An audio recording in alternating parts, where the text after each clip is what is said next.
The billionaire Su Mubai, teetering on the brink of life and death, unexpectedly encountered a phenomenon that would change everything: a mass transmigration event.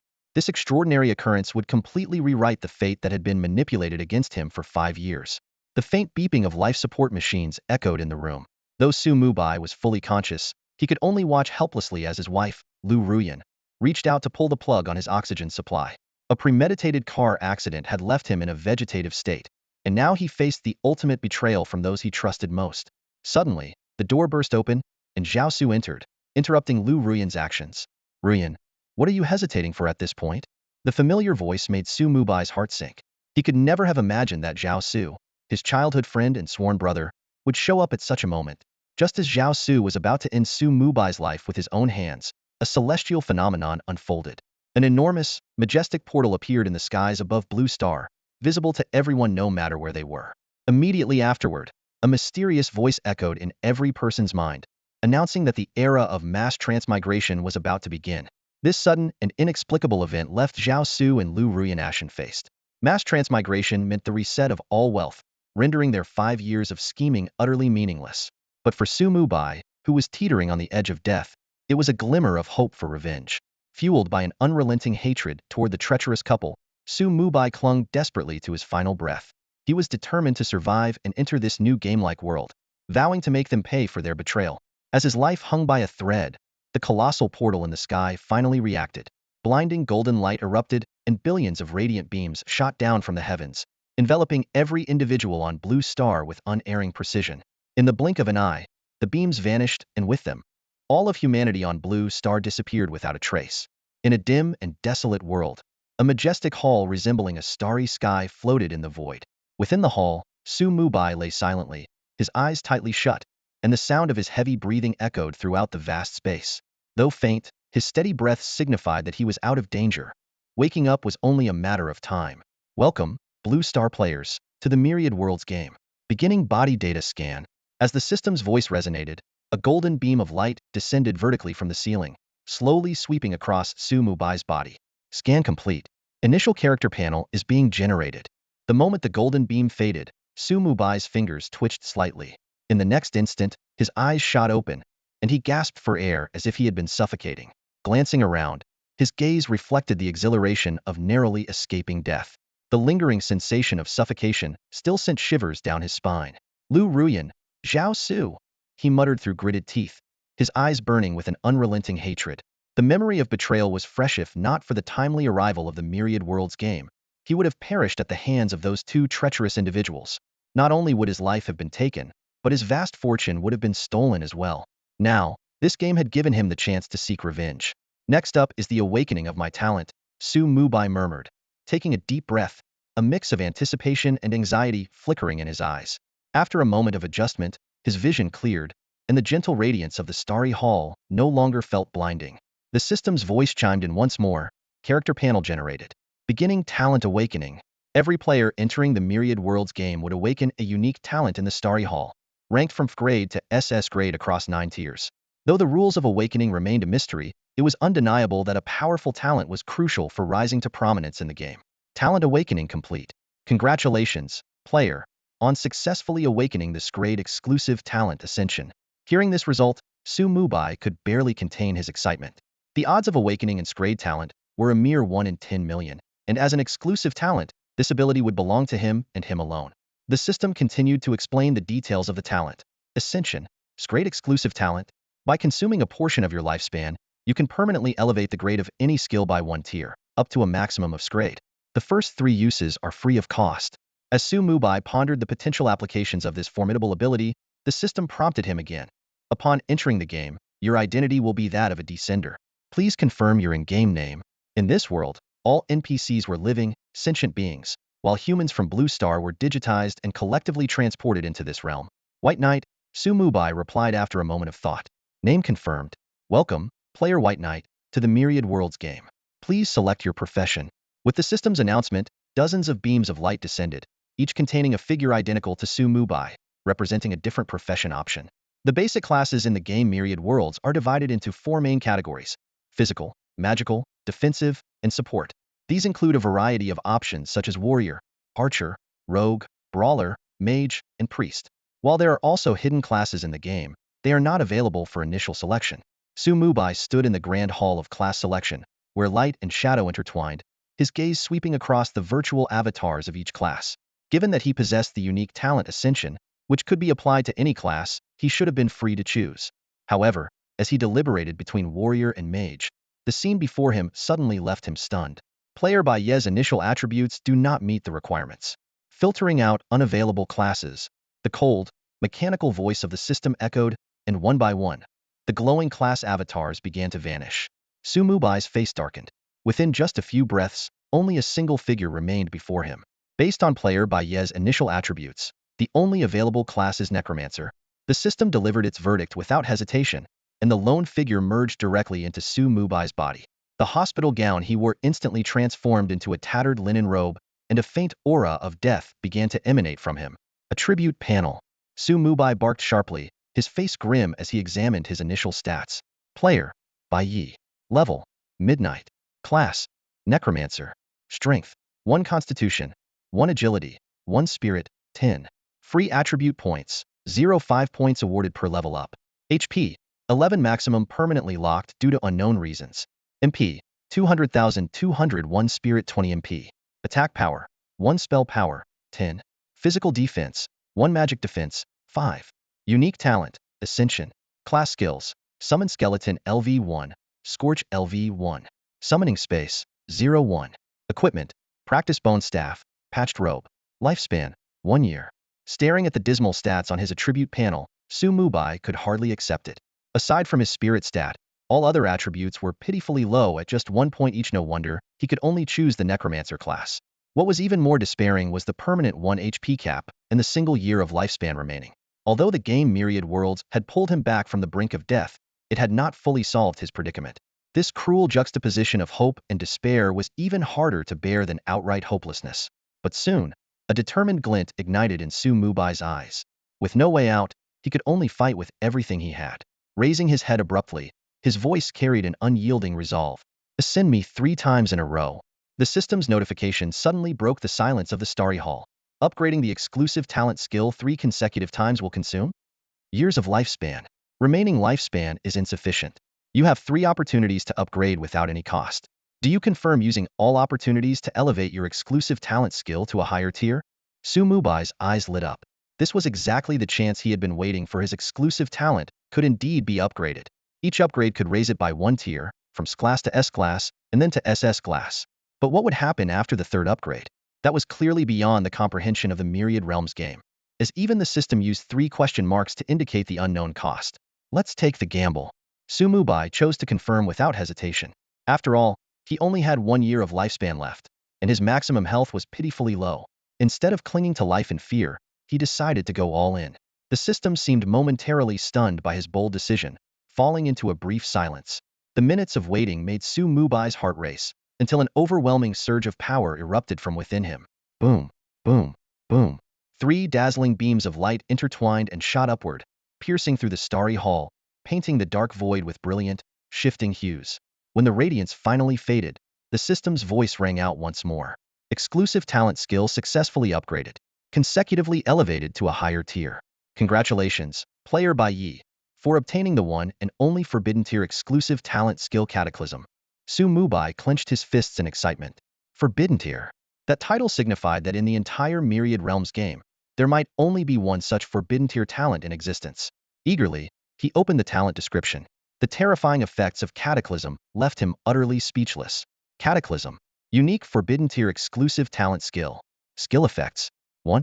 Ascension. Permanently upgrade any entity by 1 tier, at no cost. 2. Transcendence. By consuming certain resources, permanently upgrade any entity by 2 tiers. 3. Cataclysm. By consuming a certain amount of lifespan, permanently upgrade any entity by 3 tiers and imbue it with the Cataclysm trait. Special notes. Tier surpasses all limits.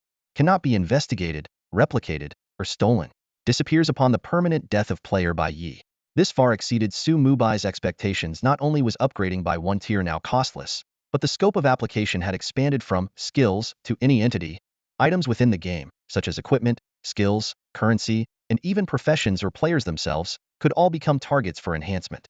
This realization sent a shiver down Mubai's spine. Mubai marveled at the astonishing potential before him. Even as the very creator of this ability, he couldn't help but be amazed at its sheer absurdity. Suddenly, a bold idea struck him. If it was possible to ascend one rank without any cost, why not try applying this ability directly to the catastrophe itself? With a single thought, he immediately attempted to use the catastrophe ability on the catastrophe talent. However, his anticipation was quickly interrupted by the system's cold, mechanical response. Apologies, this skill's rank exceeds the limit and cannot undergo a catastrophe upgrade. Looks like I was too greedy. Mubai chuckled softly, shaking his head. The outcome didn't surprise him. If it truly allowed infinite ascension, the entire Myriad Worlds game would likely collapse. This also indirectly confirmed his suspicion the Myriad Worlds game appeared to be a relatively new system. Otherwise, such an obvious exploit wouldn't exist. Just as he was about to examine his other skills, the system's notification sounded again, introducing new restrictions for the catastrophe talent. It could no longer be applied to itself, the player's body, or catastrophe-related traits, and repeated use on the same target would override the prior enhancement. Seriously, Mubai muttered with a mix of frustration and amusement. This time, his attempt had truly backfired. However, upon closer inspection, he noticed he had earned a single chance to use the catastrophe effect without any cost. Surveying his pitiful attribute panel, it didn't take him long to identify the most worthwhile target for enhancement: his profession. When he attempted to use the catastrophe effect again, the system notified him that it would require a cost of 100,000 years of lifespan. The astronomical number left him wide-eyed in shock. Fortunately, he still had that one free usage available. In the Myriad Worlds game, professions were divided into 3 tiers: common, hidden, and unique. Hidden. Taking a deep breath, Mubai confirmed the use of his precious free chance. In an instant, a mysterious power enveloped him, and a series of system notifications flooded in. His Necromancer profession had been upgraded to the exclusive hidden profession, Death Sovereign. He gained new skills such as lifelink and summoning amplification, as well as an exclusive item, the Book of Death. Most importantly, this new profession came with the added catastrophe effect. The Multiverse game will officially commence in 10 seconds.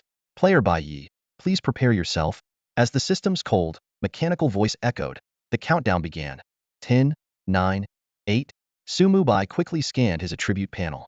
Due to spending too much time upgrading his talent, he had no opportunity to carefully examine the newly acquired skills. That would have to wait until he entered the game. The changes on the attribute panel were strikingly evident. His mana cap had skyrocketed from 200 to 600, spell power increased to 30 points, and the free attribute points gained per level had surged from 5 to an impressive 15. This signified that the attribute bonuses and growth potential of the Death Sovereign class were 3 times that of a standard Necromancer. Without factoring in equipment bonuses, it was a staggering 9 times stronger than regular classes. Such power undoubtedly deserved the title of exclusive hidden class. Thinking of Lu Ruyan and Zhao Su, that treacherous couple, Mubai's gaze turned icy. The Multiverse game was no joke. Outside the beginner's village, every death not only resulted in a level drop but also cost 10 of a player's lifespan, with a minimum penalty of 10 years. If a player's remaining lifespan was less than 10 years, death meant complete and permanent erasure. While there were treasures in the game that could extend one's lifespan, obtaining them required players to explore and earn them on their own. The 3 of them had been in close proximity before being transported into this game. According to the game's information, even if they didn't start in the same beginner's village, they would inevitably cross paths in the same city after leaving the village. Mubai was eager to make them experience the depths of despair. The countdown ended, and a blinding white light flashed across the starry sky hall. When Mubai opened his eyes again, he found himself standing in the beginner's village. Welcome, players from Blue Star, to the Multiverse game. This is Dragon Empire Beginner Village number 9527. Wishing you all a safe journey, the system's voice announced from above. As beams of white light descended one after another, more players appeared around Mubai. The beginner's village quickly became lively. A newbie girl pleaded coyly, how do you even play this game? Can a kind big brother teach me? A frustrated student protested angrily, I have an 8 a.m. class. Why was I forcibly dragged into this? Let me go back. A calm player reminded everyone, there's no going back to Blue Star.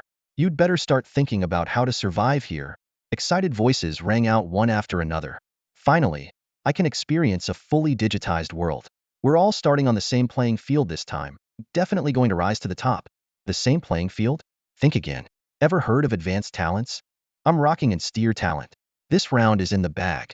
Any pros need a sidekick? I'm a healing priest, ready to assist. Tire talent mage looking for a team. Players began dispersing from the arrival plaza, eager to find NPCs and take on quests. However, things were not as straightforward as they had imagined.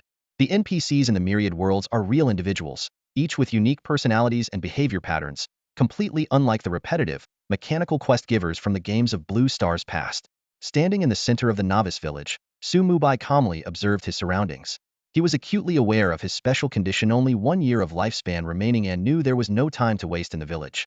His top priorities were leveling up and finding treasures to extend his life. Dragging his slow, deliberate steps, Mubai headed toward the outskirts of the village. His embarrassingly sluggish movement was a direct result of his meager agility stat. During the 10-minute walk to the village gate, players continuously sped past him, eager to rush into the wild and engage in battles with monsters. During this time, Mubai carefully studied the attribute system in the Myriad Worlds game. Agility had different effects depending on the profession. For physical classes, it increased movement speed, attack speed, and critical hit rate. Archers and rogues even received bonus attack power. For magic-based classes, it primarily boosted movement speed and casting speed. This world lacked the traditional dodge and hit rate stats found in other games. Everything relied on actual reflexes. Of course, higher agility also enhanced reaction speed. This convinced Mubai even more that agility was a crucial attribute for all professions. Fortunately, the Death Dominator class provided ample free attribute points upon leveling up. As long as he reached level 1, he could match the speed of an average player. His skill panel displayed several key abilities. Summon Skeleton F1 level. Summons a permanent skeletal warrior with a 3-second casting time. Soulburn F1 level. Releases Soul Fire with a 2-second casting time, dealing continuous damage. Lifelink A1 level. Shares health with summon creatures. Summoning Amplifications level passive. Enhances all aspects of summoning skills. Even more intriguing was his exclusive item, the Book of Death. This mysterious tome of laws, though currently unusable, had extraordinary traits. It was indestructible and could not be dropped, hinting at its immense significance. When Mubai's gaze fell upon the cataclysm trait he had gained after his class advancement, his pupils dilated in shock, and he drew a sharp breath. The power of this forbidden tier talent far exceeded anything he had imagined. Profession: Master of Death. Exclusive hidden class cataclysm traits. 1. All skill effects are doubled. 2. Insufficient level, not unlocked. 3. Insufficient level, not unlocked. Mubai's eyes gleamed with excitement as he stared at the cataclysm traits displayed on the system panel. The addition of these attributes had elevated his class's power to an entirely new level. Especially the first trait, all skill effects are doubled. Its terrifying potential was enough to make anyone shudder. Although he could promote his existing skills further without any cost, he decided to wait until he left the village entrance to try it out. After all, now wasn't the best time to reveal his full strength. Standing in the clearing by the village entrance, Mubai tightened his grip on the practice bone staff in his hand and gave it a gentle swing. With the activation of a skill, a gray vortex materialized beside him, and 2 skeletons, each about 1.5 meters tall, emerged from within. They stood silently on either side of him. Despite their tattered appearance, with cracked bones and rusty iron swords in hand, the flickering soul flames in their eye sockets burned unusually bright.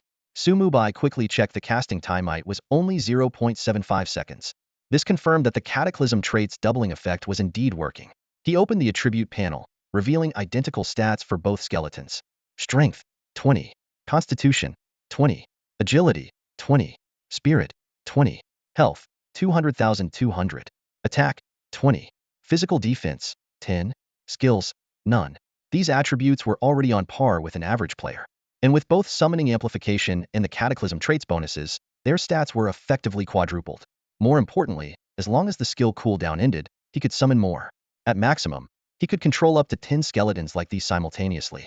Hey, buddy, your talent must be at least grade A, right? A voice interrupted Mubai's thoughts. Turning around, he saw a warrior player approaching with a long sword in hand. The name Night Wanderer was displayed above the player's head, and his gaze was fixed intently on the 2 skeletons, which were noticeably larger than ordinary summoned creatures. Yeah, grade A enhanced summons, Mubai replied with a faint smile. At this early stage of the game, such anomalies were indeed bound to attract attention. How about teaming up to level up? I've got grade A talent too. If we work together, we'll level up much faster, the other player suggested enthusiastically.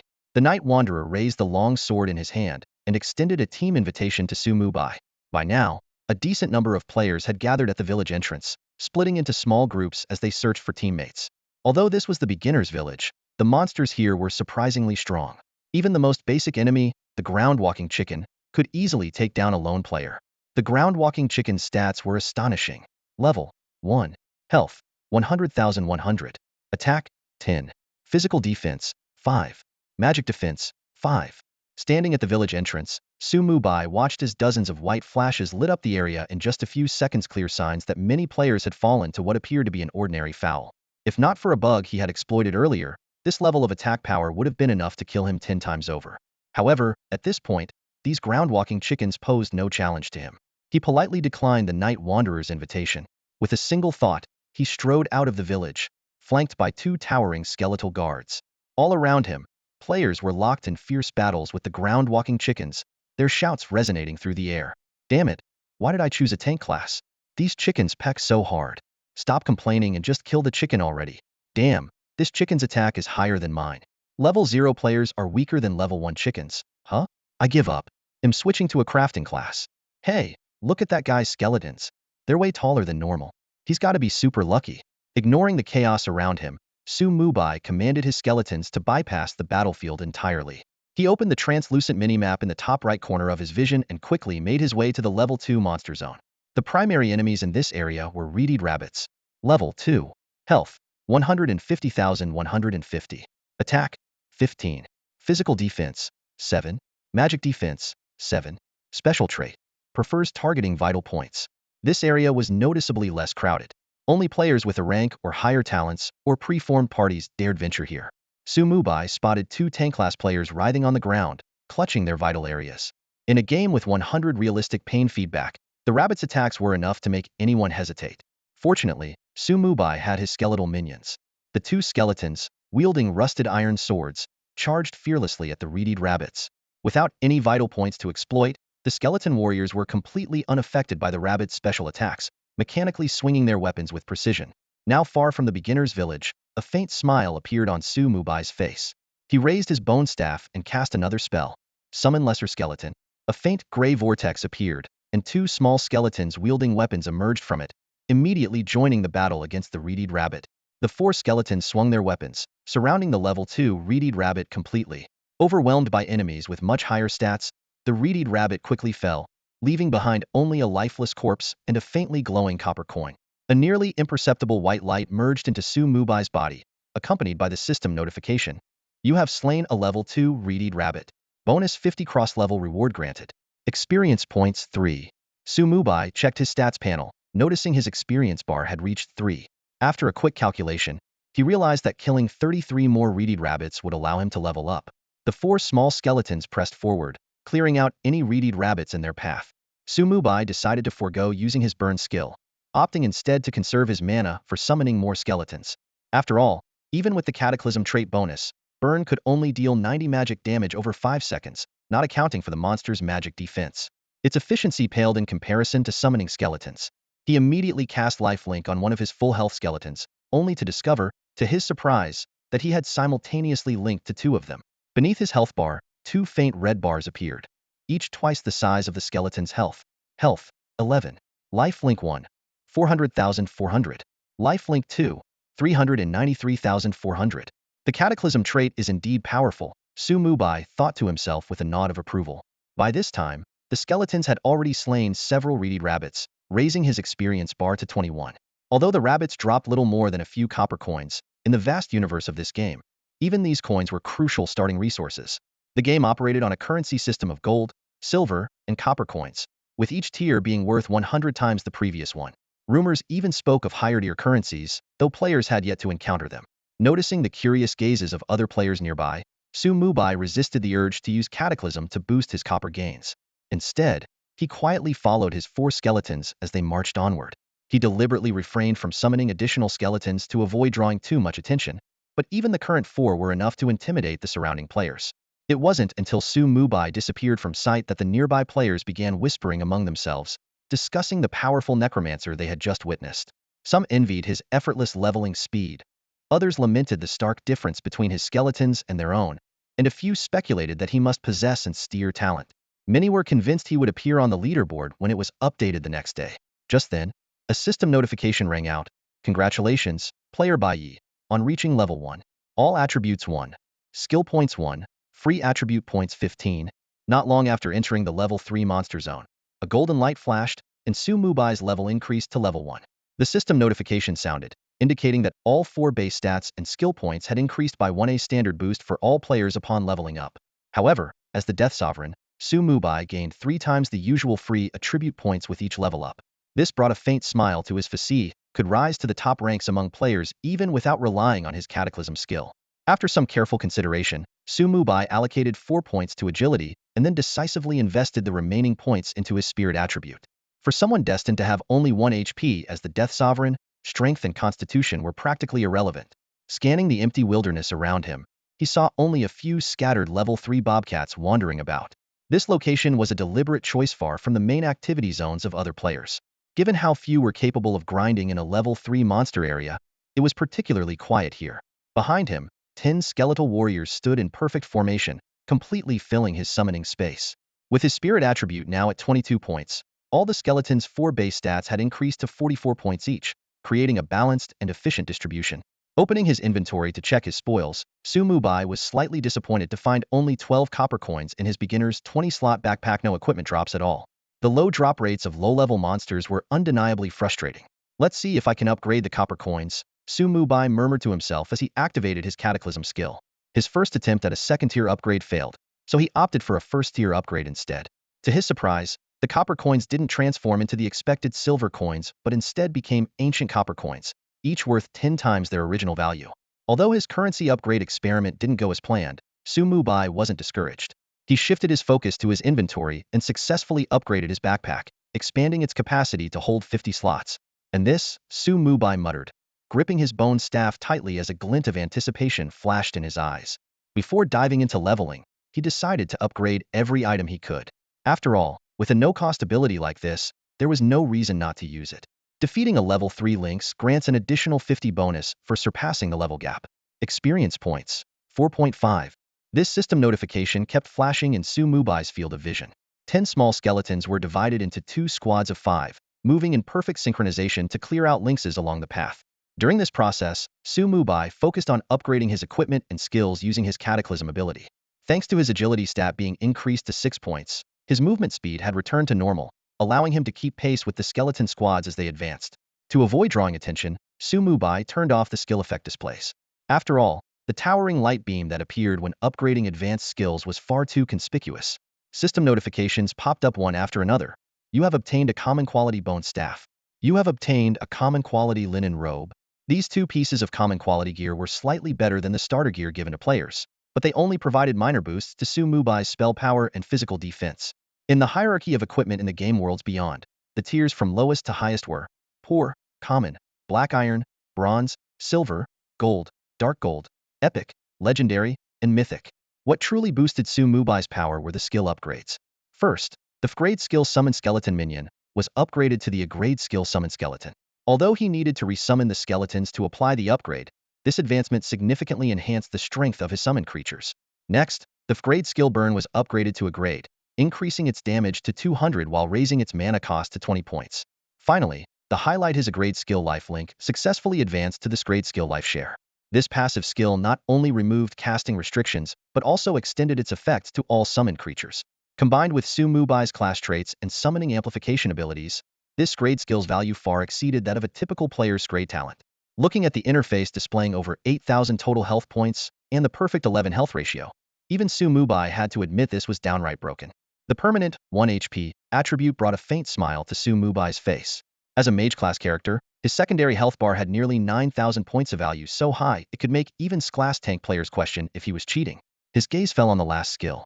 Thanks to the cataclysm effect, his S-class skill, summoning amplification, had successfully evolved into the S-class skill, death summoning. This S-class passive skill, unrestricted by level, offered an astonishing boost. Summoning skills casting time and cooldown were reduced by 75. Summoned creatures' attributes were increased by 100, and the summoning space expanded tenfold. He was now one step closer to his goal of summoning the Scourge Legion. Unfortunately, the summoning space was merely a numerical attribute and couldn't be exploited through the cataclysm effect for free upgrades. Mubai retrieved the Book of Death from his inventory. Upon reaching level 1, the item had only unlocked a basic attribute of 10 spell power, which hardly matched the expectations of an exclusive piece of equipment. He equipped the Book of Death in his offhand slot, holding a bone staff in one hand and the ancient, deathly tome in the other. At last, he began to look the part of a necromancer. When he activated the cataclysm effect on the Book of Death, the process was noticeably longer than before. Even though the visual effects were suppressed, he could still sense a chilling, heart-pounding aura. Just as he thought the upgrade might fail, the system notification finally popped up. The Book of Death had successfully evolved into the Death Codex, a class-exclusive, special item of the White Knight tier. It came with unique properties such as being non-droppable, indestructible, and non-tradable, and it could be summoned or dismissed at will. Though its basic spell power attribute only increased by 5 points, its essence had transformed from a book of laws into a book of rules, with its true power only set to reveal itself as its level increased. What surprised him even more was that when the Death Codex manifested as a runic imprint on the back of his left hand, the offhand equipment slot became available again, while the spell power bonus remained active. After fully exploiting the cataclysm effect to enhance everything possible, Mubai's strength had undergone a dramatic transformation. Without hesitation, he allocated his only skill point to summon skeletons and swung his bone staff. With the combined effects of death summoning and his class-specific cataclysm traits, summoning had essentially become an instant cast skill. The pale gray vortex was slightly larger than before, and the 2 skeleton soldiers that emerged from it appeared significantly stronger. Their bones no longer looked deathly white, but instead had a faint sheen. The cracks on their bodies were fewer, and their weapons were intact, finally giving them a sense of true presence and menace. The Death Summon skill reduced its cooldown by 75, and with the Cataclysm talent doubling its effect, Mubai was able to achieve nearly seamless summoning. Standing still, his hands moved rapidly to form seals, and in less than 2 seconds, he could summon a skeletal warrior. Summoning 10 times in a row only consumed 400 mana points, which was trivial for someone like him with a mana cap of 1320. In just half a minute, 20 skeletons stood in neat rows, divided evenly on either side of him. These skeletons wielded a variety of melee weapon swords, knives, spears, and clubs. Although they lacked ranged weapons, their close combat arsenal was more than sufficient. Each skeleton shared the same attributes: strength, 87, constitution, 87, agility, 87, spirit, 87, health, 870 points, attack power, 87, physical defense, 44. They also possessed an E2 level heavy strike skill, capable of dealing 155 physical damage with a 30-second cooldown. Even though these skeletons were the lowest tier among undead creatures, their stats at this stage were undeniably impressive. For other necromancers, summoning just one of these skeletons would be enough to attract envious attention from countless players. Yet Mubai commanded a full squad of 20. Due to the summoning space limit, the initial 10 smaller skeletons had automatically dissipated. The summoning space not only restricted the number of summons, but also allowed necromancers to recall their minions at any time. By utilizing life sharing, the combined health of the 20 skeletons was stacked and then doubled by the Cataclysm talent, boosting Mubai's total health to an astonishing 34,800 points. Looking at the massive number on his health bar, Mubai couldn't help but smile. A new idea was forming in his mind. If it worked, his combat power would break new limits. However, when he targeted the 20 skeletons and attempted to apply the Cataclysm talent to them, the system prompted him with a question. Do you want to overwrite the previous effect and re-upgrade the summon skeleton skill? Mubai shook his head in disappointment. It seemed that in the system's judgment, the skeletons and the skill were inseparable. Although he couldn't trigger another bug, his current strength was already formidable. He opened the map to confirm his direction and waved his hand to issue an attack command. The skeletons immediately split into groups and began efficient slaughter. With 87 agility, their speed far surpassed that of level 3 lynxes. Each time, 3 skeletons teamed up to instantly kill a target. System notifications kept popping up. Defeated level 3 lynx. Bonus 50 extra level gap experience. Gained 4.5 experience points. While other players struggled to deal with ground chickens, Mubai's leveling journey felt more like a leisurely stroll. The only thing slowing him down was his own agility stat. The 20 skeletons dominated this area, while Mubai quietly calculated the experience points needed for his next level up. It only takes 100 points to level up from level 0 to level 1, but leveling up from level 1 to level 2 requires a steep increase to 300 points. This experience system starkly contrasts with the fact that monsters only provide experience points equivalent to their own level. However, for Mubai, this was hardly an issue. His cheat ability was simply too overpowered. As he left the lynx territory, a sudden golden light engulfed his body without warning. The system notification followed. Congratulations, player Bai, on reaching level 2. All attributes 1. Skill points 1. Free attribute points 15. The entire leveling process was absurdly effortless. Other than summoning skeletons at the start, he didn't even lift a finger. Meanwhile, the skeletons diligently carried out their tasks, with one specifically assigned to collect copper coins and hand them over to him. Mubai quickly allocated his attribute points, investing 4 into agility and the rest into spirit. Without hesitation, he used the newly earned skill point to upgrade his skeleton summoning skill. At its base level, the skill allowed skeletons to inherit 60 of his spirit attribute, and each upgrade increased this by an additional 10. Combined with his boosted spirit attribute, his skeletons now boasted an astonishing 147 points in their 4 primary stats. After confirming his direction on the map, Mubai led his army of skeletons onward. Passing through areas populated by level 4 and level 5 monsters, the skeleton's formidable stats made the journey nearly injury-free. Before long, a swirling, 2-meter-wide portal appeared in a valley. Beside it, the words Forest of Mist were carved into a nearby boulder. This was the entrance to the first dungeon available in every starter village. Seeing that his experience bar was at 93, Mubai decided not to rush in right away. As expected, just 2 minutes later, another golden light flashed, and he successfully reached level 3, gaining the same attribute and skill rewards as before. At that moment, one of the skeletons approached, carefully holding its collected loot, a handful of copper coins and a pair of cloth shoes. Raising an eyebrow at the basic gear, Mubai used his cataclysm ability on it. The system immediately prompted him with options. Choose an upgrade tier. Tier 1, Tier 2, Tier 3. He selected Tier 1, and after confirmation, the result was a pair of black iron tier double-layered cloth shoes. Although they required level 5 to equip, at least he now had a solution to his lack of footwear. Speaking of which, the stinginess of the game 10,000 Realms was truly shocking.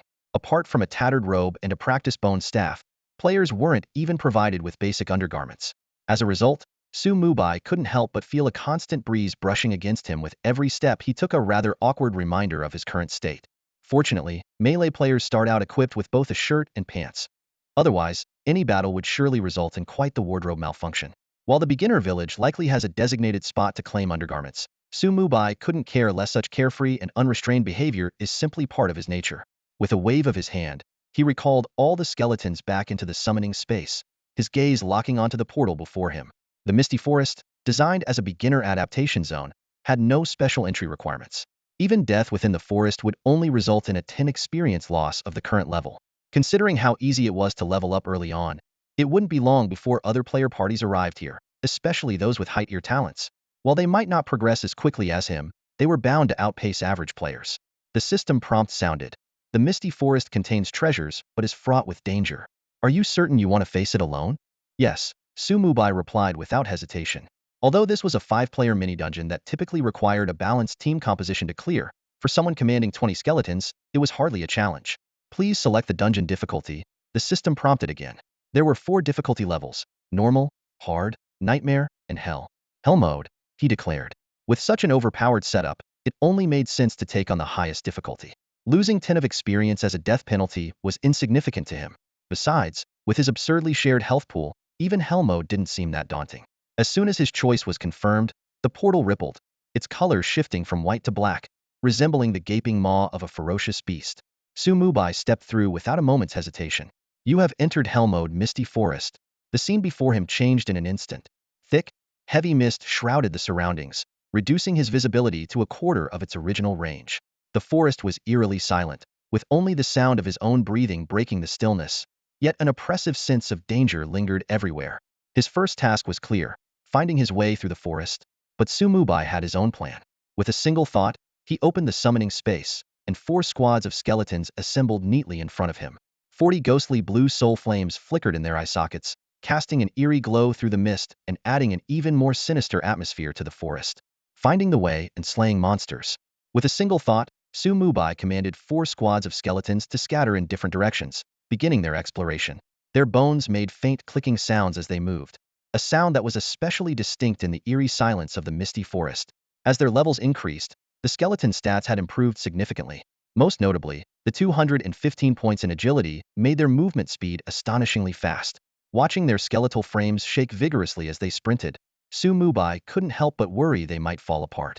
However, in this digitized world, as long as they had even a single drop of health left, their combat effectiveness would remain undiminished. In no time, the 4 squads of skeletons disappeared into the thick fog. Narrowing his eyes slightly, Mubai focused on sensing their presence. He quickly realized that his control range over the undead creatures was limited to within 100 meters. Beyond that, he would lose connection with them. Although he wasn't sure how to extend this range, he speculated that an ordinary necromancer's control range would be far less than his. Whether it was the exclusive hidden class, Death Sovereign, or the game Wanja itself, there was still so much he didn't understand. But this beginner's village was merely the starting point. The Scourge Legion he envisioned would rise from this hellish misty forest. Suddenly, a feedback signal from one of the skeletons appeared in his mind. Mubai's eyes lit up instantly as he directed all the skeletons to regroup in the north. As he approached, the system notification sounded. Defeated level 8 elite monster, Mistrant. Received 50 bonus for surpassing level. Gained 60 experience points. Seeing his experience bar rise from 0 to 2, Mubai nodded in satisfaction. At this rate, leveling up would only require defeating 50 monsters, though the required experience points would continue to increase. When he arrived at the battle site, he saw the two halves of the Trent's corpse lying on the ground, while the skeletons had already moved on to resume their exploration. Thanks to the passive skill, life sharing, he didn't need to keep a bodyguard with him. Bending down to pick up 3 copper coins dropped by the Treant, Mubai leisurely took in the surrounding scenery as he ventured deeper into the misty forest.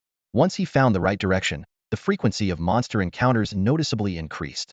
The system notifications chimed every few seconds. If the forest weren't so vast and the monsters so scattered, his efficiency could have been even higher. Eventually, he caught up with the main group and was able to see the attributes of the elite monsters firsthand. Mistrant level 8 elite. Health, 3600-3600. Attack, 74. Physical defense, 60.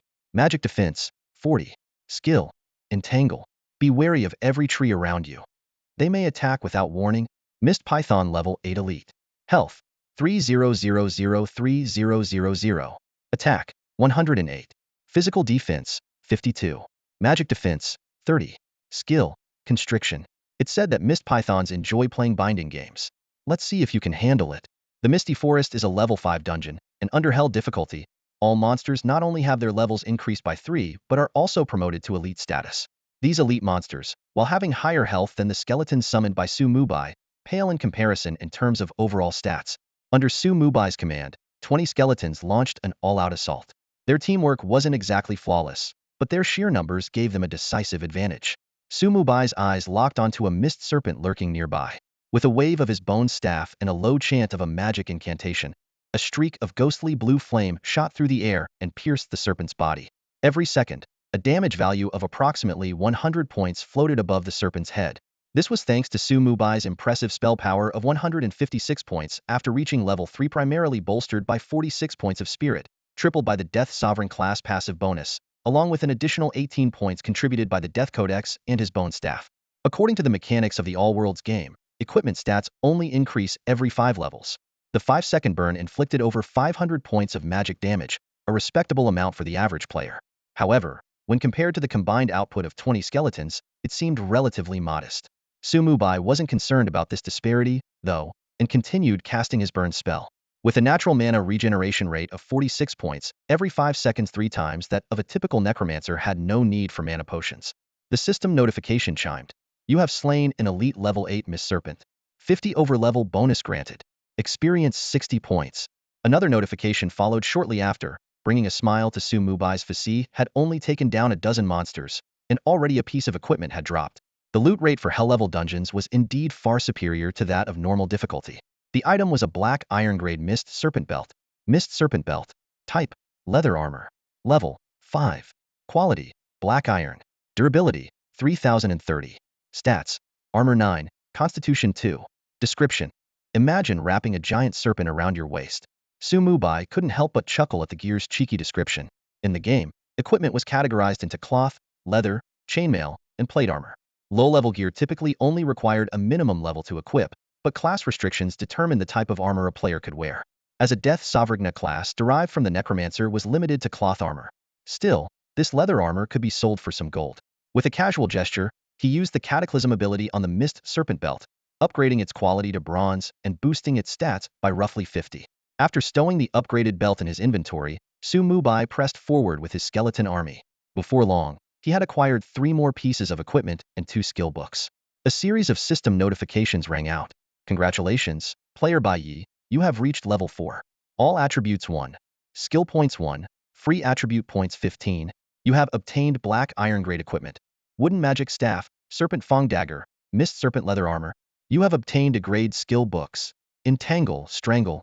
After upgrading these items 1 tier using cataclysm, Mubai stored them in his inventory, intending to sell them to other players after completing the dungeon.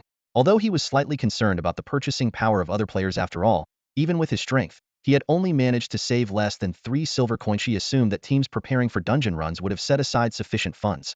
As Mubai delved deeper into the misty forest, he reached the first boss encounter, having already leveled up to 5. The journey so far had been highly rewarding. He now possessed 5 usable pieces of equipment and had obtained a Necromancer skill book.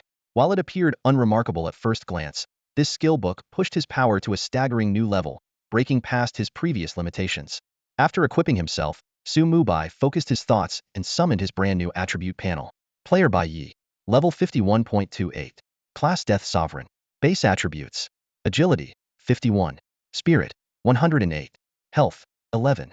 Mana, 64806480. Spell power, 409. Unique talent Cataclysm. Class skills. Summon Skeleton E. Burn E. Summon Space Expansion D. Life Sharing S. Death Summons SS. Summoning Space Capacity 20100. Current equipment. Wooden Magic Wand. Emerald Robe. Emerald Belt. Emerald Trousers. Double-layered cloth shoes. Class exclusive Death Codex. Lifespan 1 year. The 5 pieces of equipment provided a total boost of 13 spirit points. Though modest, it was still better than nothing for Mubai. What surprised him the most, however, was that the greatest enhancement came not from the Death Codex, but from a low-level skill book. Originally in a grade skill, Summon Space Expansion was elevated to grade through the Cataclysm effect, with stunning results. Summon Space Expansion. Grade D. Type. Passive skill. Effect. Summoning Space 2. Cataclysm bonus. Effect doubled 4. This seemingly ordinary skill, when combined with the enhancement from Death Summons, instantly raised Mubai's summoning space capacity to a staggering 100. Mubai drew a sharp breath. This is like sprinting full speed down the road of being overpowered. Hoping to push his abilities even further, he attempted to apply Cataclysm to his existing skills again. However, the system's prompt quickly dashed his hopes. Confirmed to overwrite the previous upgrade effect without additional cost? It seemed the game had already sealed off any chance of exploiting this as a bug. Feeling slightly disappointed, Mubai clicked his tongue and shifted his attention to the attributes of the Death Codex. Death Codex. Grade. Class exclusive by Yi special item. Traits. Non-droppable, indestructible, non-tradable, summonable or retractable at will. Level 5. Bonuses. Spell power 75. All attributes 25. Damage to undead creatures 100 including summon creatures. Special effect. Unlocks at level 10. Description. A book of rules that only you can read. Meeting the requirements will allow you to learn the exclusive skills of the Death Sovereign. At level 5, the Death Codex already demonstrated extraordinary potential. The all attributes 25 bonus alone was enough to make other players green with envy. However, the bonus damage against undead creatures was currently of little use, as there were no undead creatures in the vicinity of Novice Village number 9527. As the runes on the back of his left hand glowed, the Death Codex materialized before Mubai's eyes. Mubai tried multiple times, but still couldn't open the Book of Death. Frowning, he realized that the tome might require a level 10 user to access it. Putting the book away, he waved his magic wand and cast a skeleton summoning spell. A faint gray vortex appeared in the air, from which 2 skeletons emerged and quickly joined the existing skeleton squad. The attributes of these skeletal warriors were astonishing. Strength, Constitution, Agility, and Spirit were all at 583 points, with a health pool of 5,830 points, an attack power of 583, and a physical defense of 292. They even possessed the E5 level skill, Heavy Strike, which dealt 175 physical damage with a cooldown of 30 seconds. Such stats far exceeded the limits of ordinary skeletons. Mubai surveyed the group of overwhelmingly powerful skeletons around him before shifting his gaze to the nearby boss and its 2 minions. His expression turned peculiar. Ahead of them were 3 massive tree anacondas, their size enough to inspire dread. The most striking one was the central creature, its coiled body resembling a small hill. This Mystery Anaconda King was an 8th level Silverdeer boss, boasting 88,000 health points, 327 attack power, 136 physical defense, and 98 magic defense. It wielded skills such as Constrict, Devour, Venom Spray, and Earthquake. As the game description warned, are you sure you're ready to face this beast? It never spits out the bones of its prey. Flanking it were 2 8th level enhanced elite Mystery Anaconda guards, each with 8,350 health points, 198 attack power, 72 physical defense, and 60 magic defense. Skilled in the Constrict ability, they served as the security detail for their king. standing out as elite among tree anacondas. According to the settings of the world's game, regular mobs were categorized into normal, enhanced, elite, and enhanced elite tiers. Enhanced elites were second only to low-tier bosses in strength. Bosses, on the other hand, were ranked across 8 tiers, from Black Iron to Mythic. They not only had superior stats and a wider range of skills, but also regenerated one of their health every 5 seconds. To defeat the Mystery Anaconda King, a party would need a sustained damage output of at least 176 points per second, an almost insurmountable challenge for an average 5-player team. But for Mubai, it was no issue at all. His skeleton army surpassed the boss in nearly every attribute, from health to skills. "Forget it, let's just get this over with," Mubai muttered. With a thought, he commanded his skeleton army to attack and simultaneously waved his wand to summon 2 more skeletons. The Mist Tree Anaconda guards immediately reacted, hissing and lunging at the skeletons with their forked tongues flicking. However, they were met with the relentless heavy strikes of the skeletons. Their massive size turned into a disadvantage, making them easy targets for the concentrated onslaught. Damage numbers popped up rapidly, occasionally accompanied by critical hits. Under such a barrage, the guards' health pools plummeted. By the time the Mist Tree Anaconda King raised its head, its 2 guards had already collapsed to the ground. After defeating the level 8 elite Mist Python guard, an additional 50 level bonus was awarded, granting 180 extra experience points. The system notification sounded twice in quick succession, but Mubai paid no attention. With a casual flick of his wand, a streak of ethereal blue flames shot forth, striking the Mist Python King directly on its head with precision. A legion of 24 skeleton warriors quickly encircled the massive serpent, their weapons gleaming coldly in the dim light. The Mist Python King's eyes glimmered with an eerie glow as it let out a menacing hiss, but it was powerless to stop the undead soldiers that obeyed Mubai's every command. The massive serpent moved with lightning speed, swallowing one skeleton whole and coiling around another. Yet such attacks were far from fatal for skeletons with 5,830 health points. The remaining skeletons continued their relentless assault, each synchronized strike draining nearly 10,000 points from the boss health bar. To the Mist Python King's despair, Mubai casually waved his wand again, summoning 2 additional skeletons to join the fray.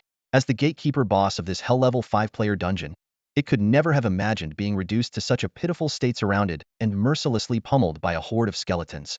Watching its health plummet rapidly, the Mist Python King unleashed its ultimate move. Its massive tail lashed through the air with blinding speed, slamming into the ground with an earth-shaking force. A shockwave rippled across the battlefield, causing the ground to quake violently and temporarily putting all skills on cooldown. At the same time, a deadly spray of green venom erupted from the serpent's mouth, hurtling straight towards Mubai, the summoner commanding the skeleton army. The Silverdeer boss clearly understood that eliminating the summoner was the key to turning the tide of the battle. The venom hit its target, but the result was far from what the boss had anticipated. A string of damage numbers appeared above Mubai's head, accompanied by a 30-second poison effect. Yet, he stood unfazed, his expression calm and composed. The damage dealt, while lethal for an ordinary level 5 player, was barely a scratch for Mubai, who now shared nearly 280,000 health points with his 24 skeletons. A level 5 player boasting a health pool more than twice that of an 8th level Silverdeer boss. Such an absurd scene was unfolding before their eyes.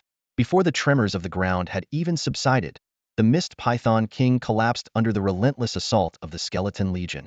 The skeleton it had swallowed earlier crawled out from its lifeless body, having lost less than a fifth of its health. Defeating the level 8 Silverdeer boss, Mist Python King rewarded an additional 50 experience bonus, granting a total of 14,400 experience points. The experience points from the boss were incredibly generous, instantly boosting Mubai's freshly leveled up experience bar to 73. Watching the progress bar shift, a flicker of satisfaction crossed his eyes. The leveling threshold after level 5 was indeed steep, requiring a whopping 20,000 experience points. This would undoubtedly leave most players stuck, creating a widening gap between them. However, for Mubai, this posed no challenges. Summoned skeleton count had already increased 5-fold. The system notifications followed one after another. Congratulations on being the first player in Novice Village, 9527 to solo a boss. Reward: 1 basic soul stone, 1 gold coin. Congratulations on being the first player in Novice Village, 9527 to solo a Silverdeer boss. Reward: 5 basic soul stones, 5 gold coins. A new prompt appeared. Notice: Novice Village announcement will be made shortly. Would you like to hide your name? No. Mubai responded decisively, choosing to make his name public. The next moment, that familiar mysterious voice resounded throughout the entirety of Novice Village. The system announcement echoed 6 times, loud and clear. Announcement for Novice Village 9527. Congratulations to Bai Yi for being the first player to solo a boss. This achievement is hereby announced, encouraging all players to follow suit and earn great rewards. Announcement for Novice Village 9527. Congratulations to Bai Yi for being the first player to solo a silver tier boss. This achievement is hereby announced, encouraging all players to follow suit and earn great rewards. The announcement landed like a bomb, instantly igniting the chat channels of the Novice Village. Soloed a boss? And a silver tier one at that? No way. This guy must have awakened in steer, or even S-tier talent. This game is so unbalanced. I can't even handle the basic mobs. Ha! From a nobody in real life to cannon fodder in the game. The chat was flooded with messages, and amidst the shock, several powerful teams began actively searching for this Bai Yi. Meanwhile, in the level 4 monster zone, a formidable team was efficiently grinding mobs. Fengye Xiaoxiao thrust his spear forward, effortlessly dealing over 400 points of damage, showcasing his impressive strength. If I'd known earlier, we should have let Fengye solo that iron tier boss, remarked a stocky middle-aged man as he accepted the copper coins Fengye handed over, sighing with regret. This Bai Yi is stronger than I am, Fengye Xiaoxiao said, putting away his spear with a serious expression. I can't handle a silver tier boss yet. So, he really has an S-tier talent? The man known as Fugye Xiangxia asked in astonishment. Most likely, and it has to be combat-oriented. Uncle, do you think we can recruit him to our team? One of the teammates asked Fugye Xiangxia. A confident smile spread across Fugye Xiangxia's face as he replied softly, "We'll give it a shot." Though his tone was calm, the glint in his eyes revealed a quiet assurance, as if he already had a plan in mind. Beep beep beep. The moment the announcement ended, Su Mubai's communicator started ringing urgently. Glancing down, he noticed the friend request count skyrocketing at an astonishing rate, surpassing 999 in the blink of an eye. As expected, Su Mubai let out a faint chuckle. With a swift tap of his finger, he decisively declined all the requests and adjusted his personal settings to block friend requests from searches. Right now, his attention was entirely focused on the rewards just issued by the system. While directing 2 newly summoned skeletons to join the exploration team, he eagerly opened his inventory. The moment he saw the items inside, Su Mubai's eyes lit up. Sure enough, the soul life stones worked exactly as he had anticipated. A system notification popped up. Basic soul life stone, special item. Upon absorption, extends lifespan by 30 days. Note: regardless of storage location, 10 will be lost upon death, with a minimum loss of 3 days. Carefully, Su Mubai extracted one of the soul life stones. About the size of a baby's fist, the round stone emitted a gentle white glow. Lifespan had always been his biggest concern, and he hadn't expected to find a solution so quickly. Just by solo killing the Mist Serpent King, he had obtained 6 basic soul life stones equivalent to half a year of life. If the wealthy elites back on Blue Star found out, they would probably go insane. But in this boundless multiverse game, even those former elites were nothing more than ordinary players. Looking at the soul life stone in his hand, Su Mubai's lips curled into a faint smile. Without hesitation, he activated his cataclysm ability. Target: basic soul life stone. Notice: please select a promotion tier 1, tier 2, tier 3. Although he knew his resources might not be sufficient, Su Mubai, freshly credited with 6 gold coins, decided to gamble and selected tier 2. As expected, the system prompted that 10,000 soul coins were required, and the promotion failed. Soul coins, huh? Su Mubai mused. It seemed that this high-level currency could only be obtained in the beginner village by triggering system announcements. Switching to tier 1 promotion, the system displayed. Confirmed to upgrade 1 basic soul life stone to tier 1 at no cost. Upon confirmation, he successfully obtained a medium soul life stone. The updated system notification read: upon absorption, extends lifespan by 120 days. Death loss rules remain the same as the basic tier, but the minimum loss increases to 12 days. Seeing the successful upgrade, Su Mubai immediately upgraded the remaining 5 basic soul life stones to medium tier as well. The thrill of making cost-free advancements was undeniably addictive. However, instead of hastily absorbing the soul essence stones, he decided to hold onto them for now.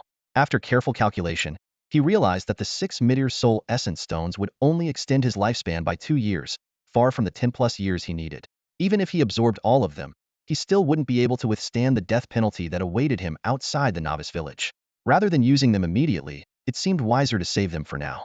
Perhaps within the year, he could accumulate enough soul coins to upgrade the stones to a higher tier. The sound of bones clashing grew closer, and a few skeletons carrying the loot from the Mist Serpent King emerged in front of him. Su Mubai's eyes lit up. Hell difficulty combined with a first kill meant the boss's loot was exceptionally generous. What caught his attention the most were the 30 silver coins, the first time he'd ever seen a monster drop silver coins directly. In addition to the silver coins, the loot included 5 pieces of equipment and 2 skill books.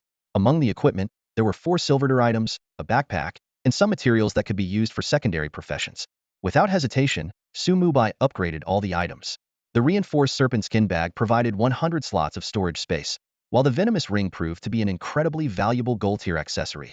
This level 5 ring not only offered attribute bonuses of 30 spell power, 10 agility, and 10 spirit, but also had a chance to deal 150 poison damage every 10 seconds. After equipping the reinforced serpent skin bag, Mubai's storage capacity expanded to 150 slots. Items like soul essence stones could stack up to 100 per slot, which was more than sufficient for now. The remaining 3 physical class pieces of equipment were stored in his backpack, ready to be sold after leaving the dungeon. The 2 skill books were originally tire, even though they had dropped from a silverware boss. This further emphasized the rarity of high-level skills in the World of Realms game. Unfortunately, neither of the books suited a Necromancer, so Mubai had no choice but to store them away for later use. Just as he was about to continue summoning skeletons, a prompt suddenly popped up in his skill interface. Would you like to spend 5 gold coins to upgrade Summon Skeleton to Tier 2? The price was steep, and Mubai couldn't help but feel a pang of regret. He wished he hadn't rushed to upgrade those 2 tire skill books earlier, as most players likely couldn't afford them yet, and selling them at a loss seemed wasteful. Still, Summon Skeleton was nearly his entire source of combat power at the moment. Moreover, with his cataclysm talent, earning money wouldn't be too difficult. After a brief moment of hesitation, Mubai gritted his teeth and confirmed the upgrade. The next instant, the Summon Skeleton icon in his skill bar began to change. The icon originally featured only a single skeleton, but now, it had quietly transformed into 2. The 2 skeletons stood side by side, one on the left and the other on the right. The skeleton on the right remained unchanged, while the one on the left now held a bow and arrow, exuding an agile and formidable stance. Mubai was pleasantly surprised to discover that his grade skill, Summon Small Skeleton, had evolved into the grade skill, Summon Skeleton Soldiers. The detailed information about the new skill promptly appeared before him. Summon Skeleton Soldiers. Grade, D6. Type, active skill. Effect, summons either a skeleton warrior or a skeleton archer. Casting time, 3 seconds. Cooldown, 30 seconds. Mana cost, 200 points. Trait, skeleton attributes increase with the player's spirit attribute. Finally, a ranged skeleton. Mubai couldn't contain his excitement. This 5 gold investment was worth every coin. While the skeleton army had performed admirably in the previous battle against the Mist Serpent King, that success was primarily due to the boss's massive size. Against smaller bosses, the efficiency of an all-melee skeleton army dropped significantly, with the skeletons even needing to queue up to land attacks. Now, with the addition of skeleton archers, this glaring weakness was finally addressed. Mubai waved his magic staff and activated the skill. A faint gray vortex materialized out of thin air, and a skeleton warrior and a skeleton archer stepped out side by side. The bones of these 2 skeleton soldiers shimmered with a unique luster.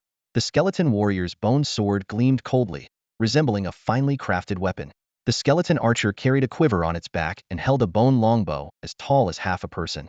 In its eye sockets danced ghostly blue flames.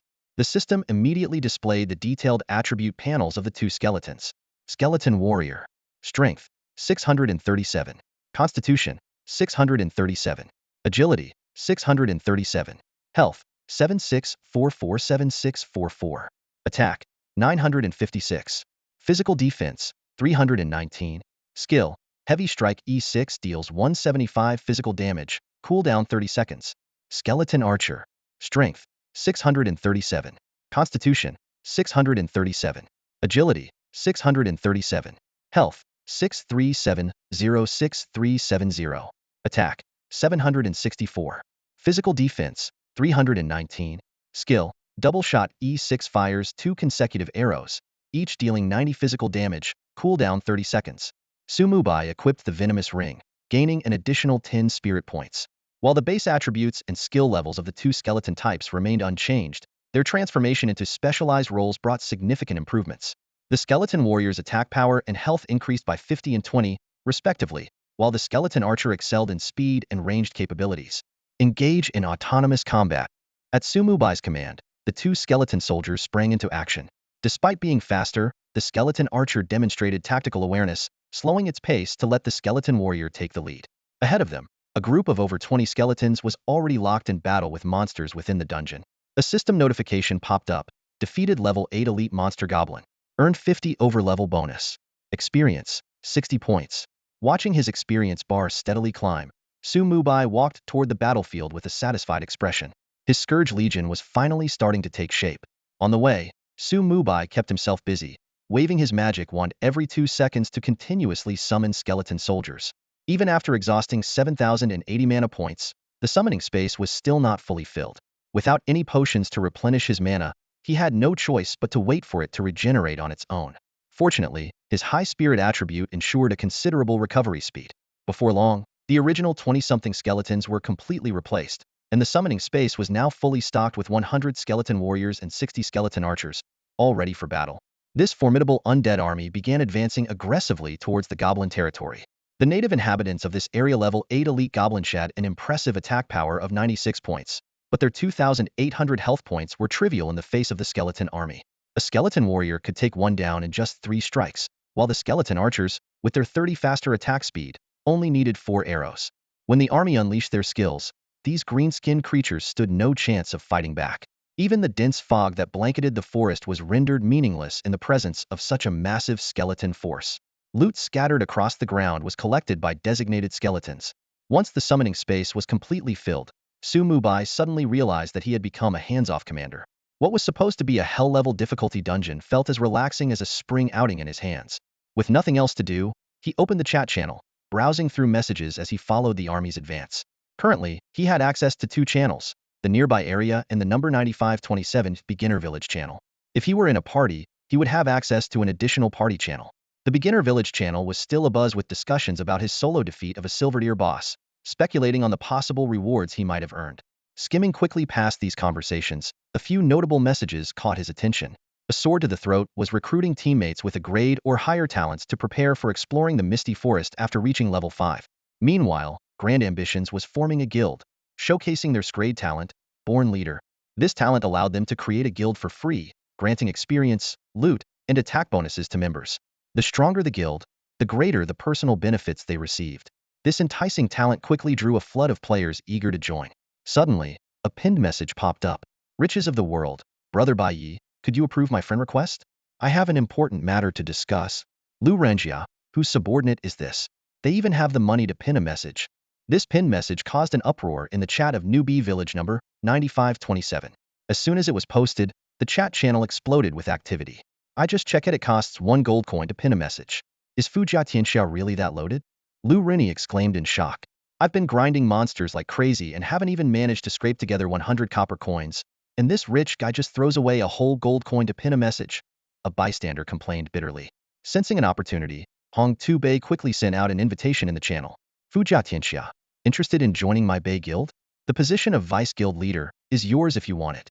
At that moment, Fujia Tianxia became an even hotter topic than Bai Yi, who had previously triggered a system-wide announcement.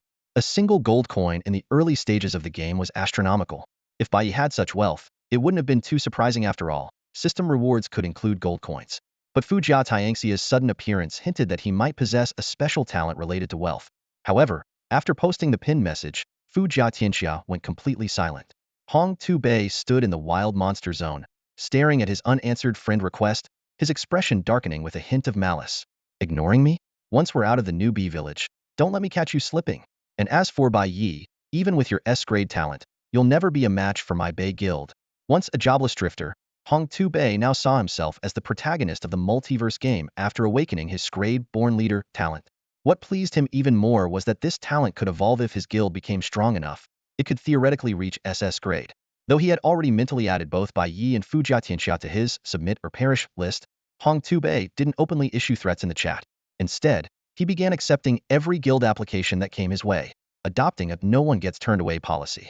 In his eyes, the more members he had, the stronger his guild's overall power would be, and the greater the boost to his talent.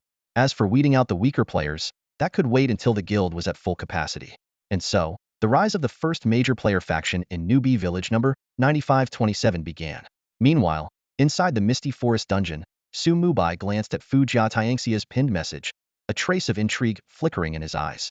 Wow, spending a gold coin just to pin a message. That's some serious wealth.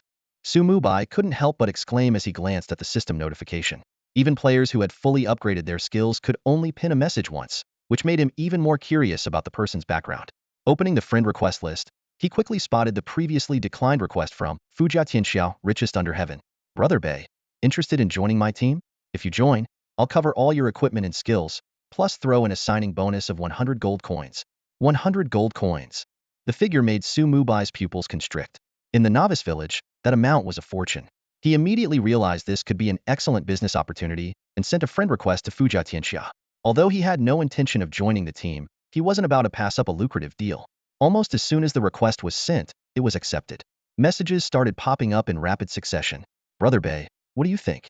Our team already has a member with strength combat talent, so you won't have to worry about being held back. If the signing bonus isn't enough, how about 200 gold coins? But I need confirmation that you have an S-rank talent. Seeing how casually the other person talked about gold coins, Su Mubai couldn't help but ask, is your talent related to money? Not gonna lie, money is just a number to me. As long as you sign the contract and join my team, feel free to ask for anything that catches your eye. Fujia Tianxiao replied while sharing a glimpse of his talent information. God of Wealth SSS rank exclusive talent. 1. Money Tree. Shake it once a day to randomly obtain 1999 gold coins, with a chance to acquire rare treasures. 2. Endless Fortune. Currency carried increases by 1 daily. 3. No loss policy. No gold or items are dropped upon death. 4. 5. The talent information left Su Mubai utterly stunned. An SS rank talent, with odds of 1 in 10 billion, was beyond extraordinary. Even as a player who exploited bugs in the game, he couldn't help but marvel. First, there was Hong Tu Bang, a player with a guild-related talent, and now an SS rank talent holder in the same 9527 novice village. The odds were absolutely mind-boggling. However, Su Mubai also noticed how recklessly these players revealed their talents. If they knew that abilities existed in this world to copy or even steal talents, they'd likely be far more cautious. Of course, that wasn't his concern. Right now, his focus was on the equipment and skills in his backpack had finally found the perfect buyer. In the level 5 danger zone, the elite squad led by Fujia Ascension was steadily making progress. Unlike other players who pursued membership in large guilds, Fujia Ascension had always adhered to the philosophy of building a small but highly skilled team. Though the team currently consisted of only 4 members, each of them was exceptionally powerful. Apart from Feng Yi Xiao, who possessed grade talent, the other 2 members were top tier among those with grade talents. Fujia Ascension had already planned that once they left the novice village, the recruitment standard for the team would be raised to grade talent. With his substantial financial resources, he was determined to create the strongest elite team across all realms. To ensure team cohesion, all members were required to sign a binding contract generated by the game system. With this safeguard in place, Fujia Ascension felt confident investing fully in each team member. Although he himself had an SS grade talent, it currently provided little advantage in combat.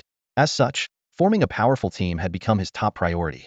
At this moment, Bai Yi, who had just triggered a system-wide announcement, was exactly the kind of player Fujia Ascension most wanted to recruit from Novice Village number 9527. Fujia Ascension revealed part of his talent's effects to Bai Yi, a confident smile tugging at the corner of his lips. He was certain that such an enticing offer would win Bai Yi over. After all, no matter how strong one's talent was, it would be difficult to grow quickly without sufficient financial backing. However, Bai Yi's response froze the smile on his face. Sorry, I prefer working solo. Hey, uncle, why aren't you smiling anymore? The youngest female member of the team tilted her head and asked curiously. Huating, heal up, the shield warrior, away, quickly changed the subject. Feng Yi Xiao sheathed his weapon and walked over to Fujia Ascension. He turned you down? Yeah, Fujia Ascension replied with a wry smile, struggling to understand how someone could remain so indifferent even in the face of an offer involving SS grade talent. Just as he was about to follow up, Bai Yi sent another message. Interested in making a deal? What kind of deal? Fujia Ascension immediately perked up.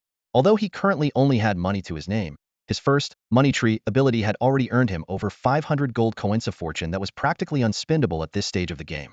NPC shops in the Novice Village only offered basic equipment and consumables, but given Bai Yi's ability to solo a silver tier boss, he must have acquired some rare items.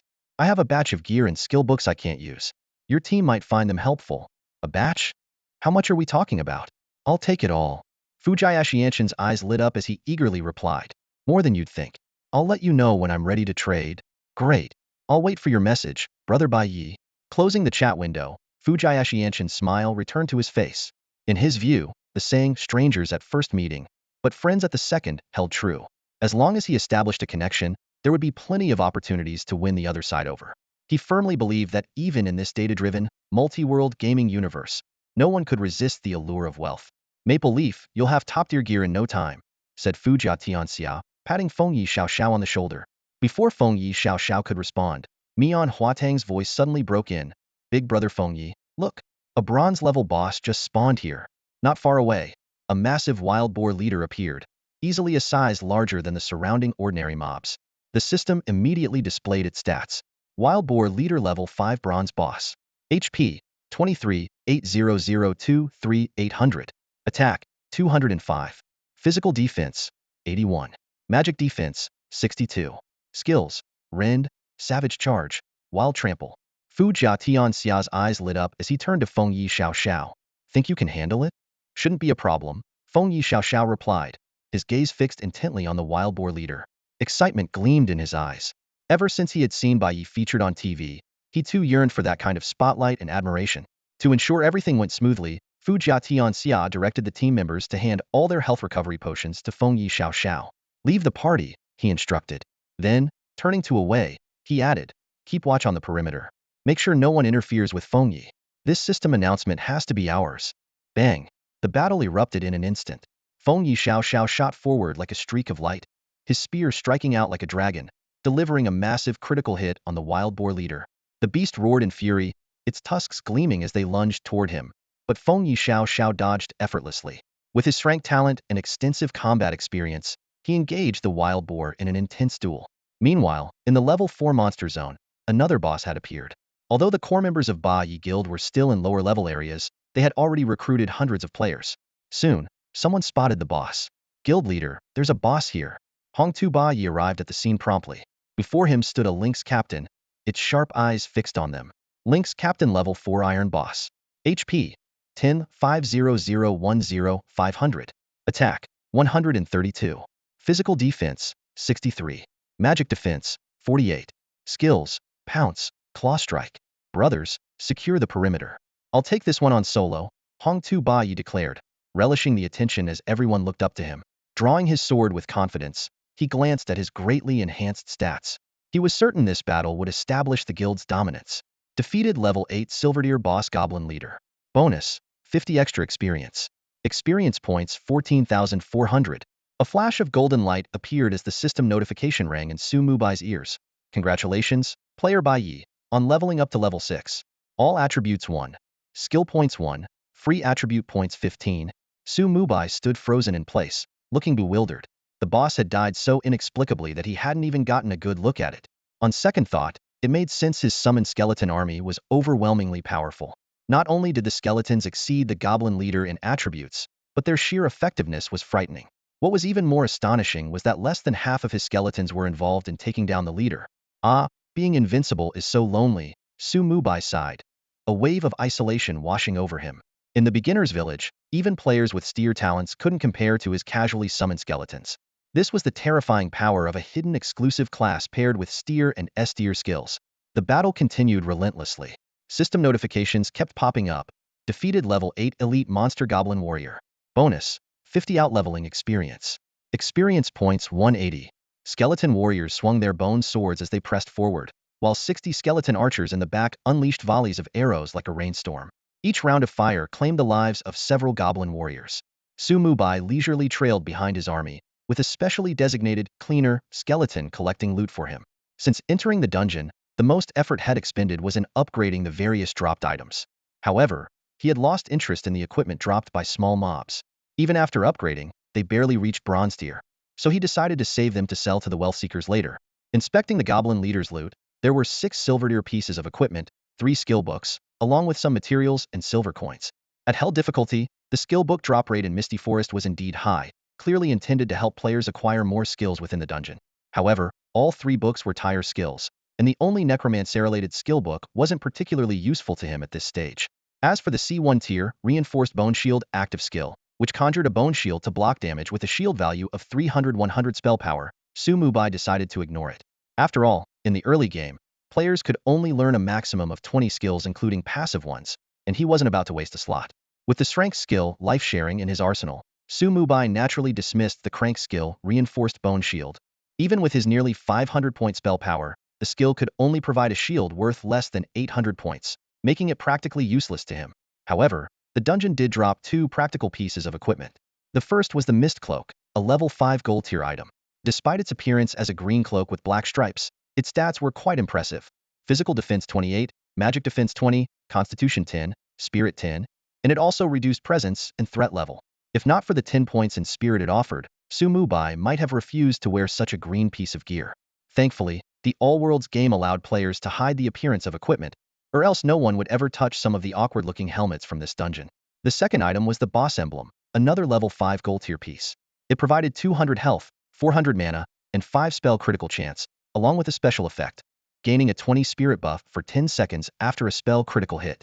In the All-Worlds game's equipment system, players could equip 10 main gear pieces and 6 accessories. The main gear included the main and offhand weapons, headgear, chest armor, shoulder guards, bracers, gloves, belt, pants, and boots. Accessories consisted of a cloak, a necklace, 2 rings, and 2 additional items such as masks, emblems, or charms. It was well known that accessories were the hardest to obtain, so having 2 accessories drop from the 2 bosses in this hell mode dungeon was truly a pleasant surprise. After equipping the boss emblem, Mubai now had 3 gold tier items, a feat bound to make other players envious. He followed his pre-planned strategy for distributing attribute points, 4 points into agility and 11 points into spirit. He allocated his skill points to upgrading Summon Skeleton Soldier. With this level up, the stats of his skeleton warriors and skeleton archers improved once again. Although they no longer benefited from spirit attributes, the class bonuses allowed the skeleton warrior's attack power to surpass the 1000 point threshold. As he glanced at the experience bar now requiring 50,000 XP to level up, Mubai furrowed his brows slightly. Although his skeleton army was powerful, the monster density in this 5-player dungeon was insufficient for rapid grinding. Fortunately, the upcoming encounters were all enhanced elite monsters, and coupled with the solo play experience bonus, his leveling speed actually increased. Half an hour later, the situation took a sudden turn. All the skeletons abruptly converged in one direction, and from the depths of the mist came an enraged and fearful roar. A bunch of bones? How dare you trespass in my domain? Have those accursed necromancers returned again? A thunderous crash followed, and Mubai's pupils contracted. The health of all his skeleton warriors had instantly dropped by half. This was clearly a boss mechanic. Only dungeon bosses could deal such exaggerated percentage-based damage at lower levels. Just as Mubai was about to rush to the battlefield, an unexpected system notification froze him in his tracks. Buzz, 4 system notifications sounded in quick succession. A large number of skeletal soldiers have appeared, triggering the long-buried memories of the Goblin King. The painful memories have driven the Goblin King into a frenzied state, increasing all attributes by 50. The exit of the Misty Forest has been sealed. Defeat the Goblin King to leave the dungeon. If the Goblin King is defeated within 2 minutes, a hidden storyline will be unlocked. As soon as the notifications ended, the dense mist within the Misty Forest began to churn violently. Magical runes flickered faintly in midair, and the dungeon's exit was sealed in an instant. Mubai's eyes lit up. The skeletal army had triggered a hidden storyline. From the Goblin King's furious roars, he keenly picked up on clues related to a necromancer. This hinted at the possibility of obtaining a special reward tailored to his abilities. Before long, he spotted the massive figure. The Goblin King, Reggie, a towering goblin nearly 3 meters tall, was locked in fierce combat with the skeletal army, wielding a massive battle axe. The system identified him as an 8th level gold tier boss. Goblin King Reggie, frenzied state. All attributes 50. Level 8. Tier gold tier boss. HP 266,218, 327,000. Attack 843. Physical defense 312. Magic defense 270. Skills: Thunder Strike, Ground Stomp, Heroic Leap, Summon Goblin Warriors, Berserk. The skeletal army displayed remarkable coordination. Frontline warriors charged in waves, while archers in the rear unleashed a relentless barrage of arrows. Even with the boost from his frenzied state, Reggie was forced to retreat under their relentless assault. "You filthy, rotten pests!" Reggie roared furiously at the sky. "The mere stench of your presence makes me sick. Die, all of you!" With a sudden, thunderous swing, he slammed his battle axe into the ground. Lightning erupted, engulfing everything within a 30-meter radius. Blood-red damage numbers flashed, and the health bars of all skeletal warriors dipped noticeably. The attack was powerful enough to instantly kill any player at this stage. Even a well-equipped level 5 tank would struggle to withstand it. However, for skeletal warriors boasting over 8,000 HP, this level of damage was far from fatal. Mubai's eyes narrowed as he gave a slight wave of his magic staff, instantly summoning 2 fully intact skeletal warriors. Without hesitation, he pointed his staff forward. releasing a streak of ghostly blue flame that cut through the air, a low-damage burn that served as the signal for an all-out assault. The battlefield erupted into chaos. The skeletal warriors in the front line raised their bone swords in perfect unison, 7 or 8 cold flashes slicing toward Reggie simultaneously. Clang! The sound of metal clashing echoed repeatedly as the overwhelming force forced Reggie back several steps, his health dropping by over 10,000 points in an instant. But the onslaught was far from over. As the frontline skeletons withdrew their swords and stepped back, the second wave surged forward, delivering another round of heavy strikes. Meanwhile, the skeletal archers in the rear moved in perfect harmony, drawing 60 bone bows to full tension. Double shot. The air was filled with a piercing whistle as arrows rained down like a storm, breaking through the fog's concealment in an instant. The dense hail of arrows trapped Reggie in the center, with 120 damage numbers flashing above him, stripping more than 50,000 health points from him in a blink. The relentless strikes from the skeletal warriors continued, while the archers launched their second round of attacks. Though the double shot effect was no longer active, the damage from each individual arrow was even higher. Under this seamless coordination, Reggie was forced to retreat step by step, clearly struggling to hold his ground. This flawless coordination was the result of Mubai's meticulous control. It was his first time commanding a legion of this scale, and though the mental strain was immense, an uncontainable excitement surged within him. In just 10 seconds, Reggie's health had already dropped to half. He let out a furious roar, swinging his battle axe to drive back the surrounding skeletal warriors, then tilted his head back and bellowed, "Warriors of my tribe, smash these filthy bones into dust for your king." With a hum, a swirling portal opened, and 10 towering goblin warriors stormed through. These warriors were nothing like ordinary goblins. Their blood-red eyes, bulging muscles, and frenzied state mirrored Reggie's own madness. Mubai quickly scanned their stats. The goblin warriors were in a berserk state, with all attributes boosted by 50. These level 8 elite reinforcements boasted 13,500 health points, 279 attack power, 105 physical defense, 93 magical defense, and possessed a powerful crushing strike skill. As the loyal goblin warriors intercepted the skeletal army, Reggie suddenly turned his gaze towards Mubai, his eyes blazing with hatred and lunacy. "You damned necromancer! My tribe and I retreated into the misty forest to escape, and yet you still refuse to leave us in peace." Before his words had even fully landed, Reggie launched himself into the air with a heroic leap, covering dozens of meters in one bound. Raising his battle axe high, he brought it down towards Mubai with terrifying force. "Since you've come, don't think of leaving. Warriors, crush them all."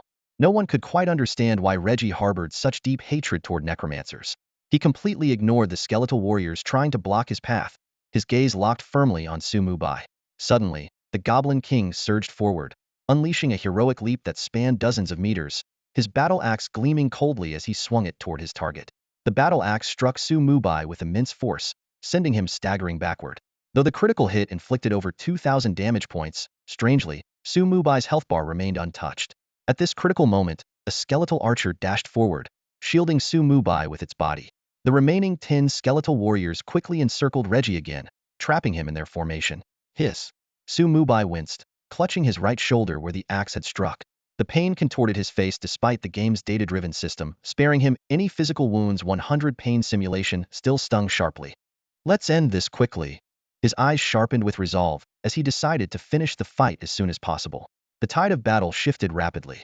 With the supporting firepower of the skeletal archer, the remaining skeletal warriors swiftly dispatched the 10 goblin braves before turning their focus back on Reggie. Against such a vast skeletal army, even a hell difficulty gold tier boss struggled to hold his ground. In just 30 seconds, Reggie's health bar plummeted to 20. "No, this king will not fall," he roared in desperation as an eerie red glow enveloped his body. His frame expanded rapidly, growing to a towering 5 meters, and his eyes turned a menacing blood red. The system notification revealed that Reggie had entered a berserk state, boosting his attack power and speed by 50, though at the cost of having his defense. "Necromancer, this king will never again be your slave," Reggie bellowed, his attack power surging to 1,265 points. Combined with his increased attack speed, his total damage output more than doubled. However, Mubai remained unfazed, sparing only a calm glance. The skeletal army's skills had already cooled down, and the outcome of the battle was clear. As Mubai prepared to deliver the final blow, system announcements began to flood the air. Announcement for Novice Village 9527. Congratulations to Hong2 Ban for becoming the first player to solo kill an Iron Tier boss. This announcement serves to inspire all players to strive for excellence and reap rich rewards. 3. Announcement for Novice Village 9527. Congratulations to Fengye Xiaoxiao for becoming the first player to solo kill a bronze tier boss. This announcement serves to inspire all players to strive for excellence and reap rich rewards. 3. So, someone else beat him to it after all. Mubai froze for a brief moment before a wry smile crept across his face. When the system announcement was triggered earlier, he had already anticipated it. He knew he wouldn't stand a chance for the solo rewards for Black Iron and Bronze tier bosses. Standing in the Hell-level Forest of Mist dungeon, Mubai calculated his options. For players with steer talents, soloing bosses of those levels wasn't particularly challenging. However, in this forest, the lowest tier bosses were silver level, meaning he had clearly missed the opportunity for those lower tier rewards. But he had no regrets. Quitting the dungeon early for minor rewards would have been a loss in the grand scheme of things after all. The Hell-level difficulty could only be challenged once a week. The prize he was about to claim far surpassed anything those minor bosses could offer. With that thought, Mubai turned his gaze to Reggie, who was still struggling desperately like a cornered beast. A faint smile curved on his lips. With a single thought, the skeletal warrior in the front line raised its bone sword and struck down heavily. Heavy strike. At the same time, the skeletal archers behind him simultaneously released their bowstrings. Double shot. A rain of arrows engulfed Reggie's entire body in an instant. This ferocious assault wiped out the last of his health. Reggie's glaring eyes, locked on Mubai, gradually dulled. His swollen body slowly shrank back to its original size before collapsing to the ground with a deafening thud. The system notification promptly followed. Defeated level 8 gold tier boss Goblin King Reggie. Bonus, 50 experience gain. EXP 43,200. Congratulations, player Bai has leveled up to level 7. All attributes 1. Skill points 1. Free attribute points 15. Congratulations. You are the first player in Newbie Village 9527 to solo a gold tier boss. Reward. Beginner Soul Stone 12. Gold coins 12. Notice, a Newbie Village announcement is about to be issued. Would you like to hide your name? Don't hide it. And don't bother asking again in the future. Mubai replied with a raised brow.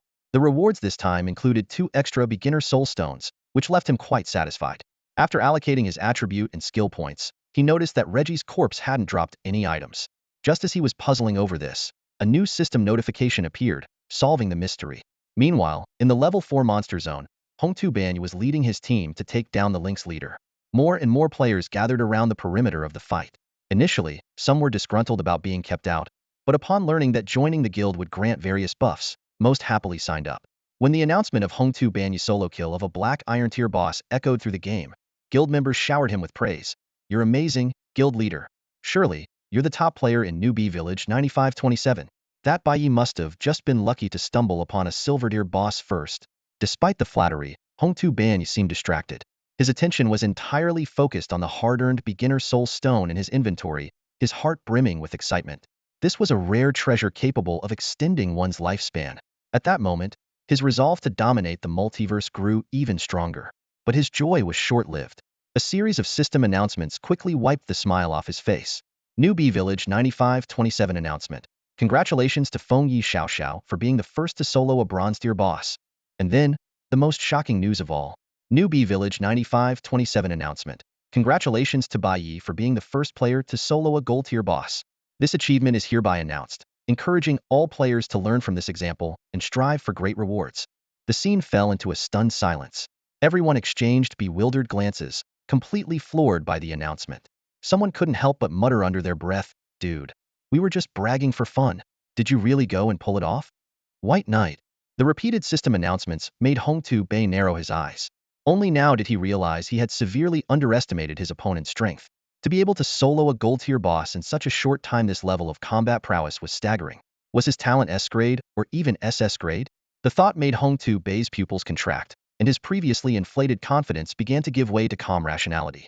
Though he hated to admit it, at this moment, he was no match for White Knight. However, as he glanced at his own talent traits and surveyed the guild members around him, his fighting spirit reignited. Brothers, step up your leveling. Our next goal as Ban Guild is to claim the first dungeon clear.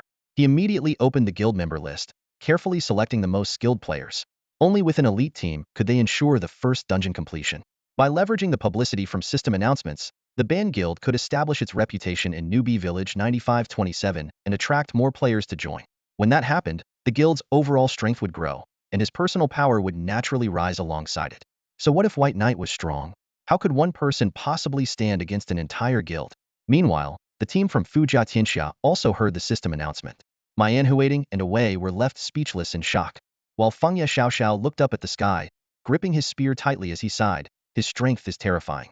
I gave it my all just to take down the wild boar leader and used over 10 potions. Yet he can already solo a gold tier boss. Don't worry. The game has just started, and there will be plenty of chances to catch up, Fujia Tianxia reassured him with a pat on the shoulder. Besides, with me here, your progress will definitely speed up. Thinking about Fujia Tianxia's extraordinary talent, Fengye Xiaoxiao regained his confidence and slung his spear over his shoulder. Let's go. It's time to check out the first dungeon. Hold on. I just found a new teammate. We'll head out as soon as he arrives. What class? Fire Elementalist. Elsewhere, a system notification suddenly flashed before Mubai's eyes. Goblin King Reggie killed within 2 minutes. Hidden storyline Reggie's nightmare triggered. Another notification followed. Mist Forest dungeon difficulty increased to catastrophic level. Is catastrophic level above hell level? Mubai muttered to himself as he summoned 2 fully restored skeletons to replace his injured skeleton warriors. At that moment, Reggie's corpse began to transform. Gray streams of energy poured out from his 7 orifices, quickly forming a small vortex. The mist across the entire mist forest seemed to respond to a call, surging toward the vortex's center. Within the swirling mist, scenes began to emerge, revealing the tragic history of Reggie and the goblin race. The images showed their past as slaves to necromancers, enduring horrific suffering. The goblins were imprisoned in cages, and every day, some of them were taken away for death experiments. Reggie had witnessed countless kin perish before his eyes. Then, one day, the necromancers finally succeeded in summoning a skeleton from the frail corpse of a small goblin. A tiny skeleton appeared before Mubai, and he immediately recognized it as the most basic summoned creature of a necromancer. Almost instantly, a series of images flashed before his eyes like a reel of memories, revealing that this skeleton had once been a goblin in life. The scenes shifted rapidly. Despite many missing fragments, they clearly depicted a significant turning point, the sudden disappearance of the necromancers. Seizing this rare opportunity, Reggie led his people to escape their imprisonment and flee into the misty forest.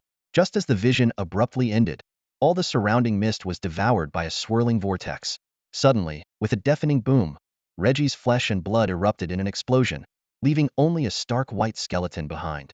Yet, he did not perish. Instead, he rose again, with ghostly blue flames igniting in his hollow eye sockets. The Goblin King, who had hidden for years, ultimately could not escape the fate of becoming an undead. The system immediately displayed his stats panel. Skeleton King Reggie Madness State. Level 10. Rarity Dark Gold Tier Boss. All attributes boost 50. HP 1-800 000 1-800 000. Attack power 4215. Physical defense 780. Magical defense 675. Skills: Summon Skeleton Warrior, Summon Skeleton Archer, Summon Skeleton Mage. Aura of the Undead, Thunderous Strike, Undead Stomp, Undead Leap, Berserk, Deathly Shroud. Mubai gasped sharply. This stat configuration was far beyond what was reasonable for a beginner village boss. The mere 1.8 million HP alone implied a regeneration of 3,600 health per second, not to mention the staggering attack and defense values. It was a nightmare scenario for any novice player, leaving them almost no chance of victory. Reggie's next move was even more terrifying. He let out an earth-shaking roar, causing the corpses of 10 goblin warriors to shatter instantly. The fragments reassembled into a massive bone sword, gleaming with a chilling light and shrouded in gray, deathly energy. Following that, 3 gray vortices materialized, each summoning 5 skeleton warriors, archers, and mages. Though their numbers were far fewer than Mubai's 100-member army, their overwhelming aura was on an entirely different level. The system promptly displayed the summoned creature's stats. Skeleton Warrior level 10. HP 60 00060 Attack power 780. Physical defense 264. Magical defense 216. Skill: Heavy Strike LV10. Trait: Enhanced by Aura of the Undead. All attributes 20. Skeleton Archer level 10. HP 36 00036 000. Attack power 624. Physical defense 160. Magical defense 120. Skill: Double Shot LV10. Trait: Enhanced by Aura of the Undead. All attributes 20. Skeleton Mage level 10. HP 24 00024 000. Magic power 840. Physical defense 100. Magical defense 240. Skill: Fireball LV10. Trait: Enhanced by Aura of the Undead. All attributes 20. Reggie raised the bone sword high and pointed it directly at Mubai. In a raspy voice, he declared, "Let all enemies become undead like us." The battlefield erupted in chaos as the legions of 3 skeleton armies clashed violently with the massive skeleton horde summoned by Mubai. The relentless sound of bone colliding with bone echoed across the field. Despite their slightly higher health and the enhancement of the undead aura, the enemy skeletons paled in comparison to Mubai's skeletal army in every other attribute. What truly troubled Mubai, however, was Rijib himself. The boss's stats were formidable, presenting him with an unprecedented challenge. As the battle commenced, Rijib shattered a heavily damaged skeleton warrior with a single devastating swing of his sword. Mubai's expression grew grim. He quickly raised his dark magic staff and summoned 2 more skeleton warriors to fill the gap. The outcome of this fight hinged on one critical factor. Could he summon reinforcements fast enough to counterbalance Rijib's terrifyingly efficient destruction? Just as he focused on his dwindling mana reserves and pondered his next move, a sudden system announcement sent a chill down his spine. Alert! Hidden quest: Rijib's nightmare has been triggered. Novice village protection disabled. Death will result in a 10 lifespan penalty, with a minimum loss of 10 years. They can even disable novice village protection? Mubai's face turned pale. With only 1 year of lifespan remaining, failure would mean the end of his journey through the myriad realms. To make matters worse, the dungeon's exit had been sealed. Defeating Rijib was now his only path to survival. Crush them! Rijib roared, unleashing Undead Stomp as his right leg slammed into the ground. In an instant, all skeleton warriors within a 30-meter radius lost half of their health. Before Mubai could catch his breath, Rijib's bone sword crackled with lightning. Thunderstrike! With a deafening explosion, 6 skeleton warriors were obliterated on the spot. Mubai's brow furrowed as he commanded his skeletal army to counterattack. The frontline skeleton warriors launched heavy strikes against Rijib, while the archers in the rear focused their fire on the 15 skeletons Rijib had summoned. Meanwhile, Mubai retreated to avoid the range of Undead Leap and continuously summoned new skeletons to reinforce the front lines. At level 7, Mubai's 152 points in spirit, combined with the leader's crest, granted him a mana pool of 9,560 points. Each summoning cost 200 mana, and with a natural recovery rate of 152 mana every 5 seconds, he could summon a maximum of 70 times, roughly 140 skeleton warriors in total. The calculations only deepened Mubai's sense of urgency. That number simply wasn't enough. Rijib's defense as the Skeleton King was overwhelmingly high, rendering both the warriors and archers ineffective at dealing significant damage.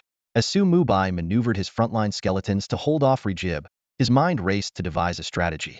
No matter how he calculated, the odds of winning this battle were nearly zero. Mubai furrowed his brows tightly, but suddenly, a spark of inspiration struck him. Unless he could upgrade his skill, summon skeleton soldiers, to the next tier. His only hope rested on the catastrophic trait attached to this skill. Recalling the immense power of the profession's catastrophic traits, Mubai immediately opened his inventory to assess his resources. 18 intermediate soul stones were neatly arranged, each capable of extending his lifespan by 120 days, totaling approximately 6 years. Before upgrading the summoning skill, he decided to experiment with a catastrophic transformation on the soul stones. The system promptly displayed a message. Transforming an intermediate soul stone to tier 3 requires consuming 100 years of lifespan.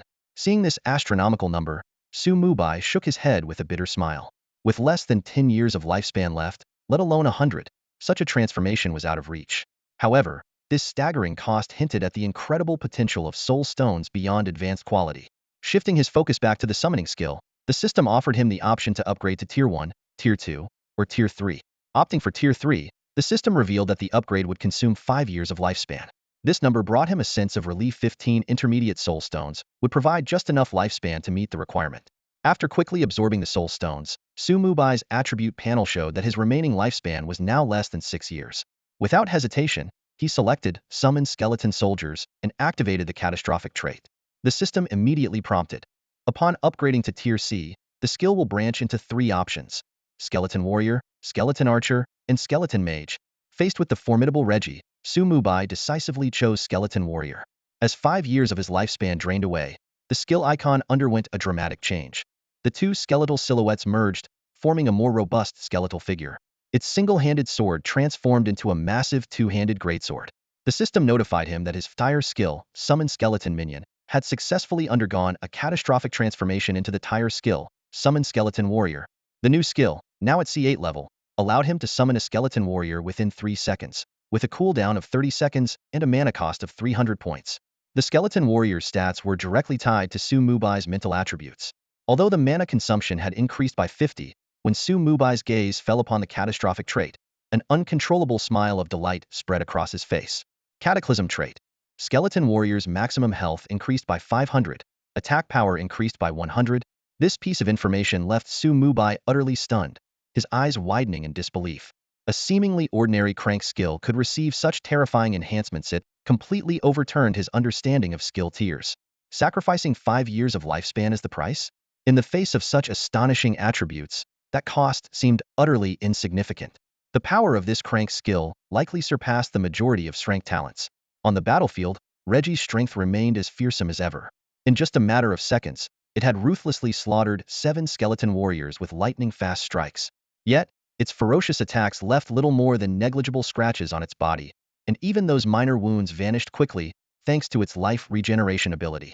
Even under the 100 damage amplification from the Death Codex, Reggie continued to demonstrate the terrifying prowess expected of a Dark Gold tier boss. But at this moment, Su Mubai wore a confident smile. Calmly waving his staff, he summoned a larger, swirling gray vortex. From it emerged 2 towering skeleton warriors, each nearly 2 meters tall. Their massive swords gleamed with a chilling, menacing light. Clad in standardized armor, their eye sockets burned with an eerie blue soul fire, exuding a presence far more intimidating than that of ordinary skeleton warriors. The stats of these skeleton warriors were jaw-dropping. Strength, constitution, and agility all reached 930 points. Their health skyrocketed to an astonishing 69,750, and their attack power surged to an incredible 3,720. Coupled with their heavy strike skill and the cataclysm trait, their combat prowess far exceeded that of most bosses. To put it into perspective, the Silver Deer boss Mist Python King had a health pool of only 88,000. What excited Su Mubai even more was the realization that he could now summon up to 100 of these powerful skeleton warriors at once. It was at this moment that he fully understood ever since acquiring the forbidden grade talent Cataclysm, he had embarked on a path to invincibility. At Su Mubai's command, the 2 skeleton warriors sprang into action. Dragging their massive swords, they carved deep grooves into the ground with each step. Their astonishing agility, enhanced by 930 points, made their movements incredibly fast. The skeleton soldiers ahead quickly parted to clear a path, and the 2 skeleton warriors raised their colossal swords high, slashing them down toward Reggie. Sensing the impending threat, Reggie's soul fire flared violently within its eyes as it swiftly raised its bone sword to counter the attack. Clang! Clang! 2 heavy clashes of metal echoed through the misty forest. 2 powerful skeleton warriors struck with immense force, sending Reggie stumbling back several steps. The soul flames flickering in Reggie's eyes revealed his shock hadn't anticipated being unable to block the attack. 2 non-critical damage numbers exceeding 10,000 floated in the air, showcasing the terrifying power of the skeleton warriors amplified by the Death Codex. "I am the Skeleton King," Reggie roared, regaining his footing and launching a counterattack. Wisps of pale gray death energy began to swirl around his body like ribbons. A system notification indicated that he had activated Shroud of Death, granting him a 20 boost in strength and damage reduction for the next 10 minutes. Su Mubai remained unfazed. While the boss's buffs lasted far longer than those of players, it was inconsequential in the current situation. He commanded the 2 skeleton warriors to press the attack, sending additional skeleton soldiers to assist. Meanwhile, the rest of the skeleton army focused their firepower, quickly annihilating the skeletons summoned by Reggie. Every 2 seconds, Su Mubai summoned a new skeleton warrior to join the fray. Just as Reggie managed to catch his breath, he was forced to endure yet another wave of heavy blows. Before long, 10 skeleton warriors were surrounding Reggie, relentlessly attacking him. Under such pressure, Reggie had no chance to counter. His summoned skeleton forces were completely wiped out. Meanwhile, 60 skeleton archers shifted their aim, unleashing a relentless barrage of arrows like a rainstorm, instantly depleting over 40,000 of Reggie's health. Su Mubai continually replaced damaged skeleton warriors with fresh, full health ones, each substitution delivering a crushing blow to Reggie. Since Su Mubai's skills had been upgraded following the Cataclysm event, Reggie's defeat was inevitable. Despite exhausting every strategy, Reggie was unable to contend with the near 7,000 health skeleton warriors that appeared every 2 seconds. Even the 15 skeletons he summoned in desperation were effortlessly destroyed by the skeleton warriors. When Reggie's health dropped to 360,000, he entered a berserk state, gaining a 50 boost to attack power and attack speed, but at the cost of having his defense. Consumed by frenzy, Reggie abandoned all defense, wildly swinging his massive bone sword in an attempt to break through the encirclement. However, this only hastened his demise. Against the endless tide of full-health skeleton warriors, his desperate assault was futile. The final crushing blow, accompanied by a volley of arrows, ended Reggie's second life. With a defiant cry, he plunged his massive bone sword into the ground, the soul flames in his eyes gradually extinguishing. I refuse to accept this. With a thunderous crash, Reggie's colossal form collapsed, leaving behind a treasure trove of loot. The golden glow of the spoils illuminated the battlefield, while the abundant experience points caused Mubai to level up once again. A cascade of system notifications chimed in succession. Defeating the level 10 Dark Gold tier boss, Skeleton King Reggie, granted an additional 50 experience boost. Experience points increased by 270,000. The system notification echoed in Mubai's ears. Accompanied by a flash of golden light, his level instantly rose to level 8. His 4 main attributes each increased by 1 point, and he gained 1 skill point as well as 15 free attribute points. The 270,000 experience points pushed his experience bar to an impressive 92 of level 8. Although the required experience points to level up were increasing rapidly, level 8 to level 9 alone demanded a staggering 200,000 points. It was hardly a concern for Mubai. For him, leveling up had never required personal effort. The system notifications continued to chime. Congratulations on being the first player in Newbie Village 9527 to solo kill a Dark Gold tier boss. You are rewarded with 40 beginner soul stones and 60 gold coins. This time, the system skipped asking whether to hide his name and immediately began preparing the announcement. 40. A glimmer of excitement flashed in Mubai's eyes. These soul stones, obtained effortlessly through his cataclysm skill, were equivalent to more than 13 years of lifespan. As the boss tier increased, the rewards for first kills also became increasingly generous. Compared to the 40 soul stones, the 60 gold coins seemed almost negligible.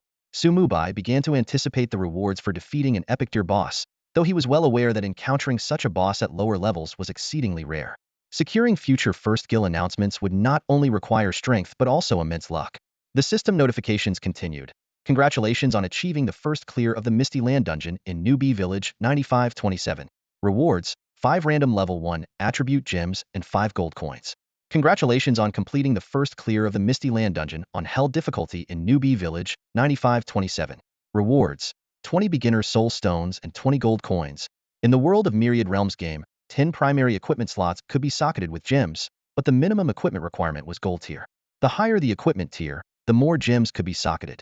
Each level 1 attribute gem added 10 points to the corresponding attribute, which was a considerable boost for ordinary players. However, Mubai frowned. Why was it marked as Hell difficulty? He had clearly completed it on Catastrophe difficulty. At that moment, the system notifications abruptly stopped, as if frozen mid-process. Meanwhile, outside the Misty Land, a valley was bustling with players. In this newbie village of tens of thousands, only the elite had made it this far. The air buzzed with the sounds of team formations and trade negotiations. Looking for a healer, 45, ready to start. Tire talent shield warrior here, solid as a rock. Join us and see for yourself. Buying mana potions, name your price and PM me. Swapping a mage tier skill book for an equivalent rogue skill book. Suddenly, the arrival of a particular team drew everyone's attention. The members of the Dominance Guild had arrived. The players began murmuring among themselves. Even Dominance Guild is here. Looks like they're determined to claim the first clear of Misty Land. Should we join Dominance Guild? Their talent enhancement perks are really tempting. Let's go take a look. At the forefront of Dominance Guild's team, their leader walked confidently, basking in the envious gazes of the surrounding crowd.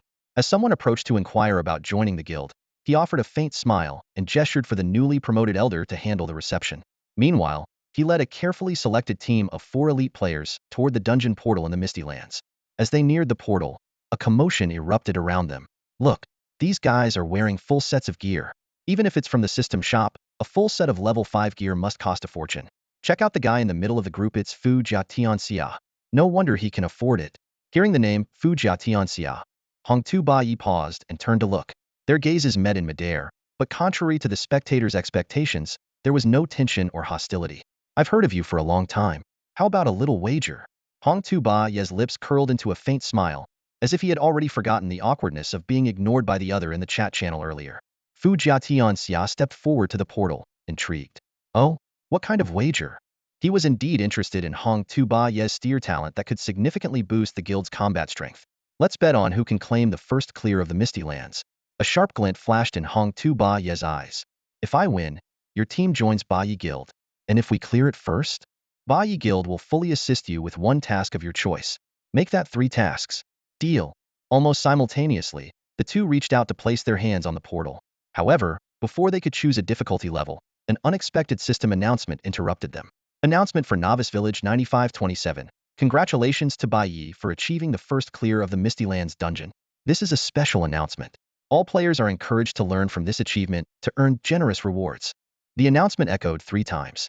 Hong Tu Ba Ye's expression darkened. Just as he was about to propose betting on the harder difficulty, 6 consecutive system notifications reverberated through the Novice Village. Bai Yi not only cleared the dungeon on Hell difficulty, but also became the first player to solo kill a Dark Gold tier boss. The valley fell into stunned silence. Without a word, Hong Tu Ba Yi vanished into the swirling portal with his team, as if trying to escape some harsh reality. He was confident about the hard difficulty, and perhaps the nightmare difficulty was within reach, but Hell difficulty? Clearing it on the first day?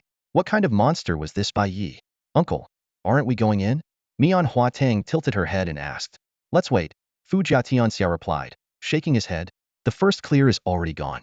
Well, head in after Su Mubai comes out for a trade. He planned to purchase some better gear first, hoping to conquer the nightmare difficulty. As for Hell difficulty, he decided it was best left alone. Facing a Dark Gold tier boss was no trivial matter. After what felt like an eternity of half a minute, Su Mubai finally heard the long-awaited system notification. A crisp chime was accompanied by golden text that materialized before his eyes. Congratulations!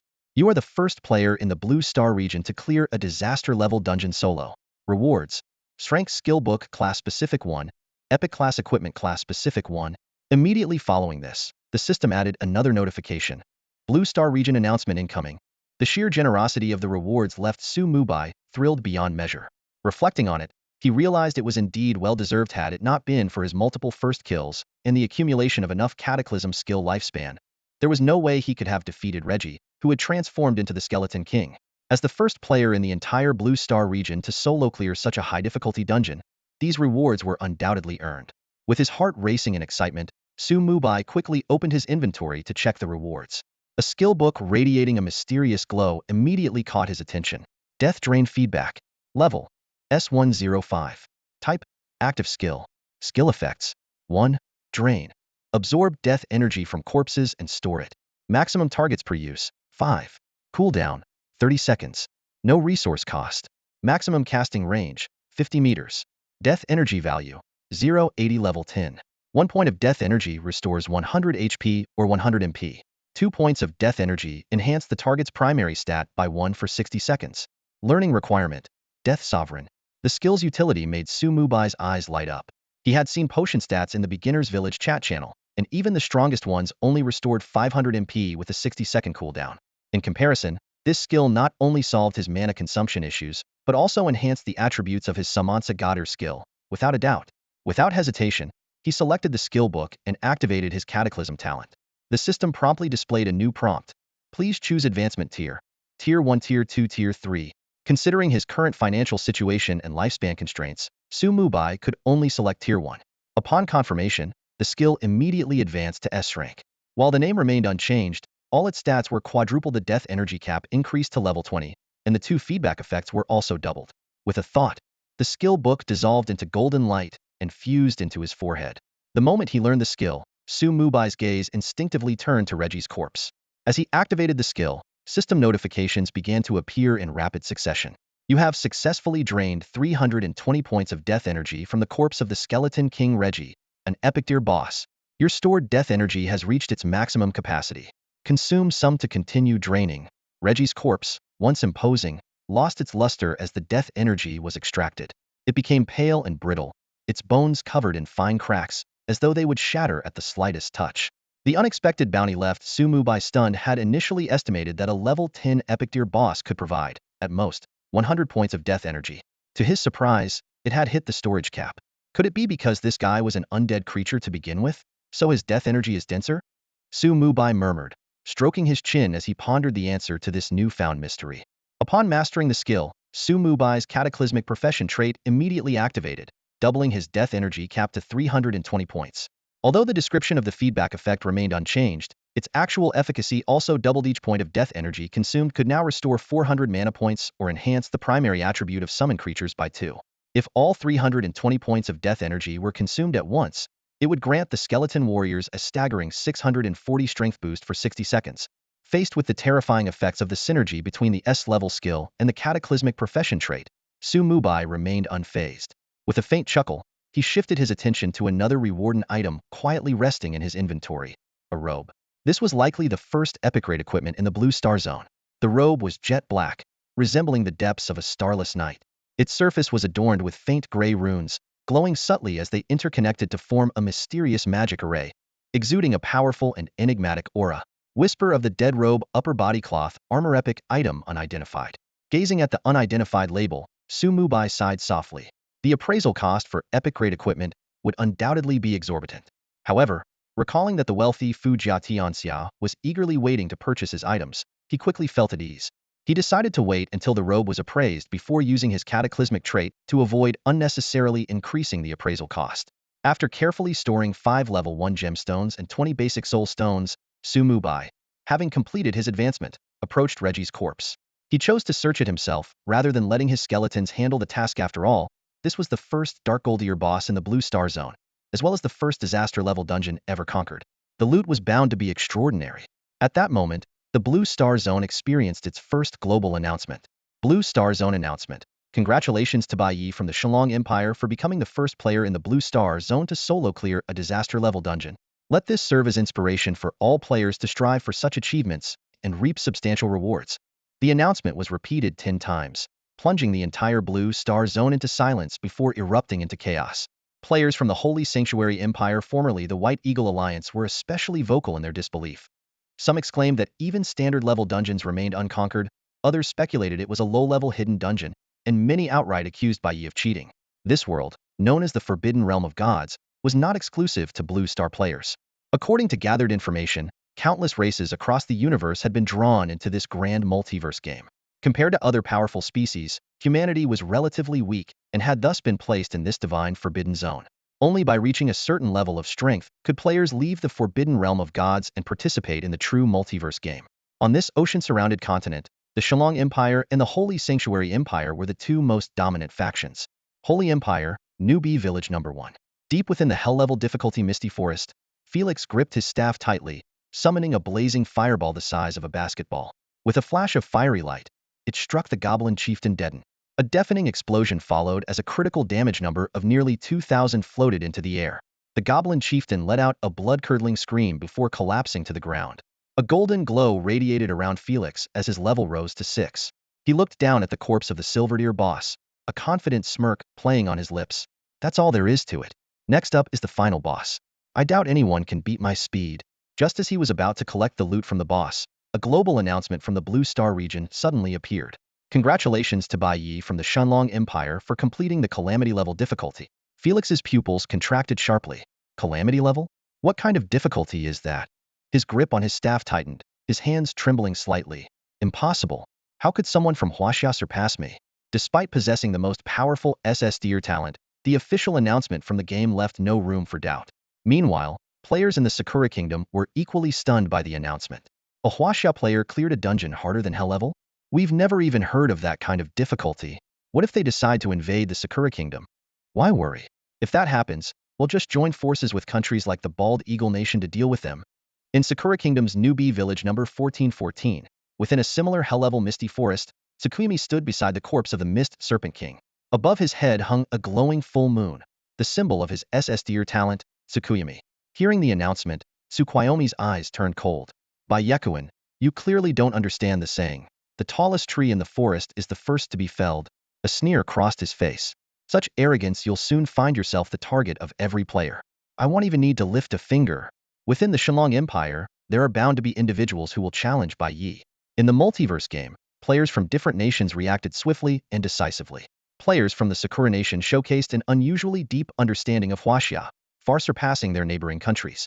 Meanwhile, in the Kingdom of Korea, formerly the territory of the Stick Nadiona, a wave of discontent was brewing. Why the hell does Bai Yi get to trigger the first global announcement? Korea's players grumbled indignantly. When it comes to gaming skills, we're the best.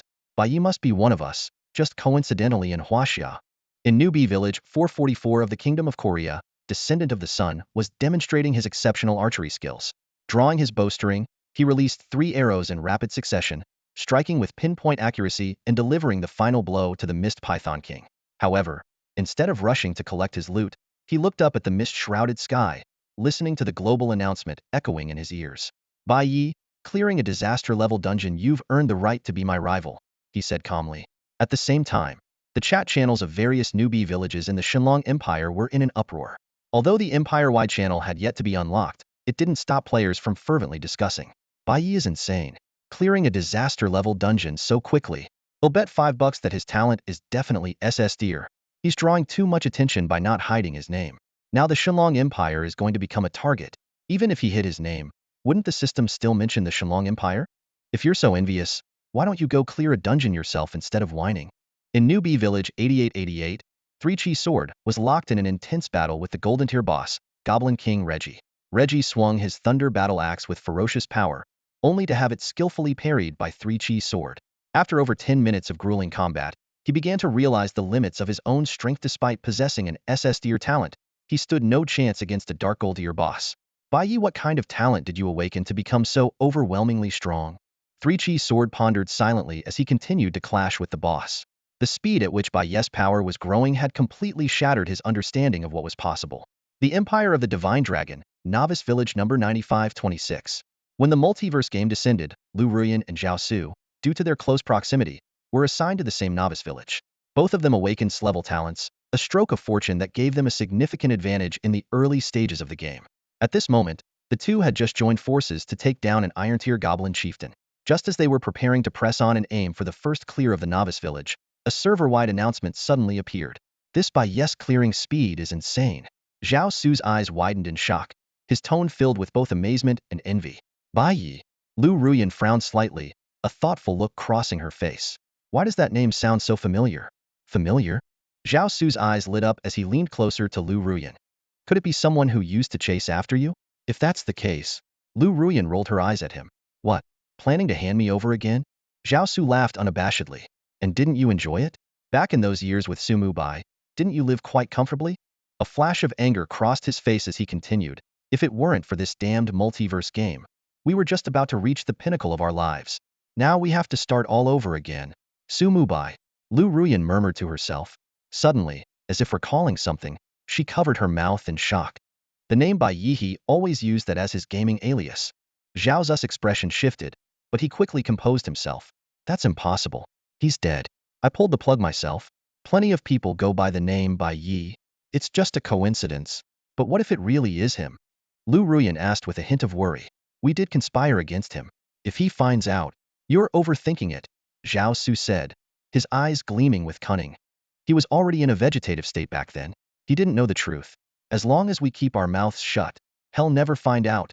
He pulled Lu Ruyan into his arms and added with a sly grin. If this Bai Yi isn't Su Mubai, you can seduce him. And if it is Su Mubai, even better.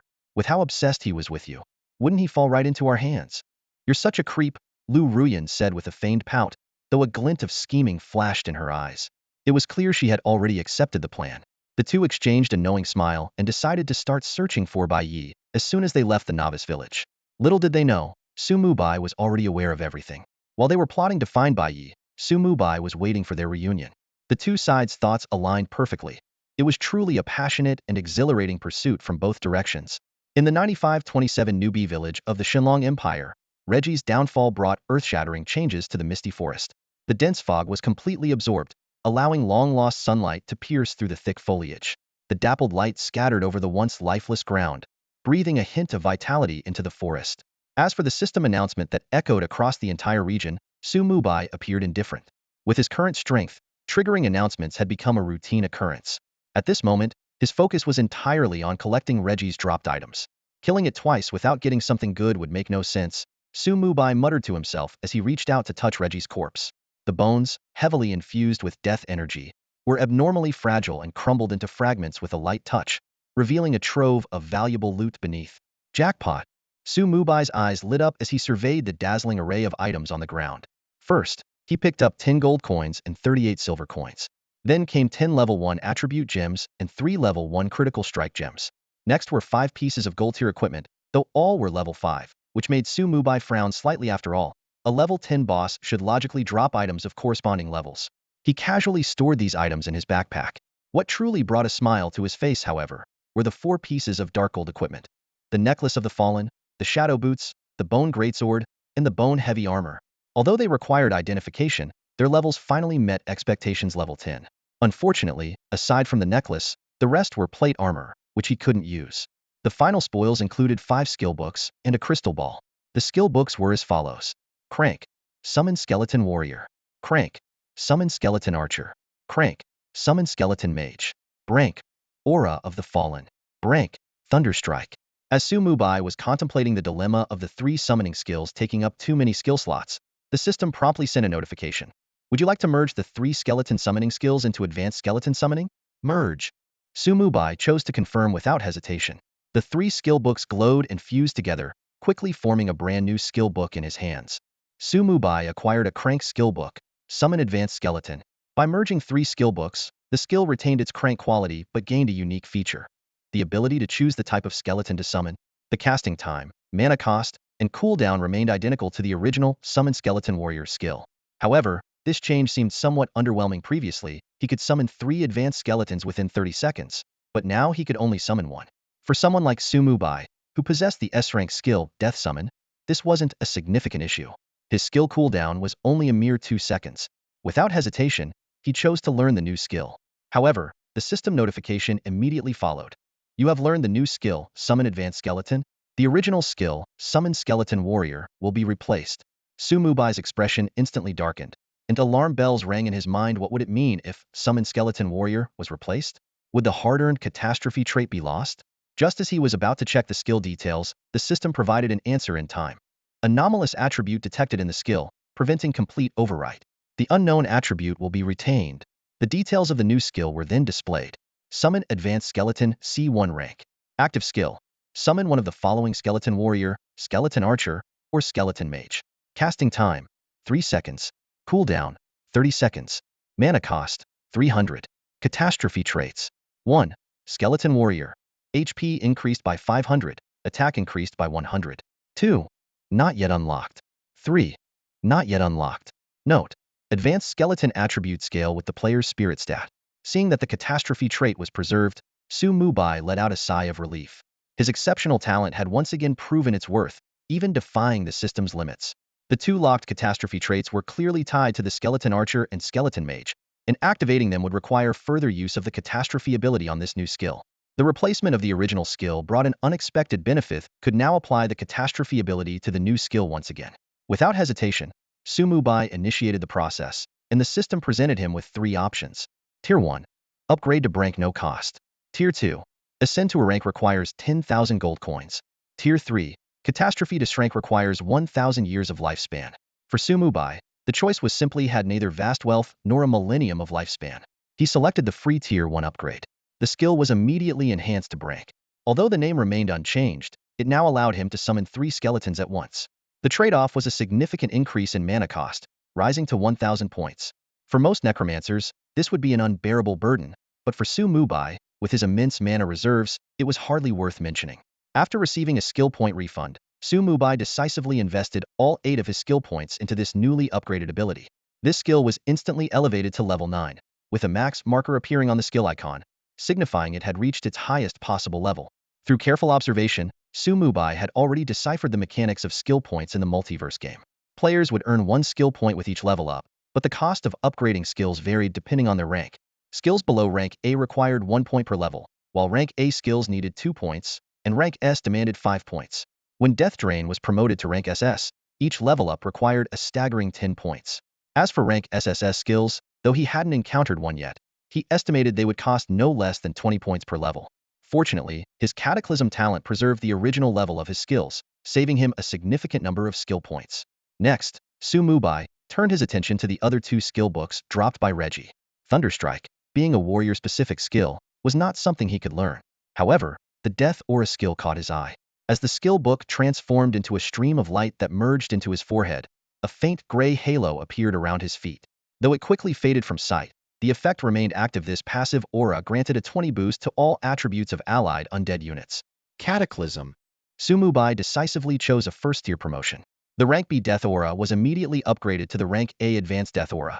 increasing the attribute boost to 30 and expanding the effect radius from 100 meters to 500 meters. With the Cataclysm class trait, this range was further extended to an astonishing 1,000 meters.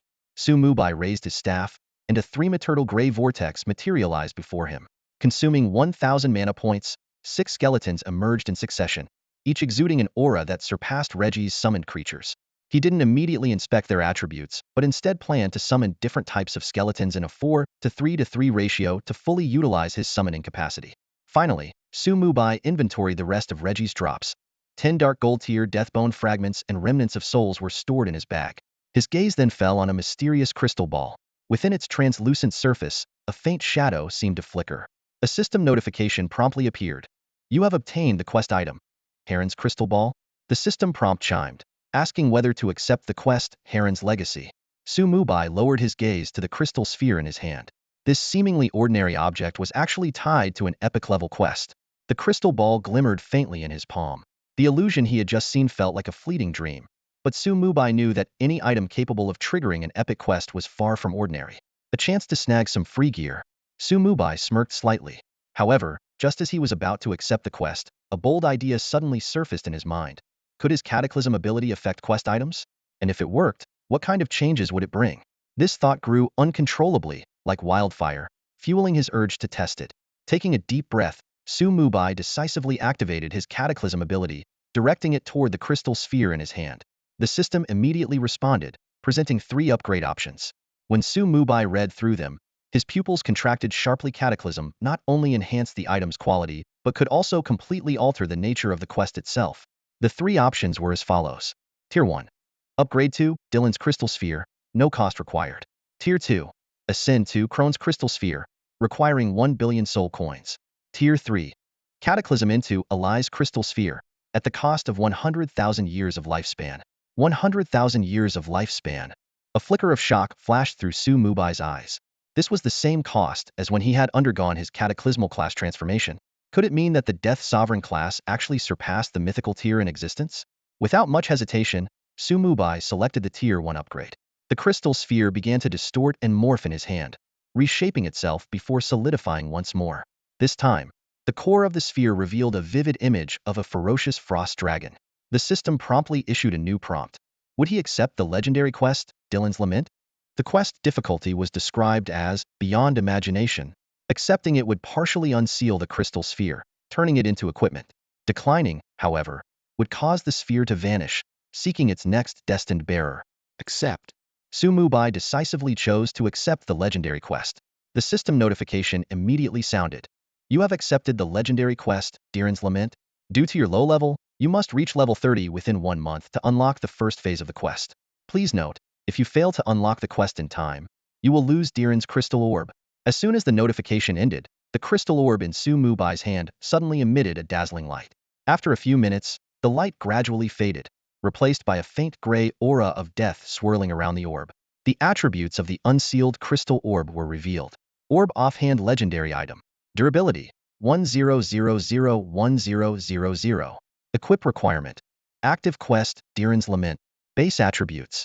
50 spell power level 5. 20 all attributes. 1000 health. 2000 mana. Special traits. 1. 30 spell critical chance. 50 critical damage. 2. Sealed state. Effect unknown. 3. Sealed state. Effect unknown. Skill. Sealed state. Special. Unlocks upon entering the first phase of the quest. Disappears automatically upon quest failure. Although most of its attributes remain sealed, the revealed base stats alone far surpassed gear of the same level, even dark gold grade equipment. Without hesitation, Mubai equipped the orb in his offhand slot. The crystal orb immediately shrank and began to slowly rotate around his left hand. While organizing his inventory, Mubai glanced at the pile of unidentified loot and nodded with satisfaction. This dungeon run had exceeded all expectations. He took his time summoning 100 high-level skeletons and stored them all in his summoning space before heading toward the dungeon's teleportation portal. A flash of white light marked his arrival at the portal's exit, where he was instantly greeted by a chorus of murmurs. That's White Knight. So that's what he looks like in real life. Already level 8? That's insanely fast. Well, if you can solo clear a disaster-level dungeon, anyone would level up that quickly? He's so handsome. I wish I could be his girlfriend. Keep dreaming. White Knight is mine. I wonder if he'll start a guild. With his talent, starting a guild might not be a bad idea. Despite the chatter, no one dared to approach him. The string of system announcements had already proven Mubai's strength. Even though dying in the beginner's village didn't cost lives, the penalties of losing levels and experiencing real pain were reasons enough for everyone to keep their distance. Just then, a familiar voice called out, "White Knight, brother. You're finally out." It was Fu Jiatianxia. Mubai turned toward him. A faint smile tugging at his lips. Looks like the money delivery had arrived. At the entrance of the dungeon in Novice Village number 9527, an extraordinary encounter was unfolding. No wonder the Wealth Overall team hasn't entered the dungeon yet. "Eve been waiting for by ye," whispered some of the surrounding players, their gazes shifting back and forth between Mubai and Wealth Overall. One player speculated, with these two powerhouses teaming up, the hard mode first clear of Grand Ambitions might change hands. Not necessarily, another player immediately countered. Grand Ambitions has been in there for a while now. Can Wealth Overall even catch up? Who knows? Someone else murmured in a low voice. Maybe Wealth Overall is aiming for Nightmare mode instead? Mubai raised an eyebrow and looked at Wealth Overall. "You've been waiting for me?" Wealth Overall chuckled and waved dismissively. "Not for long." Scanning the growing crowd, he frowned slightly. "How about we trade somewhere else?" "No need." Mubai decisively summoned 10 skeletal warriors, instantly clearing a space near the dungeon portal. "Right here is fine. I'm in a hurry." Gulp, the sound of players swallowing nervously rippled through the crowd. Everyone was stunned by the sudden display. Those 10 towering skeletal warriors, each boasting 6-digit health points, were like 10 mini-bosses summoned out of nowhere. Even Feng Yi Xiaoxiao and the other players stared at Mubai in disbelief. The sheer power he demonstrated was as shocking as the recent server-wide announcement. This scene deeply impressed upon the players the realism of the world of Myriad Realms game. The gap in strength between players was as vast as in the real world. While some lost their motivation, many more were inspired, their desire to grow stronger reignited. They began forming teams and charging into the dungeon, understanding that even without exceptional talent, the game still offered opportunities to defy the odds. "Bai Yi, your strength is truly terrifying," Wealth Overall remarked, eyeing the imposing skeletal warriors with a meaningful expression. He was certain that Mubai possessed an SS-grade talent. At the same time, he found it puzzling that Novice Village number 9527 had produced 2 SS-grade talent players. Little did he know, Mubai's talent was actually obtained through exploiting a bug. Originally, it was just Scrade. In truth, Wealth Overall was the only genuine SS-grade talent player in this Novice Village. However, the village did have a notable number of Scrade talent players in total, including Mubai. "Ha, your talent is the one worth envying," Mubai said with a faint smile, recalling Wealth Overall's SS-grade God of Fortune talent. If paired with his own Ascension ability, it would be an invincible combination. However, Mubai had no intention of forming a team. Thanks to the freeloading promotion mechanic, Wealth Overall's wealth would eventually end up in his hands anyway. The two individuals exchanged a knowing glance and smiled. Mubai got straight to the point, saying, "I've got quite a lot of stuff. Are you sure you can handle it all?" "Don't worry, absolutely no problem," Fu Jiatianxia replied confidently, thumping his chest. As a wealthy man with nothing but money to his name, he had absolute faith in his financial power. "Then let's get started," Mubai said decisively, swiftly pulling out a pile of gear and skill books from his backpack. These were spoils he had looted from minor mobs in the Cataclysm dungeon. Black iron and bronze tier equipment, along with tire skill books. Though the quality wasn't high, for Fu Jiatianxia, these were rare treasures at this stage of the game. Fu Jiatianxia carefully examined the attributes of each piece of equipment and skill book, knowing full well that Mubai probably had even better items he hadn't shown yet. However, he didn't press the issue and calmly said, "Brother Bay, name your price. He'll take it all." As someone assembling a 100-member elite team, these items and books were exactly the resources he needed most at the moment. Mubai quickly checked the market trends in the chat channel and gave what he considered a fair price. Black iron tier equipment, 5 silver coins each. Bronze tier equipment, 20 silver each. Tire skill books, 20 gold each. While these low-tier items were bound to appreciate in value later, players were currently strapped for cash, making it hard to fetch high prices. However, tire skill books were an exception. They were rare drops exclusive to hell-level dungeon bosses like Reggie. "Deal." Fu Jiatianxia agreed without hesitation. 10 black iron pieces, 6 bronze pieces, and 4 tire skill books came to a total of 81 gold and 70 silver. He initiated the trade immediately, without even attempting to haggle. To him, forming a connection with Bay was far more valuable than the gold spent. After the transaction was completed, Fu Jiatianxia beamed and said, "Brother Bay, now it's time to bring out the real treasures, isn't it?" "Of course, I've got better items," Mubai replied with a cryptic smile, pulling out another batch of gear from his backpack. When 7 pieces of gold tier equipment and 5 tire skill books appeared, Everyone present was stunned. Away couldn't help but exclaim out loud, while Cotton Candy and Wake Up Struggler were left speechless in shock. Even Fengye Xiaoxiao, who spotted 2 usable items and a skill book among the haul, couldn't help but marvel. Fu Jia Tianxia's confident expression gradually turned awkward. Fengye Xiaoxiao gently tugged on his sleeve and whispered, "Looks like you really don't have enough money for this." Seeing Fu Jia Tianxia's troubled expression, Su Mubai waved it off generously. "No worries. You can take these items now and pay the remaining balance tomorrow." With the system's contract in place, he wasn't concerned about being cheated. This gesture instantly boosted Fu Jia Tianxia and the group's impression of Su Mubai. However, the thoughtful look on Su Mubai's face hinted that this was only the beginning. The equipment and skill books that had just been taken out were merely drops from 2 silver-level bosses. Su Mubai chuckled to himself. The real treasures were still lying quietly in his backpack level 10 dark gold equipment and that rare skill book from Reggie's drop. Of course, he wouldn't sell those now. He had to wait until he left the beginner's village to fetch a good price. However, the few pieces of level 5 gold equipment he had on hand could be sold after an upgrade. Glancing at Fu Jia Tianxia's eager expression, Su Mubai began quoting prices one by one. Weapons, 30 gold coins. Plate armor, 40 gold coins. Other equipment, 20 gold coins each. As for these 4 standard skill books, 100 gold coins each. Then, he took out a special skill book separately. This one, I'll give you a special price, 500 gold coins. That expensive? Fu Jia Tianxia gasped in shock.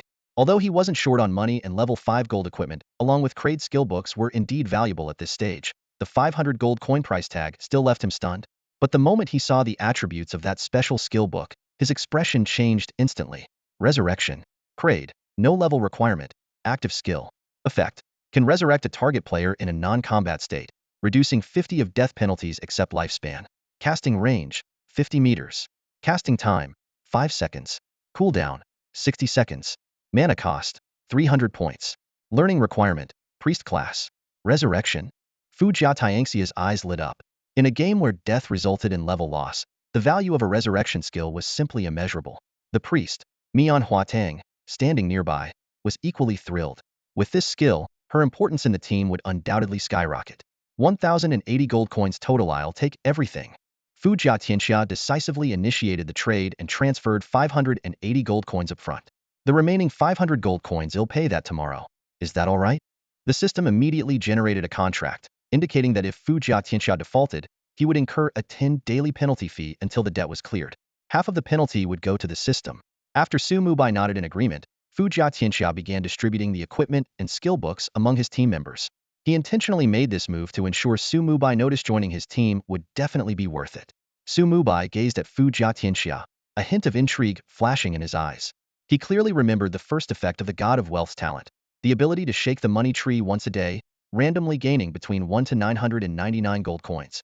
For this guy to be so confident about earning over 500 coins tomorrow, the other 2 effects of the God of Wealth's talent must have given him solid assurance. Soon, everyone had selected their equipment and skills, their faces lit up with unconcealed joy. Fu Jia Tianxia turned to Su Mubai with his signature smile. "Thanks, brother Bai Yi. With this gear, our chances of conquering the nightmare-level Misty Forest have greatly improved." "Oh, is that so?" Su Mubai's lips curled into a subtle, meaningful smile. "Are you sure you can clear it faster than I can?" That statement was like a bucket of cold water, instantly extinguishing the smiles on Fu Jia Tianxia and his team's faces. They suddenly remembered. While Bai Yi had already claimed the first clear for Hell-level and Catastrophe-level dungeons, he could just as easily compete for the Nightmare-level first clear as well. How could they hope to outpace him? Fu Jia Tianxia and his team's expressions darkened, as if they had been played. The hot-tempered Qi Chuang Kuan Nan who was about to erupt, but Feng Yi Xiao quickly grabbed him, signaling him to stay calm. Fu Jia Tianxia quickly composed himself, forcing a strained smile. "Brother Bai Yi, that joke wasn't very funny. Let's hear your terms." Su Mubai smirked to himself. He had already reached level 8, and tackling a level 7 nightmare-level dungeon would not only offer no over-level bonus, but would also result in halved experience points. Rather than waste time, he'd rather focus on leveling up. However, he wasn't about to pass up the first clear reward, the basic life soul stone. The terms are simple. The basic life soul stones from the first clear reward, all of them go to me, Su Mubai stated bluntly. He knew that Feng Yi Xiao had triggered a system announcement before, so they must understand the value of the life soul stones. Hearing this, the group had a sudden realization. So Bai Yi's real target was the life soul stones. Fu Jia Tianxia and the others were torn. To them, a basic life soul stone only added 30 days to their lifespan, not exactly urgent. But still, It was a matter of longevity. If they handed all the stones over to Mubai, what would be the point of the first clear? At this moment, Mubai turned his gaze toward Fengyi Xiao. How many life soul stones did you get from the first kill of the bronze level boss? Fengyi Xiao hesitated for a moment. 2. Have you absorbed them yet? Not yet. Ah, I see. Mubai's eyes lit up as he rubbed his chin thoughtfully. How about we make another deal? I guarantee you'll secure the first clear for the nightmare level Misty Forest and gain the strength to farm the hell level dungeon. The condition? Add those 2 life soul stones to the deal. Faced with Mubai's steeper demand, Fu Jiatianxia and Fengyi Xiao didn't show any anger. Instead, they shouted in unison, "Deal." Why? Because Mubai had once again taken out 5 pieces of gear, 5 pieces of dark gold grade equipment. In the novice village number 9527, located on the green grasslands, Mubai lay leisurely on the grass with his hands behind his head and a blade of wild grass between his lips. He closed his eyes, basking in the gentle sunlight as a soft breeze rustled by, carrying the drifting clouds across the sky. The scene exuded a tranquil and carefree charm. Not far away, a massive skeleton army rampaged across the grasslands. Over 100 skeletons swept through various wild creatures like bulldozers. 40 skeleton warriors focused on drawing the attention of the monsters, while the remaining skeletal archers and mages provided consistent and coordinated attacks from the rear, working together like a finely tuned killing machine. System notifications repeatedly popped up. Defeated level 10 Wild Bull. Gained 30 EXP including 50 bonus for defeating higher level enemies. Defeated level 10 Elite Monster Prairie Wolf. Gained 150 EXP including 50 bonus for defeating higher level enemies. Defeated level 10 Enhanced Elite Monster Prairie Dire Wolf. Gained 450 EXP including 50 bonus for defeating higher level enemies. This level 10 monster zone was one of the few high-level areas around the novice village. While other players were still struggling in the Misty Forest dungeon, Mubai had already monopolized the entire map for grinding. If other players were to witness this scene, they'd probably be enraged. Why was it that while they were still worried about being killed by wild monsters, this guy could just lie around and level up effortlessly? Before long, a golden light enveloped Mubai. Congratulations, player Bai Yi has leveled up to level 9. All stats 1. Skill points 1. Free attribute points 15. Mubai opened his eyes and slowly got up. As usual, he distributed his free attribute points but decided to hold on to his skill points for now. His current passive skills didn't require upgrades, and the skill Death Drain demanded 10 skill points to level up, which he deemed inefficient. As for the low-level burn damage skill, it was likely to be replaced in the future, so it wasn't worth investing points in either. After completing a trade with the player known as Fu Jiatianxia, Mubai originally planned to appraise the equipment in his inventory. However, upon returning to the novice village, he discovered that the appraiser NPC had gone to the green grasslands to sketch and paint. This NPC, who doubled as an artist, believed there wasn't anything in the novice village worth appraising and decided to spend time outdoors instead. Left with no choice, Mubai, carrying 758 gold coins, could only purchase a few sets of underwear and some return scrolls before hastily leaving. The rest of the village's items were of no use to him. The green plains were vast, and who knew where that guy had wandered off to for inspiration? Mubai pursed his lips, stood up from the grass, and brushed off the bits of grass sticking to his pants. The nearby wild monsters had already been cleared out by his army of skeletons and hadn't respawned yet. Instead of going out of his way to find an appraiser, he figured it would be better to wait until he left the beginner's village. After all, those level 10 items were useless to him at the moment. He did a quick calculation of the experience points needed to level up 500,000. The jump from level 9 to level 10 didn't have any dungeons to grind. It could only be achieved by slowly farming in the wild. To gather that much experience, he'd probably have to clear out the wild buffalo on the green plains several times over. Finding an area densely packed with monsters, Mubai leisurely stretched out on a flat boulder, crossing one leg over the other. His 40 skeletal warriors immediately sprang into action, forming a tight defensive line. No wild monster could break through their encirclement.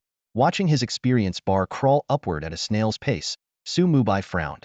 His gaze fell on the summoning space expansion skill, and he began contemplating whether to use his gold and soul stones to upgrade or mutate the skill. With a thought, he opted for mutation. The system immediately presented him with the following options. Tier 1. Overwrite the current upgrade effect and re-upgrade to a Drank skill, no cost. Tier 2. Overwrite the current upgrade effect and ascend to a Crank skill, costing 100 gold coins. Tier 3. Overwrite the current upgrade effect and mutate to a Brank skill, costing 20 years of lifespan. 20 years? Mubai's mouth twitched. While a Brank skill itself might not be worth that much lifespan, the unique traits brought by mutation were undeniably tempting. He quickly calculated his soul stone reserves, counting the 2 he had traded from Feng Yi Xiao Xiao. He had a total of 65 stones. Each mid-tier soul stone could add 120 days of lifespan, equating to 7,800 days, or over 21 years. Without hesitation, Su Mubai absorbed all the soul stones. The surge of life energy coursing through his body made him let out a soft hum of satisfaction. The sensation was far more exhilarating than any worldly pleasure. Once the rush subsided, he didn't hesitate to select the Tier 3 mutation. The system immediately prompted him to confirm the consumption of 20 years of lifespan. Su Mubai decisively clicked confirm, and the newly acquired life force drained away rapidly. The system notified him that he had lost 20 years of lifespan, leaving him with less than 3 years remaining. However, his rank skill, Summoning Space Expansion, successfully mutated into a rank skill. The Summoning Space Expansion, classified as a level passive skill, may appear simple in its description, but it brought an astonishing boost to Su Mubai. The skill itself provides a 8 summoning space bonus, which, under the effects of the cataclysm trait, is directly doubled to 16. Further enhanced by Death Convoke, Su Mubai's summoning space limit skyrocketed to an impressive 340 points, with 100 points currently available. What's even more remarkable are the 2 additional cataclysm traits. The first trait extends Su Mubai's control range over skeletons to a radius of 500 meters, increasing the coverage area by a staggering 25 times. The second grants his summoned creatures automatic resurrection upon death.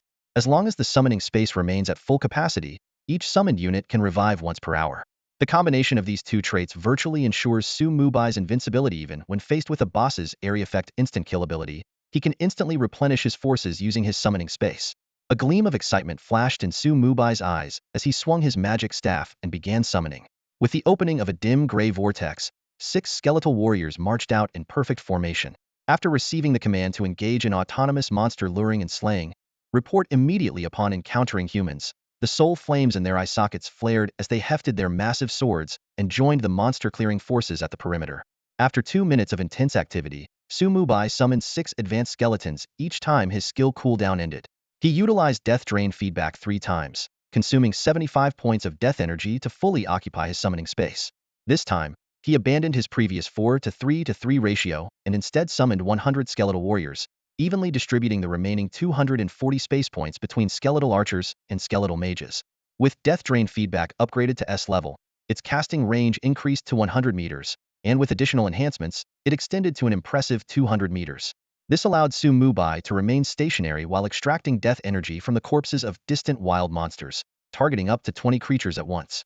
However, apart from bosses, the death energy provided by regular monsters, elites, or even enhanced elites was rather limited, typically yielding only 2 points of death energy from every 20 monsters. There was certainly no shortage of corpses here. Every 30 seconds, Su Mubai would perform a death energy extraction, and in less than 20 minutes, he had replenished his death energy to its maximum capacity. What followed was a leisurely period of leveling up. Lying on the grass, he would see 2 skeleton soldiers marching toward him every 10 minutes or so, respectfully presenting the loot dropped by wild monsters. These ordinary pieces of equipment didn't even warrant a second glance from Su Mubai. He casually enhanced them once and tossed them into his inventory. He had already decided to bring these items to the Imperial City near the beginner's village, where the auction house was bound to bring him a handsome profit. His army of 340 skeletons swept across the grasslands like an unstoppable force. With stats far beyond the norm, this army conducted a one-sided massacre of the wild monsters. Even boss-level creatures stood no chance against their overwhelming strength. When the level 10 Black Iron Buffalo leader fell, it granted Su Mubai 1,950 experience points, and that was with a 50 bonus. Shortly after, the level 10 Bronze Grassland Wolf leader was also defeated, contributing 6,000 experience points. While most of the equipment and skill books dropped by these 2 bosses were unimpressive, one item in particular caught Su Mubai's attention: a beginner-level skill book. Grants 1 skill point upon use? Su Mubai mused, quickly piecing together the mechanics of this item. If dungeon bosses could also drop such books, their value would plummet before long, especially since normal difficulty dungeons could be farmed endlessly. In contrast, the rarity of wild bosses ensured the skill books retained significant value. The fact that the Bronze Grassland Wolf leader dropped this book suggested it was the minimum requirement for such loot.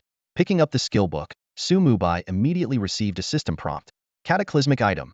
Beginner skill book. Choose upgrade tier. Tier 1, Tier 2, Tier 3. Option 1.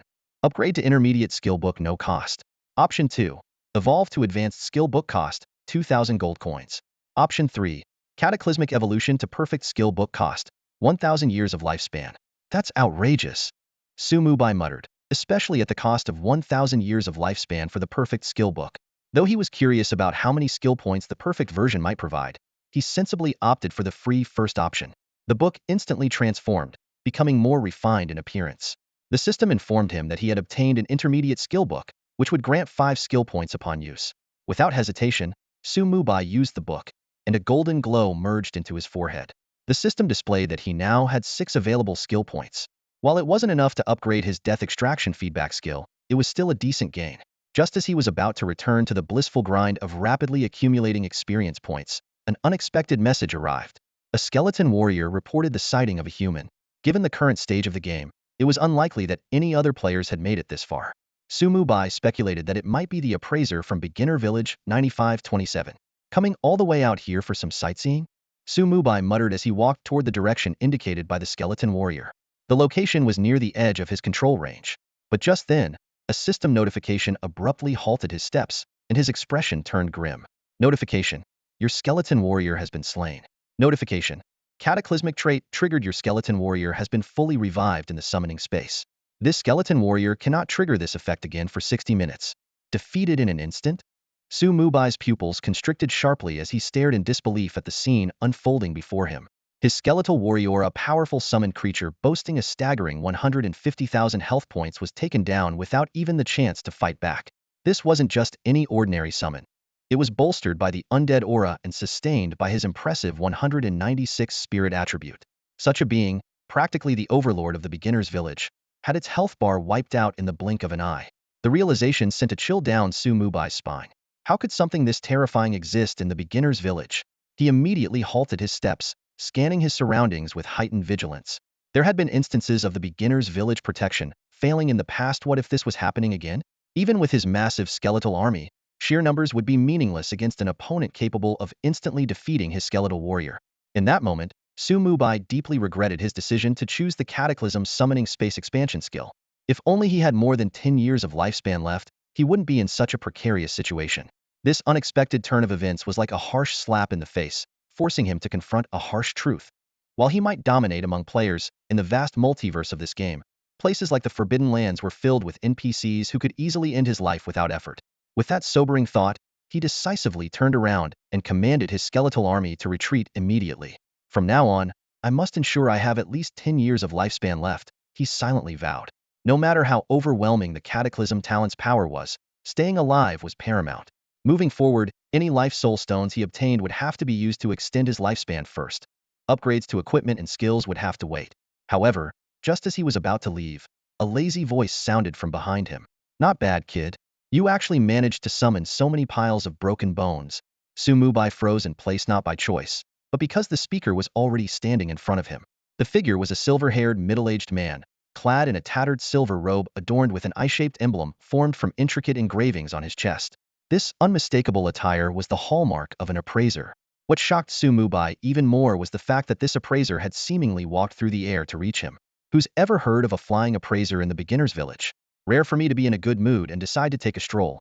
Only for you to ruin it, kid, the middle-aged man said with a hint of annoyance.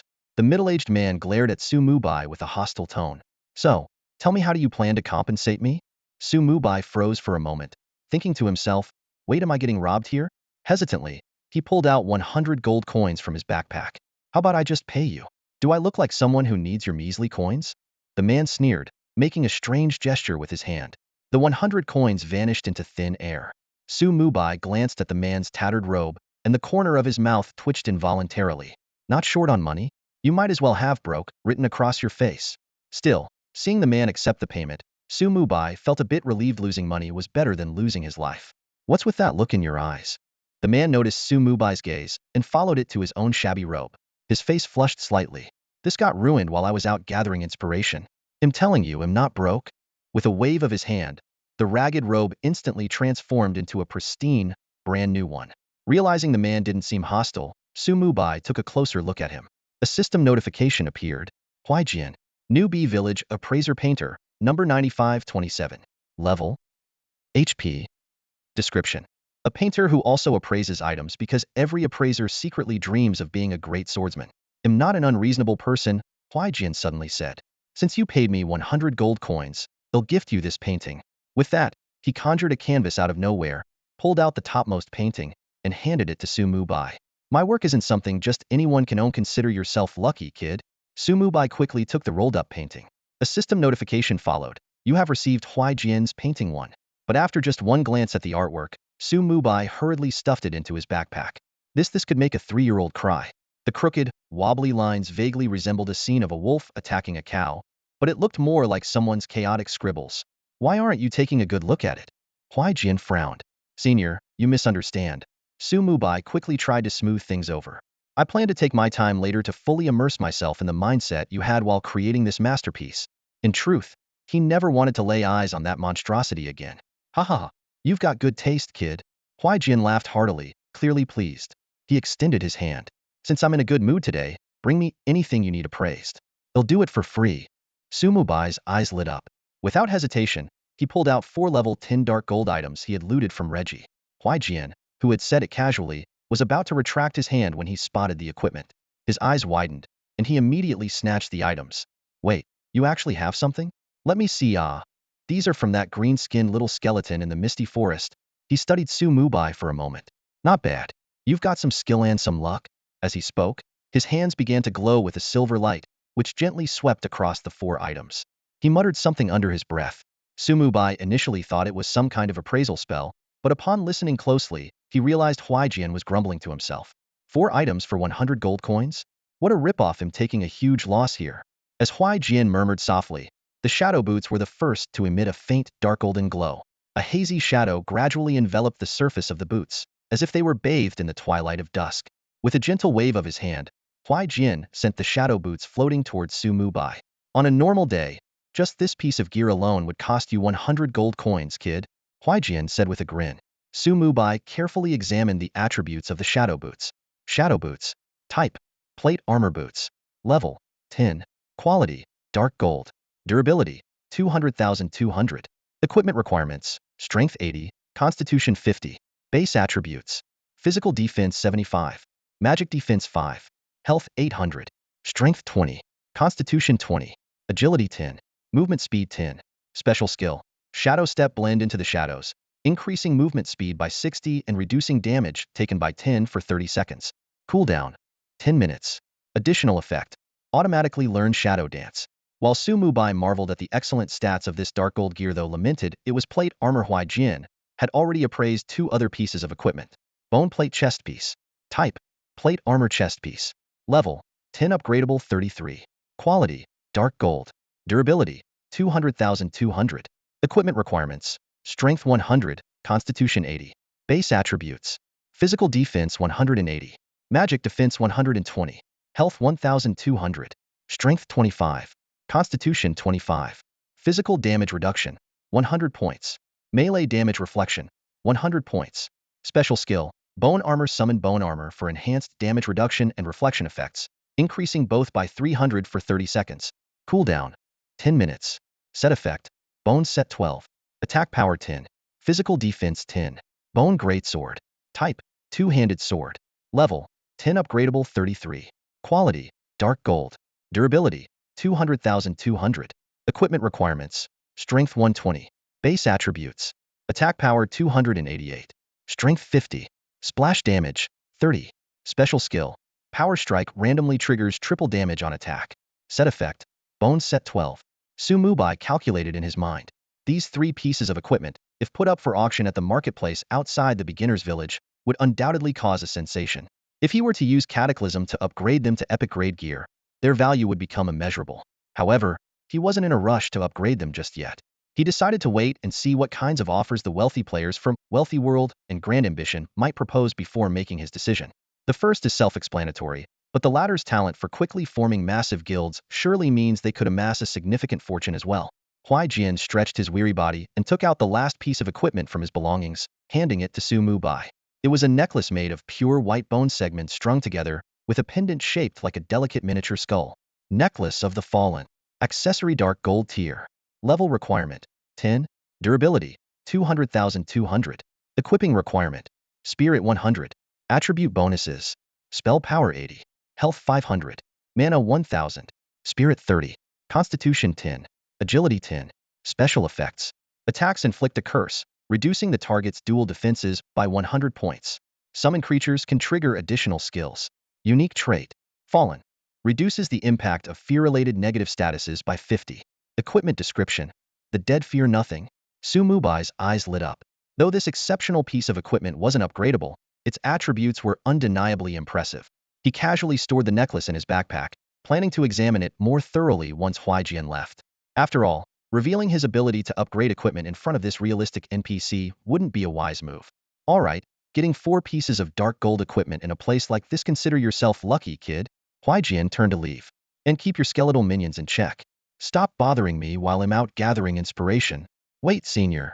Mubai quickly called out to him. What now? Don't tell me you've got more dark gold equipment to appraise? A flash of reluctance crossed Huaijian's face. Not dark gold, no, Mubai said, scratching the back of his head as he pulled out a robe. But there's this. Huaijian's previously dismissive expression froze. He snatched the robe and examined it carefully, then stared at Mubai as if he were some kind of anomaly. An epic tier item? In this dump of a place? This was none other than the Whispering Robe of the Fallen, which Mubai had obtained as a reward for being the first to clear a catastrophic level dungeon. If not for the Blue Star region-wide announcement, equipment of this caliber would never have appeared in a beginner's village. Senior, this should qualify for a free appraisal too, right? Mubai asked expectantly. If I say it's free, then it's free. Huaijian tossed the robe back at him. Unfortunately, my appraisal skill isn't high enough to identify this thing. Mubai was taken aback. You can only appraise dark gold tier gear? I'm just here on a part-time gig in the beginner's village. What's the big deal if I can't appraise epic tier items? Huaijian shrugged. Seeing Mubai's disappointed expression, Huaijian paused for a moment and then spoke up. Kid, want to learn appraisal yourself? Huh, really? There's such a good deal? Mubai's eyes lit up as he eagerly nodded. I want to learn. Learning the appraisal skill would allow him to directly identify epic-grade equipment without relying on others. The thought alone made his heart race. If you want to learn, that's fine, but you'll need to pay a tuition fee, Huaijian said, raising an eyebrow as a faint smile played on his lips. How much? Mubai instinctively reached for his bag.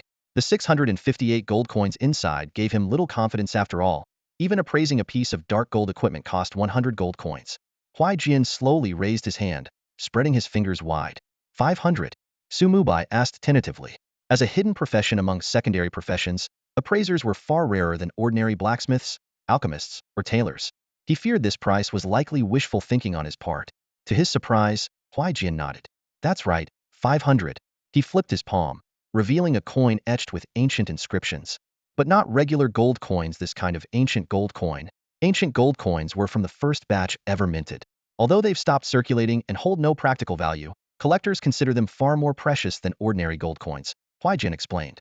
Collect 500 ancient gold coins and bring them to me. I'll teach you the appraisal skill. Until then, don't bother me while I'm out gathering inspiration. The system immediately sent a notification. Huaijian has added you as a friend. A hidden quest has been triggered. Collect 500 ancient gold coins to receive the secondary profession skill, basic appraisal. Suddenly, Mubai remembered something and quickly opened his bag. Sure enough, in the first slot lay an ancient-looking copper coin no longer in circulation but valued by collectors at the worth of 10 ordinary copper coins. This was a golden opportunity. If copper coins could be upgraded to ancient copper coins, then it stood to reason that gold coins could be upgraded to ancient gold coins. Wait, senior. Please hold on. Mubai hurriedly called out to Huaijian, who was about to leave. At the same time, he silently chanted in his mind, Cataclysm. Target. Upgrade the 500 gold coins in my bag by 1 tier. In an instant, 500 ancient gold coins identical to the one Huaijian had shown appeared in Mubai's bag. What now, kid? Do you think you can just? Huaijian turned back impatiently, but his words caught in his throat. He strode over in a flash, snatching the coin from Mubai's hand for a closer look. As someone obsessed with painting and collecting ancient coins, Huaijian never imagined he'd encounter such a large quantity of ancient gold coins in one place. While individually they weren't exceedingly rare, the sheer number was astonishing. He was so shocked that he struggled to form a coherent sentence. How did you? This kid actually pulled out 500 coins all at once. And in this dump of a beginner's village? Huaijian's face betrayed his shock. Mubai smiled as he neatly laid out 500 ancient gold coins in front of Huaijian. Senior, can you teach me the identification skill now? Huaijian swiftly pocketed the coins, his sharp gaze scrutinizing the young man before him. Epic-grade equipment was one thing, but ancient gold coins, such a rare currency, had no place in a beginner's village. However, he chose not to question their origin and instead said meaningfully, "You've certainly surprised me, kid. Here you go." A system notification immediately appeared. Hidden quest, collect ancient gold coins, completed. You have obtained the skill book, basic identification. With a light tap of his toe, Huai Jian's figure soared into the air, leaving behind one last statement. "Kid, bring me 10,000 ancient gold coins next time, and I'll have another surprise for you." A new quest notification popped up. Hidden quest, collect ancient gold coins 2, accepted. Quest objective, collect 10,000 ancient gold coins for Huai Jian. Reward, unknown. As he watched Huai Jian disappear into the distance, Su Mubai fell into thought. This so-called part-time appraiser, with his ability to fly effortlessly and instantly obliterate skeleton warriors with nearly 100,000 HP, was clearly no ordinary person. Why would such a powerful figure choose to stay in beginner's village number 9527? Shaking his head, Su Mubai refocused on the basic identification skill book in his hand. Cataclysm. The system immediately presented options. Tier 1. Upgrade to intermediate identification, no cost. Tier 2. Ascend to advanced identification, requires 50,000 gold coins. Tier 3. Cataclysmic upgrade to master identification, costs 500 years of lifespan. Without hesitation, he selected the Tier 1 upgrade. The silver eye insignia on the skill book became more intricate, and the book dissolved into silver light, merging into his forehead. A system notification confirmed his successful transition to the hidden secondary profession, intermediate appraiser.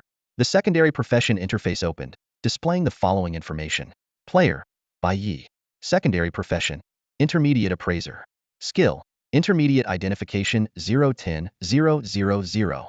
Success rate for dark gold tier items, 60. Success rate for epic tier items, 10. Casting time, 5 seconds. Cooldown, 60 seconds.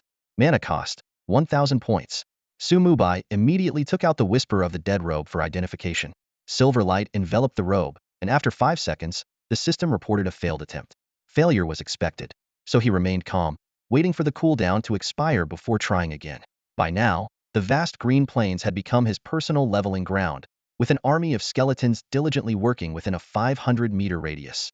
Killing a level 10 wild bull granted an extra 50 bonus for defeating a higher level creature, adding 30 experience points. Next up was a level 10 elite monster, the prairie wolf, which also provided a 50 bonus, yielding 150 experience points. When the skeleton legion took down the level 10 enhanced elite monster, the prairie direwolf, it was another significant gain. With the 50 bonus, it delivered a whopping 450 experience points. Su Mubai watched as the tireless skeleton legion continued its assault, steadily pushing the experience bar closer to the level 10 threshold. However, 4 consecutive attempts at appraising an item left him frustrated, a total of 4,000 mana points consumed. Yet the Whisper of the Dead robe remained unyielding. "This stupid appraisal skill," Su Mubai muttered, unable to hold back his complaint. But he quickly adjusted his mindset.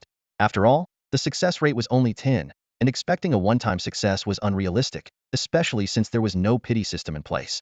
During the skill cooldown, Su Mubai retrieved the Necromancer's amulet. With a single thought, he activated Cataclysm. The system promptly popped up a message. Choose rank upgrade, Tier 1, Tier 2, Tier 3. Without hesitation, Su Mubai selected Tier 1. After all, anything beyond the free option was beyond his means. A flash of light later, the Necromancer's amulet underwent a splendid transformation, evolving into the epic-level will of the undead amulet. The attributes of this level 10 equipment were astonishing. Base stats included 120 spell power, 800 health points, 1,500 mana points, along with 50 spirit, 15 constitution, and agility. Even more impressive were its special effects. A 10 increase in spell power, the ability to apply multiple curses to targets with each attack, reducing their various stats. Its passive effect significantly mitigated the impact of control skills, while its active skill could not only dispel but also temporarily grant immunity to such effects. Epic level gear is already this powerful. How terrifying must legendary and mythical gear be? Su Mubai marveled silently. The leap from dark gold to epic was monumental. Not only were the base stats enhanced by 50, but the improvements in effects and skills were equally staggering. Glancing at the experience bar, he noted that it was only 50 away from leveling up. Su Mubai stored the amulet in his inventory. Although he couldn't equip it yet due to his level, at his current rate of progress, it wouldn't be long before he could. After waiting for a moment, the cooldown for the appraisal skill ended. Thinking about the incredible attributes of the will of the undead amulet, Su Mubai grew even more eager to unlock the potential of the legendary robe. Although Dylan's crystal ball was also legendary, it was still in a sealed state. Unfortunately, the next few attempts also ended in failure. The 10 success rate was truly frustrating, and even after depleting his mana, he was no closer to success. Could it be a bug that drained all my luck? Mubai frowned, deep in thought. He then used death energy to restore his mana. A minute later, he attempted the appraisal skill on the robe once again. This time, something was different. As his glowing silver hand slowly passed over the robe, it finally emitted a dazzling light. A sudden burst of tricolored light radiated from the robe, causing the surrounding magical elements to ripple. A system notification popped up, indicating that the proficiency of the appraisal skill had increased by 10 points. Only 10 points? Huh. Mubai calculated silently. To upgrade the appraisal skill to advanced level required 10,000 proficiency points, which meant appraising 1,000 epic grade items. For dark gold grade equipment, it likely only added 1 point of proficiency. However, he had no intention of leveling up this skill through grinding. Why waste time when I can get it for free? He thought. As long as I find an intermediate appraisal skill book, I can directly upgrade to advanced. Spending 50,000 gold coins on an Ascension? That's just burning money. Shaking off his thoughts, Mubai didn't immediately check the robe's attributes. Instead, he activated the cataclysm skill without hesitation. The system promptly displayed an option. Choose promotion tier. Tier 1, Tier 2, Tier 3. After selecting Tier 1 promotion, a burst of 5-colored light flashed, and a complete legendary grade item, the Whisperer's Robe, appeared before him. The equipment details unfolded. Whisperer's Robe. Type: upper body cloth armor. Quality: legendary. Durability: 10001000. Requirements: Necromancer class profession, Spirit 300. Base attributes: Level 10 physical defense 150. Magic defense 300. Health 1500. Mana 3000. All attributes 50. Affixes: 1. Spirit 10. 2. All elemental resistance 10. 3. Mana recovery speed 100. Skills: 1. Necromantic guard passive. Grants a shield equivalent to 300 of max health. Resets every 30 minutes. 2. Necromantic whisper active. Increases casting speed by 30 and allows dual casting for 30 seconds. Cooldown: 10 minutes. Dual casting? Mubai's eyes lingered on the necromantic whisper skill, pondering whether it truly allowed him to cast 2 spells simultaneously. As for necromantic guard, it was practically useless to him. 300 of his health every half hour was negligible compared to the practicality of life sharing. While the overall attributes were impressive, the 300 spirit requirement was undeniably high. Even for him, his current spirit stat was only 196. Still, it wasn't an insurmountable problem. A set of high-quality level 10 gear would easily bridge the gap. For now, the priority was to find some top-tier level 10 equipment. After a moment of deliberation, Mubai decided to try his luck at the NPC shops. If that didn't work, he could always rely on gems. Between dungeon first clears and Reggie's contributions, he had already accumulated 15 level 1 attribute gems and 3 level 1 critical gems. Although he only had 3 spirit gems, the system immediately presented him with options. Choose promotion tier. Tier 1. Upgrade to level 2 spirit gem, no cost. Tier 2. Ascend to level 3 spirit gem, 100 gold coins per gem. Tier 3. Cataclysm to level 4 spirit gem, consuming 120 days of lifespan per gem. This was the first time Mubai had encountered a situation where lifespan was consumed in days. He frowned slightly, weighing his options. Losing 120 days of his life was undeniably a steep cost. Fortunately, gemstones could be fused. By finding a jeweler and paying a small processing fee, 3 gemstones of the same level could be combined into a higher level one. Of course, the higher the gemstone level, the more challenging the fusion process became, with the success rate depending on the jeweler's skill level. It didn't take long for Mubai to figure out why the 4th level cataclysm cost was so exorbitant. It all came down to the cataclysm's unique traits. Remembering the lesson from the instant defeat of the skeleton warrior, he decided to hold off until he had saved up at least 10 years of lifespan. As for gold coins, he handed 600 to Huaijian, keeping only 158 for emergencies. The system immediately notified him that he had obtained 3 level 2 spirit gemstones, each capable of adding 20 points of spirit to armor. Taking advantage of the opportunity, Mubai upgraded all his remaining gemstones for free. While he didn't need them himself, they could fetch a good price on the market. He also noticed that critical gemstones were much rarer than regular attribute gemstones, with the cost of Ascension and Cataclysm being 5 times higher. A level 2 critical gemstone could provide a 2 boost to critical hits or spell critical hits, but only one could be socketed into a primary weapon. The 3 level 2 spirit gemstones gave him a total of 60 spirit points. Combined with the attributes gained from upgrades and the bonuses from the Undead Wool necklace, he finally met the requirements to equip the Whisperer's Robe. Feeling elated, Mubai turned his gaze toward a nearby pile of monster corpses. With a single thought, The system informed him that he had successfully extracted 2 death energy from 20 ordinary wild ox corpses. Just as he was about to relax and continue leveling up, a sudden notification appeared. About 500 meters to his right, a skeleton had discovered a wild treasure chest. Now this is more like it, Mubai said with a grin, getting to his feet and striding toward the marked location. An unexplored wilderness map like this was bound to have treasure chests. It was only a matter of time before he found one. Wild treasure chests were fixed in place. They couldn't be moved or taken away, and could only be opened where they were discovered.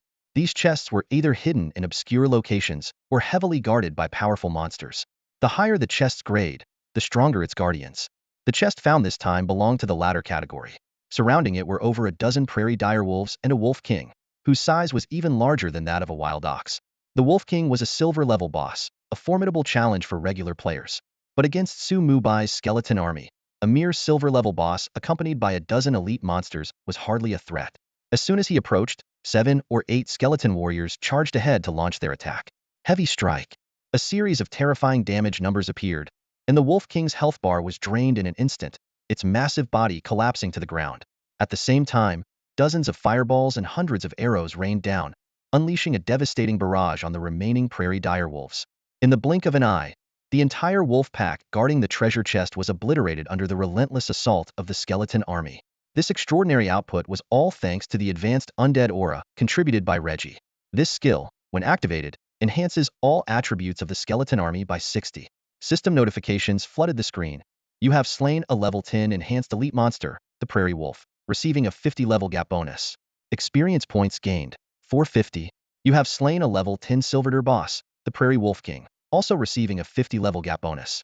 Experience points skyrocketed by 36,000. The experience bar leapt forward by nearly 10, leaving Mubai astounded by his own power. A Silverdeer boss taken down in a single blow? He couldn't help but imagine if he could find a few more treasure chests like this, wouldn't he reach level 10 in no time? However, he quickly dismissed this unrealistic thought. Silverdeer bosses were already a rare sight in the starting village. The loot materialized one by one. 1 gold coin, 38 silver coins. Level 1 agility gem 1. Beginner skill book 1. Silverdeer materials, Wolf King's Fong 5. Silverdeer equipment, Wolf King's leather pants, Wolf King's leather armor, Wolf Fong dagger, cruel shoulder guards. Aside from the materials and some coins, the only items he could use were 1 piece of equipment and the beginner skill book. Without hesitation, Mubai activated his upgrade ability, promoting all the equipment to gold tier and upgrading the skill book to intermediate for free. The cruel shoulder guard stats were immediately enhanced. Shoulder guard's cloth armor. Level 10. Quality gold tier. Durability 100,100. Physical defense 28. Magic defense 35. Spirit 15. Constitution 15. Spell power 20. Having grown accustomed to legendary tier gear, these gold tier items no longer stirred his excitement. He casually stashed them in his inventory, planning to either equip or sell them after reaching level 10. The intermediate skill book dissolved into golden light and merged into his mind. A system notification followed. Skill points 5. Current available skill points 11. Mubai didn't immediately allocate the points to enhance Death's Reap. Instead, he decided to wait until level 10 to see if the Death Codex would unlock any new skills before making a decision. His gaze fell upon the Silverdeer treasure chest in front of him, and an idea sparked in his mind. The small chest, entirely silver in color, was engraved with mysterious runes. When the system prompted him to open it, he selected no. He wanted to test a theory. Cataclysm. Mubai activated his innate skill on the chest.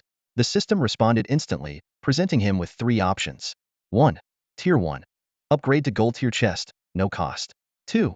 Tier 2. Evolve to dark gold tier chest, requires 2,000 gold coins. 3. Tier 3. Cataclysm to epic tier chest, costs 200 years of lifespan. It worked. This confirmed that he could double dip on free upgrades, first upgrading the chest itself, then upgrading the items inside. Although the Cataclysm option intrigued him, his lack of resources forced him to settle for the free Tier 1 upgrade. As golden light enveloped the chest, its surface transformed like flowing water. The silver hue faded, replaced by a dazzling gold. This time, Mubai didn't hesitate and chose to open it. Inside lay 2 items, a staff made of an unusual material and an aged parchment scroll. Curious, Mubai reached out to examine the 2 items. You have obtained a golden tier item, Withered with Staff. You have also acquired a golden tier treasure map 1. Mubai's eyes lit up the moment he saw the treasure map. A system notification promptly appeared. The golden tier treasure map can guide you to a golden tier treasure chest. Upon use, a treasure hunting route will be marked on the system map, but the endpoint is located outside the novice village. Isn't this just a never-ending loop? Mubai couldn't help but roll his eyes.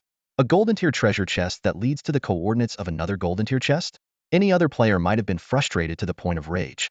But for him, this treasure map held legendary level potential. With this in mind, Mubai gripped the map tightly, excitement flashing in his eyes. Cataclysm. Without hesitation, he activated the skill on the treasure map. The system notification followed immediately. Target. Golden tier treasure map. Upgraded by 1 tier. You have obtained a dark gold tier treasure map 1. Got it. Mubai clenched his fist in triumph. His plan was straightforward. First, upgrade the golden tier treasure map to dark gold tier for free, then use the dark gold tier treasure chest to upgrade to epic tier for free, and finally extract legendary level items for free. That, to him, was the ultimate treasure hunting chain. By comparison, the golden tier withered wood staff seemed far less significant. However, given that he was still using a level 5 bronze tier wooden magic wand, Mubai decided to upgrade the staff to dark gold tier first. The attributes of the withered wood staff were immediately revealed. Staff level 10, dark gold tier. Durability, 200,200. Equipment requirement, Spirit 100, Spell Power 280, Spirit 30, Agility 10, Constitution 10. Special effect. After triggering a spell critical hit, the casting time of your next skill is reduced by 1 second. Attached skill. Withered Spring Revived instantly restores health to a target equal to 100 of your spell power. Cooldown, 120 seconds. Although this staff wasn't entirely suited to him, the 30 spirit points it added were already quite valuable. Mubai stored the staff in his backpack and turned his attention to using the dark gold tier treasure map. However, the moment the system notification appeared, the smile on his face froze. Route marked. Endpoint coordinates located outside Sakura Kingdom's Jingli City. Please travel to Sakura Kingdom's Jingli City to begin your treasure hunting journey. What the heck? Mubai was dumbfounded. The upgraded treasure map was now pointing to a foreign region. According to the game settings, national borders were not yet open, and the timeline for unlocking them depended on player progress. This meant that his much-anticipated legendary tier reward was temporarily out of reach, and his ultimate treasure hunting chain was forced to come to a halt. As the empty treasure chest in front of him gradually disappeared, Mubai sighed and shrugged in resignation. He decided to sit down and focus on leveling up instead. Over an hour later, a golden light burst from his body, rising into the air. The notification sound announcing that player Bai Yi had reached level 10 echoed across the silent grasslands. The system quickly displayed a series of messages, 1 to all 4 main attributes, 1 skill point, and 15 free attribute points. Most importantly, as the first player in the Blue Star region to reach level 10, he was awarded the title Trailblazer. This title grants a 20 increase in experience points gained through all channels. While players can collect multiple titles, only one can be active at any given time, and switching titles requires a 30-minute cooldown before the new one takes effect. Mubai instinctively wanted to use his cataclysm ability to exploit the title, but he soon realized it was merely a stat boost and not a tangible item, making it impossible to upgrade. However, he quickly came to terms with ETA 20 experience boost was already quite impressive. He swiftly recalled his skeleton army into the summoning space and pulled out a beginner's village return scroll worth only 10 silver coins. A flash of white light later, his figure vanished from the green plains, leaving behind a field of unrefreshed monster corpses. At that moment, a system announcement rang out, though it had nothing to do with Mubai. Announcement for Beginner's Village 9527. Congratulations to the Domination Guild for achieving the first clear of the Misty Land dungeon on hard difficulty. At the entrance to the Misty Forest, Hongtu Domination led his team out of the dungeon, his spirits soaring upon hearing the announcement. His guild had grown to a size of 3,000 members, accounting for 1/10 of the population in the Beginner's Village. Just as he was about to issue orders for tackling the Nightmare difficulty dungeon, 5 white flashes appeared, and Fujia Taiangxia's team emerged from the dungeon portal. The next system announcement turned Hongtu Domination's pride into instant embarrassment. Announcement for Beginner's Village 9527. Congratulations to player Fujia Tianxia and their team for achieving the first clear of the Misty Land dungeon on Nightmare difficulty. Hongtu Domination couldn't believe it and demanded to know how Fujia Taiangxia's team had cleared the Nightmare difficulty so quickly. In response to Fujia Taiangxia's casual, just lucky reply, he let out a cold snort. From his guild's chat, he already knew the truth. It was all thanks to the equipment and skills provided by Bai Yi. Thinking about how his friend request to Bai Yi had been rejected, and how Bai Yi only sold equipment to Fujia Tianxia, Hongtu Domination's anger burned even hotter. As both teams prepared to challenge the Hell difficulty dungeon, a new system announcement interrupted their plans.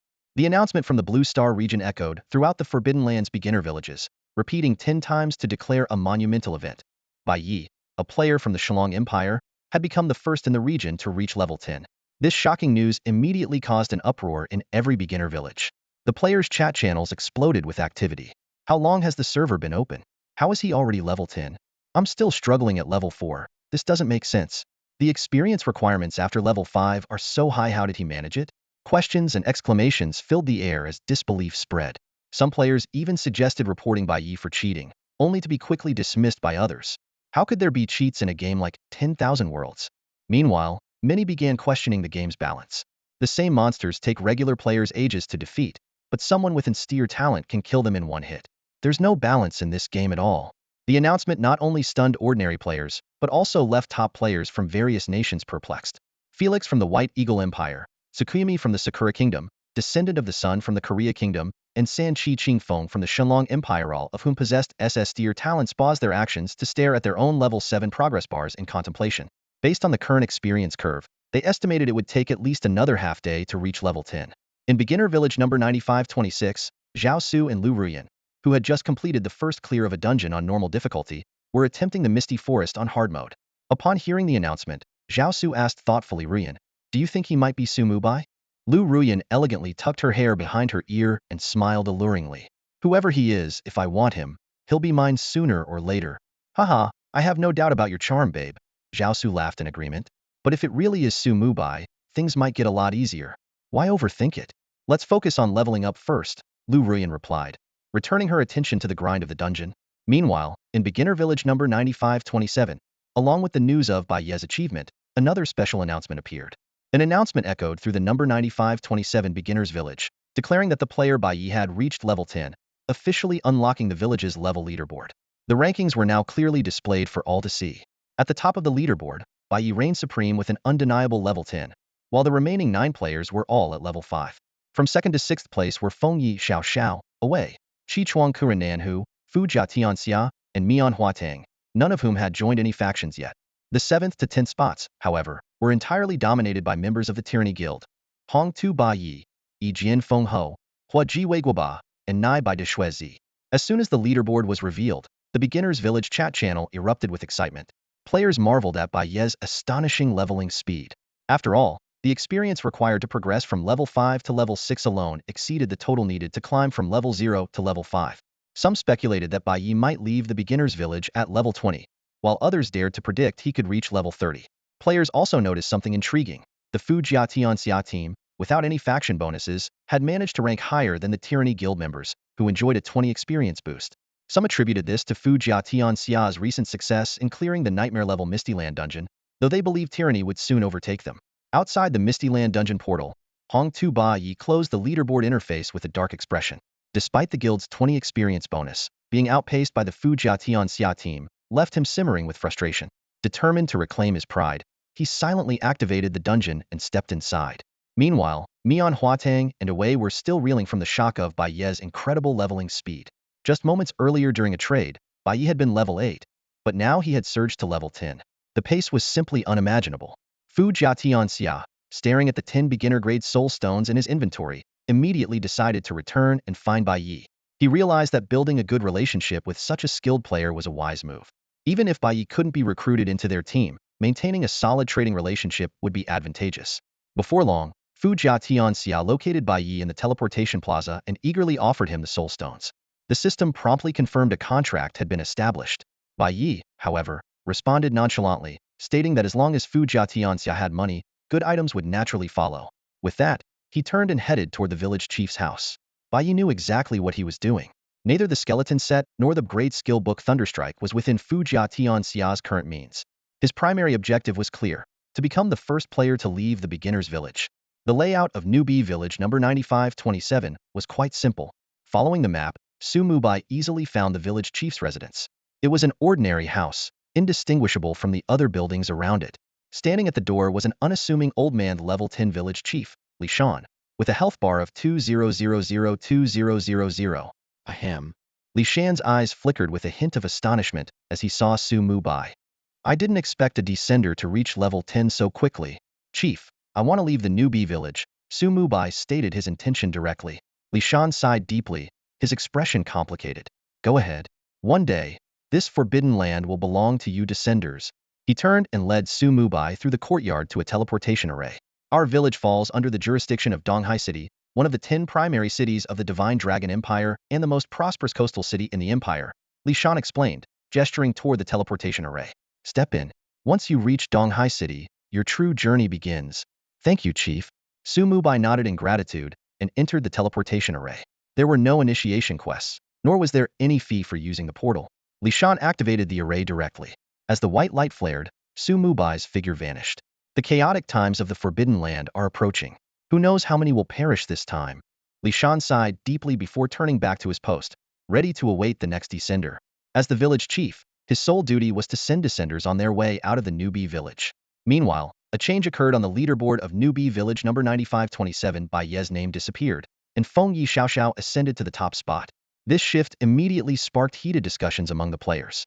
The first player to officially step into the Forbidden Land had emerged. A system notification echoed in Mubai's ears.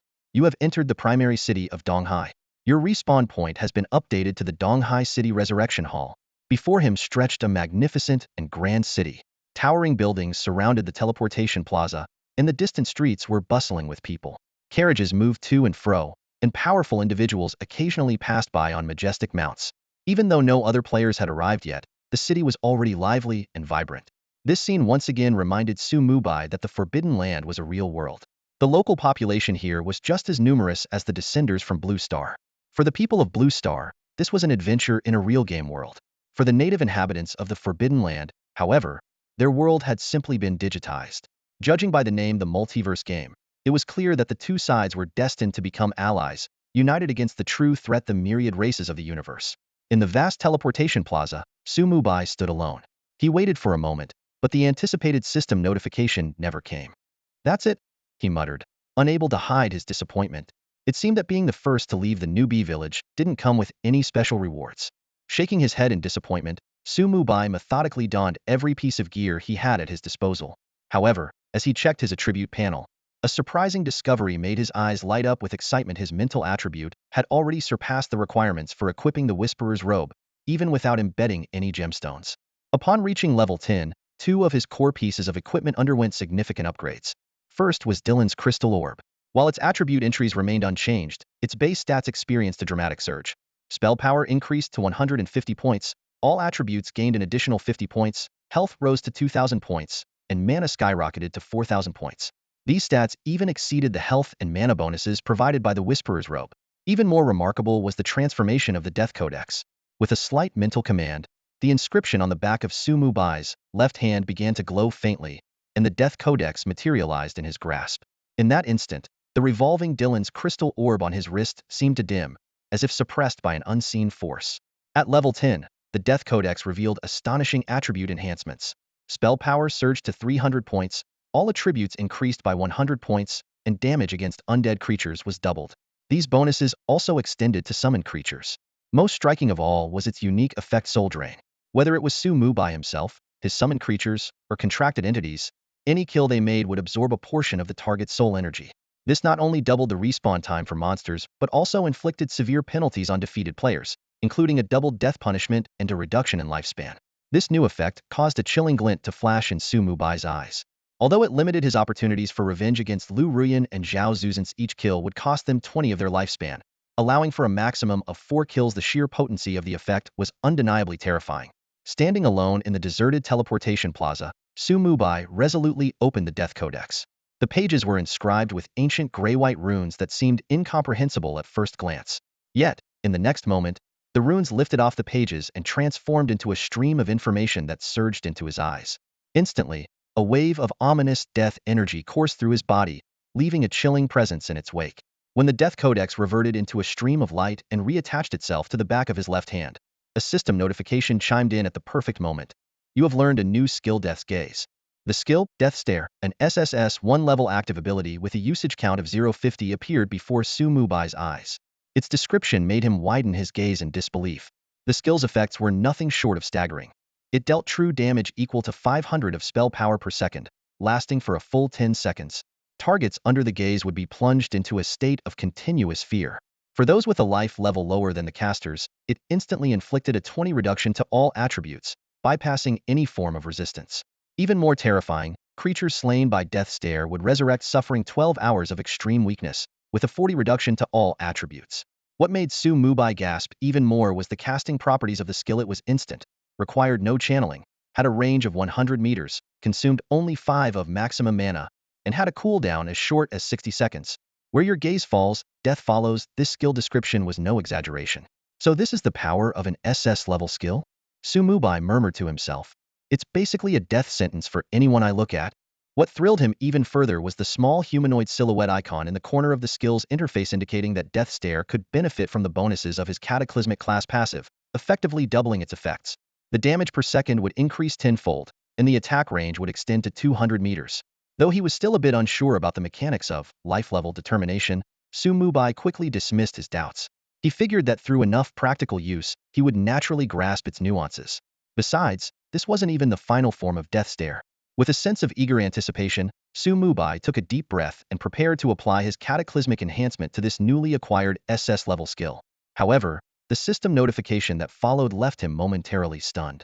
Apologies, this skill has already reached the limit of the Forbidden Divine Zone and cannot undergo cataclysmic enhancement. This was the second time his cataclysmic talent had failed. Unlike the first time, when the system simply stated that the skill tier exceeds the limit, this message carried deeper implications. The limit of the Forbidden Divine Zone? Su Mubai repeated the words to himself, pondering their meaning.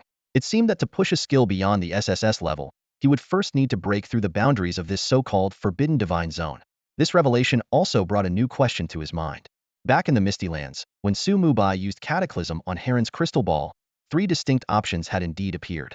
At that time, Su Mubai chose the option of a free upgrade, elevating the task item from epic to legendary quality.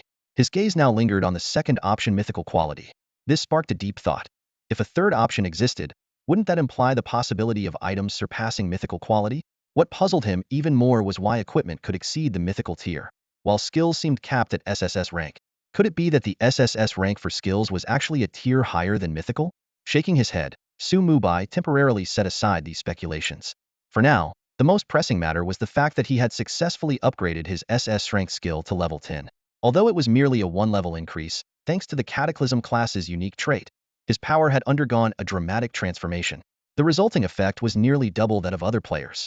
With his mental attribute meeting the required threshold, Su Mubai immediately donned the Death Speaker robe. The deep black fabric cloaked his entire body, while faint gray runes shimmered across the surface, exuding an intimidating aura of death. He swiftly summoned his status panel, and the numbers that greeted him made him gasp in shock. The status panel detailed his astonishing stats: 490 points in spirit, 211 points in strength, nearly 2,500 points in spell power, and over 30,000 mana. But the most jaw-dropping figure was the life-sharing value that exceeded 100 million, entirely thanks to the dual bonuses provided by the Cataclysm trait. Su Mubai's hands trembled slightly. Could a level 10 player truly possess such an overwhelming status panel? And this was without his equipment being fully optimized. Just the Death Codex and 2 legendary items had already brought him such outrageous power. As he pondered whether he might become so overpowered that he'd be blacklisted by the multiverse, a sudden flash of white light appeared before him. From within the light, a figure slowly emerged and spoke. I didn't expect someone among the descendants to awaken such power. You're both very fortunate and very unfortunate, young one. This unexpected turn of events caused Su Mubai's pupils to contract sharply, as a foreboding sense of unease washed over him. The elderly man who suddenly appeared was clad in a mage's robe, his hair as white as a crane's feathers, yet his face radiated a youthful glow. In his hand, he held an unremarkable staff that looked like an ordinary tree branch, devoid of any decoration. Though he merely stood there silently, his presence exerted a tremendous pressure on Su Mubai, as if he were facing an unfathomable, boundless ocean. The system immediately displayed the man's information. Name: Situji. Title: Lord of Donghai City. Position: Elder of the Divine Dragon Hall. Level: HP. Identity: Supreme Ruler of Donghai City. Upon seeing this information, Su Mubai respectfully bowed at once. This was the second NPC he had encountered whose details revealed only their identity, the first being Huaijian. However, what puzzled him was why the ruler of an entire city would suddenly appear. Within the vast Divine Dragon Empire, apart from the imperial capital, there were 10 primary cities, 81 secondary cities, and 1,080 tertiary cities. All Huaxia players were scattered across these cities, and Donghai City was one of the 10 primary cities. The significance of Situji's position as its lord was self-evident. As for the Divine Dragon Hall, its existence was not mentioned in the official game lore of Wanjia, but judging by the overwhelming aura emanating from this elder, it was undoubtedly an immensely powerful organization. Situji silently observed Su Mubai, his expression unreadable and his thoughts unfathomable. After a moment, his gaze fell on the back of Su Mubai's left hand, where the inscription formed by the Death Codex was visible. He murmured softly, "So it truly is the power of death." With those words, the oppressive pressure that had weighed on Su Mubai vanished instantly, as though the imposing elder before him had transformed into nothing more than an ordinary old man. "My lord, what is the power of death?" Su Mubai seized the opportunity to ask. "A force of the laws," Situji replied, shaking his head with a faint smile. The staff in his hand dissolved into shimmering golden light and disappeared. "You are far too weak right now. Even if I were to explain it, you wouldn't understand." This response sent a tremor through Su Mubai's heart. He vividly remembered that before the Death Codex evolved, it was referred to as the Book of Death, which had mentioned laws, yet now, it was clearly called the Book of Rules. It seemed Situji hadn't fully discerned the details of his abilities, a realization that allowed Su Mubai to relax slightly. Evidently, some of the changes brought about by the cataclysm had exceeded even the knowledge of those in the Forbidden Lands. "You, young one, are truly beyond what we old folks could have foreseen," Situji said, his tone carrying a hint of intrigue as he sighed softly. "I can't tell whether you're fortunate or unfortunate." "Why do you say that?" Su Mubai frowned slightly. This was the second time the elder had said those words. "The fortunate part is that you've advanced into a sovereign-class profession, something that should never have existed in the Forbidden Lands." At this point, Situji paused, his expression turning grave as he shook his head and continued, "It's unfortunate that you're a death sovereign. When you take that step, it will be far more challenging than for other sovereign professions." "That step? For you, it's still a long way off." Situji waved his hand dismissively, his voice growing low as if lost in thought. "Perhaps there will be a turning point when the time comes, who knows?" He looked up at the sky, his gaze profound, as though the endless stars were reflected in his eyes. Su Mubai followed his gaze in confusion, but all he saw was a setting sun on the verge of disappearing below the horizon. "Little one, grow stronger as quickly as you can. Time is running out for you descenders." Before the words had fully left his mouth, a flash of white light appeared, and Situji's figure vanished without a trace. The meeting had come and gone abruptly. Other than a few cryptic remarks, Situji seemed to have done nothing at all. Yet, where he had disappeared, a rust-covered metal floated silently in the air. "What is this?" Su Mubai asked, puzzled, as he reached out to grasp the metal. In that instant, Situji's voice echoed in his ear. "Little one, consider this my trial. Pass it, and I will share some information about the Death Sovereign." A system notification immediately popped up. "You have obtained a quest item, Medal of the Forgotten. You have accepted an epic quest, Situji's Trial. Quest objective: traverse the land of the Forgotten and achieve 100 exploration. Quest reward: unknown. Quest failure penalty: none." An epic quest handed to him just like that? Su Mubai stared at the medal in his hand, his mind filled with questions. Situji's intentions remained a mystery. Was he not supposed to appear in the Forbidden Lands? Did this mean that there were other sovereign professions across the multiverse? And why would taking that step as a death sovereign be more difficult than for others? A faint, confident smile appeared at the corner of Su Mubai's lips. Did other sovereigns have the cataclysm trait? Not only did he hold the title of Death Sovereign, but he also possessed the cataclysm trait. Moreover, his Death Codex was a whole tier higher than the original Death Tome. Though he was only level 10, his attributes already far surpassed ordinary players, and they would only continue to grow stronger in the future. Unknowingly, he had left other players from Blue Star far behind, stepping into the realm of top-tier powerhouses in the Forbidden Lands. This anomaly was destined to stir up a storm in the Forbidden Lands, though Su Mubai himself was not yet aware of it. For now, his priority was to increase his strength and find that treacherous pair to settle the score once and for all. The mere thought of Lu Ruyan and Zhao Su still being alive made Su Mubai's chest tighten with anger. Other players wouldn't be able to enter the city until tomorrow at the earliest, and if Lu Ruyan and Zhao Su hadn't awakened high-level talents, they might have to wait another 2 or 3 days. Looking down at the medal in his hand, Su Mubai decided that this would be the perfect time to complete the quest. Medal of the Forgotten. Quest item: used to teleport to the land of the Forgotten. Single use only. Automatically destroys in 4 minutes and 52 seconds. Such a short preparation window? Su Mubai was momentarily taken aback. He had originally planned to embed some gemstones, but Donghai City was too vast, wouldn't make it in time even by carriage. Remembering the lesson from the treasure map incident, he decided against attempting to upgrade the medal recklessly. Situji's trial required him to traverse the land of the Forgotten, and who knew what would happen if the medal were upgraded.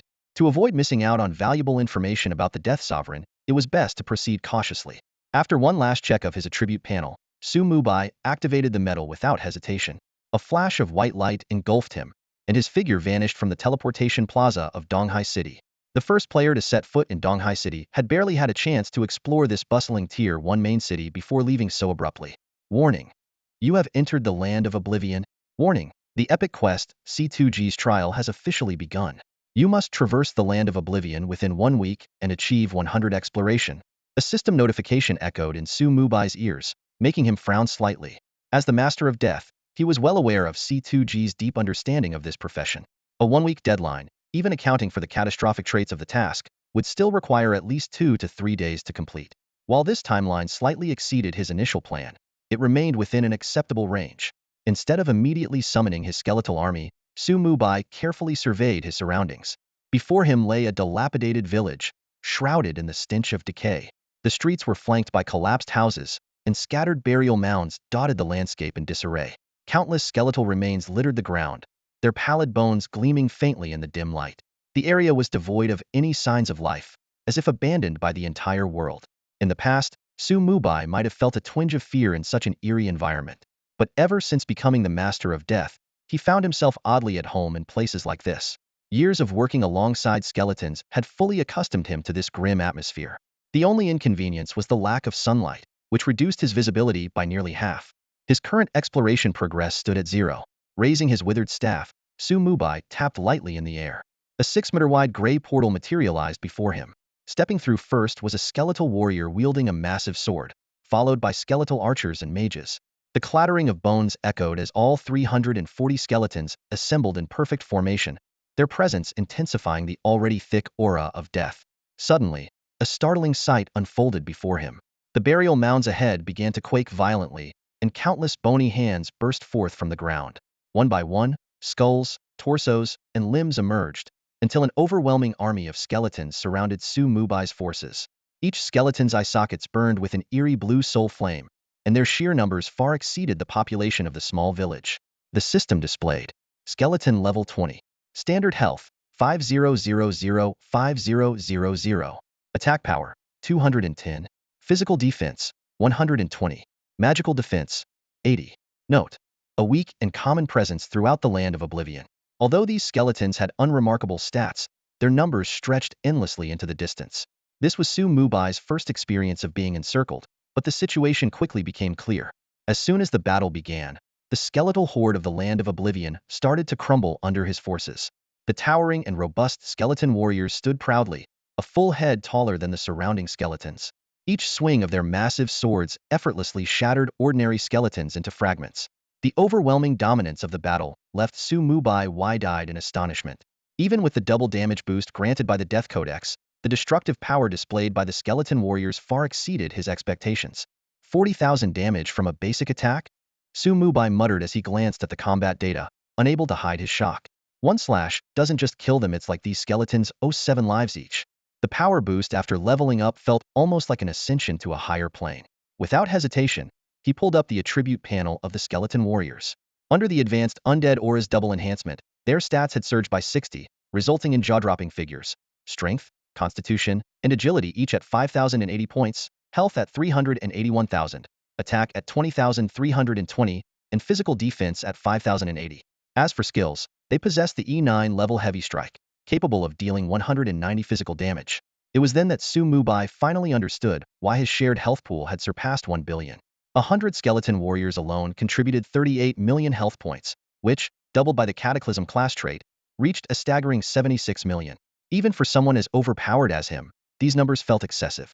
The skeleton warriors formed an impenetrable wall, holding back the endless tide of skeletons. Meanwhile, the skeleton archers and skeleton mages in the center began their assault. Although they lacked the cataclysm trait's bonuses, their damage output was still formidable. The skeleton archers fired at an astonishing speed, while the skeleton mages unleashed death orbs with a casting interval of roughly 1.2 seconds. Against these level 20 ordinary skeletons, Mubai's army was executing a one-sided massacre. The enemy's attacks couldn't even scratch the defense of the skeleton warriors, while every strike from his side reaped swathes of undead. Soon, piles of shattered bones had formed around the outer edges of the encirclement. However, the experience points displayed in the system notifications made Mubai frown. Those level 20 skeletons were only worth as much experience as level 10 wild oxen. Even with a 50 over level bonus and a leading edge multiplier, each one only provided 36 experience points. Fortunately, their sheer numbers made up for it. The faint soul flames flickering in the distant darkness hinted at an endless stream of skeletons waiting to be slaughtered. What puzzled Mubai even more was that the newly activated soul drain effect from the death codex hadn't triggered at all. Despite having killed hundreds of skeletons, he hadn't gained a single soul point. Could it be these skeletons don't even have souls? With this unsettling thought, Mubai focused his gaze on one of the skeletons outside the encirclement and activated Death Stare. Death Gaze. As Mubai's gaze sharpened, an intangible yet chillingly oppressive aura surged forth. His eyes glimmered with a cold, ghostly light, as though some ancient and terrifying entity had descended upon the world. The first skeleton became his target. The soul fire flickering within the hollow eye sockets of the skeletal warrior twisted instantly, and a pale gray number, 49,940, appeared above its head. The devastating damage left it no chance to react. The skeleton collapsed to the ground with a loud crash, its body intact but now an empty shell. In moments, it was trampled into fragments by the other skeletons. But the terror of Death Gaze didn't end there. The skill lasted for 10 seconds, dealing damage every second. Mubai's gaze swept across the battlefield like the scythe of the Grim Reaper slicing through a field of wheat. Every skeleton caught in his line of sight succumbed, their essence extinguished before collapsing to the ground. Within those 10 seconds, 10 skeletal corpses littered the ground. The exhilarating sense of controlling life and death sent a surge of excitement through Mubai. He quickly calculated the damage output, 2,497 points of spell power, amplified tenfold by his class traits, and doubled further by the Death Codex's bonus against undead creatures, resulting in a staggering 49,940 true damage. Even more astonishingly, with a 35 critical hit rate and 250 critical damage multiplier, 4 out of the 10 targets suffered over 120,000 points of catastrophic damage. The skill consumed 5 of his mana, which Mubai promptly replenished using 4 points of death energy. His gaze shifted to the scattered skeletal remains, and he activated the death energy absorption skill. A system notification appeared. Successfully absorbed 4 points of death energy from 20 ordinary skeletal creatures. Absorption has stopped as the storage limit has been reached. This amount was double what he'd previously gained from the corpses of wild oxen. At that moment, Mubai suddenly remembered he still had 11 and used skill points, which he'd been saving to allocate once he reached level 10. However, leveling up Death Gaze required a hefty 50 skill points, which seemed unrealistic in the short term. Mubai contemplated whether to prioritize upgrading Death Drain instead, but quickly dismissed the idea. After all, the Forgotten Land was teeming with undead, and there was a chance he might come across a rare low-level skill book, like one for expanding summoning space. Rather than rushing to boost a skill's effect by 10, it seemed wiser to save the skill points for now. The skeletal army operated like an unstoppable meat grinder, relentlessly harvesting the surrounding undead. The rate at which experience points accumulated was astonishing. Within just a few minutes, it had surged from 0 to 27. There was no need to find or lure enemies here. The skeletons simply stood in place, working like an assembly line, with efficiency several times greater than back in the Emerald Plains. Yet, as Mubai gazed out at the dense sea of skeletons before him, he found himself puzzled.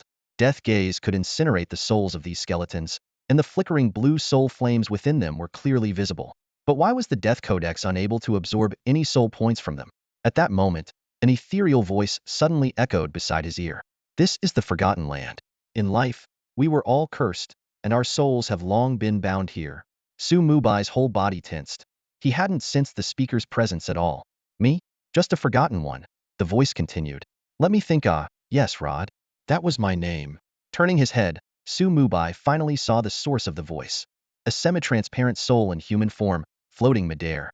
The system identified it as a special elite named Rod, with a staggering 100,000 health points and complete immunity to physical damage.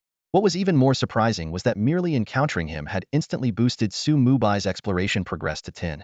When Mubai inquired about the details of the curse, Rod reacted as though struck by lightning, writhing in pain and repeating the phrase, "a terrible curse," over and over.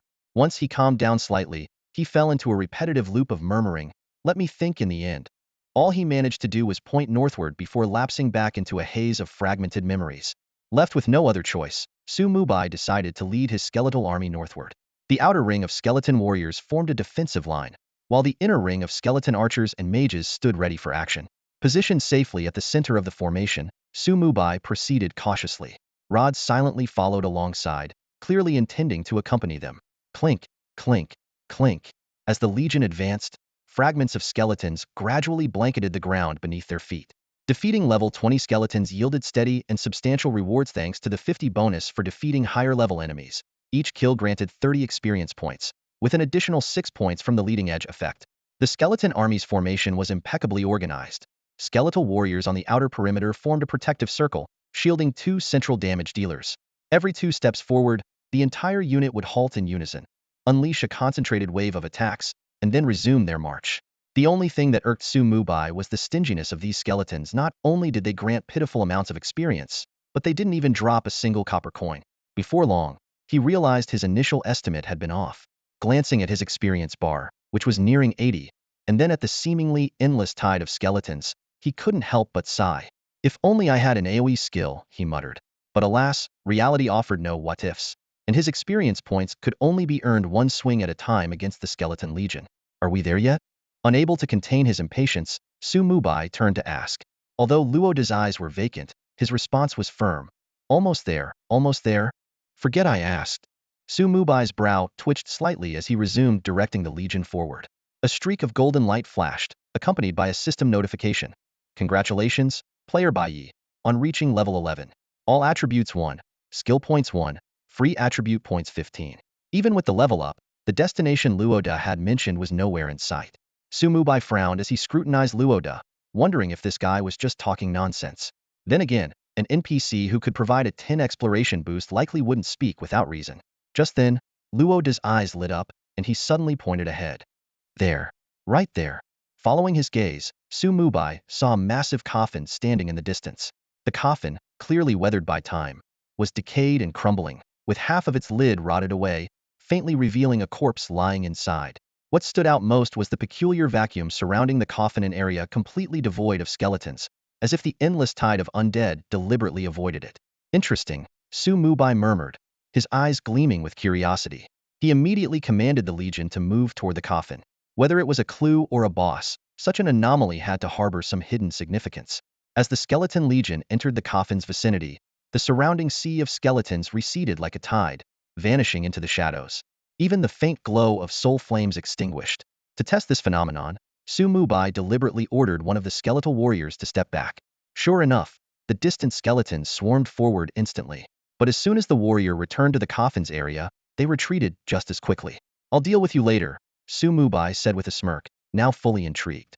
Shifting his focus to the massive coffin, he directed one of his skeletal warriors to approach and investigate. But just as the warrior neared, a dozen chains suddenly shot out from behind the coffin. The skeletal warriors immediately raised their massive swords, standing at the ready. Unexpectedly, the chains wrapped directly around a gigantic coffin. A system prompt appeared. Soul-binding coffin discovered. Exploration progress 2. Destroying it will grant an additional 3 exploration progress. Warning. Destroying it will release a dangerous entity. Proceed with caution. This is it. Destroy it now. Road exclaimed excitedly, pointing at the soul-binding coffin and urging incessantly. If you yell one more time, I'm leaving. Mubai shot him a glare, silencing Road in an instant. Mubai carefully examined the upright coffin.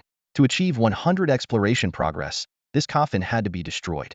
The system displayed the coffin's stats. Shield value: 10001000100000. Physical defense: 1000. Magical defense: 1000. These numbers might be daunting for ordinary players, but to Mubai, they were trivial.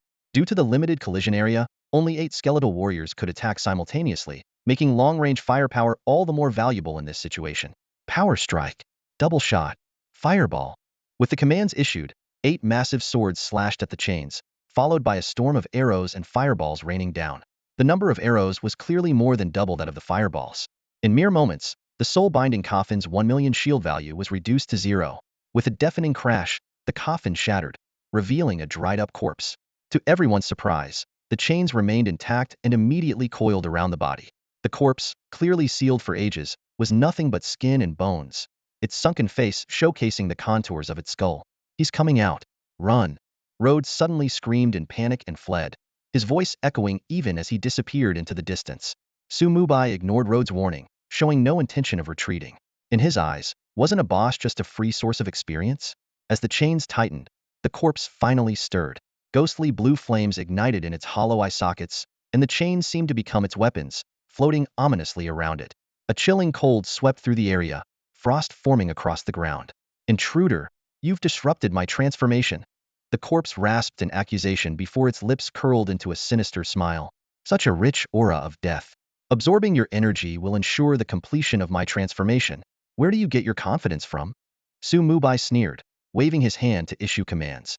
The skeletal warriors charged forward, and the ranged units unleashed their full power. The system displayed the boss information. The Forgotten One Neil Half-Frost Lich.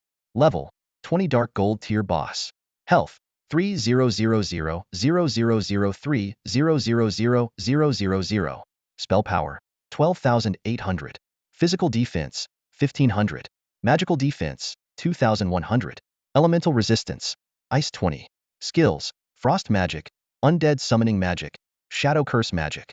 This failed Lich transformation candidate, while more intimidating than Reggie, wielded 3 entire branches of magic but still fell short against Mubai.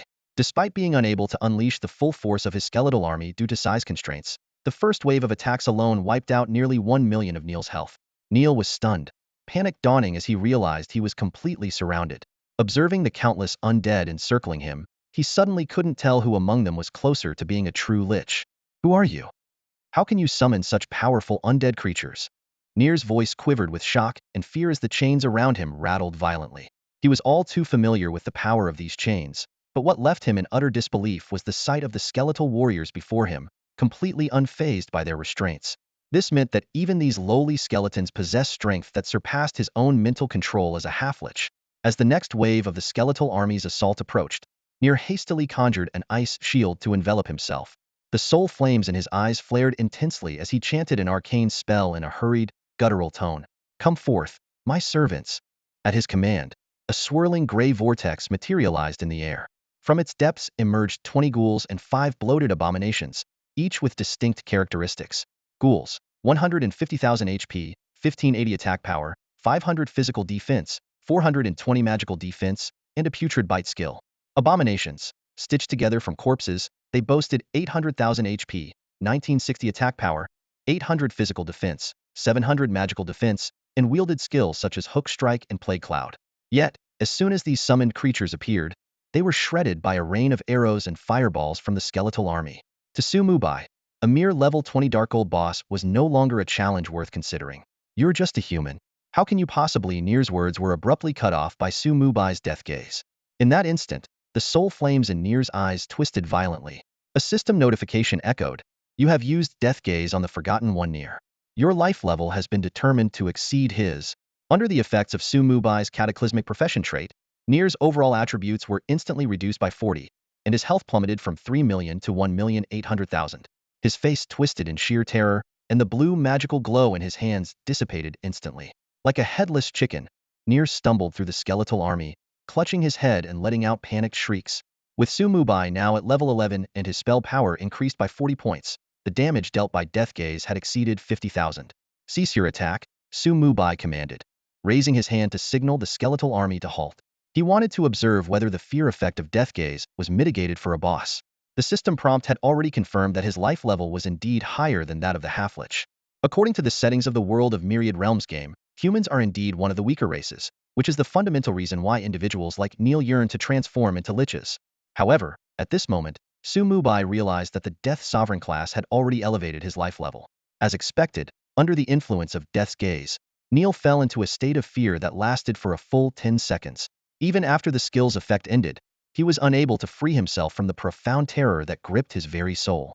Death. How could it be this terrifying? Neil's trembling voice and uncontrollable body movements made it clear that the effect of soul burning far exceeded the skill's description. As a Dark Gold tier boss, he was utterly unable to withstand such a level of mental assault. It took him another full 3 seconds to barely regain control of his emotions, but even then, he could only steal fearful glances at Mubai. A boss too terrified to fight back against a player such a scene was truly rare. Yet Mubai felt no pity. With a casual wave of his hand, his skeletal army launched a ferocious attack. Neil, with less than 1 million health remaining, fell to the ground almost instantly. The system notification promptly appeared. Defeated level 20 Dark Gold tier boss, the Forgotten One Neil. Received 50 experience bonus, EXP 750,000. Outpacing effect triggered. Additional EXP 150,000. Mubai's experience bar immediately shot up to 47, and considering the total experience required to level up from 11 to 12 was 2 million, this was a significant leap. As Neil's life came to an end, the soul flames in his eyes gradually extinguished, and the chains surrounding him disintegrated into dust, dissipating into the air. Mubai glanced at the lone item left on the ground and couldn't help but complain. It's one thing for regular mobs to drop nothing, but even a boss is this stingy? Despite his dissatisfaction, he picked up the irregular metal shard. It was a fragment inscribed with intricate runes, exuding an ominous aura. Acquired dark gold tier item, Cursed Crown Fragment 117. Description: collect all fragments to automatically restore the Cursed Crown. Warning: the bearer will be cursed and continuously subjected to death energy corrosion. The moment he picked up the fragment, a faint wave of death energy surged into his body. However, for a death sovereign, this amount of death energy was negligible, far less potent than the feedback from his death absorption skill. After all, that was an S-tier skill tied to a mythic grade item, incomparable to a mere dark gold tier fragment. Still, the Cursed Crown piqued Mubai's interest. A piece of gear requiring 7 dark gold tier fragments to assemble would likely be at least epic tier upon restoration, and if he upgraded it again, it could become a legendary item. The thought of obtaining another top-tier piece of equipment immediately lifted his spirits. Just as Mubai was about to lead his skeletal army out of the area, the long-absent Rod suddenly reappeared, his face brimming with excitement. Fantastic! You freed Neil from his torment. Let's quickly go and kill. He stopped mid-sentence, seemingly realizing his slip-up, and hastily corrected himself. Oh, let's go save the next person. Looking at the inexplicably excited Rod, Mubai cast him a meaningful glance but said nothing. Where's the next soul-locking coffin? Rod's expression instantly turned blank, and he started muttering like a broken record. Let me think. Smack. Mubai helplessly slapped his forehead. Instead of waiting around for this slow-thinking guy, he figured it'd be better to lead the skeleton army to grind monsters and level up. After all, they'd eventually have to face the endless waves of skeletons. While these common mobs didn't drop anything, their sheer numbers made the experience points quite substantial. Just as the skeleton warriors stepped out of the area, the sound of clattering bones echoed from a distance. One by one, ghostly blue soul flames ignited, and the vanished skeleton hordes surged back once again. Mubai commanded the skeleton army to form their familiar circular formation, and these tireless killing machines resumed their relentless slaughter. System notifications flashed continuously. Killed level 20 skeleton. Bonus 50 for higher level kill. Gained 30 XP. Trailblazer, effect activated. Extra 6 XP. Killed level 20 skeleton. As Mubai focused on directing the battle, Rod suddenly floated silently to his side and pointed into the distance. I remember now, it's over there. Mubai nodded in acknowledgement and immediately led the skeleton army in the indicated direction. Looking out at the seemingly endless sea of skeletons, he couldn't help but sigh. If only I had an AoE skill. What's an AoE skill? Rod suddenly popped his head out, his eyes glinting with rare curiosity. Mubai paused, surprised that this fragmented souled guy would actively ask a question. He casually explained, AoE skills are abilities that can affect multiple targets at once. He shook his head afterward, feeling like he was over-explaining, but Rod's next words made his eyes light up. I think I know where to find a skill book like that. Where? Mubai immediately stopped in his tracks, looking at Rod with eager anticipation. Rod's eyes started to glaze over again as he murmured. Where was it again? This time, Mubai managed to hold onto his patience and waited quietly. But a few minutes later, Rod's response almost made him lose it. Oh, right. I know that skill you were talking about. Mubai's eyebrow twitched slightly, suspecting that this guy was playing games with him, though he couldn't prove it. Suppressing the urge to glare him down, he forced a smile. Can you teach me? Of course. Rod agreed readily. Mubai felt a surge of joy, thinking he might have misjudged this simple-minded guy. Then hurry up and teach me. That way, we can save. He quickly corrected himself. Help others faster. Under Mubai's expectant gaze, Rod nodded solemnly and slowly raised his hand. Finally, I'm about to get an AoE skill. Mubai's eyes lit up with excitement, a sense of joy welling up inside. However, the system notification he had been anticipating never appeared. Instead, the figure of Rod in front of him suddenly froze mid-action, tilting his head in confusion as he asked, How do I teach you? Death stare. Mubai growled in frustration, shifting his gaze toward the sea of skeletons encircling them. He unleashed his anger on the surrounding mobs, attacking them with a vengeance. In his mind, he kept repeating to himself, I can't kill this guy. I still need him for the upcoming exploration. Like a mantra, this thought looped through his head, barely restraining his impulse to strike Rod. Figure it out yourself. Mubai snapped, throwing out the words before giving up on the hope of learning an AoE skill from Rod. He refocused his attention on commanding his army of skeletons, directing them toward the next waypoint. But life often works in strange ways. When you stop obsessing over something, it tends to come to you unexpectedly. About 10 minutes later, Rod floated over to Mubai, his face alight with excitement. "I've figured out how to teach you," he exclaimed. Rod's right hand began to glow with a pale, grayish light. Extending his index finger, he pointed directly at Mubai's forehead. With his shared health bar boasting over 1,000,000,000 HP, Mubai remained calm and composed as he allowed Rod to cast the spell. As expected, Rod's glowing fingertip didn't even breach the faint 3-point shield surrounding Mubai, an effect of the passive skill Undead Guardia, granted by his Necromancer's robe. Finally, the long-awaited system notification echoed in Mubai's ears. "You have learned a new skill, Corpse Explosion. C1 level, active skill. Effect: detonates a targeted corpse or remains, dealing magic damage to all enemies within a 5-meter radius. Damage: 10 of the target's max HP and life 100 of your spell power. Casting range: 30 meters, instant cast. Cooldown: 30 seconds. Mana cost: 300. Note: cannot be used on boss corpses." Although the skill's damage output wasn't particularly impressive, its instant cast nature made it incredibly practical. For Mubai, this was the only AoE skill available to him at the moment, and he could even upgrade it for free. Without hesitation, Mubai activated his cataclysm ability. A new system prompt appeared. Target: Corpse Explosion. Please select a promotion tier. Tier 1, Tier 2, Tier 3. 3 options were displayed. Tier 1. Upgrade to level skill Advanced Corpse Explosion. No cost. Tier 2. Ascend to a level skill Chain Corpse Explosion. Costs 10,000 gold. Tier 3. Cataclysmic Evolution to level skill Annihilation. Costs 1,000 years of lifespan. Upgrade to Tier 1. Mubai decided without hesitation. His lack of funds left him no choice but to take the free route. The system promptly responded. Your level skill Corpse Explosion has successfully been upgraded to level skill Advanced Corpse Explosion. B1 level, active skill. Effect: detonates a targeted corpse or remains, dealing magic damage to all enemies within a 10-meter radius. Damage: 15 of the target's max HP and life 150 of your spell power. Casting range: 50 meters, instant cast. Cooldown: 30 seconds. Mana cost: 600. Note: cannot be used on boss corpses. While the damage increase was modest, the explosion radius had doubled from 5 meters to 10 meters, effectively quadrupling its coverage area. Without hesitation, Mubai allocated all his skill points into Advanced Corpse Explosion, maxing it out. In the next instant, his withered wooden staff began to glow brilliantly.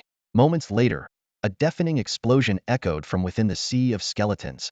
The skeletal warriors stood at the outermost perimeter, relentlessly cutting down the waves of skeletons charging forward. Suddenly, the remains of a fallen skeleton emitted a faint gray glow before erupting in a violent explosion. Bone shards shot out like a dense rain of bullets, instantly covering a 30-meter radius. System notifications flashed continuously. Killed a level 20 skeleton. Bonus 50 over level reward. EXP 30 points. Far ahead, effect triggered. Additional EXP 6 points. The experience bar surged rapidly, increasing by nearly 4 in just a few seconds. Mubai was stunned to realize that this single cast of Advanced Corpse Explosion had wiped out over 2,000 skeletons in an instant. He had just invested 10 skill points to max out the ability.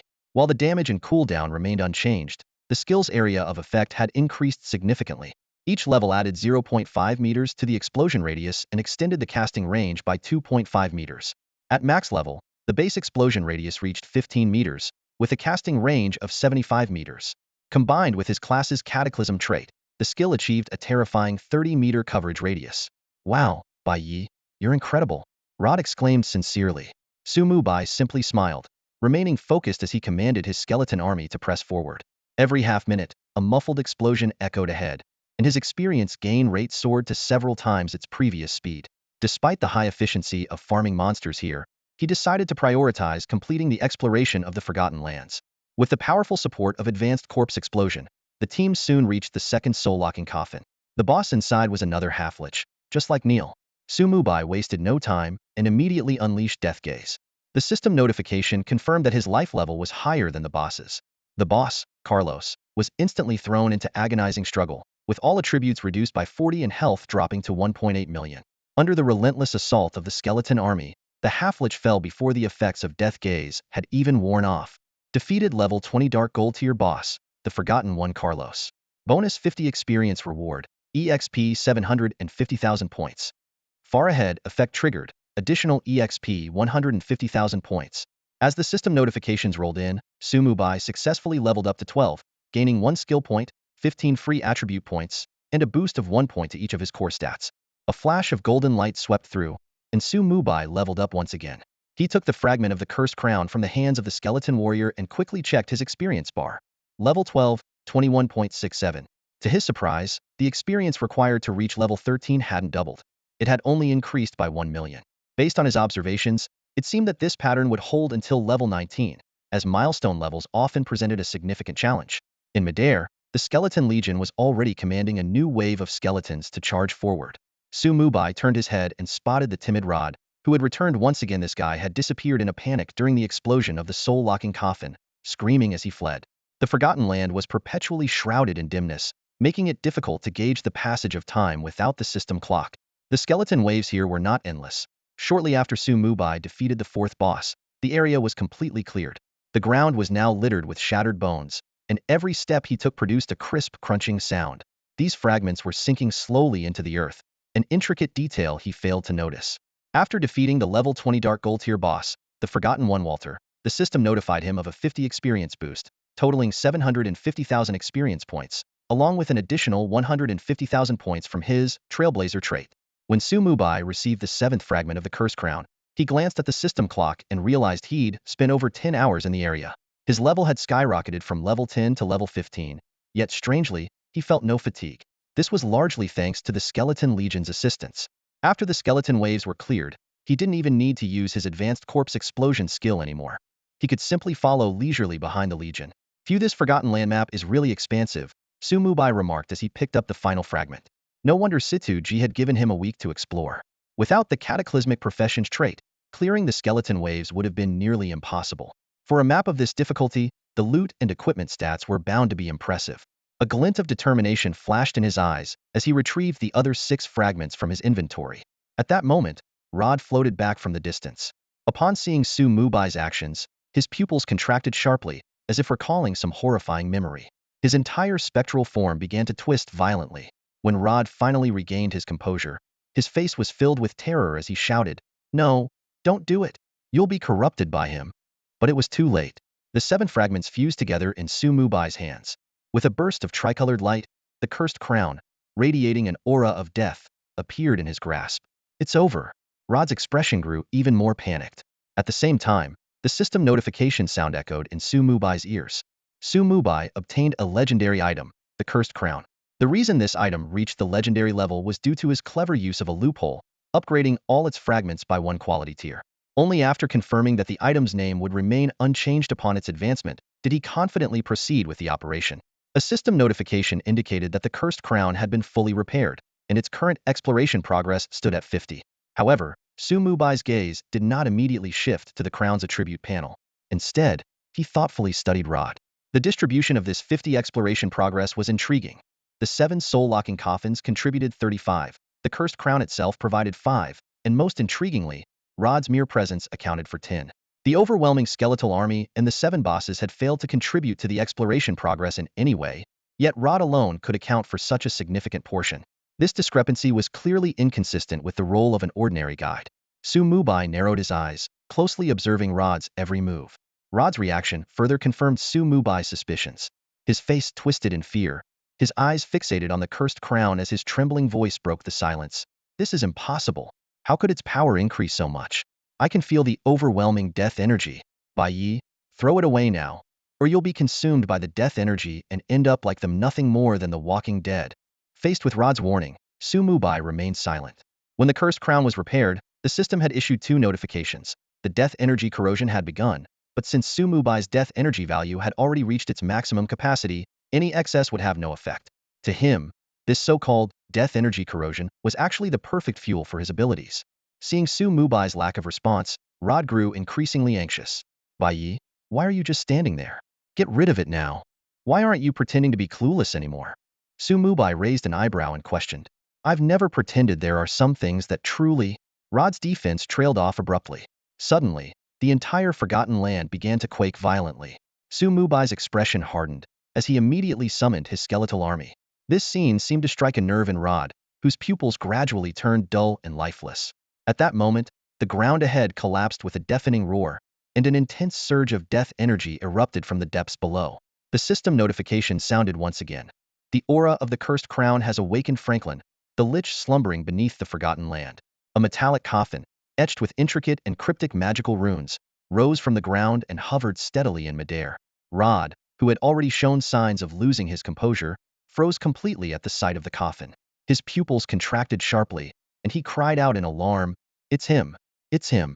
He trembled as he pointed at the coffin, his body shaking uncontrollably, retreating unconsciously to Mubai's side. Suddenly, his gaze sharpened, as if he had recalled some horrifying memory. "It's him. He's the one who cursed us. He turned this place into the land of the forgotten." Rod's voice was filled with anguish and fury. "My family, my friends, my people, all of them died because of him." With this heart-wrenching accusation, Rod's spectral form began to emit a faint glow, and his status panel shifted. Rod's fragmented soul, mayor of Sunset Town. Special elite soul entity. Level 20. HP 100 000100000. Skills. Soul infusion increases target's main attribute by 20. Traits. Immune to physical damage. Byakuya, I beg you, help me kill that monster Franklin. I'm willing to give up everything for this. Rod's plea was accompanied by the system notification. Do you accept the unique hidden quest? Rod's request? Quest objective: defeat the Lich Franklin. Quest reward: unknown. Quest failure penalty: none. After a brief moment of contemplation, Mubai nodded in agreement. Gratitude flickered in Rod's eyes as his form gradually turned transparent, transforming into a beam of light that merged into Mubai's body. The system notification appeared. Spirit attribute increased by 20. Just then, the coffin in midair began to slowly open. From within, a skeletal figure clad in a fitted mage's robe emerged. In its hollow eye sockets burned an intense and otherworldly soul flame. Chains coiled around its body, a dark staff gripped in its bony hand, and an aura of death, frost, and shadow emanated from it. The Forgotten One Franklin. Frost Lich severely injured, level reduced. Epic Boss. HP 35 0000035 0000000. Spell power 48,000. Physical defense 5,000. Magic defense 8,000. Elemental resistances: Ice 35, Shadow 30, Death 25. Skills: Frost magic, Shadow magic, Death magic. So, that wretch actually managed to survive? Franklin's hoarse voice echoed, the soul flame in his eyes flickering violently. He sensed the restored power of the cursed crown, and as he discerned its quality, he burst into maniacal laughter. Legendary quality? Ha ha ha. Finally. Hope to heal my wounds. His gaze fell dismissively on Mubai, and he extended a skeletal hand, commanding, "Come back to me, my cursed crown. Return to your master." But in the very next moment, Franklin's expression twisted in shock. "Impossible. How did you do that?" Franklin reached out to summon the cursed crown, but it remained completely immobile in Mubai's hand. Just as he was struck with disbelief, Mubai suddenly placed the crown on his own head. Instantly, a dark purple radiance enveloped his entire body. "This is impossible. It belongs to me. How can it obey you?" Franklin's eyes widened in shock, his pale face twisting with rage. "Anything in my possession is mine." Mubai's eyes glinted with a sharp, icy determination. With a single thought, the skeletal army behind him surged forward like a tidal wave, rushing toward Franklin. The Cursed Crown, a legendary artifact, boasted astonishing attributes: 100 physical defense, 200 magical defense, 2,000 health points, 4,000 mana points, and 75 to all stats. Its equipment requirement specified that only the Forsaken Franklin could wear it, but the Death Dominator was exempt from such restrictions. The crown also featured a 10 boost to spirit and 30 curse resistance, along with a constant, deathly aura erosion effect. Even more formidable were its two unique abilities: Curse Power, which added random dual curse effects to all spells, and Curse Aura, which significantly reduced all enemy speeds. As its inscription stated, "Cursing is an art, you despicable thief." Franklin roared, swinging his staff as 3 gray portals materialized before him. From them emerged an overwhelming undead army. 300 assorted skeletons, accompanied by 10 shadow knights clad in black armor. Each knight possessed 1,000,000 health points, nearly 10,000 attack power, and mastery over skills like Shadow Charge, making them as powerful as Height-Ear Dark Gold level bosses. "I'll turn you into one of them." Franklin's soul flames flickered violently in his eyes as he commanded the Shadow Knights to lead the skeletal warriors in a full-scale assault. The moment the two undead legions clashed, a pale blue aura spread outward from beneath Su Mubai's feet, rapidly engulfing the battlefield within a 100-meter radius. Curse Aura. As Su Mubai activated his skill, the charging Shadow Knights abruptly slowed down by 30. 100 skeletal warriors formed a disciplined line, their massive swords gleaming coldly as they firmly intercepted the Shadow Knights' assault. Above, a torrential rain of arrows and fireballs poured down like a waterfall. Under the influence of the Curse Aura, Franklin's army moved noticeably slower. Bombarded by heavy strikes, double shots, and fireball spells, the enemy Skeleton Legion lost nearly a quarter of its forces in an instant, with several Shadow Knights also succumbing to the onslaught. This staggering increase in damage was due to two key factors: the newly acquired legendary equipment and Su Mubai's level up to 15. The two legendary items each boosted all attributes by 25 points, while the Death Codex provided an additional 50-point bonus. Combined with the enhancements from the Cursed Crown and Rod of Souls, Su Mubai's Spirit attribute had soared to 980 points, double what it was when he first entered the Forsaken Lands. This exponential growth directly doubled the combat power of his skeletal army. Although the repaired Cursed Crown could no longer be paired with its fragments for additional effects, Su Mubai paid little attention to this minor regret. His focus was entirely on the epic-grade boss, Franklin, standing before him. The battle erupted instantly, and Franklin quickly realized the dire situation. As he began to cast a spell, an overwhelming, oppressive force descended upon him, triggering an almost instinctive urge to kneel in submission. While he hesitated in shock and uncertainty, Su Mubai's death stare locked onto him. The soul flames in Franklin's eyes twisted violently as he clutched his head in agony, plummeting to the ground. His maximum health dropped sharply to 21 million, with damage over time exceeding 100,000 per second, and critical hits nearing 300,000. Simultaneously, the Pain Curse and Calamity Curse took effect, the former dealing shadow damage equal to 100 of Su Mubai's spell power every second, while the latter increased Franklin's chance of being critically hit by 30. Under the fear-inducing effect of Death Stare, the once mighty epic boss could do nothing but flee in desperation. Seizing the opportunity, Su Mubai shifted his attention to the corpse of a Shadow Knight nearby. Boom! An advanced corpse explosion spell detonated the body, unleashing a devastating blast that engulfed a 30-meter radius. Advanced corpse explosion? Boom! A deafening explosion erupted in the Forsaken Land. The Shadow Knight's immense million-level health pool, amplified by its cataclysmic profession trait, transformed into a devastating wave of death energy, instantly engulfing a 30-meter radius. The shockwave tore through the ranks of the skeletal army, reducing most to fragments. Only a few scattered ranged skeletons managed to survive. The effect of Death's gaze faded, and Franklin snapped out of his trance. Though the suffocating fear had dissipated, the grim reality before him sent a chill down his spine. His skeletal army had been decimated, leaving fewer than 50 ranged skeletons.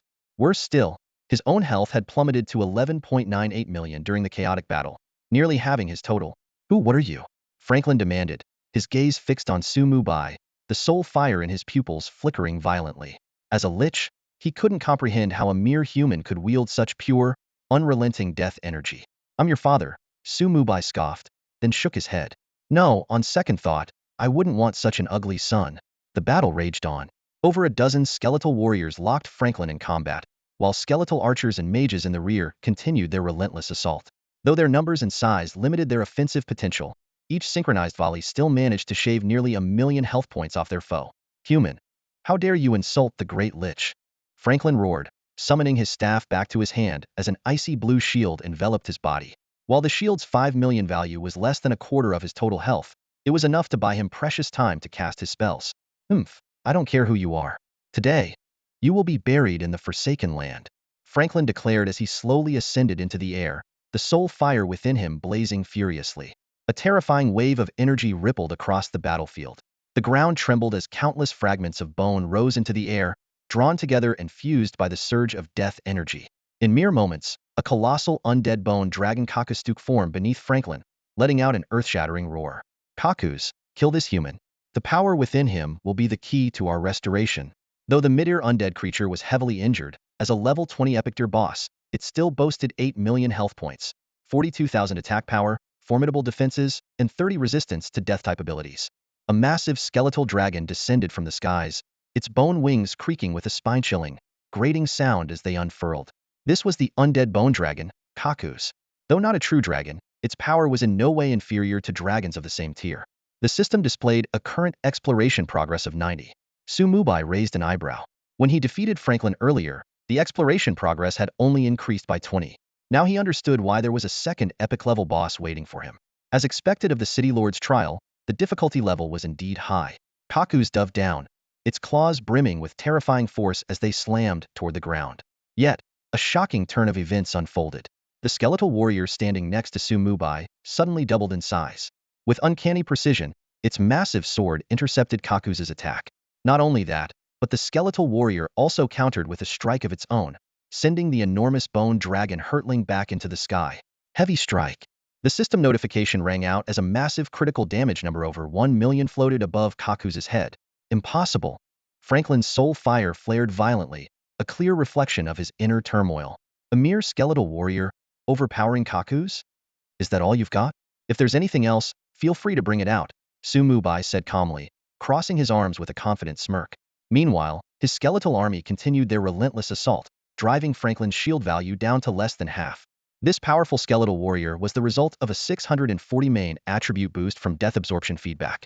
What thrilled Mubai even more was that his curse crown was continuously generating death energy for him 10 points per second, perfectly solving the issue of death energy storage. With this mobile power bank, Mubai could maintain 2 skeletal warriors at a permanent 600 attribute boost. The skeletal warrior before him, at full enhancement, had its strength skyrocketing to 75,184 points, with attack power exceeding 150,000. Coupled with heavy strikes, critical hits, and the Death Codex's double damage bonus against undead creatures. This combination resulted in the astonishing million damage attack. The enhanced skeleton warrior leaped high into the air, grabbing the airborne bone dragon with a ferocious grip. Despite his comparatively small frame, barely the size of one of the dragon's claws, she unleashed an astonishing burst of strength, slamming the bone dragon forcefully into the ground. Boom! The earth trembled, clouds of dust billowed, and a massive crater formed instantly. The skeleton warrior descended from above, pinning Kaku's firmly to the ground. Each time the bone dragon attempted to take flight, its efforts were crushed by the merciless blade in the skeleton warrior's hands, splitting the battlefield into 2 distinct zones. Meanwhile, the battle raged on elsewhere. Cracks spread across Franklin's ice shield, threatening to shatter it completely. Left with no choice, he descended from midair to avoid becoming an easy target for the undead legion. Seizing the opportunity, Mubai swung his withered wooden staff.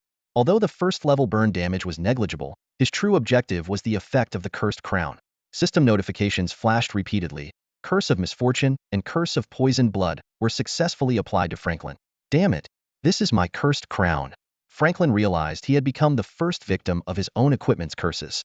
Although Mubai currently wielded the item, it was only a forced usage until Franklin himself was defeated.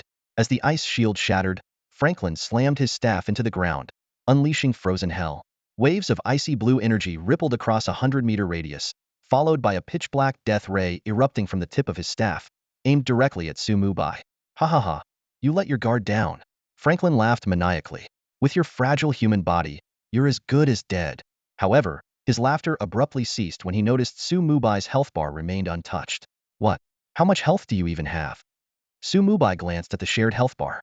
The 960,000 damage was barely a scratch. An epic boss, and that's all you've got? Life-sharing. Franklin exclaimed in shock. You've mastered such a rare skill? Seeing the disbelief reflected in the flickering soul flames within Franklin's eyes, Mubai shook his head slightly. Getting this worked up over an steer skill? You really don't know much, do you? Seems like you're out of tricks, Mubai remarked, waving his hand dismissively. Finish him. The skeleton army surged forward, overwhelming Franklin with millions of points of damage. Desperate, Franklin unleashed his ultimate move. Life-sharing may be powerful, but it's not without weaknesses. Death Decay. A blood-red rose pattern emerged amidst the energy shockwaves, enveloping the entire battlefield. At the same time, Kaku's let out a deafening roar. A cage of bones erupted from the ground, trapping the skeleton warrior inside. Countless bone spikes rained down, targeting every combatant on the field. Bone spike hell. With the sharp whistling of air being torn apart, countless bone spikes erupted from the ground. Simultaneously, a wave of black energy, radiating the aura of decay and death, swept across the battlefield. The combined effect of the 2 skills exploded instantly, and massive damage numbers continuously popped up above the heads of the skeletal army. Mubai's pupils shrank sharply as he watched the shared health bar plummet by a quarter in an instant. Cold sweat dripped down his forehead. That was a staggering 200 million points of health. At that moment, It dawned on him while life sharing wasn't strength skill, it was far from invincible. If an enemy unleashed a powerful AoE attack that wiped out all his skeletons simultaneously, he would die as well. The cataclysmic profession trait doubled the shared health pool, but only for damage he personally received. When Mubai was injured, the skeletal army needed to shoulder only half the damage. Conversely, when the skeletons were attacked, the shared health pool would suffer double the damage. Seeing the skeletal mage hanging on by a thread, Mubai felt a lingering fear. If not for his recent power-up that doubled the skeleton's health, the combined attack from the two bosses would have been enough to annihilate all his skeletons except for the skeletal warriors. Although the skeletal warriors temporarily neutralized the threat posed by the two epic tier bosses, this experience sounded a loud alarm in his mind. Thinking quickly, Mubai devised a countermeasure. He immediately recalled 20 skeletal warriors back to the summoning space. While in the summoning space, these skeletons could still contribute to the shared health pool without being exposed to AoE damage. To eliminate them, the enemy would have to attack Mubai directly. With the 30.48 million shared health provided by the 20 skeletal warriors, plus an additional 30.48 million from a single resurrection, he now had a total of 60.96 million health to work with, enough to handle the current situation. Not far away, Franklin stood dumbfounded. Despite combining his strength with Kaku's, their joint attack had failed even to kill a single skeletal mage. Just who was this human? The battle raged on. The skeletal warriors, using their immense strength, broke free from the bone prison and once again suppressed Kaku's. Mubai's icy gaze swept over the battlefield, and death stare descended once more. Kaku's let out a terrified screech, flapping his wings frantically as if witnessing an indescribable horror. A system notification indicated that Kaku's maximum health had instantly dropped by 40, and that he had been afflicted with 2 additional curses. Meanwhile, Franklin had fallen into dire straits. The skeletal warriors before him had doubled in size, amplified by the effects of death drain feedback. Consuming 300 points of death energy had granted them a 600 boost to their primary attributes, leaving the two bosses with no chance to retaliate. In less than a minute, Franklin was the first to fall. However, as the system notification sounded, Mubai furrowed his brows. As Franklin's body was destroyed, a system notification promptly sounded. Mubai received a 70 experience bonus, totaling 12.75 million experience points. With 2 flashes of golden light, his level instantly rose to 17. Granting him 2 points of 4-dimensional attributes, 2 skill points, and 30 free attribute points. However, this seemingly rewarding outcome made Mubai frown. The system notification used the term destroyed body instead of killed, and the experience gained was far below what an epic level boss should yield. Most importantly, the anticipated first kill announcement never appeared. As an experienced player, he quickly realized the crux of the issue. Franklin was a Lich, and his true soul must be hidden within a phylactery. To completely eliminate this formidable enemy, locating and destroying the phylactery was the key. While Mubai was pondering the phylactery's whereabouts, staring at the corpse devoid of any loot, a deafening roar interrupted his thoughts.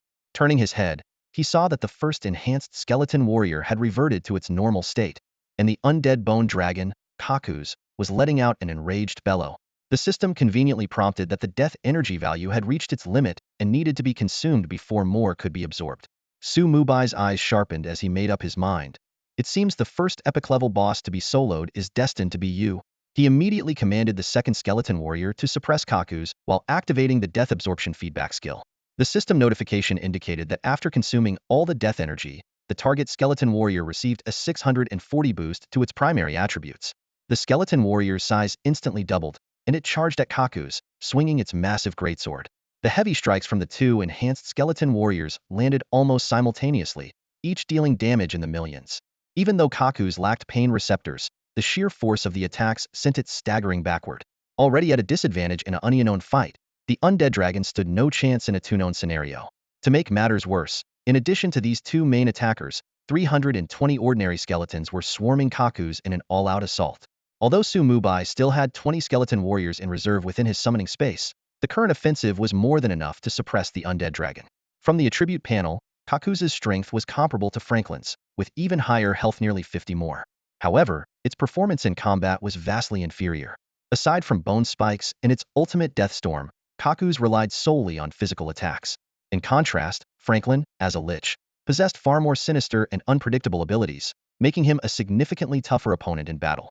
A minute later, Mubai once again locked his gaze on Kaku's, making the epic level boss die in sheer terror. Immediately, a system notification popped up. Killed level 20 epic boss undead bone dragon Kaku's. Bonus: 70 additional experience. Experience gained: 25 million, golden light flashed, and 2 consecutive level-up notifications appeared. Mubai skyrocketed from level 17 to level 19, earning 2 points for 4-dimensional attributes, 2 skill points, and 30 free attribute points. His experience bar stopped at 32.28 of level 19. As he studied the leveling panel, Mubai was lost in thought. Starting from level 10, the experience required per level only increased by 1 million, with level 18 to 19 requiring 9 million. However, the jump to level 20 was a staggering 20 million. This threshold was clearly not something just anyone could cross. This is the brutal reality of Wanjie game, Mubai murmured, narrowing his eyes as the truth dawned on him. Players without at least a grade talent had no hope of keeping up with the mainstream leveling pace, ultimately relegated to becoming life skill players. This world was even harsher than reality. The experience points dropped by Kaku's were exactly double that of Franklin, confirming his earlier hypothesis the other half of the reward could only be obtained by destroying the phylactery. After distributing his attribute points, the long-awaited system notification finally arrived. Congratulations! You are the first player in the Blue Star region to solo kill an epic-level boss. Rewards: 100 main attribute points, 50 skill points, and 50 intermediate soul stones. Blue Star regional announcement incoming. The rewards far surpass those from a dark gold level boss, especially the 50 intermediate soul stones, which were incredibly valuable. Mubai immediately utilized the cataclysm skill on the soul stones, and the system presented 3 options. Tier 1. Upgrade to advanced soul stones, no cost. Tier 2. Ascend to soul crystals, 1 million soul coins per stone. Tier 3. Cataclysmic transformation to soul essences, 1,000 years of lifespan per stone. Though the allure of soul crystals and essences was strong, Mubai had no idea what soul coins were and was unwilling to sacrifice his lifespan. He could only choose the free Tier 1 upgrade, enhancing all 50 intermediate soul stones to advanced quality. Mubai had already spent over 10 hours in the Land of Oblivion, far longer than the time he had stayed in the Novice Village. By now, it was the second day since the people of Blue Planet had entered the Myriad Worlds game, and the players' progress varied greatly. The excitement brought by the game's data-driven system kept most players awake all night, eager to level up and break free from the constraints of the Novice Village. However, the difficulty of leveling up in the Myriad Worlds game far exceeded everyone's expectations. Particularly after reaching level 5, the exponential increase in experience points required left everyone gasping in disbelief. Even the most resourceful players, such as Fortunes Galore and Boundless Ambition, had only reached level 8, still a considerable distance away from level 9. In Novice Village 9527, apart from Mubai, these 2 players had the highest levels. But to leave the Novice Village, they would still need at least half a day of effort. Of course, a handful of exceptionally skilled players had already made it to their respective cities, but such achievers were extremely rare. Among them were figures like 3-Foot Blade from the Huaxia Empire and Felix from the White Eagle Empire, both possessing SS grade talents. Across the entire Blue Planet, only a few dozen players had managed to reach the cities at this stage, averaging less than 1 per city. These pioneers were all at least equipped with S-grade talents. These top-tier players were now exploring their respective cities, aiming to leverage their early entry to gather more information and uncover hidden quests. Unlike the Novice Villages, the dungeons in the cities were not marked on the minimap. This meant that there were no readily available public dungeons in the Myriad Worlds game. The first wave of players had to locate dungeon entrances on their own. Latecomers could wait for the dungeon coordinates to be revealed, but this would only widen the gap between them and the frontrunners. As these elite players were busy exploring the cities, a series of system announcements suddenly rang out, broadcasting 10 times in a row. Blue Planet announcement. Congratulations to Bai Yi, a player from the Shenlong Empire, for becoming the first player in the Blue Planet region to solo kill an epic-level boss.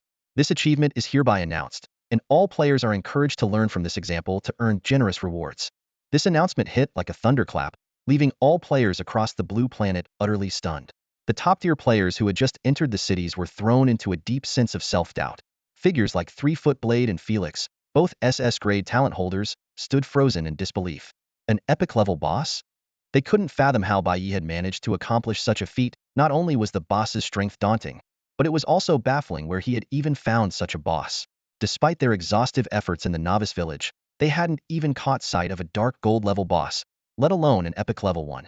Some of these SS-grade talent holders even began to question whether the game had some kind of exploit or cheat. What was once considered the pinnacle of power SS-grade talent now seemed dim in comparison to Bai Yi's achievement. Meanwhile, the ordinary players still grinding in the Novice Villages appeared surprisingly unfazed by the announcement. No surprise, it's Bai Yi again, triggering another announcement. The gaming world buzzed with lively discussions among players. Honestly, it felt weird not hearing Bai Yi trigger an announcement all night. Now, everything feels right again. At this rate, future announcements will probably all be dominated by Bai Yi. Amid the noisy chatter, a blacksmith quietly began advertising his services. I'm planning to go full-time as a forging specialist. If you need anything, send me a PM. Forging equipment also grants experience its way faster than grinding mobs. What? Forging gives experience too? Someone exclaimed in shock. That's right. If you choose to specialize in a crafting profession, successfully creating items will grant you experience. In that case, screw leveling the usual way. Whoever wants to grind mobs can do it. I'm done. Meanwhile, in the 9,526th novice village of the Shillong Empire, two level 8 players with steer talents were focused on grinding mobs. Zhao Su and Lu Ruyan, known for their exceptional talents, had become local celebrities in the novice village. However, their only goal at the moment was to leave the village as quickly as possible and confirm whether Bai Yi was actually Su Mubai.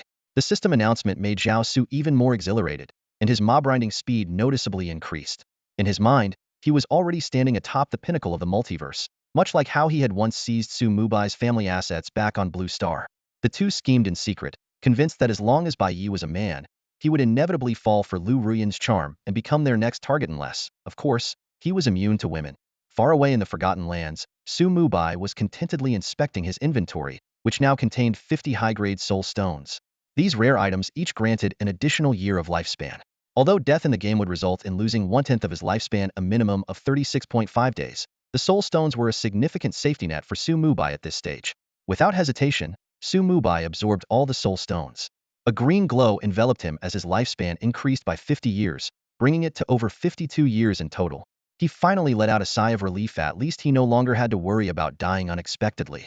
While other players posed no real threat, the local inhabitants of the Forbidden Land were unfathomably powerful, as he had witnessed earlier when Huai Jin effortlessly obliterated a skeleton warrior. Suddenly, a faint blue glow appeared around Su Mubai as Rod's soul detached from his body. Lord Bai Yi, thank you for avenging Sunset Town, Rod said respectfully, bowing deeply. His form of address had changed, reflecting the awe he felt after witnessing Su Mubai's effortless defeat of Franklin. Do you know where Franklin's phylactery is? Su Mubai asked directly. I can try to sense his soul's energy, but it will take some time. Let me know as soon as you locate it. Su Mubai replied with a nod before turning his attention to Carcass's corpse. As the first epic tier boss he had defeated, it promised to yield a bountiful harvest. After a fierce battle, the land lay fragmented and scarred. The massive undead bone dragon, Kakus, had fallen to the ground, the soul fire in its eyes completely extinguished. Its enormous body cast a long shadow under the sunlight. Scattered next to its colossal head was a small pile of loot. Su Mubai stood before the dragon's head, gazing down at the dropped items. With the death energy supplied by the cursed crown, he didn't need to use death absorption to draw energy from Kakus's corpse. Instead, he directly inspected the spoils on the ground. System notifications echoed one after another. You have obtained 800 gold coins. You have obtained level 5 attribute gem 20. You have obtained epic material. Bone dragon remains 10. You have obtained beginner soul stones 24. These prompts made Su Mubai contemplative. So, only epic level bosses drop soul stones, and even then, a level 20 epic boss only translates to 2 additional years of life. The difficulty of this game was truly staggering. Although he had defeated Kakus with ease, it was due to his unique advantages. Even players with SS tier talents leading a team would suffer heavy losses attempting to solo Kakus at the same level. After all, outside the starting village, every death cost at least 10 years of lifespan. Su Mubai pondered.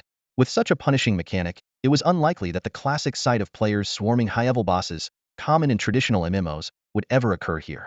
Everyone would need to prepare meticulously, study boss mechanics in detail, and ensure absolute readiness before making any attempt. However, for him, this was an opportunity bosses others dared not challenge were ones he had the strength to take on solo. After collecting the items, only a fist-sized dragon skull remained on the ground. At first, Su Mubai felt slightly disappointed. Was this all there was to show for the first kill of an epic-level boss? But as he picked up the skull, his expression instantly lit up with delight. The system promptly delivered another notification. You have obtained epic special item, Dragon Skull Pendant. When used, this item grants an epic mount, the Undead Bone Dragon. While not a true dragon, it possesses the ability to fly. Su Mubai gripped the Dragon Skull Pendant, both thrilled and puzzled. A flying mount, this was the ultimate treasure that every player dreamed of. Yet such a high-tier reward seemed out of place for a level 20 boss. He studied the pendant in his hand thoughtfully. It must be related to the fact that this guy was already heavily injured, he mused. Su Mubai recalled the status panels of the two bosses and instantly understood. These two bosses were supposed to be much stronger, but due to their severe injuries, their levels had dropped to 20. However, that no longer mattered was about to obtain a legendary flying mount. Suppressing his excitement, Mubai immediately activated the cataclysm skill, targeting the dragon skull pendant. The system promptly displayed a notification. Please select advancement tier. Tier 1, Tier 2, Tier 3. Click for more details. Advance to Tier 1. Mubai made the choice without hesitation. Given his current strength, the higher tiers were nothing more than wishful thinking for now. As the cataclysm skill took effect, the dragon skull pendant in his hand began emitting an icy chill. A dazzling array of colors enveloped the pendant, which gradually transformed into a palm-sized black and blue horn. Though the item exuded an aura of death that sent chills down one's spine, Mubai felt an inexplicable sense of familiarity and connection to it. The system notification popped up. Congratulations! You have obtained a legendary special item, Frost Horn. Description: blow the horn to summon a legendary mount from the realm of the undead Frost Dragon. As a true high-tier undead creature, its power is beyond question. Getting something this good for free feels amazing. Mubai exclaimed with excitement, raising the horn to his lips. He took a deep breath and blew with all his might. Whoa! The horn's resonant blast echoed through the surroundings, as if it pierced through the barriers of space, fading into the distance. At the same time, Mubai's mana began to drain at an alarming rate of 2,000 points per second. Even without the 20 main attribute boost from Soul Possession, his nearly 70,000 mana gave him confidence. However, reality quickly proved him wrong. As his mana reserves neared depletion, Mubai immediately activated Death Drain, consuming over 170 death energy points to instantly replenish his mana. Thankfully, the horn only required mana to sustain its activation. If it relied on physical breath alone, he might have passed out from exhaustion long ago. 10 minutes? A total cost of 1.2 million mana points. Mubai exclaimed. Without the Curse Crown, an artifact that recharges automatically, he couldn't imagine how long he would have to rely on accumulated death energy to activate the Frost Horn. When the final 1,000 mana points were poured into the horn, a blinding light erupted. The horn transformed into a surge of terrifying energy, shooting straight into the sky. The space above distorted, and a massive gray portal, tens of meters wide, slowly unfolded. Mubai immediately sensed a familiar aura of death identical to what he had experienced when learning Death Gaze through the Death Codex. Despite the barrier beyond the portal, it was clear this was a one-way passage. Roar! A deep, powerful dragon roar resonated from the other side of the portal. Mubai's eyes lit. Uff's legendary mount was finally about to arrive. Roar! A massive black and blue head emerged from the portal, followed by two frost-covered dragon claws gripping the edges of the gateway. With an earth-shaking roar, a colossal frost dragon, nearly 100 meters long, revealed its full form. Its body was an assembly of countless black and blue skeletal remains, each bone radiating a bone-chilling cold that instantly dropped the surrounding temperature to freezing. When it spread its wings, the sky darkened under its enormous shadow, its size dwarfing even the undead bone dragon, Kaku's, by several times. Its maw opened wide, a terrifying mixture of frost energy and the aura of death swirling within, ready to erupt at any moment. As the portal slowly disappeared, the monstrous creature locked its gaze onto Mubai. With a mighty beat of its wings, it dove toward him. Human, was it someone as weak as you who dared summon me? The frost dragon's voice was filled with disdain and fury. But in the next instant, the soul flames in its eyes flickered violently. What? You are actually... Before it could finish, a pillar of light suddenly descended from the heavens, enveloping the frost dragon entirely. Its voice was abruptly silenced, as though all its sentience had been wiped away by this mysterious force. The sight left Mubai utterly stunned. So this was the so-called mount system of the Myriad Worlds game, forcefully summoning creatures from the realm of the undead and binding them to a contract. Despite the frost dragon's overwhelming power, it was rendered completely helpless under the game's rules, much like how all of humanity on Blue Star was forcibly transported into the game just yesterday. Myriad Worlds game, who is truly pulling the strings behind it? Mubai narrowed his eyes, pondering for a moment before letting out a faint smile. With his current level of strength, what qualifications did he have to question such things? The mere chance of being reborn was already a stroke of fortune. With that thought, a glint of cold resolve flashed in his eyes as two figures surfaced in his mind. I hope you both make it out of the beginner village soon. As the pillar of light gradually faded, the frost dragon's massive form began to shrink, eventually transforming into a blackened blue glow that merged into Mubai's body. A system notification immediately followed. Your mount space has been unlocked. You have obtained a legendary Mount Frost Dragon. Due to obtaining a mount of epic rank or higher, the Blue Star Mount leaderboard has been unlocked ahead of schedule. Notice: A blue star-wide announcement is imminent. Then, a server-wide announcement rang out 10 times. Blue star announcement. Congratulations to Bai Yi from the Shillong Empire for obtaining a mount. The blue star mount leaderboard has been unlocked ahead of schedule. This announcement sent shockwaves through the player base, who were still reeling from the earlier first kill of an epic tier boss. Players from all over the world flooded the chat channels with their reactions. Not again. It's Bai Yi. Where are the elites from our great Sakura Empire? As expected of Bai Yappa from K-pop Nation? Is this guy God's chosen one or what? I'm still stuck at level 5. Bai Yi, you're a legend. When players opened the newly unlocked mount leaderboard, the chat channels across all beginner villages fell into a brief, stunned silence. The mount rankings of the Blue Star region slowly unfolded. First place, Bai Yi Frost Dragon Legendary Mount. Second to 100th place, none. The term legendary instantly caused an uproar among players. Everyone stared at the rankings in disbelief, gasping in shock. They had assumed that Bai Yi, known for soloing epic level bosses, would at most possess an epic grade mount. But a legendary grade mount? How could such a rarity be obtained on merely the second day of the game? The top-tier players in the city, who were just about to head out to grind and catch up with Bai Yi, were stunned by this newly announced server-wide update. Not only had Bai Yi unlocked the mount rankings early, but he had also secured the number 1 spot outright. This left other players in a dilemma. If their mounts were only dark gold grade or even gold grade, wouldn't putting their names on the list be an embarrassment? Many top players quickened their pace simultaneously, realizing they'd already fallen too far behind and had to work harder to catch up. What they didn't know, however, was that Mubai's progress in the game was something they could never hope to match. Please name your mount, the system prompt sounded. Let's just call it Frost, Mubai casually replied, eagerly opening the stats panel. Mount space, 11. Frost. Quality, legendary mount Frost Dragon Height Ear Undead Creature.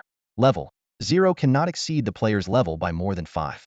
Loyalty, 100 permanently unaffected by the Death Sovereign class. Movement speed, ground 100, air 500 rideable at level 10. Base stats, HP, 12 million 12 million. Mana, 10 million 10 million. Attack power, 12,000. Spell power, 10,000. Physical defense, 10,000. Magic defense, 8,000. Elemental resistance, Ice 60, Death 50, Shadow 40, Others 20. Skills. Frost Breath automatically learns more skills as level increases. Effect. Deals 200 spell power as ice damage per second to all targets within a 3-meter radius around the target. Additional effects. Inflicts heavy wounds and burn damage. Duration. Up to 10 seconds. Range. 30 meters affected by size. Cooldown. 120 seconds. Mana cost. 1,000 per second. Staring at the luxurious stats panel, Mubai was left speechless. For a mere level 0 mount to boast such overwhelming stats was simply absurd, especially when compared to the pitiful 10 points in each stat that human players started with. No wonder the game, Worlds Beyond, claimed that the human race was at a severe disadvantage. It was like comparing heaven and earth. Of course, even within the undead faction, height ear creatures like frost dragons were exceedingly rare, akin to players with height ear talents. The difference was that players had to grow comprehensively through levels, gear, skills, and class progression to even stand a chance against such formidable beings. With a thought, Mubai summoned Frost from the mount space. A soft hum resonated as the space beside Mubai rippled and twisted like the surface of a disturbed pond. A portal quietly emerged, and from it flew out a frost dragon, around 3 meters in length. Though its size was significantly smaller than before, the commanding roar it let out with a youthful yet majestic tone was enough to strike awe into anyone who heard it. Frost, come here, Mubai called softly. The small dragon immediately folded its wings and descended to the ground. Like a loyal pet, it affectionately nudged its head against the outstretched palm of its master, emitting a gentle hum. Its entire body was clad in blue-black skeletal armor, with wisps of icy blue frost constantly seeping through the gaps in its bones, exuding a chilling, fearsome aura. Despite being only at level 0, as a high-tier undead creature, its combat prowess far surpassed that of the former Skeleton King, Reggie. Level 10 to ride, huh? Mubai murmured thoughtfully as he stroked Frost's head. I wonder if there's a way to ride it directly now? Frost tilted its head, gazing at its master with a puzzled expression. Just then, a surge of immense power suddenly descended upon it, causing the soul flames within its eyes to flicker wildly. A system notification echoed. Cataclysm. Target. Frost. Choose advancement tier. Tier 1, Tier 2. Option 1. Advance to Mythical Mount Frost Dragon King. No cost. Option 2. Ascend to Celestial Annihilation Mount Extinction Dragon Emperor. Cost. 10,000 soul crystals. A look of ecstatic delight spread across Mubai's face. His hypothesis had proven correct. Since Frost was summoned from the undead realm through the Frost Horn, it was indeed possible to trigger another cataclysm. As his gaze lingered on the Tier 2 option Celestial Annihilation, a rank surpassing Mythical hesitated briefly. However, given that soul crystals, evidently far rarer and more valuable than soul coins, were currently unattainable, he promptly opted for the first choice. The moment the choice was confirmed, a massive cocoon of black-blue light enveloped Frost entirely. The rhythmic sound of a heartbeat echoed across the Forsaken Lands, loud and resonant enough to catch the attention of Rod, who was in the midst of sensing Franklin's soul aura. Rod turned his head in surprise. Roar! A soul-stirring dragon's roar shattered the silence as the cocoon burst apart in a dazzling explosion of light. Frost, now towering over 5 meters tall, spread its massive wings and soared into the skies. His overall appearance hadn't changed significantly, but his skeletal structure became more defined, gleaming with a metallic sheen. The chill emanating from his body grew even more intense. A palpable and awe-inspiring dragon's might radiated outward, making the soul-bound Rod involuntarily tremble. A Frost Dragon King of the Dragonlord level? Rod stammered in shock. How did Lord Bai Yi manage this? Frost seemed to be adjusting to his new body. Suddenly, he dived downward, his massive form plunging straight toward the ground. Just as he was about to crash, he lifted his head, and his colossal body leveled out parallel to the ground. Flying close to the surface, each beat of his bony wings left behind a trail of frost that stretched endlessly across the terrain. Moments later, Frost excitedly returned to Su Mubai's side, folding his wings and lowering his head. Opening his massive jaws, he spoke in clear human words. Thank you, Master, for elevating Frost's life tier. Perform well, and there will be more opportunities like this in the future. Su Mubai nodded slightly, dangling an enticing promise in front of his first employee. Yes, Master. Frost's eyes sparkled with excitement, his voice youthful yet no longer immature, as he pledged his loyalty with fervor. Su Mubai opened Frost's status panel once again, eager to explore the true power of a mythical creature. Mount Space, 11. Frost No Aura Basic Stats. Mythical Mount. Frost Dragon King Height Ear Undead Creature. Level. 0 cannot exceed player's level by more than 10. Loyalty. 100 permanent due to Death Sovereign class. Movement Speed Bonus. Lancier 800. Health Points. 240 million 240 million. Mana Points. 200 million 200 million. Attack Power. 120,000. Spell Power. 100,000. Physical Defense. 100,000. Magical Defense. 80,000. Elemental Resistances. Ice 80. Death 70. Shadow 60. Others 40. Skills. 1. Frost Dragon Breath. Deals 500 spell power as ice damage per second in a 5-meter radius around the target, inflicting severe injury and burn effects for up to 30 seconds. Attack range. 50 meters. Cooldown. 120 seconds. Mana cost. 2,000 per second. Attack range and distance scale with body size.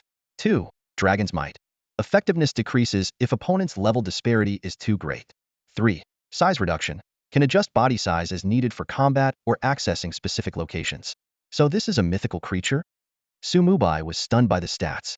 Every attribute had increased tenfold, while health and mana had surged 20-fold. He couldn't help but chuckle at his earlier concern about being banned for having an overpowered health bar. Compared to a mythical creature, he was indeed just getting started. Noticing that there were no longer any level restrictions for riding, Su Mubai turned to Rod. Don't be nervous. Keep observing. With that, he leapt lightly onto Frost's back. All right, little one, take us for a spin. Hold on tight, Master. Frost's voice had barely faded when the icy aura surrounding its body began to flow like water, converging on its back and instantly forming a black and blue throne of solid ice. The intricate bone spurs on either side of the throne were exquisitely carved, radiating a sense of solemn artistry. Not bad. You do know how to make an impression, Su Mubai remarked with a raised brow and a small smirk as he strode toward the throne. Despite the pervasive chill in the air, he felt not the slightest trace of coldness when he sat down. Catching the satisfied expression on his master's face, a flicker of joy glimmered in Frost's eyes. In the next moment, Frost unfurled its massive wings with a powerful jolt, launching itself skyward with Su Mubai on its back. The feeling of riding a dragon was worlds apart from being on an airplane. Through the gaps in Frost's skeletal frame, Su Mubai could clearly see the scenery below racing past at an astonishing speed. A seamless, invisible shield enveloped him, completely shielding him from any wind pressure, no matter how fast Frost flew. Too bad the barrier of the Forgotten Lands limits the flight range, Su Mubai mused to himself. The Frost Dragon is impressive, but compared to a true divine dragon, it still falls short. Meanwhile, players across various starting villages were experiencing yet another wave of astonishment. Look over there. Bayez's mount has upgraded again, someone exclaimed. It's evolved from a legendary frost dragon to a mythical frost dragon king. Are we even playing the same game? Another player lamented with a wry smile. We're struggling through hell mode, and he's playing with cheat codes. Don't overthink it, a third player quipped. I just saw my old stingy boss in the game. He's only level 3 and awakened with frank talent. Honestly, that thought alone comforts me. These discussions, however, didn't reach Su Mubai's ears. He was fully engrossed in examining Frost's newly updated attribute panel, his perspective having ascended to new heights. A few minutes later, he ordered Frost to descend back to their starting point, where he found Rod still seated with his eyes closed, sensing Franklin's soul essence. At that moment, Frost suddenly emitted a faint ice-blue glow and shrank down to the size of a palm. It perched lightly on Su Mubai's shoulder, tilting its head as it asked, "Master, what is he doing?" "He's helping me locate a Lich's phylactery." "A Lich? I can sense that," Frost chirped. Su Mubai's eyes lit up with excitement, while Rod cast a resentful glance at Frost. "Seriously? You could sense it all along, and you didn't say anything?" Without hesitation, Su Mubai dismissed his skeleton army and followed Frost's lead. In no time, they located Franklin's phylactery. Su Mubai gazed intently at the epic artifact before him. Franklin's phylactery. This small box, only 30 centimeters square, exuded an extraordinary aura. Its durability reached a staggering 1 million points, far surpassing the mere 1,000-point durability of legendary equipment. It was Franklin's ultimate creation during his prime, crafted to preserve his life. Sealed within it was his soul fire. As long as the phylactery remained intact, the Lich would remain immortal and indestructible. Ice Fong, can you destroy this thing?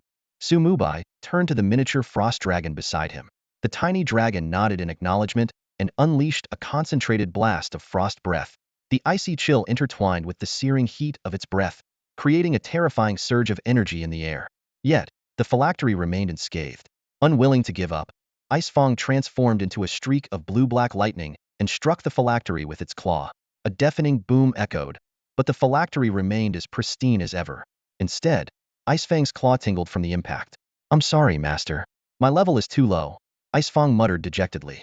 Being a mythical creature yet unable to damage a mere epic-tier Lich's phylactery left him deeply frustrated. Su Mubai furrowed his brows and attempted to use Death's Gaze, but the sealed box was completely immune to the skill. "Human, give it up. With your current strength, there's no way you can destroy my phylactery." Franklin's hoarse, mocking voice echoed from within the box. As a level 200 epic-tier entity, he had absolute confidence in his life-preserving artifact. At that moment, Luoda, who had been silent all this time, suddenly spoke up. "Lord Bei, let me handle this." "You? A mere wisp of a soul? What could you possibly do?" Franklin sneered dismissively. "You'll find out soon enough," Luoda replied. His form erupted with a ghostly blue light, and the phylactery began to tremble violently. "What are you doing, you insignificant pest?" Franklin's voice now carried a trace of panic. "Heh, I'm simply awakening the souls of those you devoured." "Franklin, your end has come." Luoda's spectral form transformed into pure energy, enveloping the phylactery completely. "Lord Bei, the people of Sunset Town thank you for everything you've done," Luoda said in his final moments. The phylactery creaked open, revealing the trembling soul fire within. At that very instant, a faint gray glow emerged on the back of Su Mubai's left hand. The Death Codex appeared on its own. "What is this?" "No." Franklin's desperate screams echoed as his soul fire was completely absorbed by the Death Codex, leaving nothing behind. The system notification chimed, delivering a series of exhilarating updates. Earned 1,000 soul points. Defeated level 20 epic boss, the Forgotten One Franklin Soul, granting an additional 70 experience bonus. Gained 12.75 million experience points. Congratulations, player Bai, on reaching level 20. All attributes 1, skill points 1, and free attribute points 15.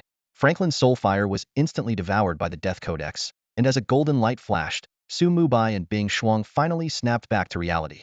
Su Mubai closed the Death Codex, his brows furrowed as a few questions surfaced in his mind. Isn't soul absorption supposed to only work on creatures you personally kill? Why was it triggered without even lifting a finger? And why couldn't the soul of that undead bone dragon earlier be absorbed?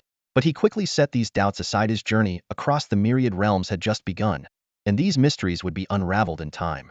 For now, the most exciting part was that he could delve into the Death Codex once again. The system notifications continued. Completed hidden quest, Rod's request. Earned 10 million experience points and 1,000 gold coins. Current exploration progress. 100. Completed epic quest, Situ G's trial. Please return to Donghai City to claim your reward from Situ Ji. Although Rod's request was merely a side quest with modest rewards of experience and gold, for Su Mubai, who had to defeat Franklin anyway, it was an unexpected bonus. Unfortunately, Rod's residual soul had completely dissipated after opening the soul box. As the system notifications concluded, Su Mubai's experience bar surged to 46. Reaching level 21 required 22 million experience points, only 2 million more than before. A portal then opened beside him, displaying a 10-minute countdown. The path to Donghai City was now accessible. Su Mubai glanced at Bing Shuang perched on his shoulder, intending to adjust the experience distribution. Previously, he had allocated all experience points to himself to push for level 20. Now that he was far ahead of other players, it was time to focus on nurturing this mythical creature. However, upon seeing Bing Shuang's leveling requirements, Su Mubai froze. Bing Shuang, level 0. Experience, 010,000. Experience can be gained by consuming materials of various elements, with ice element materials offering the highest conversion efficiency, followed by death element materials. The requirement was 100 times that of an ordinary player. Yet, considering Bing Shuang's terrifying stats, the demand seemed justified. Su Mubai quickly revised his plan. He would continue to keep the experience points for himself while allowing Bing Shuang to level up by consuming materials. Since he had access to free high-level materials, Bing Shuang's growth wouldn't lag behind. Although he was already far ahead of other players, Su Mubai never considered them his competition. His goal was to level up as quickly as possible and establish a foothold in this godforsaken land. From his inventory, he retrieved the materials dropped by Reggie, 10 pieces each of dark gold grade deathbone fragments and soul residues. As soon as the materials appeared, Frost glanced at them disdainfully. Master, these materials are too low grade. They're useless to me. Getting picky now, are we? Su Mubai raised an eyebrow, thinking to himself, as expected of a mythical creature won't even look at dark gold grade materials. Fine, let's try something better. Cataclysm. Without hesitation, he used the skill on the deathbone fragments. The system promptly displayed a notification. Select upgrade tier. Tier 1, Tier 2, Tier 3. After reviewing the details, Su Mubai realized that upgrading each fragment required 10,000 soul coins, an impossible expense for him at the moment. Left with no other choice, he opted for a free upgrade for both types of materials. In an instant, the materials were enhanced to epic grade, 10 pieces of bone dragon fragments and 10 large soul residues. Without delay, he retrieved another 10 bone dragon fragments dropped by Kakus and used Cataclysm again, upgrading them directly to legendary grade dragon bone fragments. The series of transformations left Frost utterly stunned, its soul flames flickering wildly in its eye sockets. Master, is this the method you used to enhance my power before? It's incredible. Are these useful now? Su Mubai asked, pointing at the small mountain of materials. Frost nodded enthusiastically. Very useful. Master, are all of these for me? Go ahead, eat up. There'll be plenty more in the future. Before Su Mubai even finished speaking, Frost reverted to its original form and devoured all the materials in one swift motion, so fast it was dizzying to watch. It then shrank back down, perched on Su Mubai's shoulder, and let out an adorable little burp. Burp, thank you, Master. It'll need some time to digest. That was a bit quick, don't you think? Su Mubai said, half amused and half exasperated. All right, take your time to digest. As Frost's experience bar steadily climbed, Su Mubai shifted his attention to the soul reliquary. With Franklin's soul fire absorbed by the Book of Death, the reliquary seemed to lose all power and disintegrated on the spot. In its place, a pile of gold coins and items lay scattered. Franklin's loot. Among the coins, a pitch-black staff and a meticulously crafted skill book stood out prominently. Su Mubai had quite a rewarding haul. System notifications kept flashing. 1,200 gold coins credited, 20 level 5 attribute gems, 3 level 5 critical strike gems, and 3 level 5 critical damage gems obtained. Additionally, there were 10 epic grade materials called Millennium Ice Crystals and 24 basic soul stones. But these were just appetizers. The 2,000 gold coins contributed by Franklin and Kakus turned out to be the most ordinary loot. Since Franklin was a magic-type boss, most of the attribute gems he dropped were spirit-related, which suited Su Mubai perfectly. However, what truly caught his attention were the last 3 items lying on the ground. A pitch-black staff, an intricately crafted skill book, and a pair of ice blue pants. When Su Mubai saw the pants, his eyes lit up. It was finally time to replace the green pants he had obtained from the small monsters in the misty forest.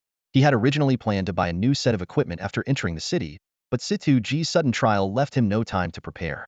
Nevertheless, it didn't matter much. Low-level equipment had limited impact on his overall strength. His power primarily came from the Death Codex and several epic or higher grade items. Moreover, epic grade and above items could automatically enhance their base stats every time a player leveled up by 5 making them far more cost-effective than regular gear. The system notification chimed again. Acquired epic grade items. Ice Blue Magic Pants, Forsaken Staff, and A-rank skill book. Summon Shadow Knight. Although he didn't get Franklin's devastating death with her skill, this loot was already quite generous. Kaku's had contributed a mythic grade mount after being looted twice, while Franklin provided 3 epic grade items, including the Cursed Crown. With Franklin's death, the equipment requirements for the Cursed Crown had also changed, now resembling those of the Death Speaker robe. The Summon Shadow Knight skill was particularly practical, adding a new tanking force to Mubai's summoning army that was better suited for the role than skeleton warriors. Interestingly, the 2 items dropped by Franklin required no identification and could be used immediately. After quickly reviewing the attributes and requirements of the new equipment, Mubai wasted no time in taking advantage of his abilities. Cataclysm. Target. Ice Blue Magic Pants. Upgrade by 1 tier. The equipment transformed instantly, and the system notification sounded. Acquired legendary grade item. Frost Guard. This cloth armor had a durability of 1000 points and could be equipped by undead mage classes with at least 300 spirit attributes. The attributes of the equipment unfolded before Mubai's eyes. The base stats of Frost Guard were astonishing. At level 20, it provided 240 physical defense, 440 magical defense, 2,400 health points, 5,600 mana points, and 100 to all attributes. The 3 additional effects were 10 spirit, 30 ice element resistance, and a special effect: enemies attacking you with melee attacks would have their movement speed reduced by 30. What excited Mubai even more was its attached skill, Frost Guard. An instant cast active skill that envelopes the user in frost power, granting a temporary invincible state for up to 10 seconds. The cooldown time was 10 minutes. Although it only had 1 skill, it was a rare invincibility skill. According to the mechanics of Rivalry game, there were no truly invincible skills in the Forbidden Lands. Frostguard's limit allowed it to perfectly withstand the full force attack of a level 200 legendary creature. However, against attacks exceeding that threshold, it could be broken, with the breaking speed increasing the greater the excess. But for the current level 20 Mubai, this life-saving skill was already more than sufficient. Without hesitation, he replaced his verdant trousers with Frostguard, and then turned his attention to the Forgotten Staff. This Lich's weapon was clearly more suitable for him than the Withered Staff. Cataclysm. Target. Forgotten Staff. The staff immediately ascended by 1 tier, becoming the legendary item Forgotten's Woe. The new attributes appeared: durability 10001000, with an equip requirement of an advanced hidden profession in the undead mage category and a spirit stat of at least 500. At level 20, it provided 2400 spell power, 10 spell critical chance, 20 critical damage, and 100 to all attributes. The 3 additional effects were 10 spirit, 20 casting speed, and the most thrilling for Mubai 50 summoning space. According to Rivalry Game's calculation rules, this meant his skeleton army could increase in size by 1,000 units. This single attribute alone was enough to convince Mubai to equip the staff, making its other stats seem almost secondary. The staff also came with the skill Forgotten's Woe, a 3-second cast time skill that inflicted 1,000 spell power in mixed elemental damage within a 100-meter radius around the target, while causing enemies to forget their skills for 5 seconds. The cooldown time was 10 minutes. The mention of advanced hidden profession in the equip requirements caught Mubai's attention. This new concept made him wonder, did hidden professions also have tiers? Was his exclusive hidden profession, Death Dominator, the highest tier? Although Rivalry Game initially provided a wealth of basic information, it was clear that much of the game's content had to be discovered by players themselves. Mubai made a mental note of this question and, without hesitation, equipped the staff that was far better suited for him, retiring the Withered Staff with honor. Finally, his gaze fell on the skill book. Compared to equipment, the value of advanced skills was undoubtedly higher. Cataclysm. Target. Summon Shadow Knight. The system notification sounded, reminding Mubai to choose his advancement tier. Just as he was about to check the details, he suddenly remembered something important and quickly shouted, "Cancel." Opening the attribute panel, Mubai checked his remaining skill points. Although the 2 bosses, Kaku's and Franklin, didn't drop intermediate skill books, with the additional 50 points from his solo first kill of an epic level boss, he had accumulated a total of 62 skill points. That's enough. Mubai calculated quickly. These points could upgrade Death Drain feedback by 6 levels, but they would only be enough for a single level upgrade of Death Gaze. Clearly, using them to enhance Summon Shadow Knight was the wisest choice. After all, once a skill advances from a rank to rank, the skill points required for further upgrades increase significantly. Upgrading first before advancing not only preserves the skill's current level, but also saves skill points. It was undoubtedly the optimal strategy. The system notified him that he had learned a new skill, Summon Shadow Knight. Without pausing to check the details, Mubai immediately upgraded the skill to its maximum level, level 9, consuming 18 skill points. Cataclysm, he commanded decisively. Target, summon Shadow Knight. The system instantly displayed the advancement options. Tier 1, advance to S rank skill summon Headless Knight. No cost. Tier 2, ascend to S rank skill summon Abyss Knight. Cost, 1 billion soul coins. Tier 3, cataclysmic advancement to SS rank skill summon Death Knight. Cost, 100,000 years of lifespan. Although Mubai was deeply tempted by the S-rank Abyss Knight and the SS-rank Death Knight, he ultimately had no choice but to select Advance to Tier 1. The frustration of seeing something desirable yet unattainable left him sighing inwardly. The system notified him that the A-rank skill summon Shadow Knight had successfully advanced to the S-rank skill summon Headless Knight. Immediately after, an unexpected notification appeared. The Headless Knight is a Height-Ear commander unit. Your summoning space branch has been unlocked. Initial commander space 1. This brief notification carried significant implications. Mubai froze for a moment before quickly checking the summoning space section in the attribute panel. Below his original summoning space, a new section labeled Commander Summoning Space had been added. Summoning Space 340-1340. Commander Summoning Space 020. Wasn't the initial supposed to be 1? Mubai noticed the inconsistency. The additional 1,000 in the regular summoning space came from the Forgotten One's Lament trait, so the change in commander space likely stemmed from Death Conscription. He immediately reviewed all equipment and skills that could increase summoning space. As expected, with the unlocking of the summoning space branch, the descriptions of these items and skills had been updated to include the word regular, while only the S-rank skill Death Conscription remained unchanged. Death Conscription, SS passive skill, no level. The effects of the skill unfolded before Mubai's eyes one after another. Summoning skill casting time reduced by 75, cooldown reduced by 75, summon creatures' attributes increased by 100, and most importantly, the summoning space limit increased tenfold. This was the fourth effect of the Death Summon skill. Combined with his Cataclysm Profession trait, it instantly granted him 20 commander summoning slots. No wonder it's an S-tier skill. Mubai nodded in satisfaction before immediately examining the newly acquired skill. Summon Headless Horseman. Level S9, 05. Type active skill. Effect: summons a Headless Horseman to fight for you. Casting time 5 seconds. Cooldown 10 minutes. Mana cost 5,000 points. Trait: the Headless Horseman stats are enhanced by the player's spirit attribute. Let's see how commander class units differ, Mubai said as he raised his staff and cast the skill. Thanks to the Forgotten One's Lament effect, the original 5-second casting time was reduced to just 0.28 seconds. Almost instantly, a faint gray portal opened beside him. Frost, perched on his shoulder and digesting materials, lazily glanced over before closing its eyes again to rest. Clip-clop, clip-clop, clip-clop. 2 headless horsemen emerged side by side. They were clad in black, heavy armor scarred from countless battles, holding the reins with one hand and wielding tapered lances with the other.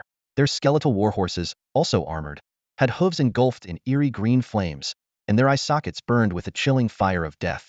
What stood out the most, however, was that these headless horsemen wore metallic helmets on their necks.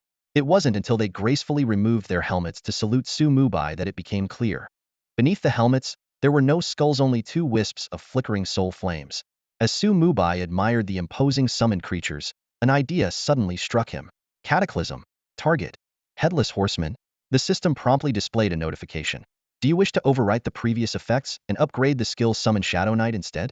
After canceling the command, Mubai frowned in thought, his gaze shifting to Frost. Why could Frost undergo secondary evolution while skeletons and headless horsemen could not? The answer likely lay in the nature of the summons. Unlike Frost, which was a true living being, the summoned creatures were merely constructs. This was evident from their status panels. Frost had a life level, whereas skeletons and headless horsemen were nothing more than summoned entities, akin to the creatures Franklin summoned. Although he couldn't exploit the system for a free upgrade this time, the attempt deepened Mubai's understanding of the game's mechanics. At that moment, he noticed that the Summon Headless Horseman skill could still be upgraded. Without hesitation, he invested 5 skill points to raise it to level 10. To his delight, the skill could be leveled up even further. Comparing the changes brought by the upgrades, Mubai quickly grasped the implications and decisively poured all his remaining skill points into it. The skill ultimately reached level 17, leaving him with just 4 unused skill points. Mubai carefully examined the attribute panel of the Headless Horseman. This commander-level summoned unit boasted astonishing stats. All 4 core attributes reached 16,556, with a health pool of 1,655,600, an attack power of 16,556, and both physical and magical defenses at 33,112. Additionally, It had a 20 resistance to both death and shadow elements. What stood out the most were its two steer skills, Death Charge and Headless Immunity. Death Charge allowed the horseman to charge towards a target at 900 speed, dealing 900 damage along the way, increasing its strength by 900, and becoming immune to control effects during the charge. Headless Immunity completely nullified all negative effects targeting the head. What delighted Su Mubai even more was the Headless Horseman's ability to summon a Shadow Knight Legion.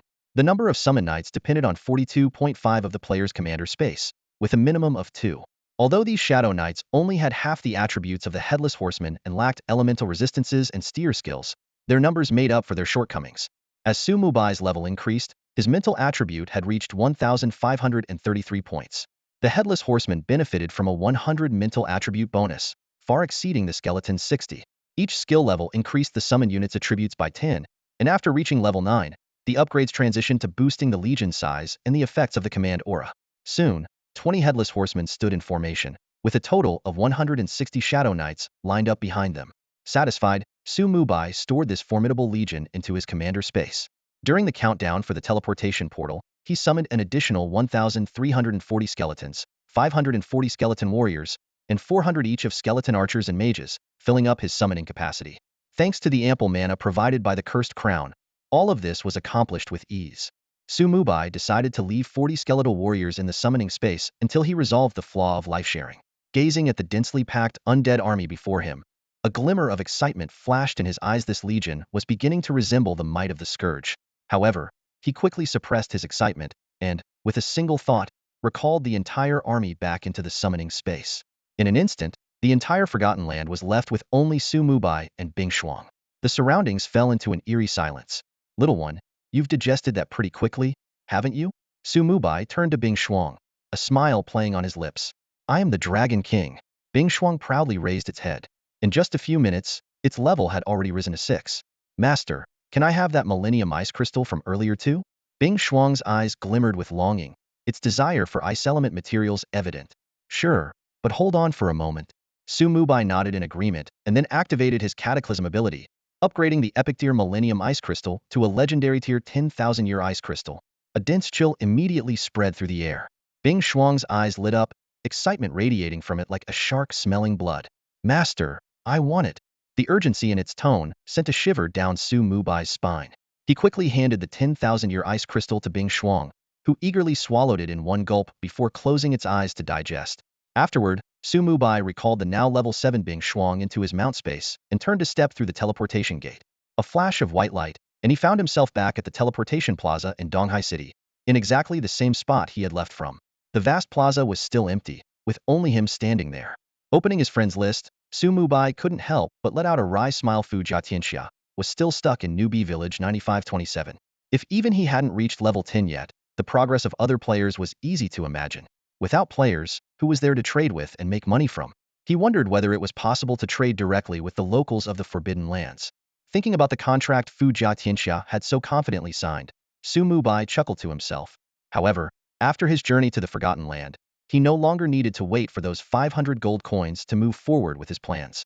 Glancing at the 3,160 gold coins in his inventory, he waved his hand to summon Bing Shuang. The dragon instantly reverted to its true form, and an icy throne formed on its back. With an earth-shaking roar, it carried Su Mubai into the sky. Keep it down. Su Mubai lightly stomped his foot, then unfolded the map of Donghai City, searching for the nearest jewelry processing shop. His backpack still contained a batch of gemstones waiting to be embedded. According to the rules of the Wanjie game, the number of slots for embedding gemstones increases with the quality of the equipment. Gold and dark gold can hold 1, epic 2, legendary 3, and mythical 4. From 2 bosses Undead Bone Dragon Kakus and the Forgotten One Franklin. Su Mubai had acquired a total of 40 level 5 gemstones, nearly half of which, a full 18, were focused on mental attributes. However, instead of rushing to upgrade the gemstones, he decided to first visit a jewelry processing shop to assess the situation. But plans often can't keep up with changes. Just as Frost took off into the air, a squad of guards riding griffins appeared in the distance. Judging by their standardized equipment, Su Mubai immediately recognized them as the city guards of Donghai. Could it be that Situ Ji sensed the teleportation fluctuations and sent someone to greet me? He muttered to himself. Before he could think further, the squad leader made a gesture to stop and shouted sternly, "Don't you know that private flying is prohibited in Donghai City?" Su Mubai frowned slightly but, Upon noticing the question mark symbols indicating their unknown levels, obediently instructed Frost to land. Not only the squad leader but even the 5 team members had unreadable levels. This meant the power gap between them was significant. In the Wanjie game, if the levels were relatively close, even a gap of 20 levels would still reveal the opponent's stats. As they descended, an interesting phenomenon occurred. All the griffins displayed visible unease, especially the squad leader's mount, which lowered its head and trembled uncontrollably. This was the suppressive effect of Frost's Dragon King aura. Although the griffins were vastly weaker, they quickly adapted to the oppressive presence. The squad leader dismounted swiftly and approached Mubai. His eyes flashed briefly with astonishment upon noticing Frost, but he maintained a professional demeanor, handing over a fine slip. Bai, right? Since you're a descender, we'll let it slide this time with just a 100 gold fine. Repeat this offense, and things won't be so simple. Perhaps due to Frost's intimidating presence, the squad leader added, if you want to fly within Donghai City, you'll need to obtain a flight permit first. This was clearly not a privilege everyone could acquire, but for a descender with a frost dragon, it was undoubtedly within reach. Even if the frost dragon has come to Eastern Sea City, it still has to follow the rules here. 100 gold coins? Why don't you just rob me? Mubai frowned as he took the fine slip. His eyes flickered slightly before he asked, excuse me, where is City Lord Situji right now? The squad leader froze for a moment upon hearing this, then began to scrutinize the newcomer carefully. Someone who had just arrived in this world knew the City Lord's name? What was even more shocking was that this newcomer was already level 20, while other newcomers had only been here for a day. Adding the fact that he had a frost dragon by his side, such strength was undoubtedly extraordinary. Brother, if you know the City Lord, you should have said so earlier. The squad leader's expression quickly turned into a smile as he hastily took back the fine slip. What business do you have with the City Lord? The City Lord gave me a task to complete. Now that I've finished it, of course, I'm here to report back. Mubai responded with a polite smile. Inwardly, he thought to himself that even in a place like the forbidden land of the gods, social niceties couldn't be avoided. The squad leader's expression shifted as he gave Mubai a deep look before saying, "It'll take you to the City Lord's mansion right away." With that, he summoned a griffin and swiftly mounted it. We can fly now? This is a special case, can't keep the City Lord waiting. Can we? However, the griffin appeared unusually tense. The squad leader, slightly embarrassed, forced a smile and said to Mubai, apologies, it seems this beast is terrified of the young dragon. At Mubai's signal, the frost dragon restrained its overwhelming aura, allowing the griffin to spread its wings and take flight. The frost dragon followed closely behind. Before long, they arrived at the City Lord's mansion in Eastern Sea City. Mubai had originally planned to stop by the jewelry crafting shop, but that would have to wait. Just as the squad leader was about to speak, a powerful energy suddenly enveloped both of them. The space around them distorted, and Situji appeared, floating in midair with his staff in hand. It's you. Situji's expression revealed a moment of surprise upon seeing Mubai.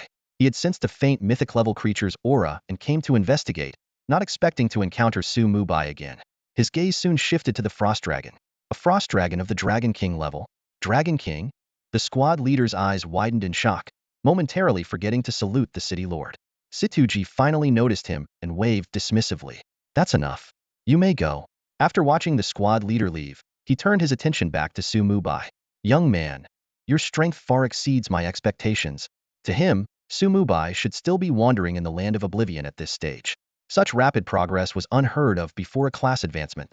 Before Mubai could respond, Situji raised his hand to interrupt. Follow me. This isn't the place to talk. He then used his staff to open a portal and step through. And make sure that young dragon shrinks. Its Seisami reception hall isn't built to withstand its antics. Frost bared his teeth slightly at the words but made no sound. He could clearly sense the terrifying aura emanating from the elderly man before him. Master, you go in first, Frost said in a low voice, extending his slender neck through the portal. Mubai gave a slight nod and stepped through. Frost's body began to emit an icy blue glow, his form shrinking rapidly as he followed Mubai through the portal. The portal closed behind them, and calm returned to the skies above the City Lord's mansion. In the reception hall of the mansion, Situji sat at the head seat, his gaze fixed unwaveringly on Frost, perched on Mubai's shoulder. For a full 10 minutes, he maintained this posture without uttering a word. During this time, Frost's level had risen to level 8. Old man, have you stared enough? Frost finally broke the silence, unable to hold back any longer. Mubai gently patted Frost's head and turned to Situji. City Lord, is there something wrong with Frost? He asked. No problem, Situji replied slowly, shaking his head as he took a sip of tea. To emerge from the land of oblivion so quickly is truly remarkable. It seems your profession is far from being just an ordinary sovereign class. This statement caused Su Mubai's heart to tighten.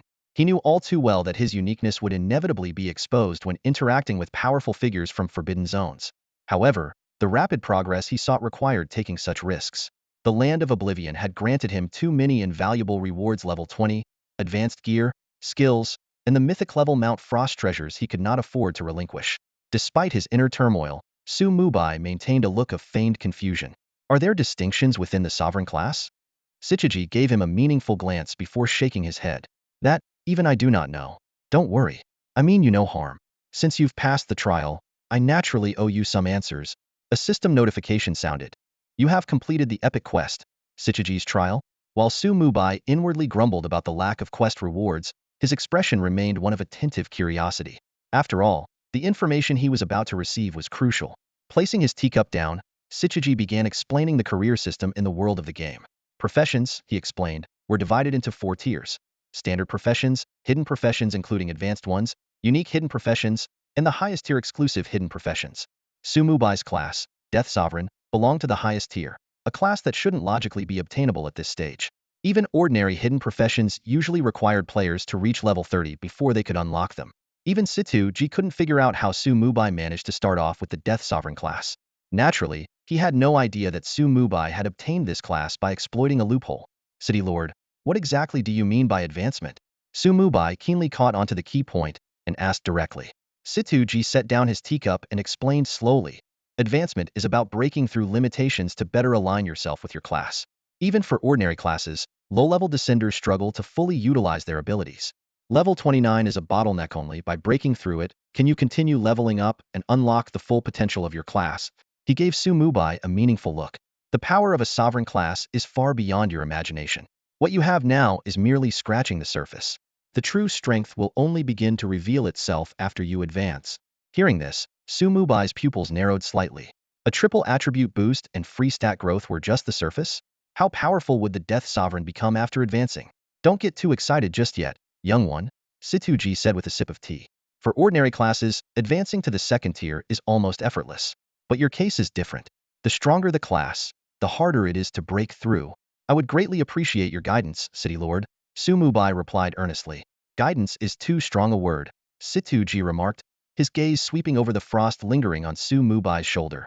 With your strength, advancing shouldn't be an issue before you hit the limits of the Forbidden Land. The key lies in the advancement method for the Death Sovereign. You must experience enough death. Experience death? Su Mubai was taken aback. Does that mean I need to die multiple times? No. Situ-ji shook his head. It means you need to personally take Levis, a lot of them. Killing monsters in the game that can resurrect won't help your advancement at all. The temperature in the reception hall seemed to drop suddenly. Situ-ji's expression grew serious as he continued. The Divine Dragon Hall hopes you will go to other nations to advance. Faced with such a demand, Su Mubai found himself in a dilemma. He was close to reaching level 20 and would soon face his first advancement, but the national borders had yet to open. Seeing his hesitation, Situ-ji conjured an image of a figure using elemental energy. Someone possesses an artifact that can cross national borders. Find him and deliver this letter to him. He will cooperate with you. Of course, he may ask for your assistance in return. As a reward, this parchment containing clues to the Death Sovereign class set will be yours. Su Mubai, will you sign a contract with the Divine Dragon Hall? Situ-ji asked seriously. Be warned, if you breach the agreement, the Divine Dragon Hall will have no restrictions in taking action against you. Su Mubai initially wanted to weigh the pros and cons, but as he studied the figure more closely, a peculiar look crossed his face. It seemed the problem of finding this individual had already been solved. As a citizen of the Divine Dragon Empire, is there even a need to hesitate? Ill sign. You're really not reconsidering? Situ-ji asked in surprise, his brows furrowing as he studied Su Mubai standing before him. As a seasoned city lord, he was well aware of how challenging it was to track down someone as elusive and often uncontactable as the person in question. No need to think it over, actually. It's a perfect excuse for me to visit the kingdom of Sakura, Su Mubai replied with a confident smile curling his lips, his gaze firm. To him, this task was hardly a challenge. Wasn't that figure none other than Huaijian? Not only did he already have Huaijian's contact information, but he also needed to collect 10,000 ancient gold coins for him. More importantly, it gave him the chance to unlock that mysterious treasure chest along the way. Ha ha ha, excellent. Situ-ji let out a hearty laugh. I knew I wasn't wrong about you. Before his voice had fully faded, A faintly glowing Multiverse Game contract materialized before Su Mubai. Without hesitation, Su Mubai skimmed through the contract and signed his name. A system notification immediately popped up. Contract signed with the Divine Dragon Hall. Future advancements can only occur in other nations. Breach of contract will result in pursuit by the Divine Dragon Hall. However, if the Divine Dragon Empire unifies the Forbidden Lands, the contract will be null and void. Don't worry. We'll assist you in locating Huaijian. You'll be informed the moment we have any leads, Situji said cheerfully, patting Su Mubai on the shoulder. He then sent over a friend request. Once you've reached Tier 3, I'll recommend you join the Divine Dragon Hall. Thank you, Lord Situ. Su Mubai respectfully tucked away the envelope and parchment. Situji drained his cup of tea in one gulp, then retrieved a simple yet elegant token and handed it to Su Mubai. You've made a concession for the Divine Dragon Empire, and we old folks won't let you feel unappreciated. Take this. ITLL grant you unrestricted access in East Sea City. The system displayed. East Sea Token 007, special item. Personally crafted by City Lord Situ G. Extremely rare. The bearer becomes the owner of East Sea City's courtyard number 007. Exclusive to Bai Yi. Su Mubai accepted the token with another word of thanks. He didn't plan to flaunt this symbol of status, as such items often left usage records. However, unexpectedly gaining ownership of a courtyard delighted him. In this game world where there was no logout mechanism, finding a place to rest every night was a necessity. While camping in the wild was an option, it carried significant risks. Housing within the city was a must, and it came at a cost. Now, with courtyard number 007, he finally had a place to call home in East Sea City. With this token, does that mean I can fly within the city? Su Mubai asked tentatively. Not just fly, you could even kill someone in the city, and it wouldn't be a problem, Situji replied with a grin. Really? Su Mubai's eyes lit up. Situji choked on his tea, coughing awkwardly. Ahem, well, just don't kill too many people. Don't worry, just a few enemies, Su Mubai said with a sly smile, his mind already picturing Zhao Su and Lu Rian. With this newfound privilege, they would have nowhere to hide within the city. That's good. Situji let out a sigh of relief and slowly rose from his seat. He raised the staff in his hand, and two shimmering portals simultaneously unfolded in midair. I need to make a trip to the headquarters of the Divine Dragon Palace.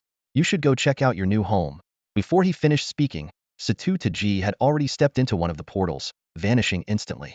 Su Mubai watched the scene, a trace of envy flickering in his eyes. He walked toward the other portal, thinking to himself, I wonder if I could ever learn this skill that lets you go anywhere you want. Stepping through the portal, Su Mubai found himself standing outside an imposing courtyard. Towering, sturdy walls surrounded the area, and the main entrance was a large metallic gate carved with mysterious patterns. Two guards holding long spears stood straight and vigilant by the gate. The moment Su Mubai appeared, the guards immediately reacted. With a sharp clang, their spears crossed in front of him. This is private property. No entry allowed. As Su Mubai took in the grandeur of the courtyard, he couldn't help but marvel at the generosity of the city lord. Casually, he handed the East Sea token to the guards. This courtyard was far grander than his villa back on Blue Star. Ah, so it's Lord Bai Yi. One of the guards, surprised, respectfully returned the token after inspecting it. The other guard pulled out a deed and handed it over. Lord Bai Yi, this will be your private estate from now on. If you encounter any trouble, feel free to inform us. A system prompt followed. You have obtained deed number 007. Once the guards departed, Su Mubai pushed the gate open and stepped inside. The system immediately prompted him to rename the courtyard. After a brief moment of thought, he said, Bai Yi Courtyard. Then, in his mind, he added, random name for now, let my godfathers suggest something better. Most upvoted one wins. Welcome home, esteemed master of Bai Yi Courtyard. Would you like to designate Bai Yi Courtyard as your teleportation and respawn point in EC City? Yes, replace it. After completing the settings, Su Mubai walked to the pavilion in the courtyard. A faint glow appeared on the back of his hand, and the Death Codex materialized in front of him. Thinking about the 1,000 soul points Franklin had given him, a slight smile curved his lips. Time to flip through the book again. As Su Mubai opened the Book of Death once again, he immediately felt an invisible resistance. With the rapid depletion of his soul points, the resistance gradually weakened until, at the exact moment 1,000 soul points were fully consumed, the book finally opened effortlessly. Ancient and enigmatic inscriptions reappeared before his eyes, still as profound and incomprehensible as ever. A chilling force of death surged from the pages, and the inscriptions transformed into streams of information, directly embedding themselves into his mind. Moments later, the Book of Death closed on its own and formed a mark on the back of his hand. A sudden sense of enlightenment flashed through Su Mubai's mind, as the system notification sounded at just the right moment. You have learned a new skill. Dead Zone Shift SSS Tier 1, 050. Active skill. Traverse the dead zone, moving with absolute freedom. The skill's effects unfolded in his mind. 1. Use the dead zone as a springboard to instantly teleport to the target location, while removing all negative statuses. 2. After shifting, gain the protection of the power of death, becoming completely immune to damage and negative effects for 3 seconds. 3. Create a death veil between 2 points, allowing designated allies to freely traverse it. Enemies cannot interact with it, and their attacks pass through harmlessly. 4. The size and position of the death veil can be altered at will. Allies passing through it can continue fighting even if their health drops to 0. Another SSDR skill. Mubai's eyes sparkled with excitement. This was precisely the mobility skill he had been yearning for. Compared to the attire and steer skills he had awakened during his earlier class transition, the magnitude of this upgrade even surprised him. Reflecting on Sichiji's earlier remarks, he guessed this might be tied to his recent ascension after all. The title of Death Sovereign demanded equally formidable abilities. With a 15-second cooldown, Dead Zone Shift would greatly enhance his mobility, while the SSDR 3-second invincibility effect far surpassed Frost Shield. As for the Death Veil, it had the potential to make his entire undead army's tactics far more versatile, though it would require further exploration to fully understand its applications. Standing up, Mubai immediately set out to test his new skill. In an instant, his figure vanished, reappearing in front of the gate 100 meters away. At the same time, a small, pale gray light screen unfolded on his shoulder, extending downward. Caught off guard, the frost dragon who had been digesting materials suddenly found itself high in the air.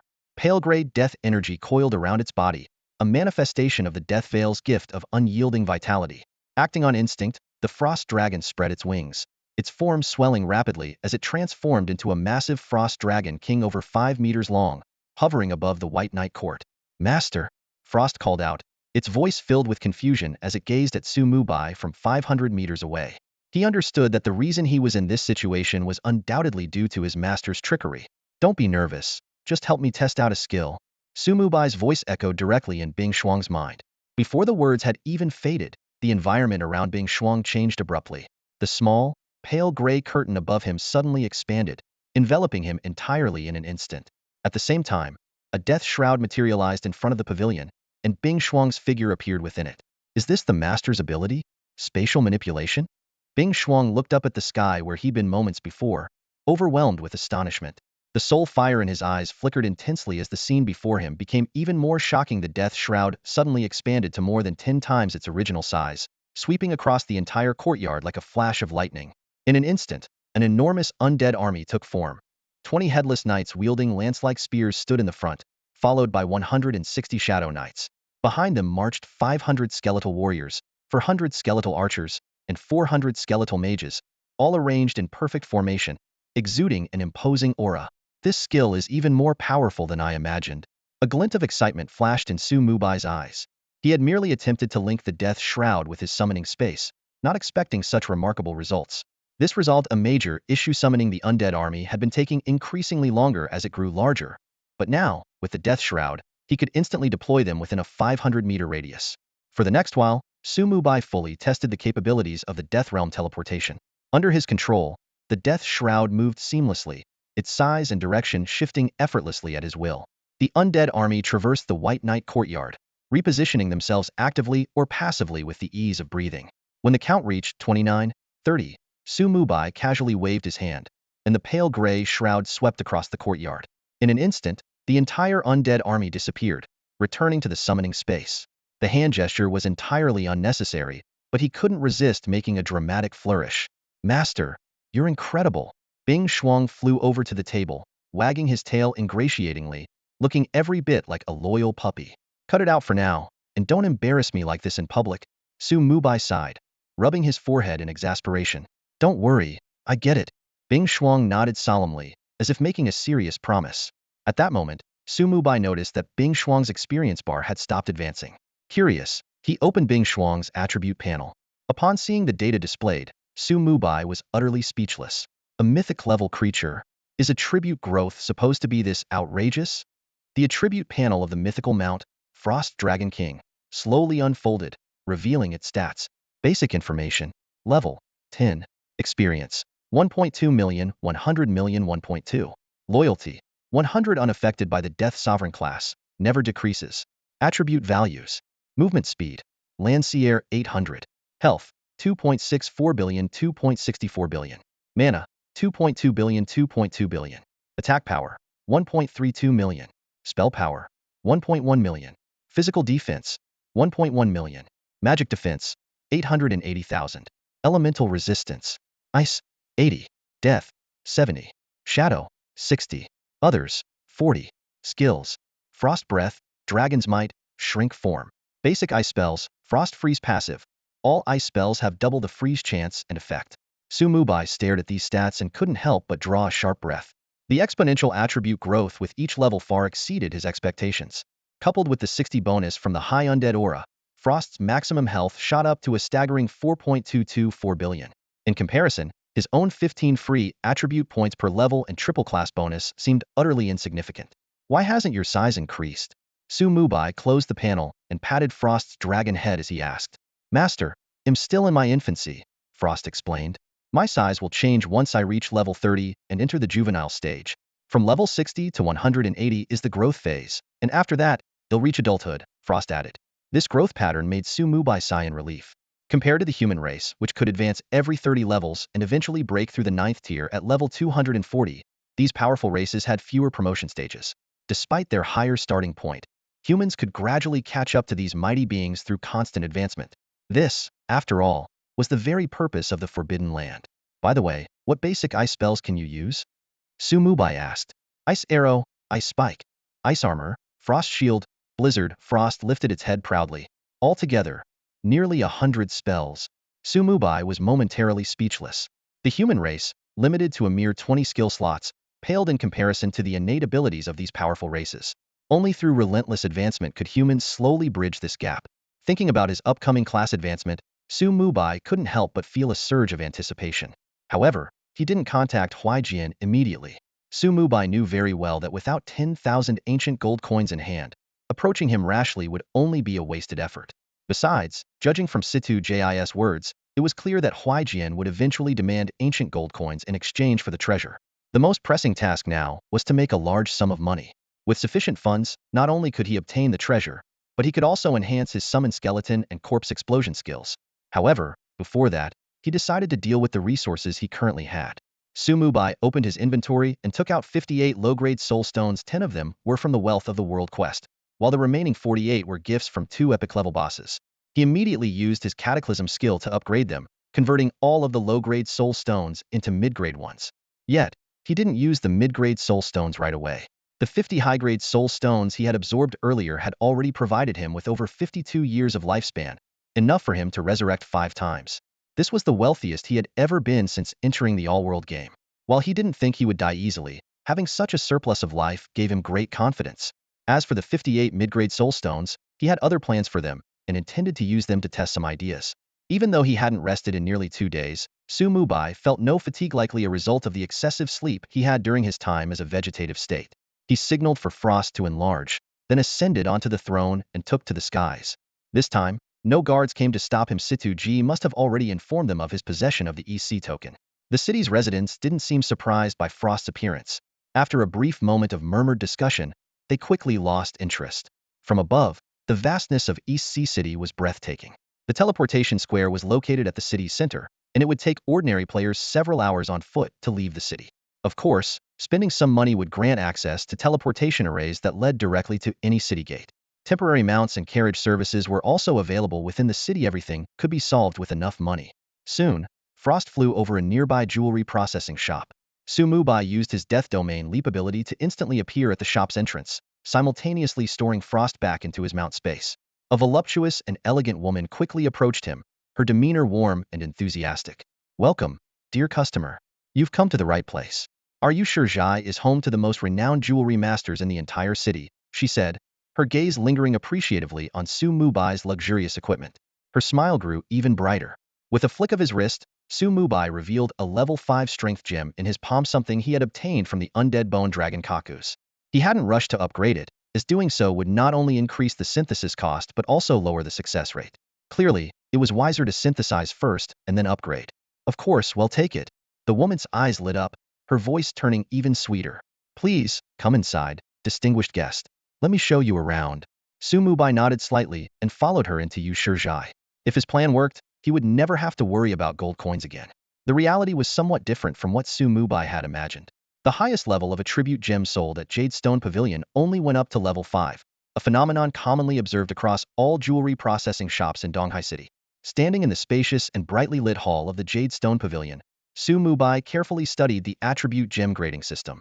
A level 1 attribute gem could increase the corresponding attribute by 10 points, and the bonus doubled with each level, reaching 160 points at level 5. However, the synthesis process was not straightforward. It required 3 gems of the same level to attempt an upgrade. While combining level 1 gems to create level 2 was almost guaranteed to succeed, the success rate dropped sharply with higher levels. Even the experienced jewelry crafting masters at Jade Stone Pavilion could only achieve a 70 success rate when using special materials to combine 3 level 4 gems into a level 5 gem. Higher tier radiant gems were divided into 3 levels, each increasing the corresponding attribute by 1. However, unless the attribute value exceeded 16,000 points, a level 1 radiant gem offered less value for money compared to a level 5 regular gem. Radiant gems were extremely rare and could only be obtained as drops from legendary or higher tier creatures, or crafted by master jewelers. Of course, for Su Mubai, with his unique ability to upgrade items for free, this was not a problem. Mr. Bay, I can offer 1,500 gold coins for the level 5 strength gem in your possession, the elegant woman said with a smile. She added, this is the standard industry price and the highest I can offer. Su Mubai silently glanced at the price chart displayed on the counter. Level 1 attribute gem, 8 gold coins. Level 2 attribute gem, 30 gold coins. Level 3 attribute gem, 120 gold coins. Level 4 attribute gem, 500 gold coins. Level 5 attribute gem, 3,000 gold coins. The prices of special gems were 5 times these amounts. Although the offered buyback price was only 50 of the retail cost, it was still a guaranteed profit for Su Mubai. By purchasing level 4 gems and upgrading them to level 5 for free, he could earn a profit of 1,000 gold coins per gem. The only constraint was the inventory available at the Jade Stone Pavilion. What about a level 1 radiant gem? How much would you offer for that? Su Mubai asked, testing the waters. Sir, you're really putting me in a tough spot, the elegant woman said with a playful glance, her charm on full display. Radiant gems are rare resources in the Empire. I wouldn't dare trade them privately. I suggest you take it to the auction house. You'll surely fetch a great price. I'm just asking, Su Mubai replied with a smile, taking out all the gems in his possession. Calculate the total value of these. He'll sell them all to you. My, Mr. Bay. I didn't expect you to have such a large collection, the woman said, her smile growing even brighter as she began counting. We have 40 level 5 attribute gems, 6 level 5 special gems, 16 level 2 attribute gems, and 3 level 2 special gems. Is that correct? That's correct. All right, the total comes to 105,465 gold coins, she said, immediately initiating the transaction as if afraid he might change his mind. Su Mubai smiled faintly and confirmed the trade. 105,465 gold coins received, chimed the system notification. Su Mubai glanced at the balance displayed. 108,625 gold coins. Outwardly calm, his heart was racing with excitement. 100,000 gold coins. This unexpected windfall instantly dispelled any thoughts of waiting for players. Weren't local merchants the better choice? Suppressing his excitement, he asked nonchalantly, I need a batch of level 4 gems. How many do you have here? The elegant woman, though puzzled as to why Su Mubai would exchange level 5 gems for level 4, wasn't one to turn away business. Flashing a charming smile, she replied, we currently have 100 level 4 attribute gems and 10 level 4 special gems in stock. How many would you like, Mr. Bay? That's it. Su Mubai frowned. Sir, you might not know, but gems are always in high demand. Our daily acquisition is limited, so our inventory is small. Besides, our main business is jewelry crafting, she explained. Only then did Su Mubai recall that Yu Shizhai specialized in gem synthesis, inlaying, and extraction, rather than straightforward buying and selling. In that case, he'll take them all, he said, reaching for his payment. Suddenly, an idea struck him. He pulled out the Donghai token and waved it slightly. Can I get a discount for this? So, you're a distinguished guest of the city lord. The elegant woman gasped, covering her red lips in surprise. Her tone shifted immediately. Lord Bay, all shops in Donghai City offer a 20% discount for you. This unexpected bonus made Su Mubai raise an eyebrow.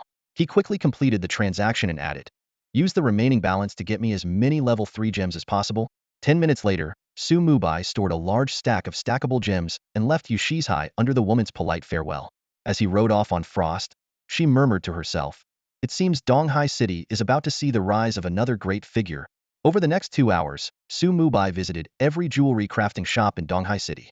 His gear was now fully embedded with level 5 gems, and his gold reserves had soared to 980,000 on the verge of breaking the million mark.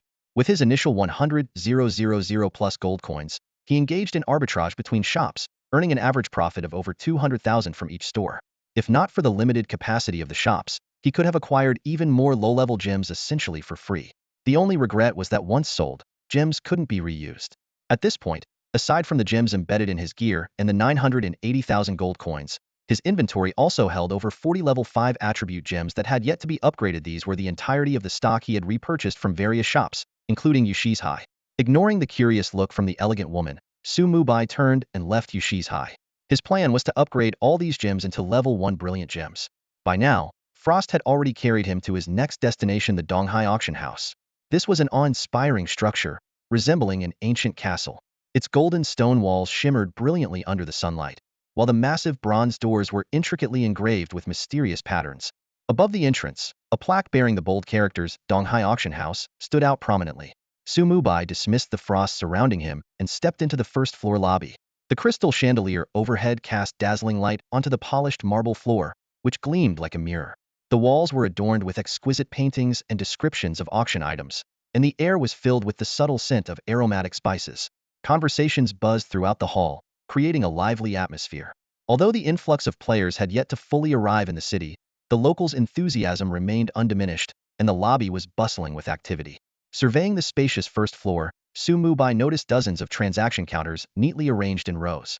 These counters were specifically designated for consigning and purchasing items. Players could list their items for auction by setting a starting bid. The standard consignment period was 24 hours, with a 5 fee charged. An additional 1 fee was applied for each extra day. Furthermore, sellers had the option to set a buy it now price, allowing buyers to make an immediate purchase. However, an unexpected discovery made Su Mubai frown. Players, referred to as descenders, and the local inhabitants each used separate auction systems, which were completely isolated from one another. This was a rule implemented by the Wanjia game to protect the interests of early descenders. The two systems would only merge once a sufficient number of players advanced to Tier 2.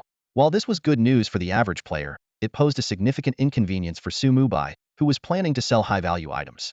After all, at this stage, even someone like Fujia Tianxia, with his SS-grade God of Wealth talent, was little more than a pauper in Su Mubai's eyes.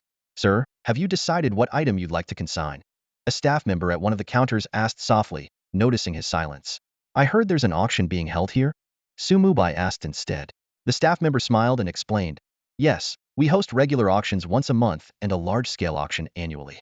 Coincidentally, tomorrow is this month's auction." He gestured toward the staircase on the right.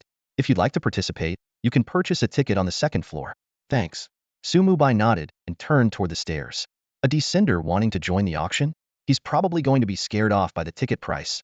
A scrawny young man muttered mockingly behind him. "You underestimate that gentleman," the staff member said with a knowing smile, shaking his head. He had already noticed the extraordinary quality of Su Mubai's equipment. Those epic level and above items were anything but ordinary. When Su Mubai reached the second floor, the ticket prices displayed before him still managed to take him by surprise. The cheapest seat in the back row costs a full 1,000 gold coins. Su Mubai stood in front of the ticket counter at the Donghai auction house, frowning slightly as he glanced at the price board. The most expensive private room was an astronomical 10,000 gold coins, and that was just the entry fee. He glanced down at the nearly 1 million gold coins in his backpack, and suddenly felt that even this amount didn't seem particularly wealthy here. "Sir, may I ask which type of ticket you'd like to purchase?"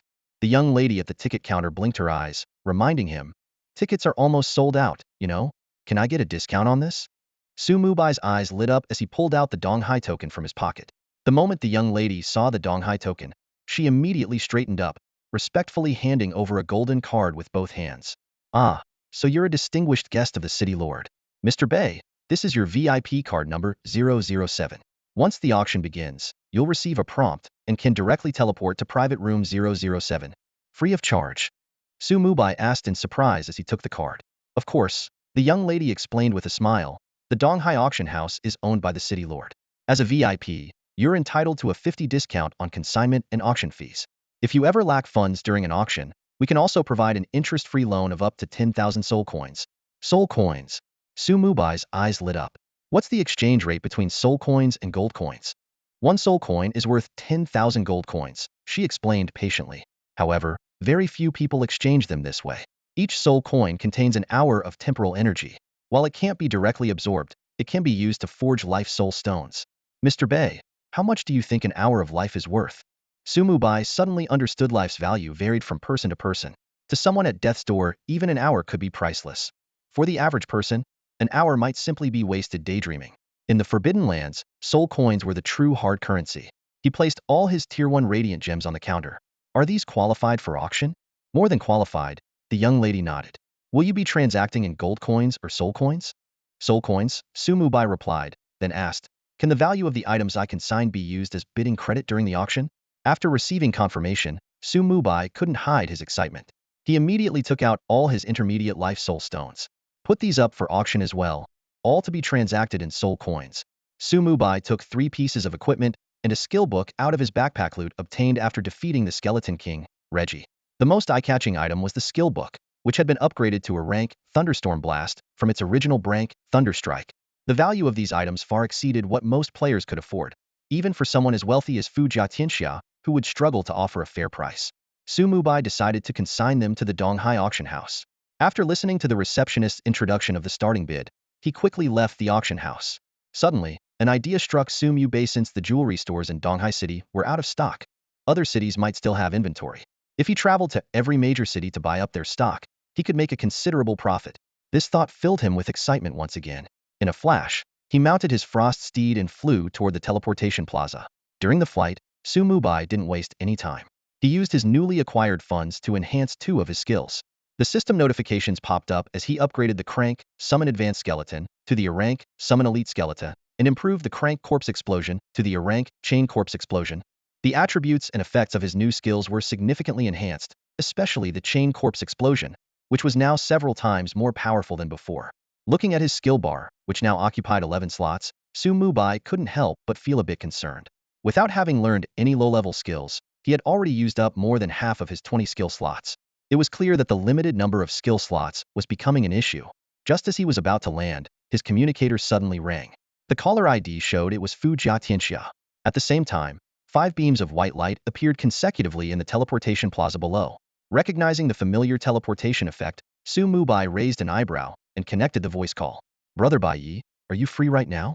I've got some money for you, came the voice of Fu Jiatianxia through the communicator. I'll come to you, Mubai replied with a faint smile, guiding the frost dragon to descend to a lower altitude. Fu Jiatianxia was about to respond when a Weiss startled exclamation interrupted him. Look over there. Is that a dragon? Everyone turned to where he was pointing. A massive, menacing frost dragon was hurtling toward the teleportation plaza, its enormous wings reflecting a dazzling cold light under the sun. Wow, that's insane. There's a frost dragon in EC City, the fire element mage. Chi Chuang Kuan Nan Hu exclaimed in awe. Feng Yishao Xiao sighed and reminded them. Did you all forget what Bai Yes Mount is? Oh, right. That must be Bai Yes Frost Dragon King. Mian Huatang's eyes sparkled with excitement. Look, there's someone on its back. As the dragon landed, the group could clearly see Mubai seated on the throne-like saddle on its back. They couldn't help but feel envious. When will we ever get such a powerful mount? Wei and Chi Chuang Kuan Nan Hu exchanged a glance, their eyes filled with longing. Fu Jiatianxia shook his head and said, Bai Yes Mount is mythical tier. Don't even dream about it. Even I don't know when he'll be able to afford something like that. With that, he strode quickly towards Mubai, who had just dismounted. Mubai dismissed his mount and accepted the 500 gold coins Fu Jiatianxia handed over. Smiling, he said, Not bad. You're leveling up faster than Hong Tu Baiyi. This was unexpected, considering Hong Tu Baiyi's talent provided a 20 experience boost for guild members. We have Baiyi to thank for the equipment he sold us, Fu Jiatianxia said meaningfully, glancing at Mubai. It was those dark gold grade pieces of gear that allowed them to surpass Baiyi Guild in the Helmode Misty Land. It was only then that the others realized something peculiar. They couldn't see Mubai's level at all. Only his name, Baiyi. Feng Yishao silently glanced at his own steer talent, deep in thought. Gear is just a tool. What matters most is the people behind it. Explore East Sea City thoroughly. I've got some other matters to attend to, Mubai said, preparing to leave. The gear and skill books he intended to sell to them had already been placed in the East Sea auction house. Wait, brother Baiyi, don't leave just yet. Take a look at this, Fu Jiatianxia hurriedly said, pulling out a parchment scroll. This came from the money tree just today. I think you'll find it interesting. As Su Mubai read the description on the scroll, his heart skipped a beat. He glanced at Fu Jiatianxia in surprise. The power of an SS tier talent was truly extraordinary, producing such a treasure on just the second day. The Scroll of Destiny is a legendary item. Using it grants a chance to roll the dice of fate. Rolling a 1 brings disaster, a 2 results in nothing happening, while all other numbers yield rewards. For an average gambler, a 1 in 6 chance of punishment and a 1 in 6 chance of mediocrity are hardly enough to deter them from chasing the remaining rewards. But Su Mubai is no ordinary player, a cheater extraordinaire. In his hands, this scroll could very well be upgraded to a mythical item, or he might even bypass the punishment roll entirely. When Wealth Overall pulled out the scroll, Su Mubai stopped in his tracks, a flicker of interest flashing in his eyes. How much for the scroll? It's not for sale. Wealth Overall smiled. It's a gift. Su Mubai narrowed his eyes, silently waiting for the other man to elaborate. He knew all too well that free things often came with hidden costs. A legendary item given away so easily? The other party surely had ulterior motives. Brother Bay, Wealth Overall said seriously, I'd like to take this chance to propose a deeper partnership with you. Initially, he had hoped to recruit Bay into his fold, but their earlier trade in the starter village had made it clear that someone like Bay could only be approached as an equal. Subsequent system announcements had only deepened his soloing an epic-level boss, being the first to unlock the mount leaderboard, acquiring a mythical mount on day 1. Each achievement shattered his expectations. Even if it meant taking a loss, he had to secure an alliance with such a powerhouse. With his financial resources and Bai's strength, they could undoubtedly establish themselves quickly in the Forbidden Lands. A deeper partnership? Su Mubai asked with interest. Let's hear your thoughts. He suddenly felt tempted to recruit Wealth Overall himself. While he didn't need a team, having a money-making tycoon on his side didn't sound like a bad idea. This isn't the best place to talk, Wealth Overall said, patting his belly. How about we find an inn and discuss over a meal? I haven't had a proper bite all day. Nearby, Awe and Cotton Candy's eyes lit up. Finally, a feast. Awe muttered under his breath. Cotton Candy clenched her fist and declared, I've saved up 60 hunger points just for this. Her comment made Su Mubai freeze. Hunger points? He suddenly realized that since entering the game, he hadn't eaten anything and yet he didn't feel hungry. In such a realistic game world, this was indeed unusual. Quickly opening his stats panel, he found no section for hunger points at all. Su Mubai's expression grew contemplative. Could this be a unique trait of the Death Sovereign class? It's not just hunger that matters. The fatigue attribute in the game is equally critical. Players with lower initial stats need to rest in time, as evidenced by the exhaustion plainly visible on the faces of Fu Jiaxianshan and his companions. Clearly, they've been pushing themselves to the limit without taking a break in their rush to leave the beginner's village. However, Su Mubai looked full of energy, showing no signs of fatigue at all. Noticing Su Mubai deep in thought, Fu Jiaxianshan asked softly, What do you think, Brother Bay? Su Mubai snapped out of his thoughts, closed the panel and replied, We can discuss cooperation, but let's talk after I'm done with my current task. No problem, I'm in no rush. Fu Jiaxianshan responded with an understanding smile. I'll hold on to this parchment for you, Brother Bay. Just let me know when you're ready. Su Mubai nodded, and was about to leave when he suddenly stopped. In the distance, 5 flashes of white light appeared at the teleportation square, signaling the arrival of Hongtabe and his team. Hongtabe initially intended to approach, but upon seeing Su Mubai, his pupils contracted sharply. Not being able to see Su Mubai's level left him stunned. His expression shifted unpredictably as he hesitated. After a moment's thought, he decided to turn around and leave. Until his own talents fully matured, it would be wise to steer clear of this monster. Now that they've entered the city, the development of the Band Guild would skyrocket, and soon enough, his strength would rival Bay's. Su Mubai's hesitation wasn't due to Hongtabe and his group, but because a thought suddenly struck him. At this point in time, all the player squads with steer talents would be entering the city one after another. Could Lu Ruyan and Zhao Su, that despicable pair, be among them? This notion caused his gaze to turn icy. Making money was secondary. Vengeance was his top priority. Sure enough, the teleportation square continued to be illuminated by flashes of white light as players arrived one by one. Each steer player brought along a team they had formed in the beginner's village, all comprising attire talent members. Even so, the number of elite players arriving in Donghai City was only a few dozen. As Su Mubai watched the players begin to disperse, he made a swift decision. Activating the Death Shroud, he commanded his undead army to surround the entire teleportation square. Years of deceit, the horror of the car crash, the helplessness of being a vegetative state, and the suffocating despair before entering the game, all his hatred ignited in this moment. With his overwhelming power and the protection of the Donghai token, he could act with impunity. Until he confirmed whether that treacherous pair was present, no one was leaving. The sudden appearance of a massive skeletal army left the players who had just stepped out of the beginner's village completely stunned. The sheer number of skeleton warriors blanketed their view. There were at least 1,000 of them. Each one had the label Elite Skeleton Warrior by hovering above its head, with all its stats shrouded in question marks. This can't be a monster siege, right? I mean, this is one of the top 10 main cities of the Shenlong Empire. Someone exclaimed in disbelief. The skeleton army was well organized. At the forefront stood skeleton warriors wielding massive swords. Behind them were shadow knights and headless horsemen clad in dark armor, their lances gleaming coldly. Surrounding them were skeleton mages and archers, forming a perfectly coordinated encirclement. Hong Tu-Bei's expression darkened. He had planned to lay low and avoid conflict, but Bai Yi had brought trouble to his doorstep instead. When he turned around angrily to glare at Bai Yi, he was met with an even greater blow. Bai Yi didn't even spare him a glance. This left Hong Tu-Bei feeling both relieved and humiliated. Even Fu Jiatianxia, who possessed an SSDer talent, was momentarily overwhelmed by the sight of the skeletal army. Feng Yi Xiaoxiao clenched his fists in frustration, only to release them in helpless resignation. He knew full well he couldn't even take down a single elite skeleton warrior, yet Bai Yi could summon thousands with ease. Brother Bai Yi, what's the meaning of this? Fu Jiatianxia was the first to recover his composure and asked cautiously. Oh, nothing much, just looking for two people, Su Mubai replied nonchalantly. At the same time, he summoned his legendary mount, the Frost Dragon. This time, instead of sitting on the throne atop the dragon's back, he stood directly between the dragon's twin horns. The magnificent appearance of the Frost Dragon instantly drew envious gazes from everyone present. From his elevated position, Su Mubai's voice rang out clearly. No need to panic, everyone. I just need your cooperation for one thing, and I promise you'll all be safe. As soon as the words were spoken, the crowd erupted into hushed whispers.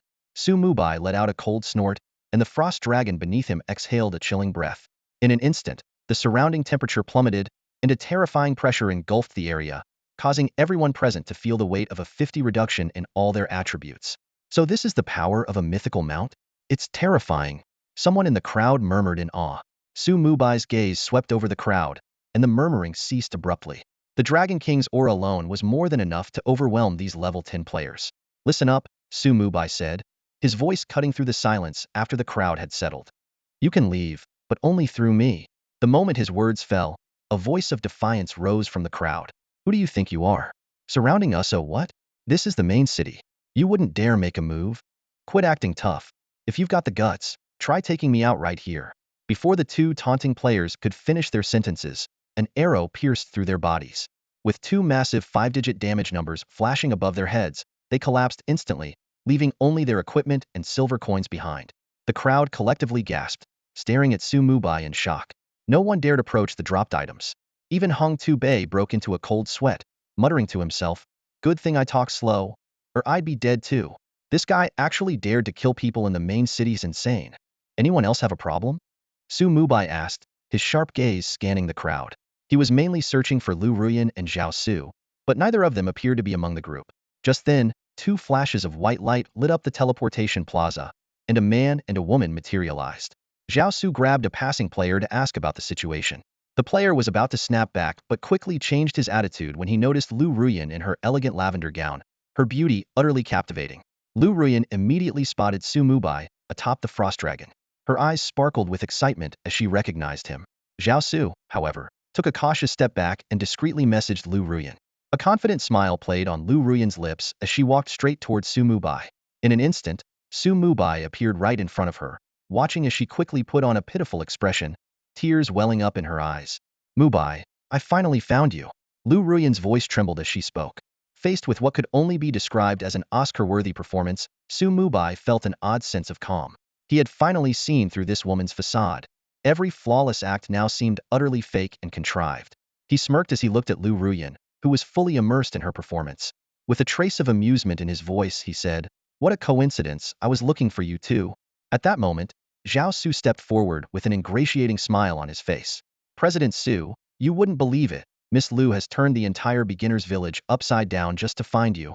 Oh, is that so? Su Mubai raised an eyebrow, a glint of dangerous coldness flashing in his eyes. I wouldn't dare, Leah. Zhao Su's smile froze mid-sentence, his expression suddenly shifting as though he had seen something utterly horrifying. His face turned ashen, his eyes widened in terror, and his body began to tremble violently. An indescribable fear consumed him, and he let out a blood-curdling scream. Instinctively, he tried to flee, but his scream was abruptly cut off. Under Su Mubai's deathly glare, Zhao Su didn't last even a second. He collapsed lifelessly to the ground, and a piece of equipment dropped from his body. The surrounding players, witnessing the scene, began murmuring amongst themselves. He killed someone again. This Bai really is a lunatic. Where are the city guards?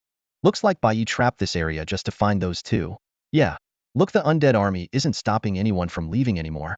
What did they do to offend Bai? Stop staring and leave.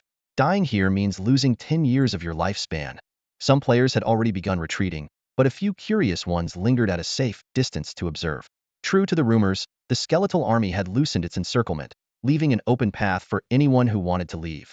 Lu Ruyan, horrified by Zhao Su's twisted expression and his agonized scream before death, let out a startled cry. Mubai, why did you kill him? If it weren't for the system notification triggered by their party connection, she wouldn't have realized it was Su Mubai who had acted. Her mind was a chaotic mess, unable to fathom what had just transpired. Su Mubai hadn't moved a muscle. How had Zhao Su died like that? A skill capable of killing someone with just a glance? It was too terrifying to comprehend. What alarmed her even more was why Su Mubai had suddenly targeted Zhao Su. A chilling thought crossed her mind. He must have found out something. Instinctively, Lu Ruyan began to step back, but Su Mubai grabbed her wrist in an iron grip. What's wrong? Weren't you just saying how relieved you were to finally find me? Now you're trying to run? Su Mubai sneered, his icy gaze locked on her. He had deliberately refrained from killing both of them at once, wanted this adulterous pair to witness each other's gruesome demise. And the method of execution, his deathly glare, was chosen to ensure they experienced the utmost terror and despair, venting the boundless rage that burned within him. No, I was just startled, that's all, Lu Ruyan stammered, forcing herself to suppress her fear. Her mind raced frantically. How much does he know? If he's only discovered my relationship with Zhao Su, there might still be a way out. But if he knows everything, damn it. I've schemed so much, and yet I never expected Su Mubai to turn on me so suddenly. He's practically a vegetable now. How could he possibly know? Just as Lu Ruyan's heart swirled with doubt and unease, Fujiashianshan's voice suddenly pierced through the air. Brother Bai, run. The city guards are coming. From the distant horizon, a squadron of griffins soared through the skies. Each griffin carried a city guard radiating an aura of imposing strength. This aerial unit, specialized in handling emergencies, was far faster in response than the ground forces. In a moment of urgency, Fujiashianshan shouted without hesitation. The surrounding players scattered like startled birds, wary of being implicated. His blatant warning to Bai showed a fearless disregard for potential consequences. In the blink of an eye, only Fingya Xiaoxiao and 3 other loyal teammates remained by his side. Though their expressions were grave, their unwavering resolve was evident. Bai's done for. He killed 3 people. Who knows how long he'll be locked up for? Only a lunatic like him would dare kill people in the main city. No matter how strong he is, does he think he can take on the city guards? By the time he gets out, we'll probably all be dozens of levels higher. Serves him right. Let's see how he keeps up his act now. The observing players murmured among themselves in hushed tones, careful not to let Su Mubai overhear. Yet Su Mubai remained unfazed, his expression calm, not even sparing them a glance. He simply raised his hand slightly, signaling, "Don't worry. Go on with whatever you're doing.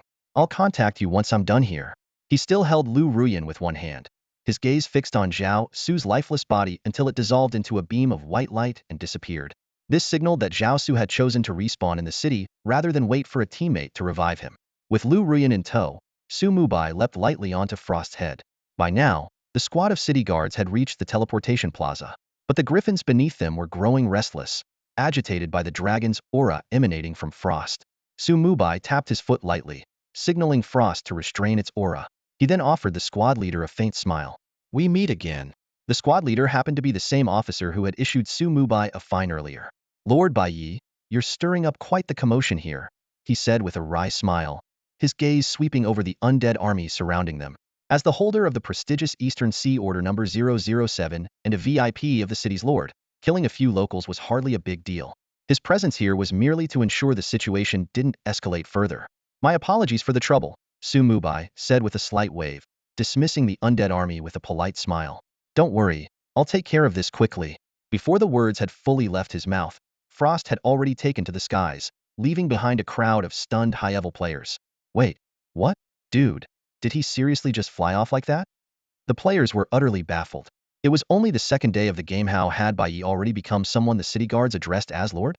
The squad leader, watching Frost disappear into the distance, sighed as he pinched the bridge of his nose in exasperation. "Great. Looks like this little troublemaker is about to stir up some chaos in the Resurrection Hall next. The frost moved with incredible speed, vanishing from everyone's sight in the blink of an eye. The squad leader let out a sigh, pulled out his communicator, and reported the unexpected incident involving the city lord's distinguished guest to his superior. The response from the commanding officer was brief and to the point. Maintain order. Leave everything else alone. Following the directive, the squad leader immediately led his team into the air, rushing toward the Resurrection Hall. Unlike the empty and spacious teleportation plaza, the Resurrection Hall was located in the bustling downtown area, where the crowded streets presented a much more challenging situation. Back at the teleportation plaza, dozens of experienced players who had just left the beginner village stood in stunned silence. Baye's public killing within the main city without suffering any consequences left them in awe of his power. A glint of opportunism flashed in Fu Jiatianxia's eyes as he seized the items dropped by Su Mubai after his death, while the others, wary of Fu Jiatianxia's earlier conversation with Bai Yi, dared not intervene. A thunderous dragon roar echoed across the skies as the frost descended outside the Resurrection Hall, drawing the attention of passers-by. In a corner, two players who had previously boasted arrogantly now trembled at the sight of Su Mubai. Realizing he wasn't going to hold them accountable, they turned and fled immediately. The lesson had been far too harsh, being outright killed and losing 20 years of their lifespan. Su Mubai dismissed his mount and strode into the Resurrection Hall. Zhao Su, who had just been revived, was still trapped in the overwhelming fear brought on by the death stare, his expression vacant. It wasn't until Su Mubai threw Lu Ruyan beside him that Zhao Su snapped back to reality, his face instantly turning pale. Before Zhao Su could utter a word, the disheveled Lu Ruyan rushed to plead, "Mubai, he forced me. I've always only loved you. Have you forgotten the 5 years we spent together? I swear, it was all because of him. From now on, Illinois." Before she could finish, the cooldown for death stare ended. Without hesitation, Su Mubai glanced at her, and Lu Ruyan collapsed to the ground instantly. Her face contorted in agony, and her entire body convulsed violently as she died. The system notification sounded. Soul extraction activated. Soul points 0.1. The low value made Su Mubai frown. It was the same as what he had gained from killing Zhao Su. The 1,000 soul points provided by Franklin had been completely consumed upon opening the Death Codex, and the required points for the next use had skyrocketed to 5,000, something he hadn't anticipated. One person equals 0.1. To reach 5,000 points, wouldn't it mean killing 50,000 people? This brutal calculation sent shivers down everyone's spine. No wonder the Shenlong Temple chose to advance in other countries. Such large-scale slaughter would be unbearable for any nation except Sakura country. Bang! Lu Ruyan's twisted corpse collapsed to the ground, and the horrifying scene shattered Zhao Su's psychological defenses completely. His legs gave out, and he fell heavily to his knees in front of Su Mubai, his lips trembling but unable to form a single word. The fact that Su Mubai could so decisively execute Lu Ruyan made it clear that he had uncovered everything. The last shred of hope Zhao Su had was extinguished. This death had cost him 20 years of his lifespan, leaving him with only 56 years remaining. If he died 3 more times, it would mean eternal oblivion. But what terrified him even more than the prospect of death was the overwhelming dread brought on by Su Mubai's skill. Su President, I was wrong. I was really wrong. I beg you, please." Before he could finish, Su Mubai stepped forward and pressed him down with a foot. Zhao Su's face was forced against the floor, his nose distorted, and the only sound he could make was a muffled whimper. Su Mubai's icy gaze shifted to Lu Ruyan's lifeless body. As a player, one could observe the surroundings in third-person view after death, but they couldn't be seen or communicate. The fact that Lu Ruyan's body hadn't disappeared yet indicated she hadn't chosen to revive. This state could last up to 30 minutes before she would be forcibly transported to the nearest main city for revival. But Su Mubai wasn't in a hurry. He intended to make this treacherous pair pay the ultimate price. 10 minutes passed, and Lu Ruyan still hadn't revived. Su Mubai sneered and looked down at Zhao Su. Death stare. Zhao Su convulsed violently for less than a second before his life was completely extinguished. The system notification sounded. Soul absorption successful. Soul points 0.1. An hour later, Lu Ruyan had died 2 more times. And when Zhao Su met his 4th death, his body didn't even remain. He disintegrated into nothingness, right in front of Su Mubai. Watching this, Lu Ruyanho had been desperately stalling for time finally broke down. She immediately chose to revive and knelt before Su Mubai, tears streaming down her face as she pleaded, "Mubai, please, spare me. I only have 8 years of life left. If you kill me again, they'll truly die. I beg you, let me go, please. I haven't lived enough yet, please." Her desperate sobs echoed through the revival hall, but Su Mubai remained indifferent, his attention entirely captured by the system notification that had just sounded. The soul extraction is successful. Soul Points 1. A system notification appeared before Su Mubai's eyes. The soul point gained from killing Zhao Su made Su Mubai sink into thought. Narrowing his eyes, he pondered. Is completely killing someone the fastest way to extract soul points? Are these points tied to the target's level, or perhaps their rank? Inside the resurrection hall, Lu Ruyan knelt on the ground, her hair disheveled. After enduring the death stare 3 times in a row, her spirit was utterly broken, and tears streamed down her face. Seeing Su Mubai's cold indifference, she began crawling desperately toward him, trying to grab his leg. You are the least deserving of survival, you wretch, Su Mubai said with a cold sneer, kicking her away.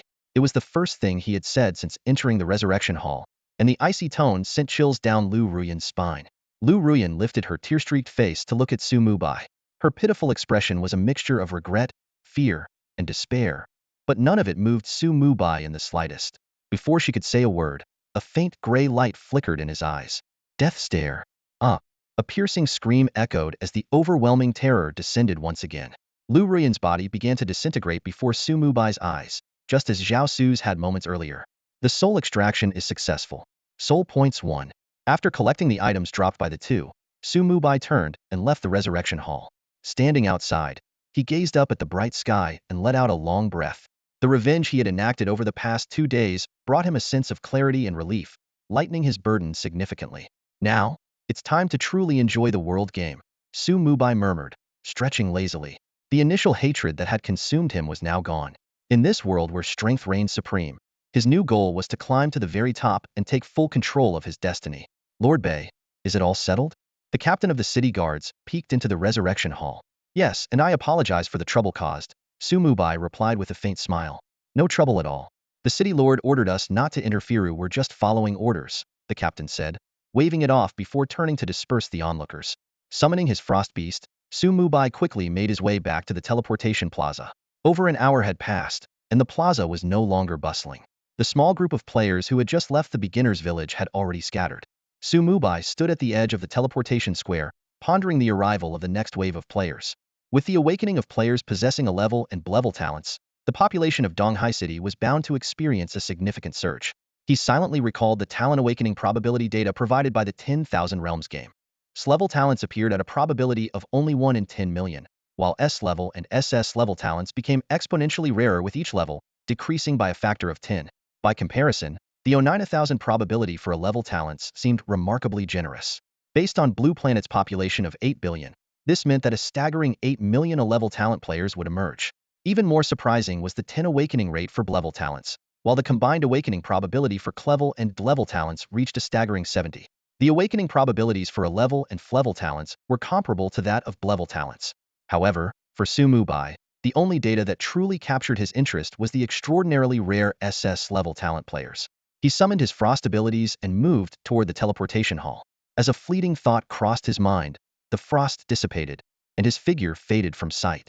Activating his dead zone leap, he reappeared in an instant at the entrance to the teleportation hall. In stark contrast to the empty square outside, the hall inside was bustling with activity. Local residents were using various teleportation arrays to travel to different cities. The vast hall stretched endlessly in all directions, neatly divided into several zones. At its center stood a massive stone pillar covered with nearly 100 signboards, each displaying detailed information about the corresponding teleportation arrays. The teleportation array in the northernmost section was the most imposing, and the guards stationed there exuded an unmistakable air of authority. It was the array leading to the imperial capital. However, after inquiring, Su Mubai shook his head in disappointment. It turned out that using this array required a minimum strength level of Tier 5 level 120, and even with the Donghai token in his possession, he couldn't gain access. Of course, one could attempt to reach the imperial capital by traversing the wilderness, but the high-level monsters along the way would show no mercy. Aside from the array to the imperial capital, there were 9 larger teleportation arrays connecting to other primary cities, as well as smaller arrays leading to 81 secondary cities. This place was undoubtedly the teleportation hub of Donghai City. Su Mubai approached the nearest teleportation array for a primary city. The guard gave him a cursory glance and said indifferently, the teleportation fee is 100 gold coins, and the array will only activate once there are 100 people. You're the 82nd person. Pay the fee and wait over there. Nearby in the waiting area, dozens of people were already seated. As Su Mubai frowned, the guard added, if you don't want to wait, you can pay 2,000 gold coins to use the single-user teleportation array. It was then that Su Mubai noticed a smaller, more refined teleportation array adjacent to the larger one. Seeing the stark difference in treatment, Mubai's lips twitched slightly. Without hesitation, he took out the Donghai token. The guard's expression instantly changed, and he hurriedly said, "My apologies, sir. With your token, there's no charge for using the teleportation array. Please proceed." Satisfied, Mubai smiled faintly and stepped onto the single-user teleportation array. His destination, Fengling City. You have entered Fengling City, a Tier 1 main city. Your respawn point has been switched to the Resurrection Hall of Fengling City. A flash of white light signaled Mubai's appearance in the teleportation plaza. Much like Donghai City, the plaza was empty and devoid of people. He scanned his surroundings and noted that while the architecture of Fengling City bore similarities to Donghai City, the red ornamental accents throughout created a sharp contrast to Donghai City's preference for oceanic blue hues. Learning from his previous experience of being intercepted, Mubai refrained from recklessly summoning his mount this time. Instead, he hailed a carriage and headed straight to the flight registration office. The cost of obtaining a flight certificate was 3,000 gold coins, a negligible expense for someone owning a flying mount. Exiting the registration office, Mubai immediately summoned Frost and took off towards the nearest jewelry crafting shop. Frost's elegant figure glided gracefully above the city, instantly drawing the attention of countless players. Thanks to the mount leaderboard, everyone recognized this as Bai Ye's mount. Within moments, news of Bai Ye's presence in Fengling City spread like wildfire. Unbothered by the gossip, Mubai paid no attention to the city's chat channels. He had only one goal for this trip: to make money.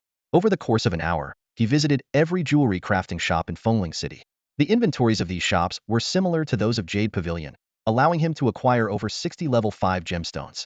Since he had already socketed gemstones into his equipment, this haul turned out to be even more lucrative than his trip to Donghai City. After leaving the last jewelry shop, Mubai didn't leave the city right away. Instead, he turned his attention to nearby shops, carefully inspecting several stores of various types. These stores either sold low-level items, such as bronze-quality cloth armor and backpacks, or offered crafting services for high-level items but required players to provide their own materials. For someone as efficiency-driven as Mubai, reselling such items was hardly worth the effort. The revenue from an entire shop's inventory couldn't compare to the value of a single level 5 gemstone. It didn't take long for Mubai to recognize the game design behind Wanjie. To acquire height-ear items from NPCs, players had to wait for auction house data synchronization or participate in expensive auctions. However, the treasures worthy of auction were far beyond what players could afford at this stage. For now, only the NPC residents of the Forbidden Lands were eligible to partake, and even wealthy guilds like Fujia Tianxia would struggle to qualify. It wasn't until the moon hung high in the night sky that Mubai returned to Donghai City.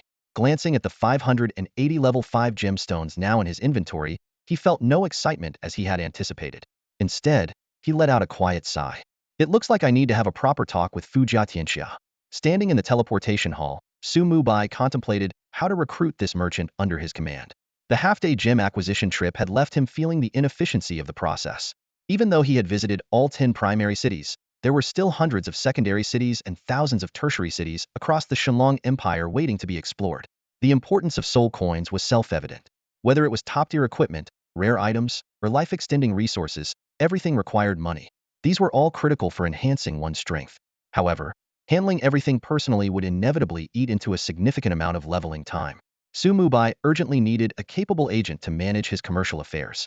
This reminded him of his pre-vegetative state days when he left the company in the hands of professional managers while retaining control over finances and key personnel decisions. In the world of Wanjie game, Fujia Tianxia, with his god of wealth talent, was undoubtedly the ideal candidate.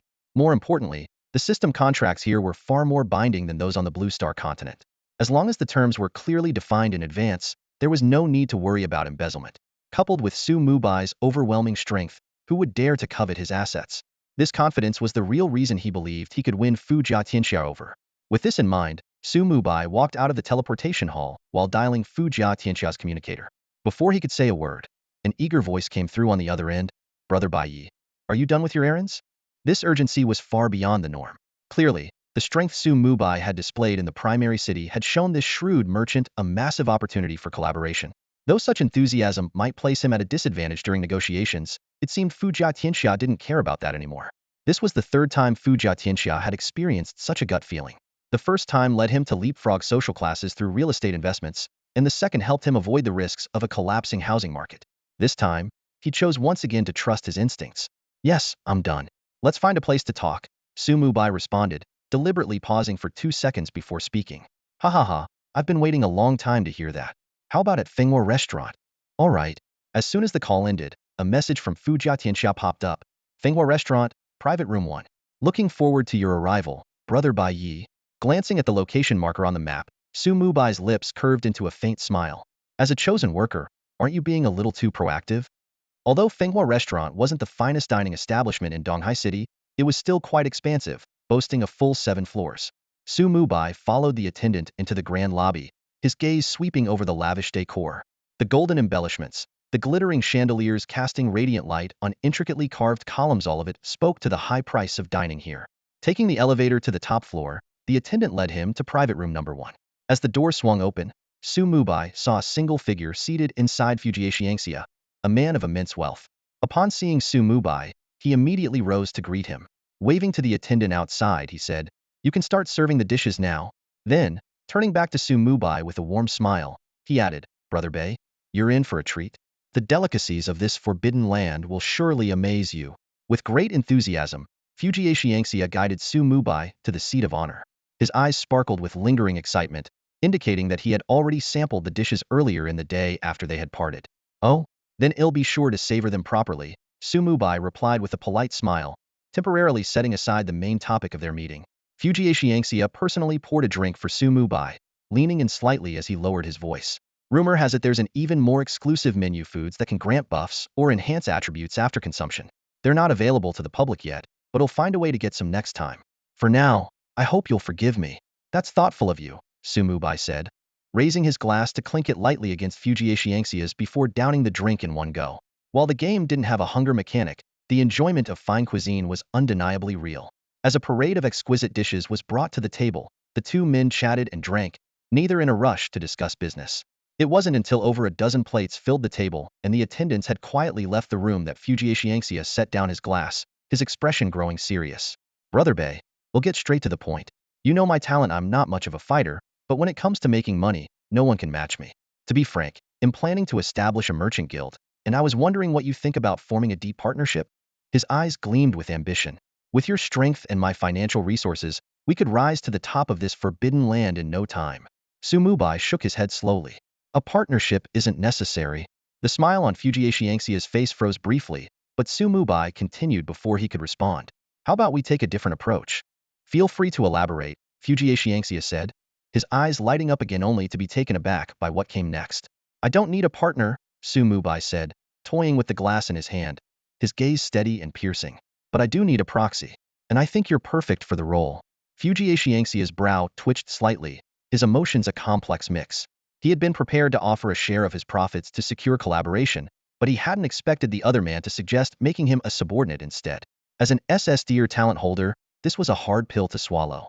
"Ha, Brother Bei, you certainly have a sense of humor," he replied, suppressing his irritation and declining tactfully. "I'm not joking," Su Mubai said firmly, his tone serious. The wealthy and powerful Fujia Xiangxian cast a surprised glance at Su Mubai. From their very first meeting, this young man had left a deep impression on him. Even without the existence of the 10,000 Realms game, Su Mubai was clearly no ordinary person on Blue Star. Yet, Fujia Xiangxian found himself puzzled by Su Mubai's persistent scold. He sensed the obvious undertone of rejection in his words. Just as Fujia Xiangxian furrowed his brows, about to speak, Su Mubai calmly retrieved a thumb-sized gem and placed it gently on the table. "A level 5 gem?" Fujia Xiangxian's pupils contracted sharply. This type of gem, capable of adding 160 attribute points, was nothing short of a godsend for early-stage players. Without a doubt, it was a drop from an epic-level boss. However, what happened next left him utterly stunned. In the blink of an eye, the gem transformed from a level 5 gem into a level 1 radiant gem. Its attribute description shifted as well, changing from 160 strength to 1 strength. He abruptly stood up, rubbing his eyes in disbelief. "A percentage-based boost? That was clearly a far superior enhancement." "This is my talent," Su Mubai explained with a calm smile. "By consuming some resources, I can upgrade items to the next level. Becoming my agent would only bring you more profit." "Such a talent exists?" Fujia Xiangxian slowly sat back down, still reeling from the shock. For the first time, Su Mubai's proposal genuinely caught his interest. But the critical question remained: how much profit could he actually gain as Su Mubai's agent? Steadying himself, he locked eyes with Su Mubai. "If I were to handle all the operations on your behalf, how much profit are you willing to share with me?" Since Su Mubai was being direct, he saw no reason to beat around the bush. After all, profit was the core issue, everything else was secondary. Noticing the hook had been taken, Mubai's lips curled into a faint smile as he raised a single finger. 10%?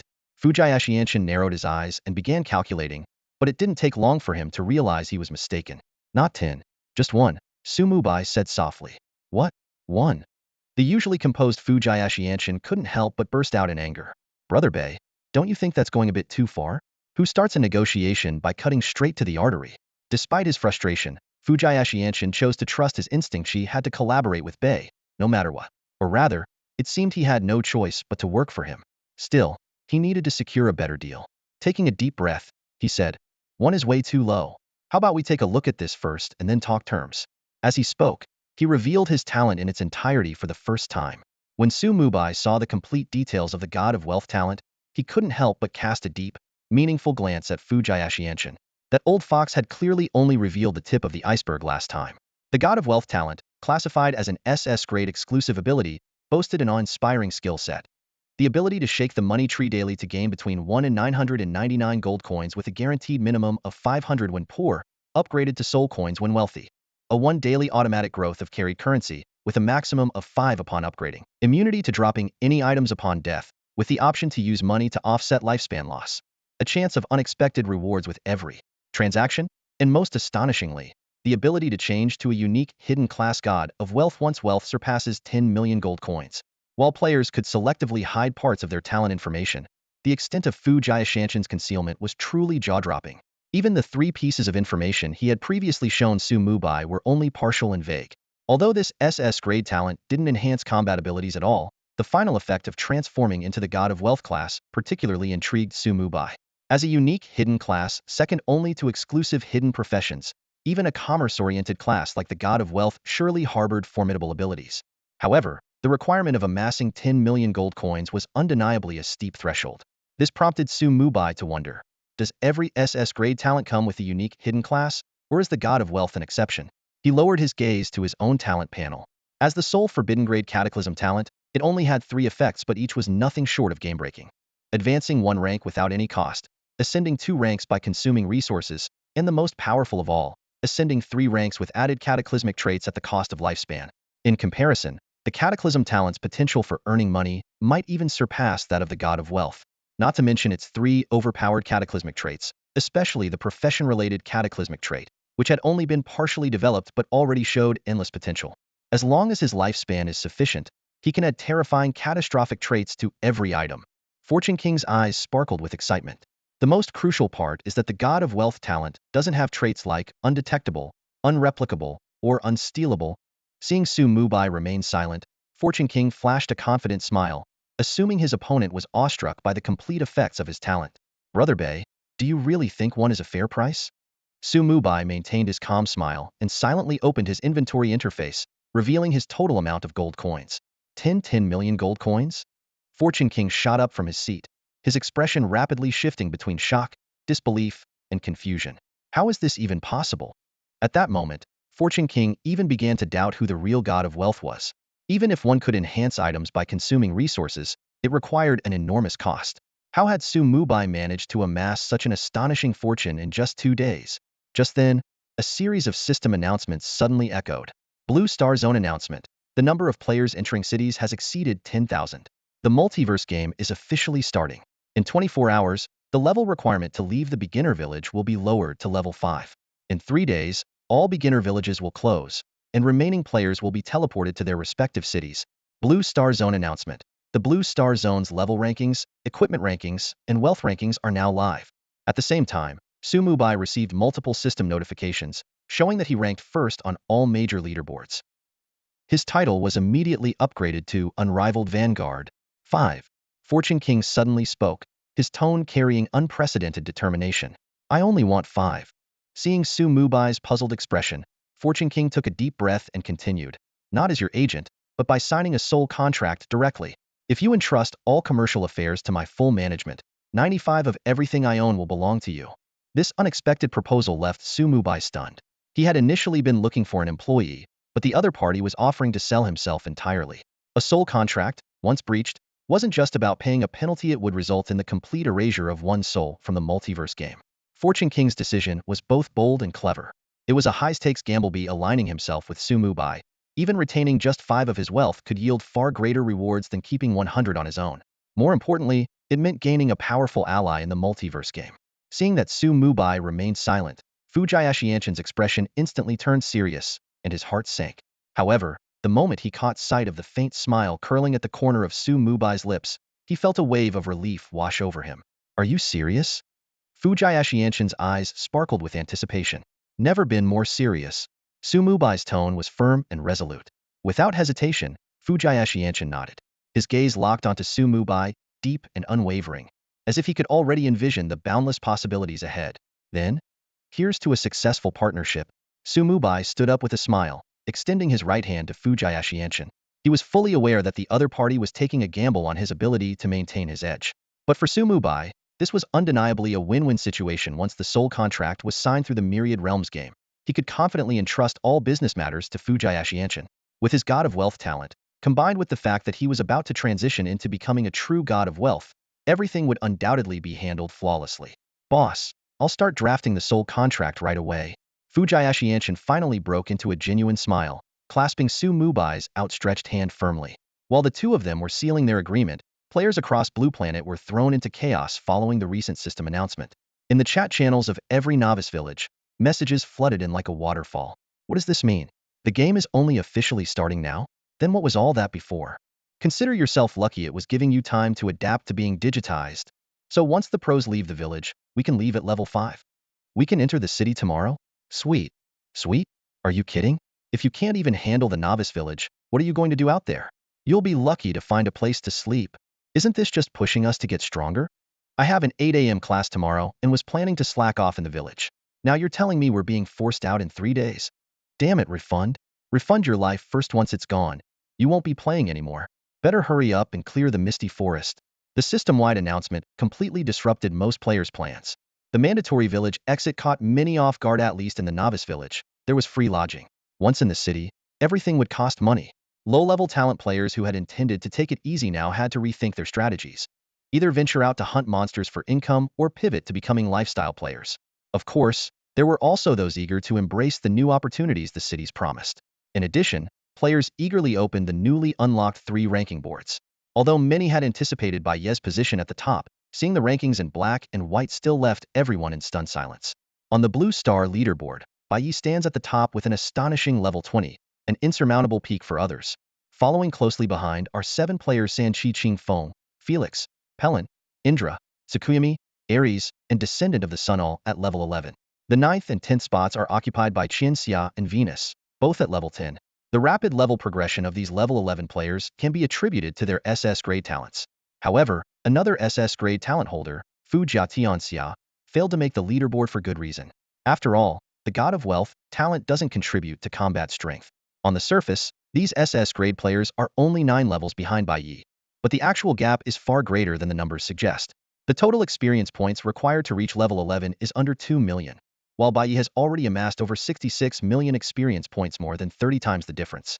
What's even more astonishing is that this was achieved despite Baiye spending over 10 hours scavenging and trading gems. This is why Baiye urgently needs a proxy. While he's not worried about being overtaken, his ambitions have never been about competing with other players. To him, the Forbidden Lands are merely the prologue. His true journey lies in the multiverse. To face greater challenges ahead, strengthening himself is his top priority. Among the 3 newly introduced leaderboards, the level rankings are already jaw-dropping, but the next 2 lists left everyone utterly speechless. On the equipment leaderboard, aside from Sanchi Qingfeng's epic grade Qingming sword ranking 6th, every other piece of gear belongs to Baiye, with the top 5 spots all occupied by legendary grade items. In the level 15 map outside Jubei City, Sanchi Qingfeng gently caressed the green longsword in his hand, lost in thought.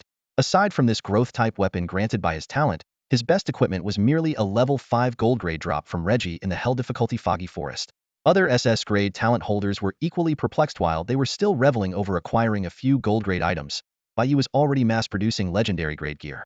The final wealth leaderboard was even more shocking, with Baiye's name standing alone at the top, displaying a staggering 10.23 million gold coins. At this moment, every player in the Forbidden Lands was struck into stunned silence. Far ahead in levels, unmatched in power, equipped with legendary items, riding mythical mounts, and holding millions in wealth, Baiye alone dominated the server announcements. Achieving such feats by the third day of the game, this six-dimensional warrior left everyone wondering. Even if he's cheating, shouldn't there still be a limit? In the city of Donghai, within the prestigious Fenghua Tavern, inside private room number 1, Su Mubai sat across from Ascension, facing one another. Around them, pillars of purple light descended, and amidst the radiant glow, a soul contract materialized. Without hesitation, Ascension swiftly signed his name on the contract, followed immediately by Su Mubai. The contract transformed into two beams of light, which then shot directly into the center of their foreheads. A system notification echoed. You have entered into a soul contract with Ascension. From this moment, the other party will manage all commercial affairs on behalf of both parties. 95% of all future wealth generated will belong to you. Breach of contract will result in the annihilation of the violator's soul. Ascension opened his eyes, his face adorned with a humble smile. Boss, I'll be counting on your guidance from now on. He paused for a moment. You should go ahead and initiate your class transfer. Su Mubai gave a slight nod, a faint smile curling at the corner of his lips. The only god of wealth in the multiverse game had now become his trusted ally. Without delay, he transferred 10 million gold coins to Ascension. A brilliant golden light immediately enveloped the latter as he began the class transfer process. Taking advantage of the moment, Su Mubai turned his attention to a newly acquired title, Unrivaled Rider. The title's effect was straightforward and powerful while equipped. All experience points gained through any means would be increased by 100. This boost would allow him to level up far faster than any other player. 5 minutes later, the golden light dissipated. While Ascension's appearance remained unchanged, his entire demeanor had undergone a remarkable transformation. So, what skills did you gain? Su Mubai asked. Only 2 skills, Ascension replied with a hint of disappointment, displaying them. The first was a passive skill called Money Shield. For every gold coin in the inventory, the user gains 1 shield point, with a maximum shield capacity equal to their level multiplied by 100,000. If no damage is taken for 10 minutes, the shield refreshes. The second was an active skill called Trade Contract. Allows the user to form a contract with a target, enabling unlimited, distance-free trading within the same nation. The current contract capacity is 0-1. The skill is instant cast, has a 24-hour cooldown, and consumes 10 of the user's mana. After showcasing the skills, Ascension suddenly produced a radiant golden ingot in his hand. This was the God of Wealth's ingot, a class-exclusive offhand item with unique property as it could not be dropped or traded. Its base stats were equivalent to a level 10 epic item, 50 to all attributes and 2,000 to both health and mana. This is the God of Wealth's ingot, Ascension explained. It allows me to learn more skills specific to the God of Wealth class, though the cost is quite steep. The Death Codex after its ascension is far superior, Su Mubai remarked, causing Ascension to fall into brief contemplation. He carefully examined the skill panel of the God of Wealth class and discovered that the second skill could only be unlocked after advancing further. With a sigh, he muttered to himself. This unique hidden class doesn't seem as powerful as I imagined, Ascension said with a hint of disappointment. After the transition, there are only 2 skills, one is defensive, and the other isn't even a combat skill. Su Mubai, however, gave a knowing smile. He recalled Situ Ji's words, only by continuously advancing can a class' true potential be fully unleashed. A first-tier player could never grasp the true strength of a powerful class. The fact that the God of Wealth starts off with 2 A-grade skills is already quite impressive, Su Mubai reassured him. Back then, I only had 1 A-grade skill and 1 S-grade skill. Though the types of skills were completely different and not directly comparable, Su Mubai saw immense value in the skill trade contract. But it could still use some enhancement, Su Mubai added. Without hesitation, he activated his cataclysm ability, upgrading Ascension's 2 skills, along with the God of Wealth's exclusive artifact, the Yuan Bao. Since they had already signed a soul contract, strengthening Ascension was essentially bolstering Su Mubai's own burgeoning business empire. He wasn't about to hold back. The only thing that puzzled Su Mubai was that the God of Wealth class itself couldn't be enhanced by his cataclysm ability. The system prompt stated that it exceeded the limitations of the forbidden land of the gods. This made him furrow his brow. There hadn't been such a restriction when he upgraded the Necromancer class. Was this a bug fix? Or did the Astral Hall, where classes were chosen, exist outside the forbidden land of the gods? Yet according to Situ Ji, there should be other sovereign classes within the forbidden land. Shaking his head, Su Mubai decided not to dwell on the question for now. What mattered most was whether the upgraded trade contract skill could meet his needs. If it did, he could proceed to locate Huijian and head straight to the Sakura Kingdom. Boss, your talent is ridiculously overpowered, Ascension exclaimed, his face full of envy as he looked at the suddenly enhanced exclusive items and skills. All right, there will be plenty of moments for you to be amazed in the future, Su Mubai replied with a dismissive wave. For now, let's check out the upgraded trade contract skill. Fujiaxiangxia immediately displayed the updated skill attributes. The moment Su Mubai saw the data, a satisfied smirk appeared on his face. Perfect. Little Sakura, are you ready to experience the wrath of the undead scourge ahead of schedule? The God of Wealth contract, rank, level 1, 05, active skill. Skill description. Allows the caster to form a God of Wealth contract with a target. As long as both parties remain on the same planet, they can trade anytime regardless of distance. After each valid transaction, the caster earns experience points based on the transaction amount. Current contracts available, 02. Instant activation, 24-hour cooldown, consumes 20 mana.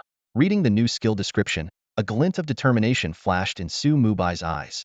Without hesitation, he summoned Fu Jiatianxia and signed the God of Wealth contract with him.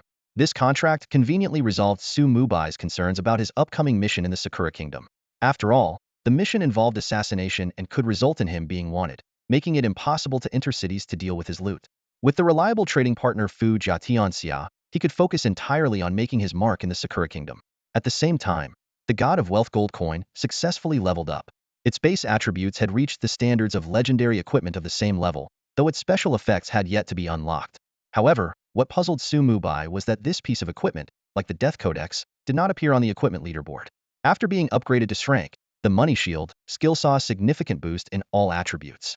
With this skill enhancement, Fu Jiatianxia was practically invincible in confrontations with other players. Boss, do you think my talent could also? Fu Jiatianxia rubbed his hands together and looked at Su Mubai with a hopeful smile. No, Su Mubai rolled his eyes and cut him off bluntly. An SS rank talent, and you still want an upgrade? Keep dreaming. Ahem, just a casual thought. Fu Jiatianxia coughed awkwardly and quickly changed the subject. By the way, I haven't shaken the money tree today. Now that I've transitioned into the God of Wealth class, I wonder if my luck will improve. Before he could finish speaking, a golden light emerged in his hands, forming into a virtual money tree over 2 meters tall. Although materialization wasn't necessary, he wanted to show off the process to his boss. Huh, it got taller. Fu Jiatianxia noted with pleasant surprise, then eagerly shook the tree trunk. With a rustling sound, the golden money tree showered down a large number of purple-black coins. In just a few moments, over 500 soul coins had fallen. Considering Fu Jiatianxia's current wealth of over 10 million gold coins, these soul coins likely held even greater value. This was the result of their close collaboration. If Fu Jiatianxia hadn't willingly signed a soul contract, Su Mubai wouldn't have entrusted him with tens of millions of gold coins so easily. Without that funding, it would have taken an unknown amount of time to generate so many soul coins. For Su Mubai, the profit of doubling his wealth in mere minutes was incredibly worthwhile. Their partnership had created a synergy far beyond the sum of its parts, achieving a significant leap in money-making efficiency. However, it wasn't over yet. The money tree radiated another blinding golden light. With a crisp snap, a purple-black stone, about the size of a baby's fist, fell into the pile of soul coins. Only then did the glow of the money tree gradually fade away. A flash of delight crossed Fu Jiatianxia's eyes as he swiftly gathered everything up. A total of 680 soul coins, plus 1 high-grade soul stone, he said, placing his haul on the table. Excitedly, he turned to Su Mubai and urged, Boss, try upgrading now. Hearing the words, high-grade soul stone, Su Mubai's eyes lit up. Without hesitation, he focused his mind and activated his catastrophe ability, locking onto the high-grade soul stone as his target. The system prompt appeared. Please select an advancement tier. Tier 1, Tier 2, Tier 3. Option 1. Advance to Soul Crystal, no cost. Option 2. Refine into Soul Essence, costs 100 Soul Crystals. Option 3. Catastrophize into Soul Origin Crystal, costs 10,000 years of lifespan. Su Mubai chose the Tier 1 advancement. The high-grade soul stone on the table began to transform. The surface gradually faded, and it eventually turned into a purple-black crystal. Soul Crystal.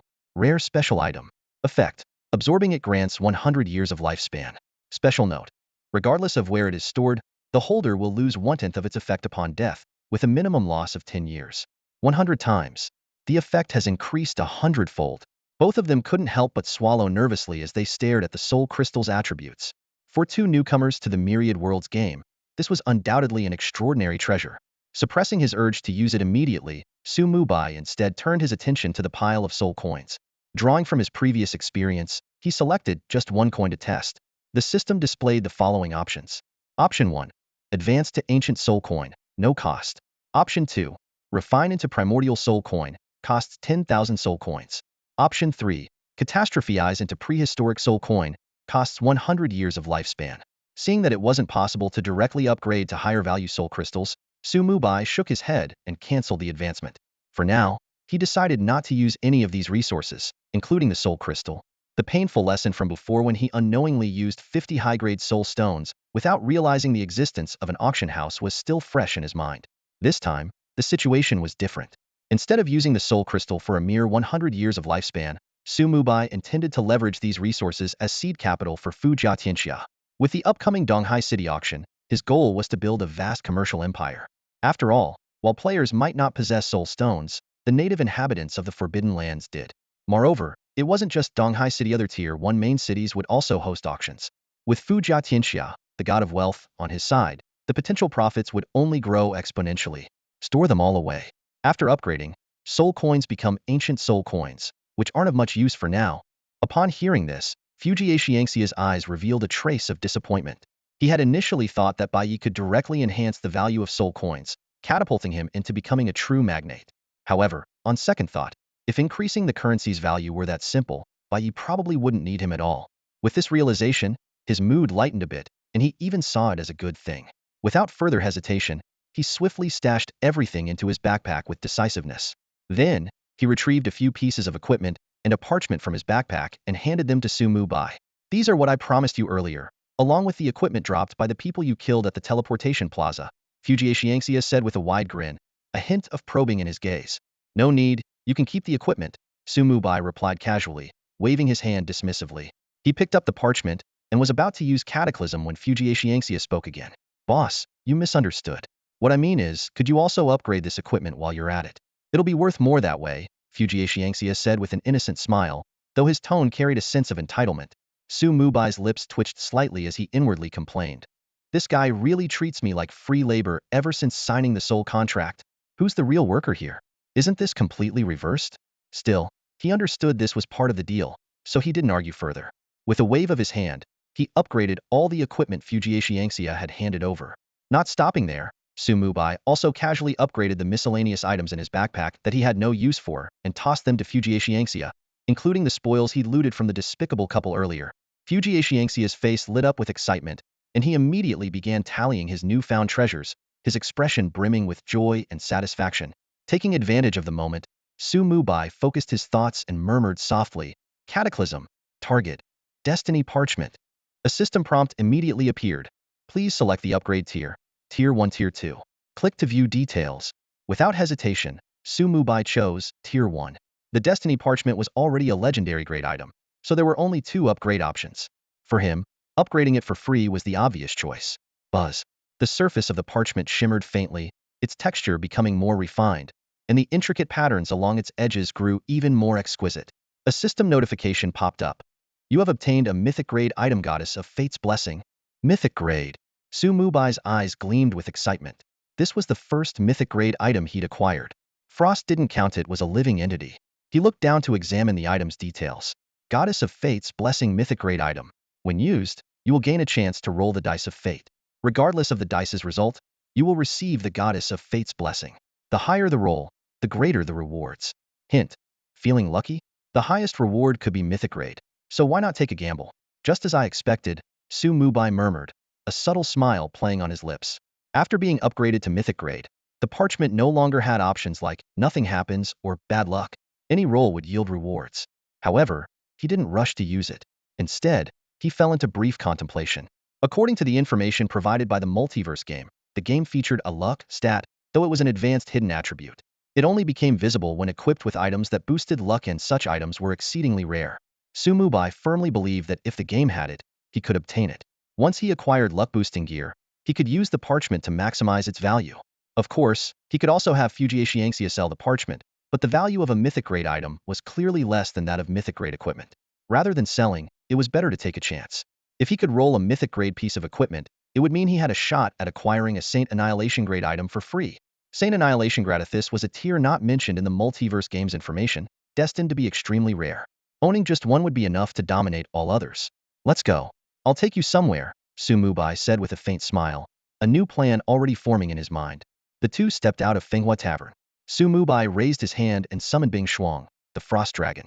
With a mighty beat of its wings, it soared into the night sky, carrying Fu Jia Tianxia along. The dragon's icy aura filled the air, leaving behind a trail of frosty blue light that shimmered against the stars. Bing Shuang let out a low, disgruntled growl, its eyes narrowing slightly, clearly displeased with the unfamiliar presence on its back. Fu Jia Tianxia, however, paid no mind. Standing on the dragon's back for the first time, he was as giddy as a child, clutching the throne-like seat with one hand while pointing enthusiastically at the city lights below with the other, awe filling his eyes. The lights of Donghai City glittered like a river of stars. The crisscrossing streets divided the city into a chessboard-like pattern, with the golden glow of lamps weaving through like flowing threads. Taking in the breathtaking view, Fu Jia Tianxia couldn't help but feel a surge of ambition. He murmured to himself, with the boss's rank and my god of wealth talent, it won't be long before we establish our own auction house. Before long, Bing Shuang descended gracefully in front of Donghai City's auction house. The massive building stood like a slumbering beast, exuding an imposing grandeur. Fu Jia Tianxia's gaze lingered on the resplendent golden gates, a glint of determination flashing in his eyes. He knew this was the first step in his plan to build a commercial empire. Stepping inside, they found the auction house bustling with activity despite the late hour. The lights shone brightly, and the hum of voices filled the air. As the heart of Donghai City's commerce, the auction house never closed, its wheels of wealth turning ceaselessly, 24 hours a day. The two headed straight to the second floor, where the ticket counter was now manned by a middle-aged man with a lazy demeanor, showing little interest in the new arrivals. Su Mubai remained unfazed. He casually took out the Donghai token, its dragon insignia gleaming brilliantly under the light. The moment the middle-aged man caught sight of the token, his nonchalant expression vanished. He straightened up immediately, his tone respectful. Lord Bei, how may I assist you? Can my VIP card be used by someone else? Su Mubai gestured toward Fu Jia Tianxia beside him, his tone calm yet carrying an undeniable authority. The man hesitated briefly before nodding quickly. Yes, it can, but only for someone you personally designate. This will require the supervisor to make a record. Please wait a moment, Lord Bei.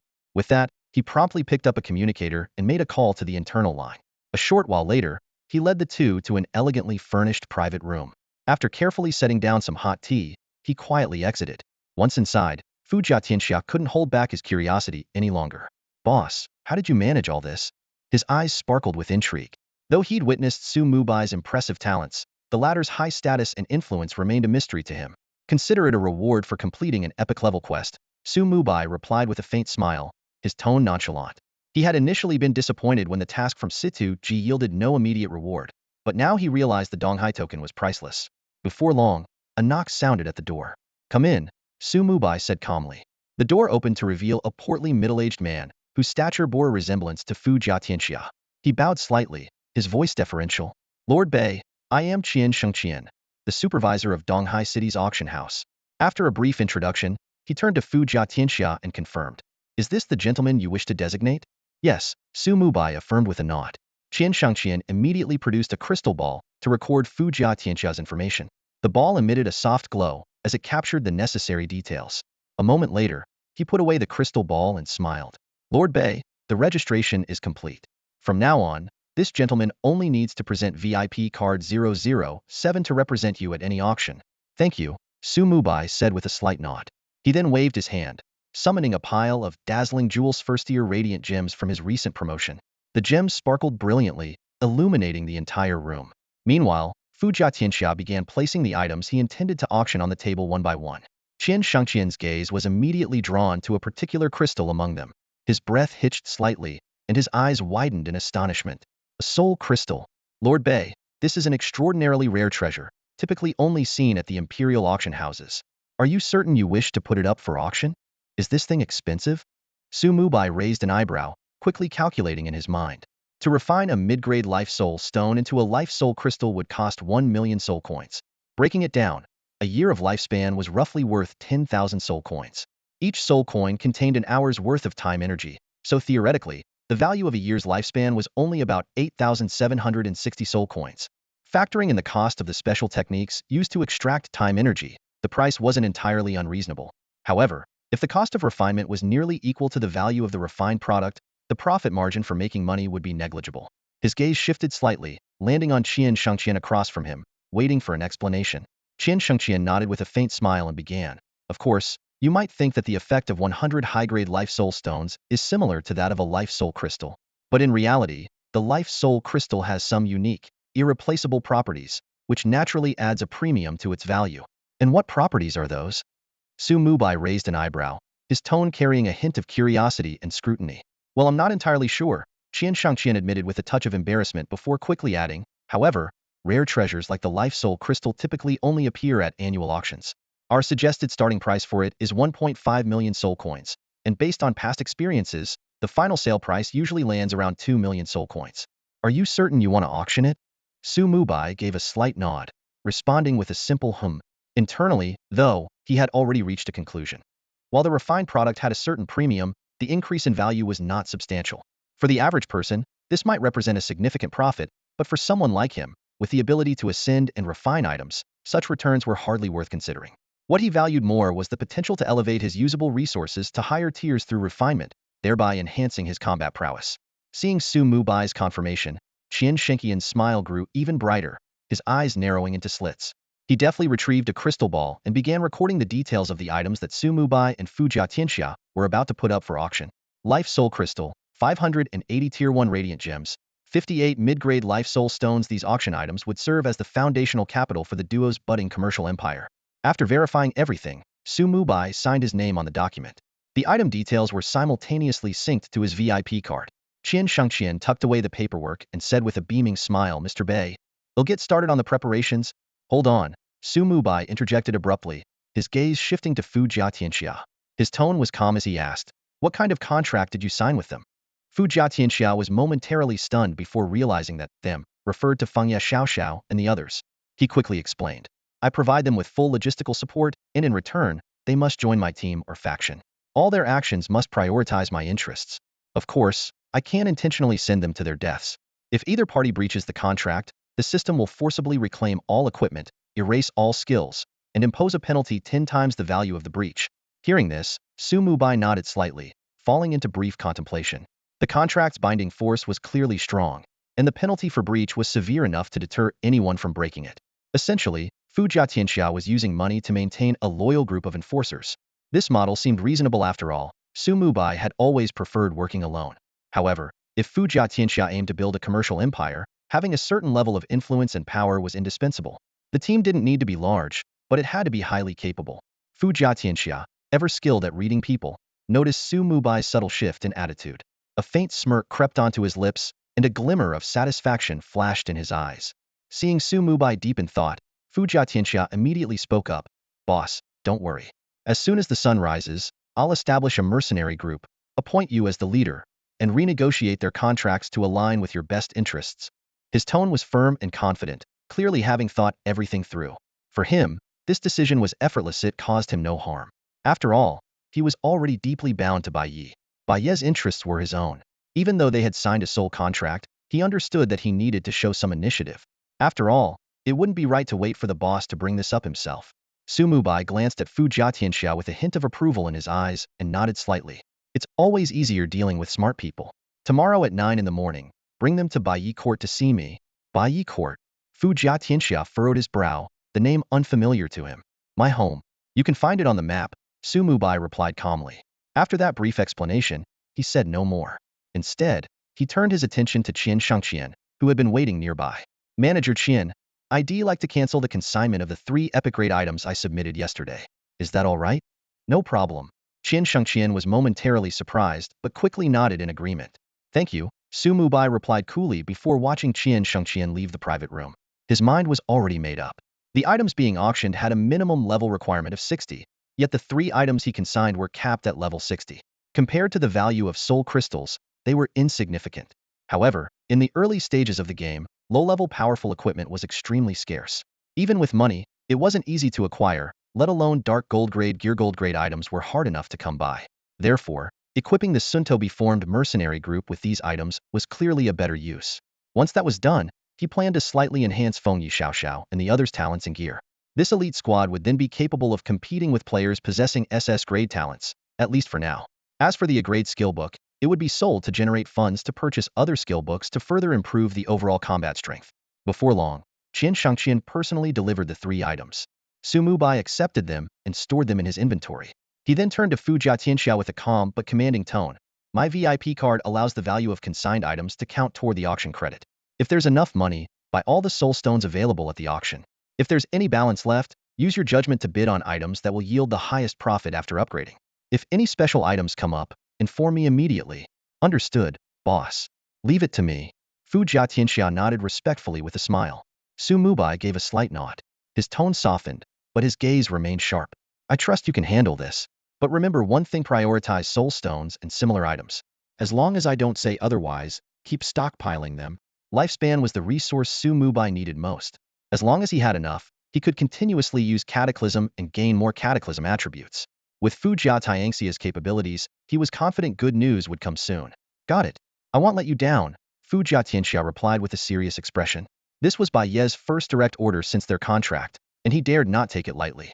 All right, you can rest now. See you tomorrow, Su Mubai said with a wave of his hand, signaling him to leave. After they exited the Donghai auction house, Su Mubai summoned Frost.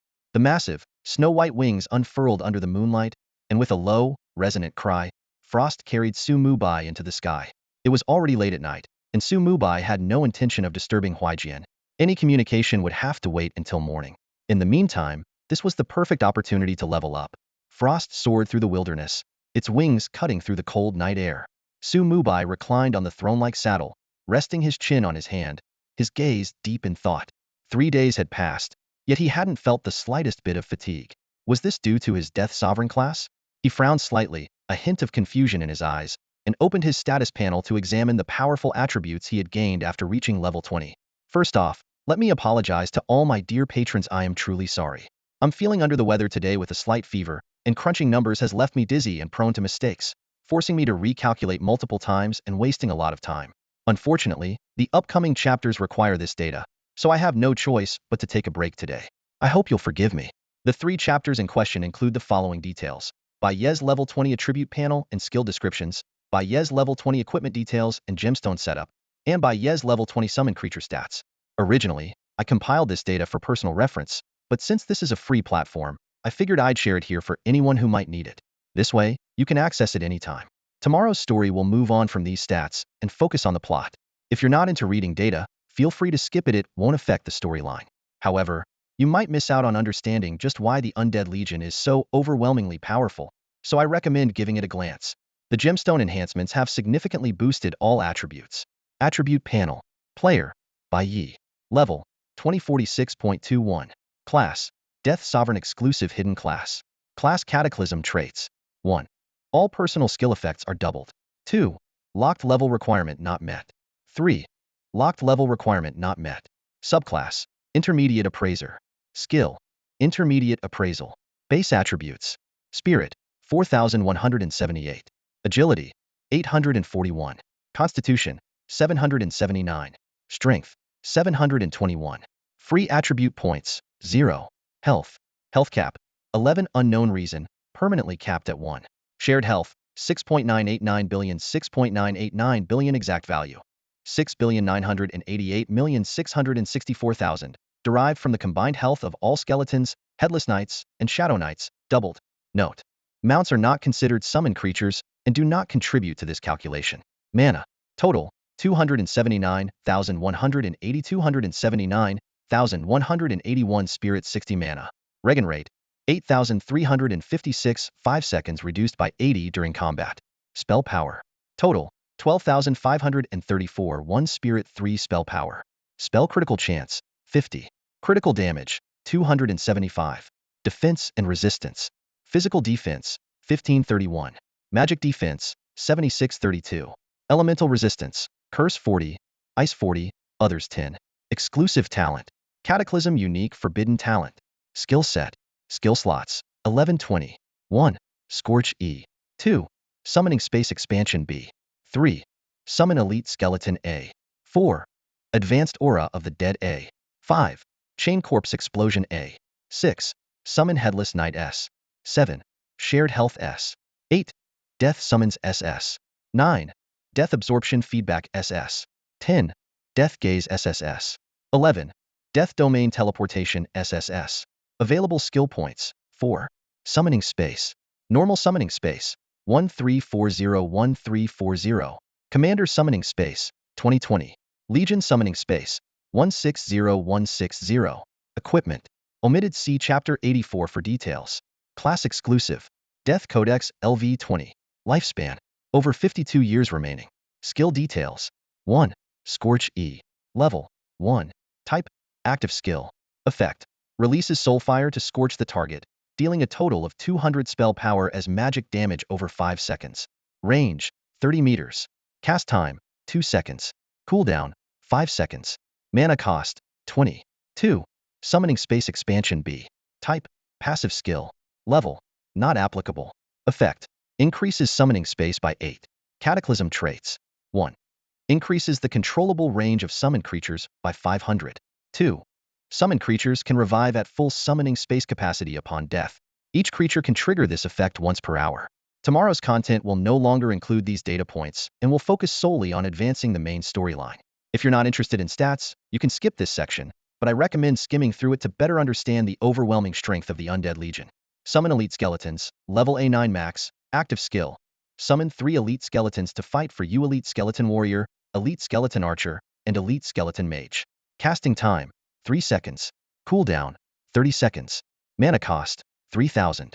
A pitch-black magic circle rapidly forms on the ground, radiating an eerie, abyssal blue light, cold and unfathomable. As the circle activates, 3 elite skeletons slowly emerge from the void, their bone armor glinting with an icy sheen. The skeleton warrior wields a massive greatsword, its towering frame several times larger than a regular skeleton, exuding an imposing presence. The skeleton archer draws its bone bow, arrows imbued with a sinister aura of death. Meanwhile, the skeleton mage raises a staff engraved with runes, dark ripples of magical energy emanating from its body, as if all living beings tremble within its spell's reach. Cataclysmic trait. 1. Elite skeleton warriors' maximum health increases by 500, and attack power increases by 100. Dark red runes appear on the bone armor of the elite skeleton warrior, as though blood courses through its skeletal frame. Each of its steps causes the ground to faintly tremble. When it swings its massive sword, the air reverberates with a low, ominous whistle, its power nothing short of devastating. Elite skeleton stat scale with the player's spirit attribute. Your spirit attribute acts as an invisible shackle, binding these undead to your will while granting them enhanced combat prowess. The soul flames in their hollow eye sockets burn with an eerie blue light, ready to obey your commands and annihilate any enemy in their path.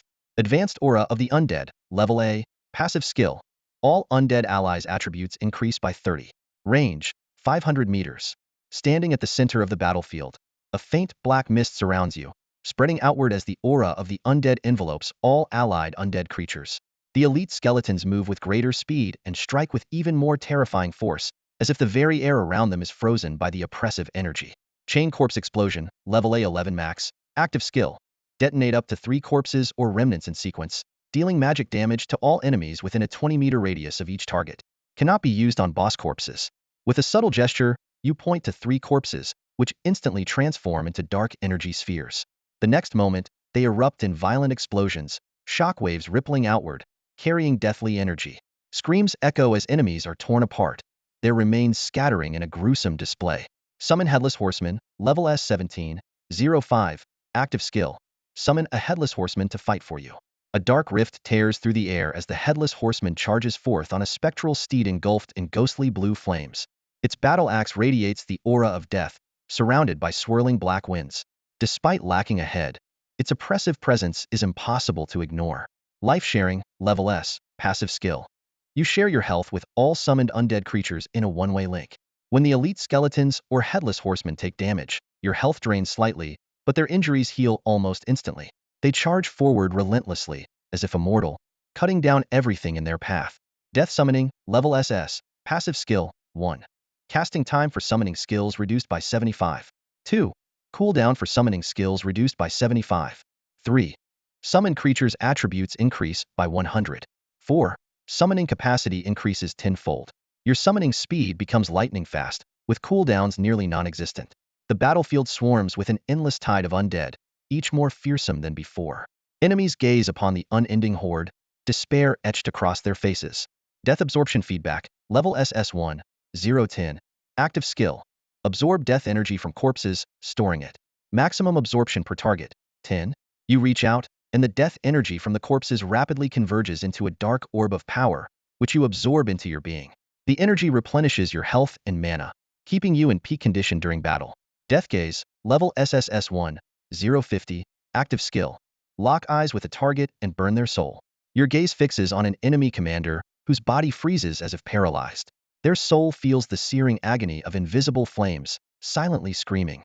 Their attributes are significantly weakened, and even upon revival, they remain debilitated. Death Domain Shift, level SSS1, 050, active skill. Traverse the death domain at will. With a casual wave of your hand, a veil of death spreads across the battlefield. Your figure vanishes in an instant, reappearing behind enemy lines. The undead army follows, charging through the death veil without fear, throwing the enemy into utter chaos. With a single thought, your legion moves at your command. Special Death Codex. Exclusive to Bai, this unique item is non-droppable, indestructible, non-tradable, and can be summoned or dismissed at will. Level 20. Follows the character's base attributes. Spell power 600, all attributes 200, damage to undead creatures 100. Bai's summoned creatures also benefit from these effects. This is an enigmatic and mysterious rulebook, accessible only to Bai. It acts as an inseparable weapon, impossible for others to seize, destroy, or trade. With just a thought, it can be summoned into Bai's hand at any moment. As Bai grows stronger, so does the codex. It enhances the character's base attributes, directly increases spell power by 600 points, adds 200 points to all attributes, doubles damage dealt to undead creatures, and extends these bonuses to Bai's summoned entities, greatly amplifying their combat strength. At level 20, the codex unlocks a special effect called Soul Drain. Whether it is Bai, his summoned creatures, or contracted entities, killing a target allows them to absorb a portion of the target's soul energy. For wild monsters, this weakens them upon their next respawn. For player targets, the penalty is doubled, resulting in attribute reduction and even the loss of lifespan. The current soul point count is 2.8, and if Bai accumulates 5,000 points, he will gain a third opportunity to open the Death Codex and uncover deeper secrets. The Codex's power continues to grow with levels. At level 30, it will unlock a second special effect, with an unknown death mastery skill awaiting Bai to command. Main weapon, Staff of the Forgotten Woe legendary item. Durability, 10001000. Equipment requirement, Advanced Hidden Class for Necromancers, Spirit 500. The Staff of the Forgotten Woe, radiating an icy aura, is the ultimate treasure desired by necromancers. Its obsidian shaft glimmers with the eerie light of frost, death, and shadow, seemingly echoing the whispers of countless lost souls. Its attributes are immensely powerful. At level 20, it provides 2,400 spell power, 10 spell critical chance, 20 critical damage, and an additional 100 points to all attributes. 3 core effects further enhance its potency. Spirit increases by 10, casting speed improves by 20, and summoning space expands by 50. The staff's unique active skill, Forgotten Woe, is devastating. When cast, it unleashes a storm of frost, death, and shadow within a 100-meter radius, dealing a terrifying 1,000 of spell power as damage. Even more chilling, enemies within the range will forget their skills for 5 seconds, leaving them helpless, unable to fight or flee. Although the skill has a 3-second cast time and a 10-minute cooldown, its destructive potential is enough to strike fear into any opponent. The 3 embedded level 5 gems further amplify the staff's power, enhancing critical chance, critical damage, and spell power. The cold inscription on the staff reads, "To forget is the ultimate release," adding an ominous touch of menace. Offhand weapon, Dylan's Crystal Orb, true name revealed upon unsealing. Dylan's Crystal Orb is shrouded in mystery. Although currently sealed, its base attributes already hint at its extraordinary potential. At level 20, it offers 300 spell power, 100 points to all attributes, and substantial boosts to health and mana, increasing them by 400 and 800 points respectively. The unlocked effects are equally remarkable. A 30 spell critical chance and 50 critical damage significantly enhance its damage output.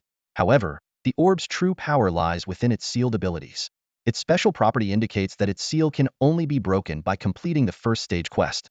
If the quest fails, the item will disappear permanently, adding an air of risk and intrigue. Headgear, Cursed Crown legendary item. Durability, 10001000. Equipment requirement, Advanced Hidden Class for Necromancers, Spirit 500. The Cursed Crown appears as if it was taken from the throne of death itself.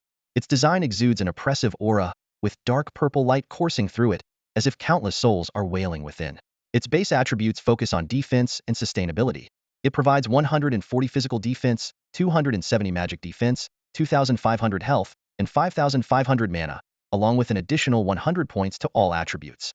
3 unique effects enhance its distinctiveness.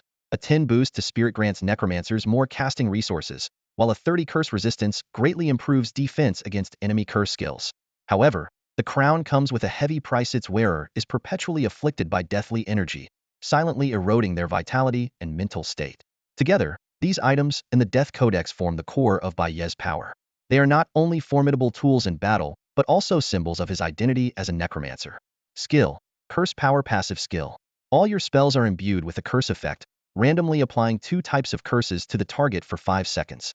Cooldown, 5 seconds. This skill is like an invisible blade, leaving a lasting wound on your enemy with every cast. Whether it weakens their strength or erodes their will, the effects of the curse are unpredictable and hard to counter. The short cooldown ensures a fast-paced battle rhythm, leaving your enemies in despair with every strike. Curse Aura skill. When activated, all enemies within a 100-meter radius have their speed reduced by 30, including but not limited to attack speed, movement speed, and casting speed. Consumes 200 mana per second, no cooldown. This aura exudes an oppressive dread, covering a vast area like an invisible net that ensnares all enemies within. Every movement becomes sluggish, every attack feels powerless, and every spell is a struggle, as if wading through a swamp. Though the mana cost is steep, the absolute control it grants in battle is well worth the price. Gem. Level 5 Spirit Gem, Spirit 160. Can only be socketed into armor. This gem emits a faint glow, seemingly brimming with boundless spiritual energy. Equipment enhanced with it not only boosts the user's magical potential but also fortifies their mental resilience, allowing them to remain unshaken in the face of any mental assault. Curses are an art. 5. Shoulders, Cruel Shoulder Guards. Type, Cloth Armor, Level 10, Gold Grade. Durability, 100,100. Physical Defense, 28. Magical Defense, 35. Spirit, 15. Constitution, 15. Spell Power, 20. The design of these shoulder guards radiates a chilling intent to kill, with sharp, blade-like lines that seem crafted for combat.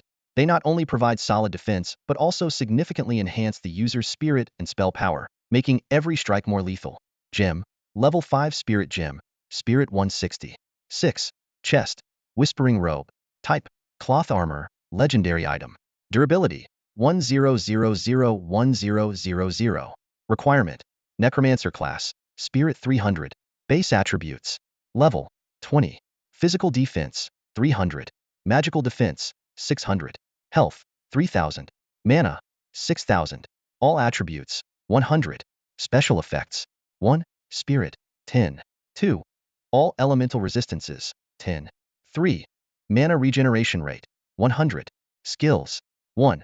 Undead Guard Passive Skill. Grants a shield equal to 300 of your health, which resets every 30 minutes. 2. Whisper of the Undead Active Skill. Increases casting speed by 30 and allows double casting. Duration, 30 seconds. Cooldown, 10 minutes. Gems. Level 5 Spirit Gem, Spirit 160. Level 5 Spirit Gem, Spirit 160. Level 5 Spirit Gem, Spirit 160. This robe seems to possess a will of its own. A gentle touch reveals the faint whispers of the undead echoing around you. It offers top-tier defensive capabilities while granting the wearer powerful spell amplification and sustained mana. Whether it's the shield's protection or the explosive potential of double casting, this robe is the ultimate choice for a necromancer. No, you're not imagining. Ithos are indeed the whispers of the undead. 7. Wrists, none. 8. Hands, none. 9. Waist, verdant belt. Type, Cloth Armor, Level 5, Bronze Grade. Durability, 2240. Armor, 10. Constitution, 3. Though modest in grade, the verdant sheen of this belt exudes a sense of vitality.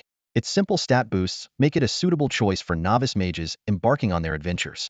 10. Legs, Frostguard Leggings. Type, Cloth Armor, Legendary Item. Durability, 10001000. Requirement, Necromancer Class, Spirit 300. Base Attributes, Level, 20. Physical Defense, 240.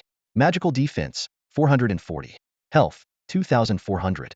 Mana, 5600. All Attributes, 100. Special Effects, 1. Spirit, 10. 2. Ice Element Resistance, 30. 3. Reduces the movement speed of enemies who attack you in melee by 30. Skill, Frostguard Active Skill. Encases yourself in frost, entering a brief near-invincible state. Instant cast, lasts up to 10 seconds. Cooldown, 10 minutes. Gems. Level 5 Spirit Gem, Spirit 160. Level 5 Spirit Gem, Spirit 160. Level 5 Spirit Gem, Spirit 160. These leggings feel as though they are forged from pure frost, and wearing them sends a chill from your skin to your very bones. Yet this cold is the wearer's strongest shield. The instant activation of its invincibility skill provides an unparalleled safeguard in moments of crisis. Frost Guard, a protection you can trust. 11. Feet. Double-layered cloth shoes. Type: cloth armor, level 5, iron grade. Durability, 3030. Armor, 6. Movement speed, 2. These shoes may not be luxurious, but the double-layered design offers extra protection. The slight boost to movement speed adds a touch of agility to the wearer during combat. Double-layered protection, for greater peace of mind. Bai inspected the equipment in his hands, his gaze sweeping over each item radiating an aura of immense power, a faint smile tugging at the corners of his lips. These pieces weren't just gear, they were trophies, hard-won spoils of battle carved out of countless life-or-death struggles. Each one carried the weight of memories, moments when he had narrowly escaped death. He first picked up a necklace emitting a dim, eerie glow, the necklace of undead will.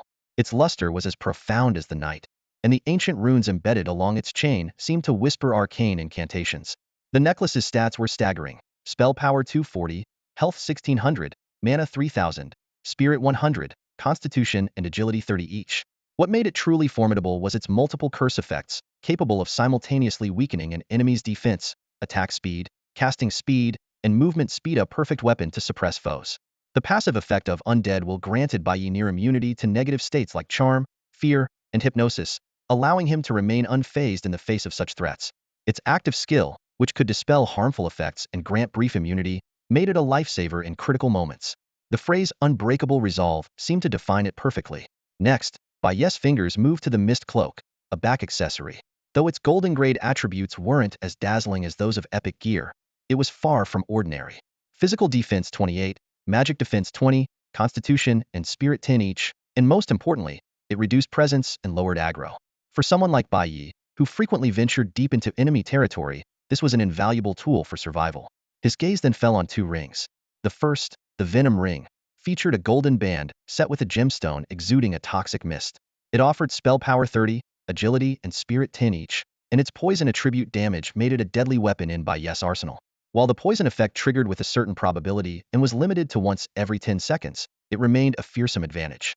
The second ring slot, however, was conspicuously empty, as if awaiting a piece worthy of matching Bai's prowess. Then came the emblem of the commander, a golden grade insignia exuding an air of authority. Its stats were straightforward yet highly practical: health 200, mana 400, and spell critical chance 5. What made it especially enticing was its unique effect. Upon landing a spell critical hit, Bai would gain a spirit 20 boost for 10 seconds, enough to turn the tide in crucial moments.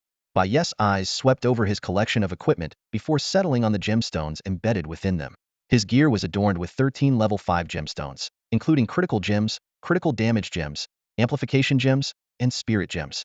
When combined, these enhancements granted a 5 increase in spell power, a 5 boost in both spell critical rate and critical damage, and a staggering 1600-point increase in spirit.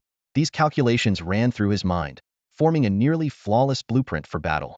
What was even more awe-inspiring were the additional effects of his gear.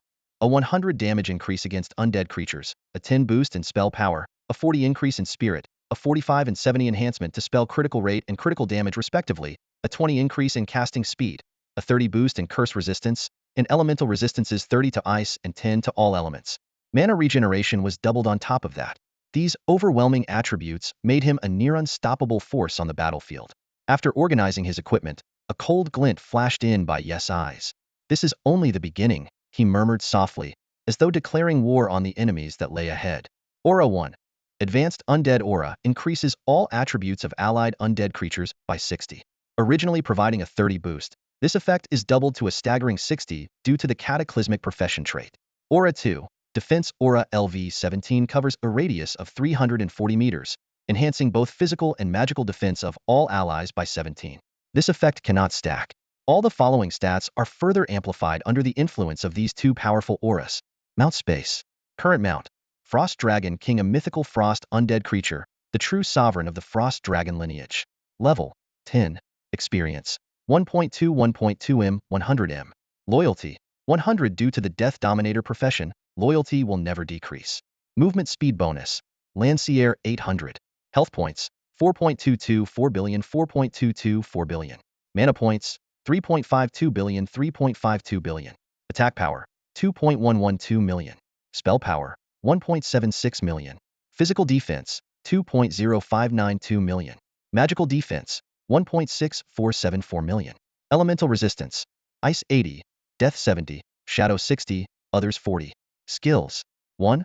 Frost Breath, deals 500 of spell power as ice damage per second to all targets within a 5-meter radius, inflicting severe injury and burn effects for up to 30 seconds. Attack range is 50 meters, with a 120-second cooldown and a mana cost of 2,000 per second. The area of effect scales with the dragon's size. 2. Dragon's Might, exerts a dominating presence that weakens the resistance of lower-level targets. The effect diminishes significantly if the level gap is large. 3. Size reduction, significantly reduces body size, allowing for combat in confined spaces or easier traversal through obstacles. 4. Frost Freeze passive, doubles the freezing chance and effectiveness of all ice-based spells. Summon space.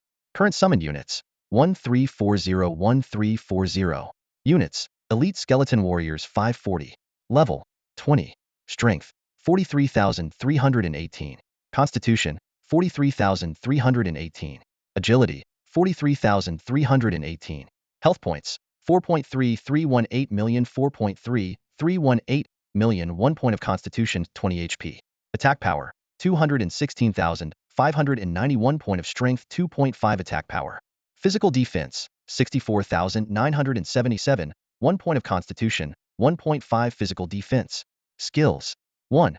Heavy Strike E9, max, delivers a powerful blow with a weapon, dealing 190 physical damage.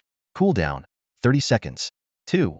Wild Charge B9, max, charges at the target with 300 speed, dealing 300 damage. If strength exceeds the target's, it can cause up to 5 seconds of stun. The Frost Dragon King looms majestically within the vast mount space, its enormous figure exuding an overwhelming sense of dominance. Its icy blue scales glisten under the light, emitting a frosty glow that seems to freeze the very air around it. Meanwhile, within the summoned space, hundreds of elite skeleton warriors stand in perfect formation, their bone blades gleaming coldly with a faint aura of death and menace. Together, these forces epitomize the sheer power and unrivaled authority of their master. The elite skeleton archer is the pinnacle of the Skeleton Legion sharpshooters, boasting stats that strike fear into anyone who faces them. At level 400, the elite skeleton archer possesses 43,318 points in both Constitution and Agility, with a staggering health pool of 649,800. While its strength is a mere 20, it is more than enough to support an attack power of 86,600. Its skills are even more terrifying. Double Shot allows it to fire 2 arrows simultaneously, each dealing 99 physical damage. Meanwhile, Deadly Sniper is a lethal ability that serves as the ultimate long-range weapon. This skill unleashes a powerful shot with double the standard range, dealing 450 physical damage with a doubled critical hit rate, earning it the title of the King of Ranged Assassins. Although the cooldown is lengthy, its impact can decisively turn the tide of battle. On the other hand, the elite skeleton mage leans more towards spellcasting prowess. At level 400, it boasts an impressive 43,318 spirit and 108,295 spell power, with a health pool of 433,200, slightly less than that of the archer. However, its abilities are far more devastating. Fireball has a short casting time and inflicts 220 spell damage to a single target, while Sea of Flames is an excellent crowd control skill, dealing 100 spell power as fire damage to all enemies within a 30-meter radius over 9 seconds. Whether it's single target burst damage or area-wide clearing, the elite skeleton mage excels in every aspect. In comparison, the Headless Horseman, as a commander unit, far surpasses ordinary summons in strength. At level 20, its attributes reach a formidable 72,196, with each point of Constitution granting 100 health, resulting in an astounding total health pool of 7,219,600. Its dual defenses of 168,900 make it a moving fortress on the battlefield. The Death Charge skill transforms it into a devastating force, charging at 900 speed and dealing 900 damage, with its strength effects also boosted by an incredible 900. What makes the Headless Horseman even more remarkable is its immunity to all head-targeting control abilities, rendering it nearly invincible in combat. The Headless Horseman's summoning ability is equally formidable. It can summon Shadow Knights, with their numbers tied to the player's summoning capacity, reaching up to 42.5 of that limit. Each Shadow Knight possesses 50 of the Headless Horseman's attributes. Even in this reduced form, a Shadow Knight still boasts 3,609,800 health and 36,100 attack power. Combined with their shadow charge ability, these units can deliver devastating mass-scale destruction on the battlefield. Whether it's the precision sniping of the elite skeleton archer, the spell bombardment of the elite skeleton mage, or the crushing charge of the Headless Horseman's Legion, this undead army is undoubtedly a nightmare on the battlefield. Just outside the outskirts of Donghai City, even though it was already late at night, numerous players were still grinding tirelessly. With the removal of teleportation restrictions, many players above level 5 had decisively chosen to leave the beginner village. After all, aside from the Forest of Mist dungeon, there wasn't much to linger for. Having acquired some equipment and skills in the initial dungeon, players now faced ordinary wild monsters with far less struggle than before. No matter where you go, there will always be those who thrive on competition. These players would rather sacrifice rest to seize the early stages of Wanjia game and level up as quickly as possible. The moon hung high in the sky, and while visibility at night wasn't as good as during the day, the game offered items and skills to enhance vision. The cheapest torches could be purchased for just a few copper coins. At this moment, Mubai looked down from above, the scattered lights on the ground resembling fireflies against the dark canvas of the night. He had no intention of contesting monsters with these players. Frost wings streaked through the sky at high speed, the surrounding air freezing in its wake. Tiny ice crystals fell to the ground, glimmering like stars descending from the heavens. Why does it suddenly feel colder? Is it snowing? What just flew past? It was so fast. The visibility at night is terrible. I couldn't get a good look. It disappeared in the blink of an eye. Could it be a boss? Don't be ridiculous. What kind of boss would dare venture so close to Donghai City? The Frost's unusual phenomenon quickly caught the attention of many players. However, unable to see anything clearly, they merely exchanged a few words before returning to their relentless grind. Farther away from Donghai City, at a higher level grinding spot where the wild monsters were around level 15, a 100-member elite team was hard at work. Unlike the cheap torches, they used illumination stones, costing 10 silver coins each. These items provided visibility up to 50 meters, equivalent to about 80 of daytime clarity. The team's gear and skill coordination were a clear testament to their formidable strength. This was the elite squad of the Domination Guild.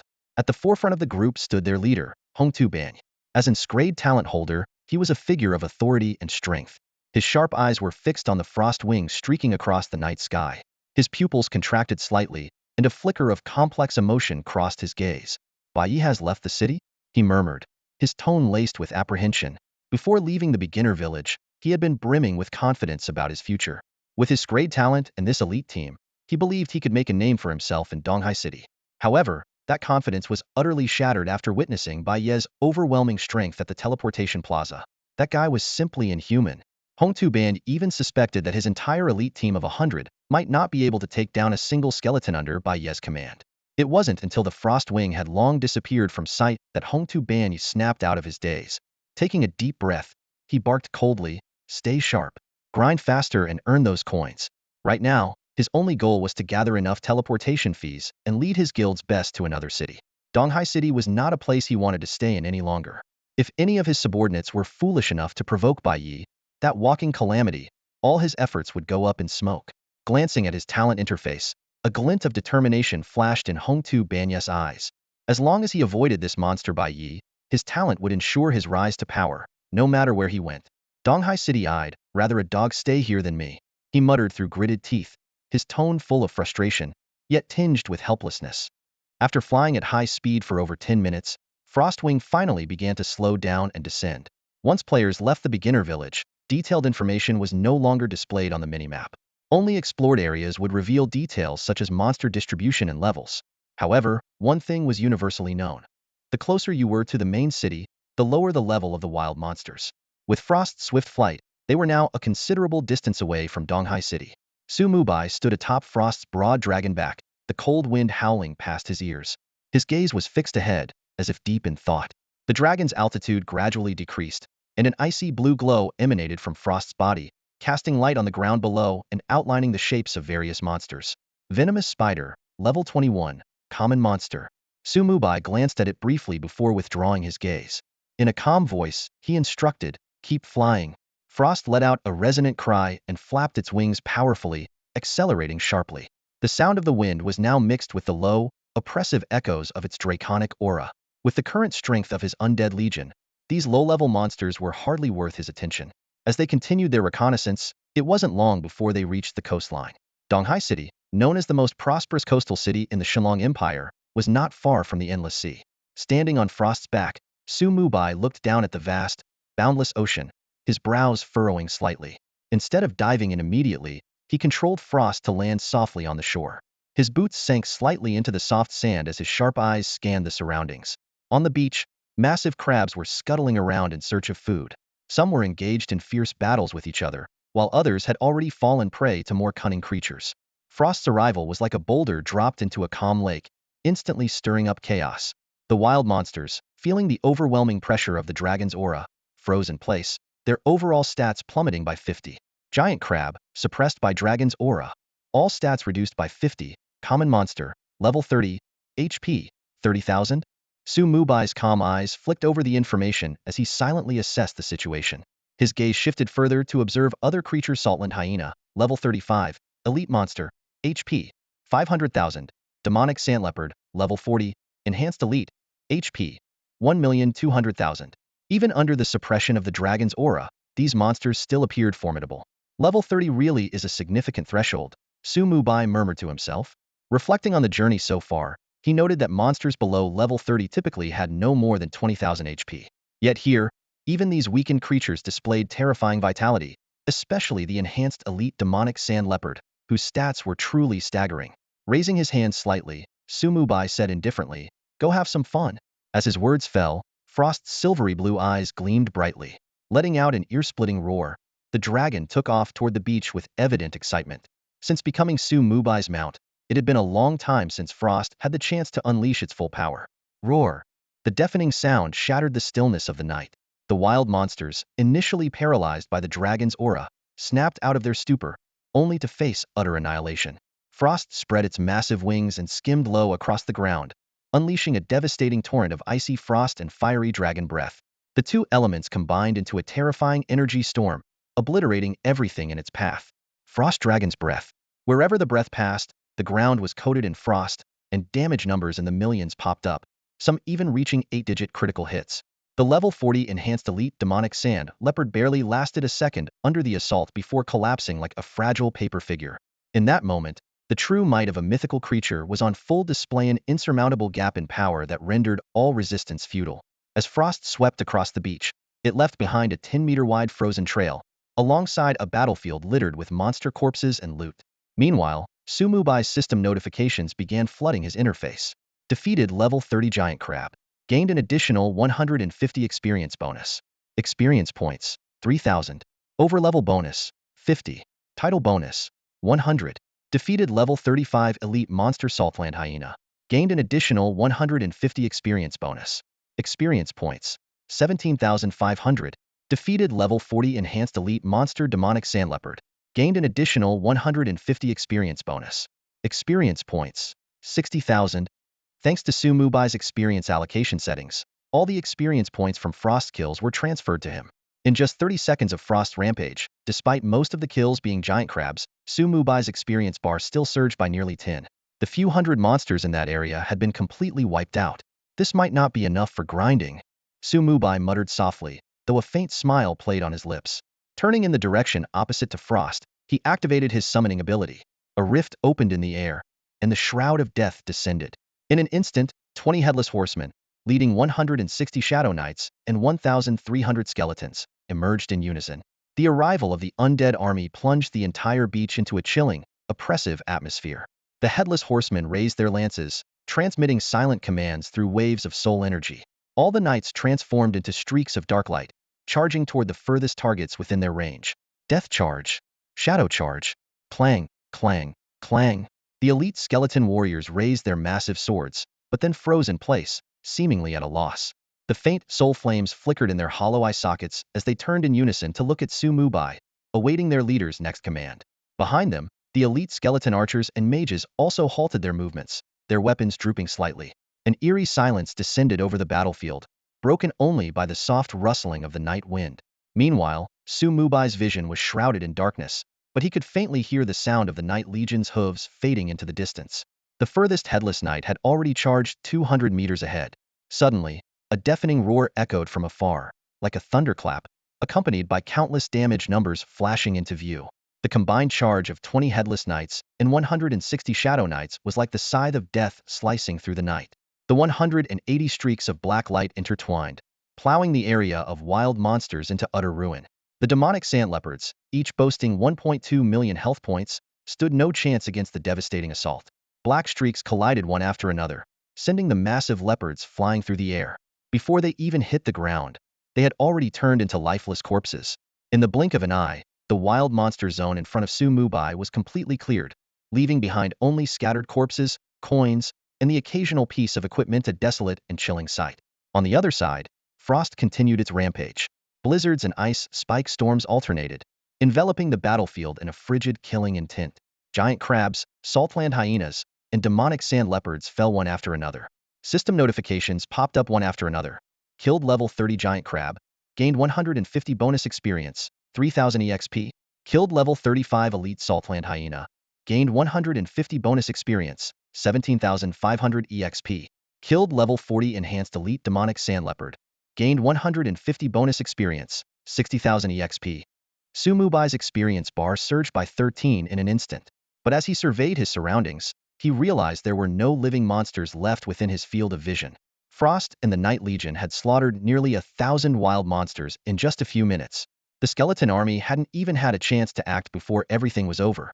Letting out a helpless sigh, Mubai rubbed his forehead.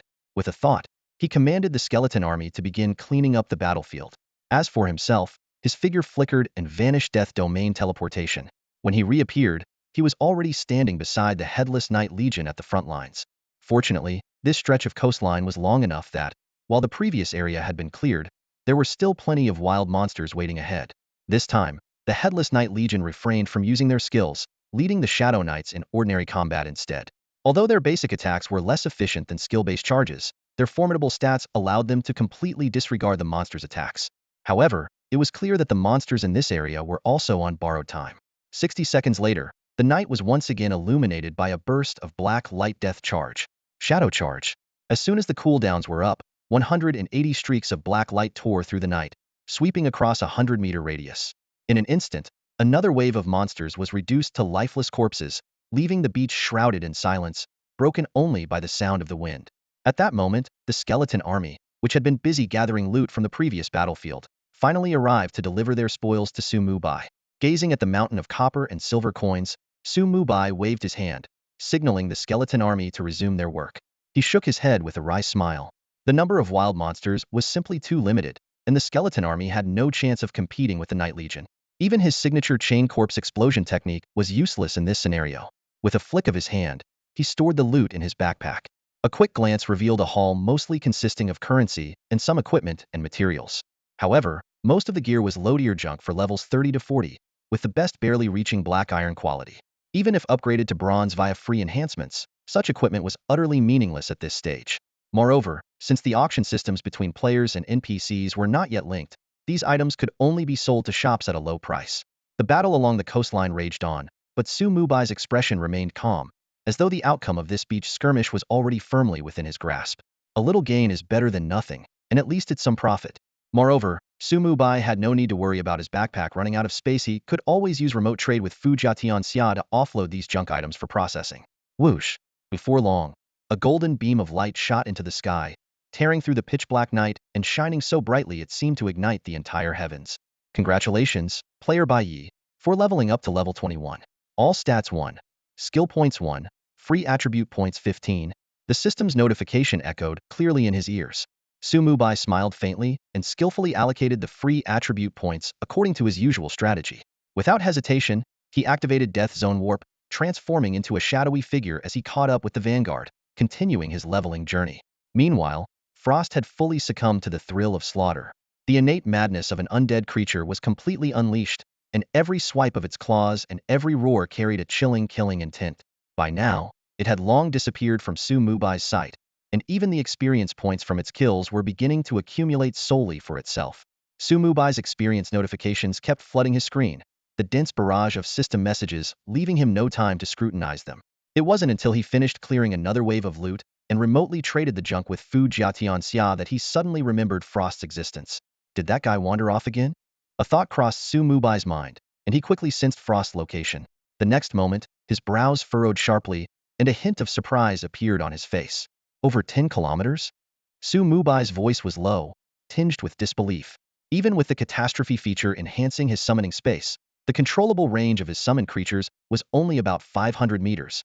This distance far exceeded his expectations.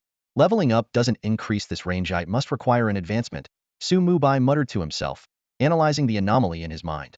But why can Frost move so far away? As the question formed in his thoughts, Frost's voice echoed in his mind, carrying a hint of pride. Master, I am a true creature, different from ordinary summoned beings. As long as you permit it, I can act freely without any restrictions. A true creature? A flicker of shock flashed in Mubai's eyes, and his heart trembled slightly. Taking a deep breath, he suppressed his emotions and pressed on. No restrictions at all? What do you mean by that? Well, not completely without restrictions, Frost replied thoughtfully. I can sense a powerful barrier surrounding this nation. Specifically, as long as I stay within this barrier, I can move freely. A barrier? Mubai mused, the image of the map quickly surfacing in his mind. After a brief moment, he nodded. It seems the barrier you're referring to must be the national border. After a pause, he asked, can all mounts move as freely as you? Of course not. Frost's tone carried a trace of disdain. Only true sentient beings can do so. Those ordinary mounts created by the world of myriad games are just like regular summoned creatures. They can't stray far from their masters. Hearing this, Mubai's doubts began to dissipate. However, Frost's next statement made him furrow his brow once again. Oh, by the way, master, if we're too far apart, the monsters I kill won't grant you any experience points. Experience points? Mubai's eyes flickered, and after a moment of thought, he smiled calmly. To him, experience points were not the most critical resource. After all, even without Frost, the monsters in this area wouldn't be enough to keep his undead army fully occupied. What concerned him more was another issue. If the distance is too great, can I still recall you directly into the mount space? Yes, master, Frost replied decisively. The mount space is governed by the rules of the world of myriad games.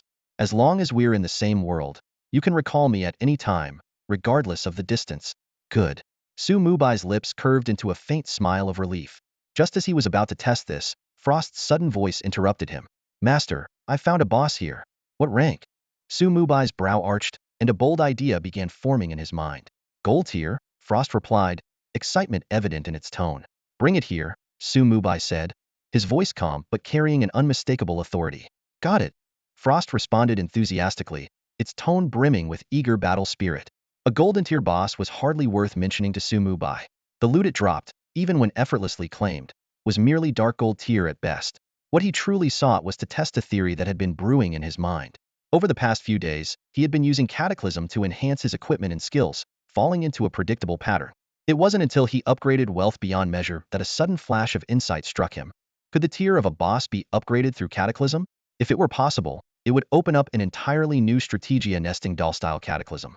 The mere thought of it set his heart racing, like a spark igniting a barrel of gunpowder. Fortunately, Frost was more than capable. Before Mubai could dwell on the idea further, Frost had already flown back from a distance, clutching its target. It was a sea serpent over 10 meters long, its scales a deep, ghostly blue, emanating an aura of dark magic. Frost's dragon claws, seemingly forged from steel, held the creature in an unrelenting grip. The serpent thrashed violently, its tail lashing out in a frenzy, but no matter how it struggled, it couldn't move Frost even an inch. After all, Frost's physical defense was a staggering 2 million, with magical defense exceeding 1.6 million. A mere golden tier boss stood no chance of breaking through such defenses. Demonic Sea Serpent King. Dragon's Dominance. All attributes reduced by 45. Level, 50. Tier, golden tier boss. HP, 5.94 million 5.94 million. Despite the serpent's impressive level of 50, it was utterly powerless before Frost. In the game of myriad realms, the disparity in life tier was far beyond imagination. Even a juvenile dragon was leagues above a golden tier boss, let alone Frost, who was a mighty dragon king. With a resounding crash, Frost hurled the demonic sea serpent king from the sky, its massive body slamming into the beach and sending sand flying in all directions. Without missing a beat, Frost descended with a flap of its wings, pinning the serpent to the ground with one claw. Lifting its head proudly, Frost looked at Mubai, a hint of smugness in its voice. Master, I've brought it back. Well done, Mubai said with a smile, though his heart surged with excitement. Capturing a boss for experimentation, had anyone ever attempted such a thing before? The thought thrilled him. Without hesitation, he locked his gaze on the demonic sea serpent king, silently muttering the command. Cataclysm. Target. Demonic sea serpent king. Please select tier upgrade. Tier 1, Tier 2, Tier 3. Click for details. 3 options appeared before him. Option 1. Upgrade to Dark Gold Tier Boss, Demonic Sea Serpent Emperor. No cost. Option 2. Ascend to Epic Tier Boss, Ocean Devouring Serpent. Costs 10,000 soul coins. Option 3. Cataclysm to Legendary Tier Boss, Nine-Headed Ocean Hydra. Costs 5,000 years of lifespan. It works. Mubai's eyes gleamed with excitement as he saw the options appear. However, excitement quickly gave way to calm analysis. The second option required a hefty 10,000 soul coins, a cost far too steep, equivalent to over 100 million gold coins. As for the third option, he dismissed it outright. Lifespan was a precious resource for anyone, and no matter how much he had, he wouldn't waste it on an enemy. Moreover, a level 50 legendary tier boss could potentially introduce catastrophic traits or even game-breaking bugs, creating more trouble than it was worth.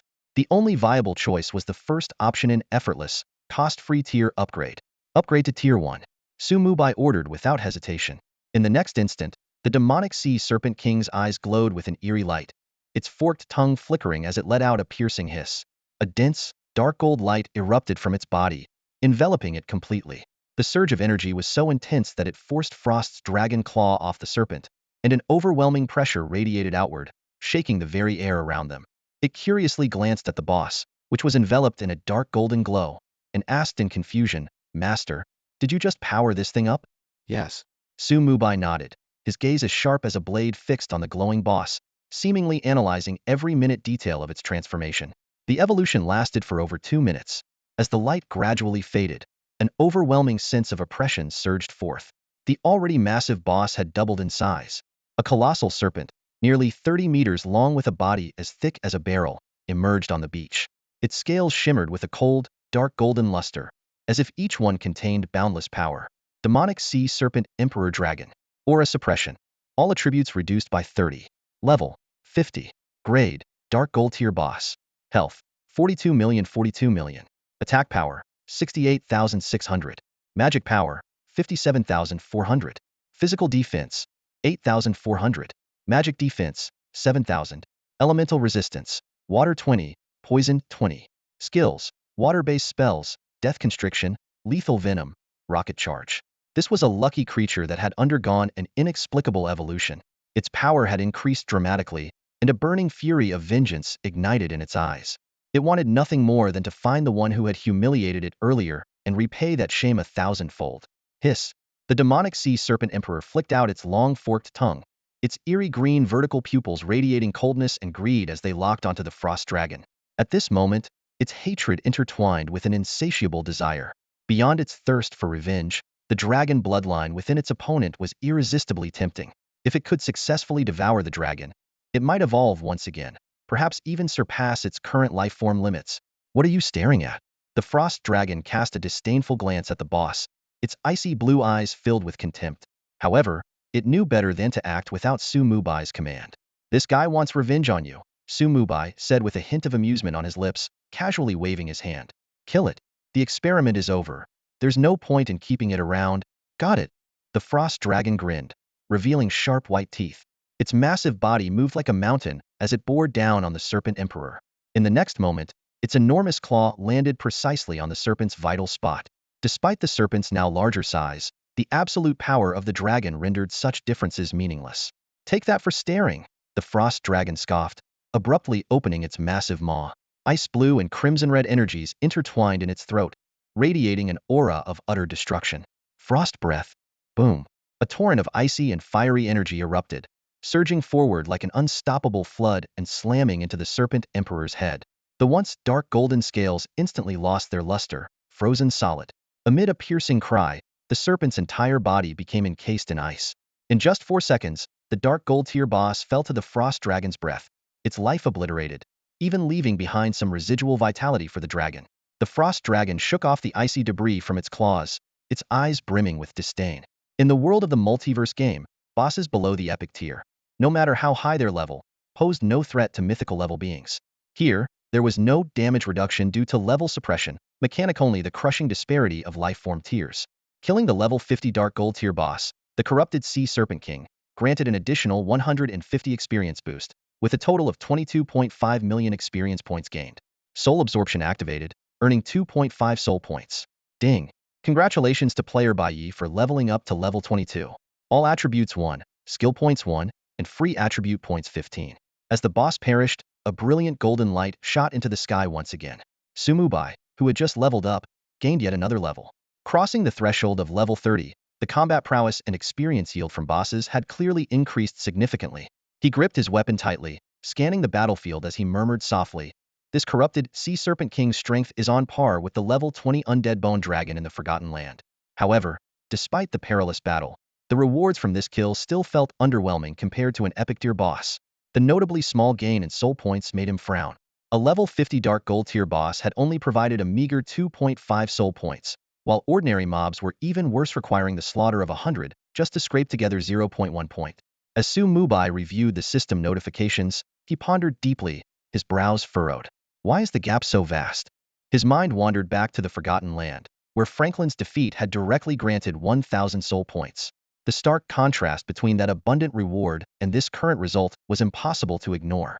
Could it be that Franklin wasn't a boss created by the Myriad Realms game, but something else entirely? This thought struck him like lightning, and Mubai immediately considered it a strong possibility. His gaze sharpened as he muttered under his breath, "If I want to accumulate soul points quickly, killing players might be more efficient than hunting bosses." With that realization, a cold gleam flashed in Mubai's eyes, and a faint smirk curled his lips. At dawn, he'll pay Huaijian a visit. His expression turned resolute, his plan already forming. With his current leveling speed, reaching level 29 was within reach, and his next destination was Clear Sakura Kingdom. While bosses like Franklin might be hard to find there, the plentiful little Sakura players could serve as excellent nutrients for his soul points. Setting his thoughts aside, Mubai turned to accept the loot handed over by his skeletal minion. With a quick mental command, he allocated his free attribute points efficiently. Before he could examine the loot thoroughly, his frosty companion approached, the flickering soul flames in its eye sockets betraying a hint of hunger. "Master, I'm starving," it said with a tinge of longing. "You'll get your share," Mubai replied with a chuckle, patting its head. He retrieved over 20 materials collected after his recent promotion from his spatial bag and fed them all into Frost's gaping maw. Although these epic tier materials weren't as effective as those of the ice or death elements, they were still sufficient to provide Frost with substantial experience points. "Thank you, Master." Frost expressed its satisfaction, its soul flames flickering with joy. "I'm off to play now," it said excitedly. "Hold on a moment," Mubai gestured, signaling for Frost to stay put. He turned his attention to the items dropped by the boss. The loot included several hundred gold coins, 1 tire skill book, 2 tire skill books, 3 dark gold tier pieces of equipment, over 10 level 2 gems, and 2 mid-tier skill books. As Mubai inspected each item, he found that the 3 skill books were currently incompatible with his build, and the equipment consisted solely of leather armor, which he couldn't use. The only items that satisfied him were the 2 mid-tier skill books, which fit his needs perfectly. "Ah, I almost forgot about this." Mubai suddenly remembered that he was a certified appraiser. During his time in the Forgotten Land, Franklin and Kakus drops hadn't required appraisal, so he had momentarily overlooked this skill. He chuckled softly and turned his attention to the 3 unidentified pieces of equipment. With a quick thought, he decided, before I get to the good stuff, I should appraise these first, to avoid lowering my success rate when it's time for epic tier gear. "Calamity," Mubai whispered, activating his mid-tier appraisal skill. The system prompt appeared immediately. "Please select the tier to ascend. Tier 1, Tier 2, Tier 3. A small smile played on his lips as he gently tapped the option, choosing to ascend to Tier 2. "Confirm." Mubai clicked the confirmation button without hesitation, his tone carrying a trace of calm indifference. He was no longer the rookie who once agonized over a few hundred gold coins. 50,000 gold coins were now nothing more than a drop in the ocean to him.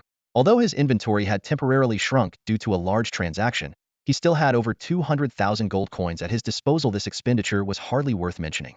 The system notification promptly followed, the cold mechanical voice ringing in his ears.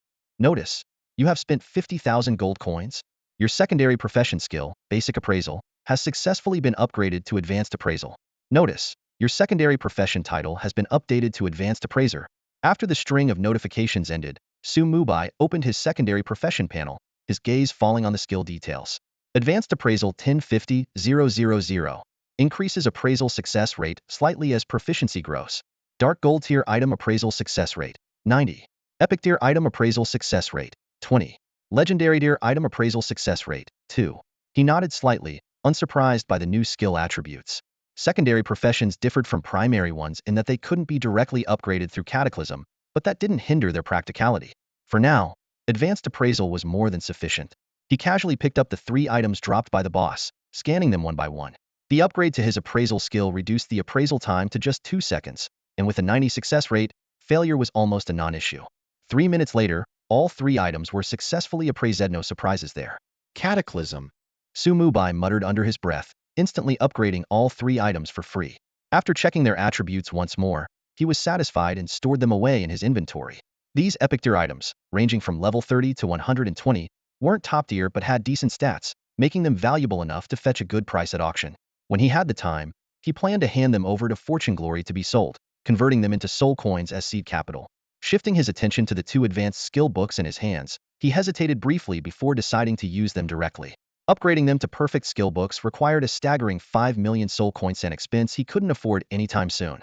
Selling them to exchange for intermediate skill books, and then upgrading those also seemed unnecessary. After all, Fortune Glory already had sufficient funds, so the additional income from these books wasn't urgently needed. You have used Advanced Skill Book 2. Skill points 30. Current available skill points 36. The system notification chimed in once more. After a brief moment of thought, Mubai quickly allocated the skill points to his Summon Headless Horseman ability. Consuming 15 skill points, the skill was successfully raised to level 20, reaching its max level. As he had anticipated, the maximum level for this skill was indeed 20. While the base stats of the skill hadn't seen a significant boost, the number of Shadow Knights summoned by each Headless Horseman had doubled, increasing by 2 per summon. Altogether, the Shadow Knight army had now grown to a staggering 200. More importantly, the defensive aura of the Headless Horseman had also reached its maximum level, granting a 20 increase to the entire army's physical and magical defense. This significantly bolstered the overall defensive capabilities of his Undead Legion. With 21 skill points remaining, he allocated a portion of them to the Death Siphon feedback skill. Raising it by 2 levels increased its casting range and maximum target capacity by 20 each, while the Death Energy cap was boosted to level 24. Not bad. Mubai nodded in satisfaction. Although the level 50 Dark Gold tier boss hadn't brought a massive power boost, this experiment had revealed a brand new path for upgrading his abilities. Clenching his fist, a glint of madness flickered in his eyes. A bold and dangerous idea was beginning to take shape in his mind. Mubai's idea was simple, yet absolutely insane. The soul absorption effect of the Death Codex had given him a brilliant insight. The respawn time for monsters he killed was significantly delayed. This meant that his Undead Legion could outpace the respawn rate of monsters. If that was the case, why not ensure these creatures underwent a full upgrade before their demise? Not only would this avoid wasting time, but it would also exponentially increase his gains. He narrowed his eyes, quickly weighing the pros and cons. The Cataclysm upgrade effect guaranteed at least a 1-er promotion. A regular monster ascending 1 tier might turn into an elite monster, or even directly evolve into an Iron tier boss. The latter was precisely the result he desired. Boss drops were already far superior to those of regular monsters, and if he could use the free loot mechanism to further upgrade the drops, his rewards would multiply 100-fold. Let's give it a try. A fervent smile crept across Mubai's lips. In the next moment, he activated his skill, and his figure instantly vanished. Death Domain Teleportation. When he reappeared, he was seated atop the icy throne on Frost's back, gently patting Frost's neck. His tone carried a hint of excitement. Fly forward, but stay low and slow. Don't let the Undead Legion stray beyond my control range. No problem, Master. Frost's deep voice rumbled with a trace of curiosity. Though it didn't understand Mubai's intentions, it still spread its wings and began to glide at low altitude as instructed. Meanwhile, Mubai's Undead Legion ceased their attacks under his command, forming orderly ranks as they awaited his next orders. Frost's flight path passed directly over the Headless Horseman's formation. Mubai's sharp gaze scanned ahead and soon locked onto a massive giant crab. Cataclysm. Target. Giant crab? Without hesitation, he activated the skill, and a system prompt immediately popped up. Notification. Please select the upgrade tier. Tier 1, Tier 2, Tier 3. View options. Option 1. Upgrade to Iron tier boss Giant Crab Leader. No cost. Option 2. Ascend to Bronze tier boss Giant Crab Commander. Cost. 15 gold coins. Option 3. Cataclysm to Silver tier boss Giant Crab King. Cost. 3 days of lifespan. 3 options? It's definitely a boss. Mubai's eyes gleamed with exhilaration at the sight of the choices. His hypothesis was spot on. Regular monsters, elite monsters, and enhanced elite monsters all fell under the lowest tier, Tier 1. Iron tier bosses were Tier 2, Bronze tier bosses were Tier 3, and so on. Mythical bosses corresponded to Tier 9, while the legendary Saint Annihilation creatures, which were not even mentioned in the records, surpassed Tier 9 in sheer terror. His gaze hardened as he swiftly made his decision. 15 gold coins? That's nothing. Ascend to tier 2. In an instant, 15 gold coins vanished from his inventory, and the giant crab ahead was enveloped in a dazzling bronze glow. The light lasted only a few seconds before fading completely, leaving behind a fully transformed creature. The now enlarged giant crab commander exuded an overwhelming draconic aura. Its massive pincers moved lightly, as if ready to shred anything in their path. Giant crab commander bronze tier boss. Level 30. HP 1,320,000 1,320,000. Skill Dragon's Might Suppression reduces all attributes by 50. Crack. The giant crab commander swung its massive pincers, its bulbous eyes swiveling in apparent confusion at its sudden evolution. But Mubai had no intention of giving it time to ponder. His undead legion was already in motion under his command. A barrage of arrows and fireballs rained down from all directions, engulfing the giant crab commander in a storm of destruction. You have slain level 30 bronze tier boss, giant crab commander. Bonus, 150 experience. Experience gained, 300,000. As he read the system notification, Mubai's lips curled into a satisfied grin. This is the right way to farm monsters. In an instant, the colossal crab boss that had just completed its evolution became nothing more than a lifeless corpse. The skeletal warrior darted forward with lightning speed, swiftly gathering the dropped loot with such precision it seemed as if it had rehearsed the process countless times. Watching his plan unfold flawlessly, Mubai's lips curled into a faint smile. He gestured for Frost to continue flying, and with a powerful beat of its wings, the dragon stirred up a fierce gust of wind, speeding along the coastline. Along the way, Mubai's gaze swept over the landscape like the scythe of the Grim Reaper. Wherever his eyes fell, minor monsters were enveloped in a bronze glow and began to evolve. These ordinary creatures were rapidly elevated by the radiance, transforming into elite or enhanced elite monsters, with the most exceptional among them ascending to become bronze tier bosses. However, these newly born bosses were not granted a chance to rise. What awaited them was the merciless slaughter of the undead legion. The coastline quickly turned into a grand stage of carnage. The Night Corps charged like a raging storm, while mages and archers executed their targets without hesitation. The skeletal warriors followed closely behind, meticulously clearing the battlefield. The entire combat sequence flowed seamlessly, each step perfectly synchronized, leaving the bosses with no chance to resist. Amidst the ocean breeze, the system notifications rang out one after another. Congratulations, player Bai Yi has leveled up to level 23. All attributes 1. Skill points 1. Free attribute points 15. Congratulations, player Bai Yi has leveled up to level 24. All attributes 1. Skill points 1. Free attribute points 15. The undead legion's efficiency was staggering, and Mubai's level skyrocketed accordingly. In just a few moments, he had gained 2 levels. The concern of running out of monsters to grind had long since vanished. Gazing at the increasingly desolate coastline, a sharp glint flashed in his eyes. From this point forward, under the blade of the undead legion, there would be no room for ordinary monsters to exist other than players, of course. Grinding on weaklings was too slow. Bosses were the only viable targets, and he intended to farm them en masse. Even Mubai himself found the leveling speed somewhat absurd. After grinding for a while, Mubai paused briefly to tally his gains. Raising his hand, he retrieved the loot collected by the skeletal warriors. In the game Myriad Worlds, dropped items would disappear if left untouched for too long. While the skeletal warriors could temporarily hold onto the loot, it didn't count as officially picking it up. If they were directly recalled to the summoning space, the items would remain on the ground, wasted. Fortunately, Mubai didn't need to collect the items one by one. With a simple wave of his hand, the death shroud materialized, and the items carried by the skeletal warriors poured out like a stream, forming a small hill before him. Although these were merely drops from bronze tier bosses, and thus unlikely to include rare treasures, the sheer volume was enough to leave anyone speechless. Mubai casually picked out 15 beginner skill books to keep, then quickly sorted and processed the remaining items in bulk before contacting Tianxia. Prepare a spacious area. I've got a batch of goods for you to handle, he said, his tone as calm as ever, but carrying an undeniable authority. In Donghai City, Tianxia couldn't help but pause for a moment upon hearing this. A batch, he muttered under his breath, his brows furrowing slightly. And it needs a spacious area? Just how much stuff are we talking about? Did the boss clear out some high-level boss's lair? Before he could ask further, Mubai added nonchalantly, never mind, just head to the Donghai auction house. There's too much stuff, better to avoid complications. Contact me when you're there. Got it, I'm on my way. Though filled with curiosity, Tianxia wasted no time heading to the Donghai auction house. Using Mubai's VIP card, he entered a private suite and initiated a remote trade via the Wealth God contract. However, as the items began to transfer in a seemingly endless stream, even with prior mental preparation, he was utterly stunned by the scene unfolding before him. Boss, slow down with the trades. I'm about to get buried here.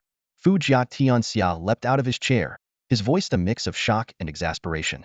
The night faded as the sun rose slowly, signaling a new day.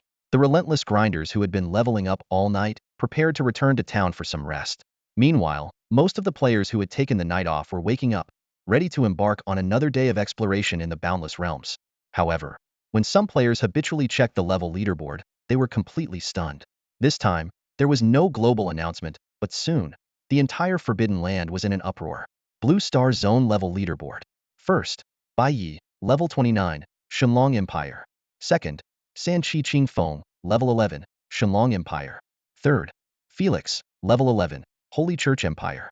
10th, Qi Ding Shunxian, level 10, Shenlong Empire. Perhaps Bai Ye's overwhelming lead had discouraged others from trying to catch up, prompting them to rest. After an entire night, the levels of players ranked 2nd to 9th remained unchanged. Surprisingly, Venus, who was previously in 10th place, had been pushed off the leaderboard, replaced by yet another player from the Shenlong Empire. This brought the Shenlong Empire's representation in the top 10 of the Blue Star Zone leaderboard to 4 players. Yet what truly shocked everyone wasn't the Shenlong Empire's rise on the leaderboard, it was Bai Yi. Overnight, he had gained a staggering 9 levels. What the heck? How is he leveling up so fast? Oh my god. Is he God's chosen one or something? Damn it. When will the borders open? Bai Yi Appa must be dying to return to his homeland. Crap. Bai Yi must be cheating. I'm not even level 6 yet. How is he already level 29? Boss Bai Yi, please take it easy. If you keep this up, you're bound to get banned by the system. Are we even playing the same game? I'm seriously starting to think Bai Yi is playing a custom-made version of the game. The public chat exploded with players from all over the world expressing shock, disbelief, and frustration. Meanwhile, the top-ranked players on the leaderboard stared blankly at the name Bai Yi at the top, unable to utter a single word. Level 29, a seemingly small number felt like an insurmountable mountain, suffocating them with its weight. Yesterday, Bai Yi's 9 level lead had already left them in despair. Now, in just one night, that gap had doubled. In terms of experience points, the difference was astronomical, utterly unimaginable. For a moment, countless questions swirled in the minds of these top players. Is an SS Deer talent really the strongest in Boundless Realms? If it is, then how is Bai Yi so far ahead? If it's not, then what kind of talent does he have? Quadruples? Quintuples? These unanswered questions lingered in their minds, but no one could provide any answers. Elsewhere, Su Mubai stood amidst the remains of countless skeleton warriors. Glancing at his 29th level with a full 100 experience bar, he couldn't help but twitch the corner of his mouth. Letting out a small sigh, he muttered. I got carried away, didn't even notice I maxed out my experience. His tone carried a hint of helplessness, though it was mostly calm. He gestured for Frostwing to land near the loot dropped by the skeleton warriors. As he bent down to pick up the spoils, he opened the system notifications. Notification. Your experience has reached level 29-100. Progression to Tier 2 is required to continue gaining experience. That's it? Su Mubai frowned slightly, a trace of confusion flashing in his eyes. Regular players could head to the profession hall in major cities to accept their advancement quests. However, his class, Death Sovereign, was a special class. Where was he supposed to get his advancement quest? He had assumed the quest would automatically activate once his experience bar was full, but now, there was nothing. Closing his eyes in thought for a moment, he finally decided to contact Situ Ji. After a brief conversation, he finally understood the key to the problem. The Book of Death was the key to unlocking his advanced quest. No, now it should be called the Sacred Death Codex. It was time to head to Sakura. Standing on the shoreline, Su Mubai faced the rising sun, a faint smirk curving his lips. His eyes glimmered with a cold and calculating light. If his guess was correct, absorbing 5,000 soul points and opening the Sacred Death Codex for the 3rd time would trigger the advanced quest. For him, this was hardly a challenge. All he needed to do was completely wipe out some more little Sakuras. Based on the average of 1.4 soul points per target, 3,000 little Sakuras would be enough to meet his goal. The additional loot from farming bosses at night would only make this goal easier to achieve. A glint of determination flashed in his eyes. Su Mubai glanced down at the spoils scattered across the ground. Staying calm and efficient, he quickly upgraded them in bulk and traded them to wealth beyond measure without hesitation. Then, from his spatial ring, he retrieved a teleportation scroll and skillfully tore it open. Luckily, thanks to the fortune contract, even if he forgot to prepare such items, he could always rely on wealth beyond measure for supplies. This level of logistical support was practically unparalleled. In a flash of white light, Su Mubai's figure vanished from the shoreline.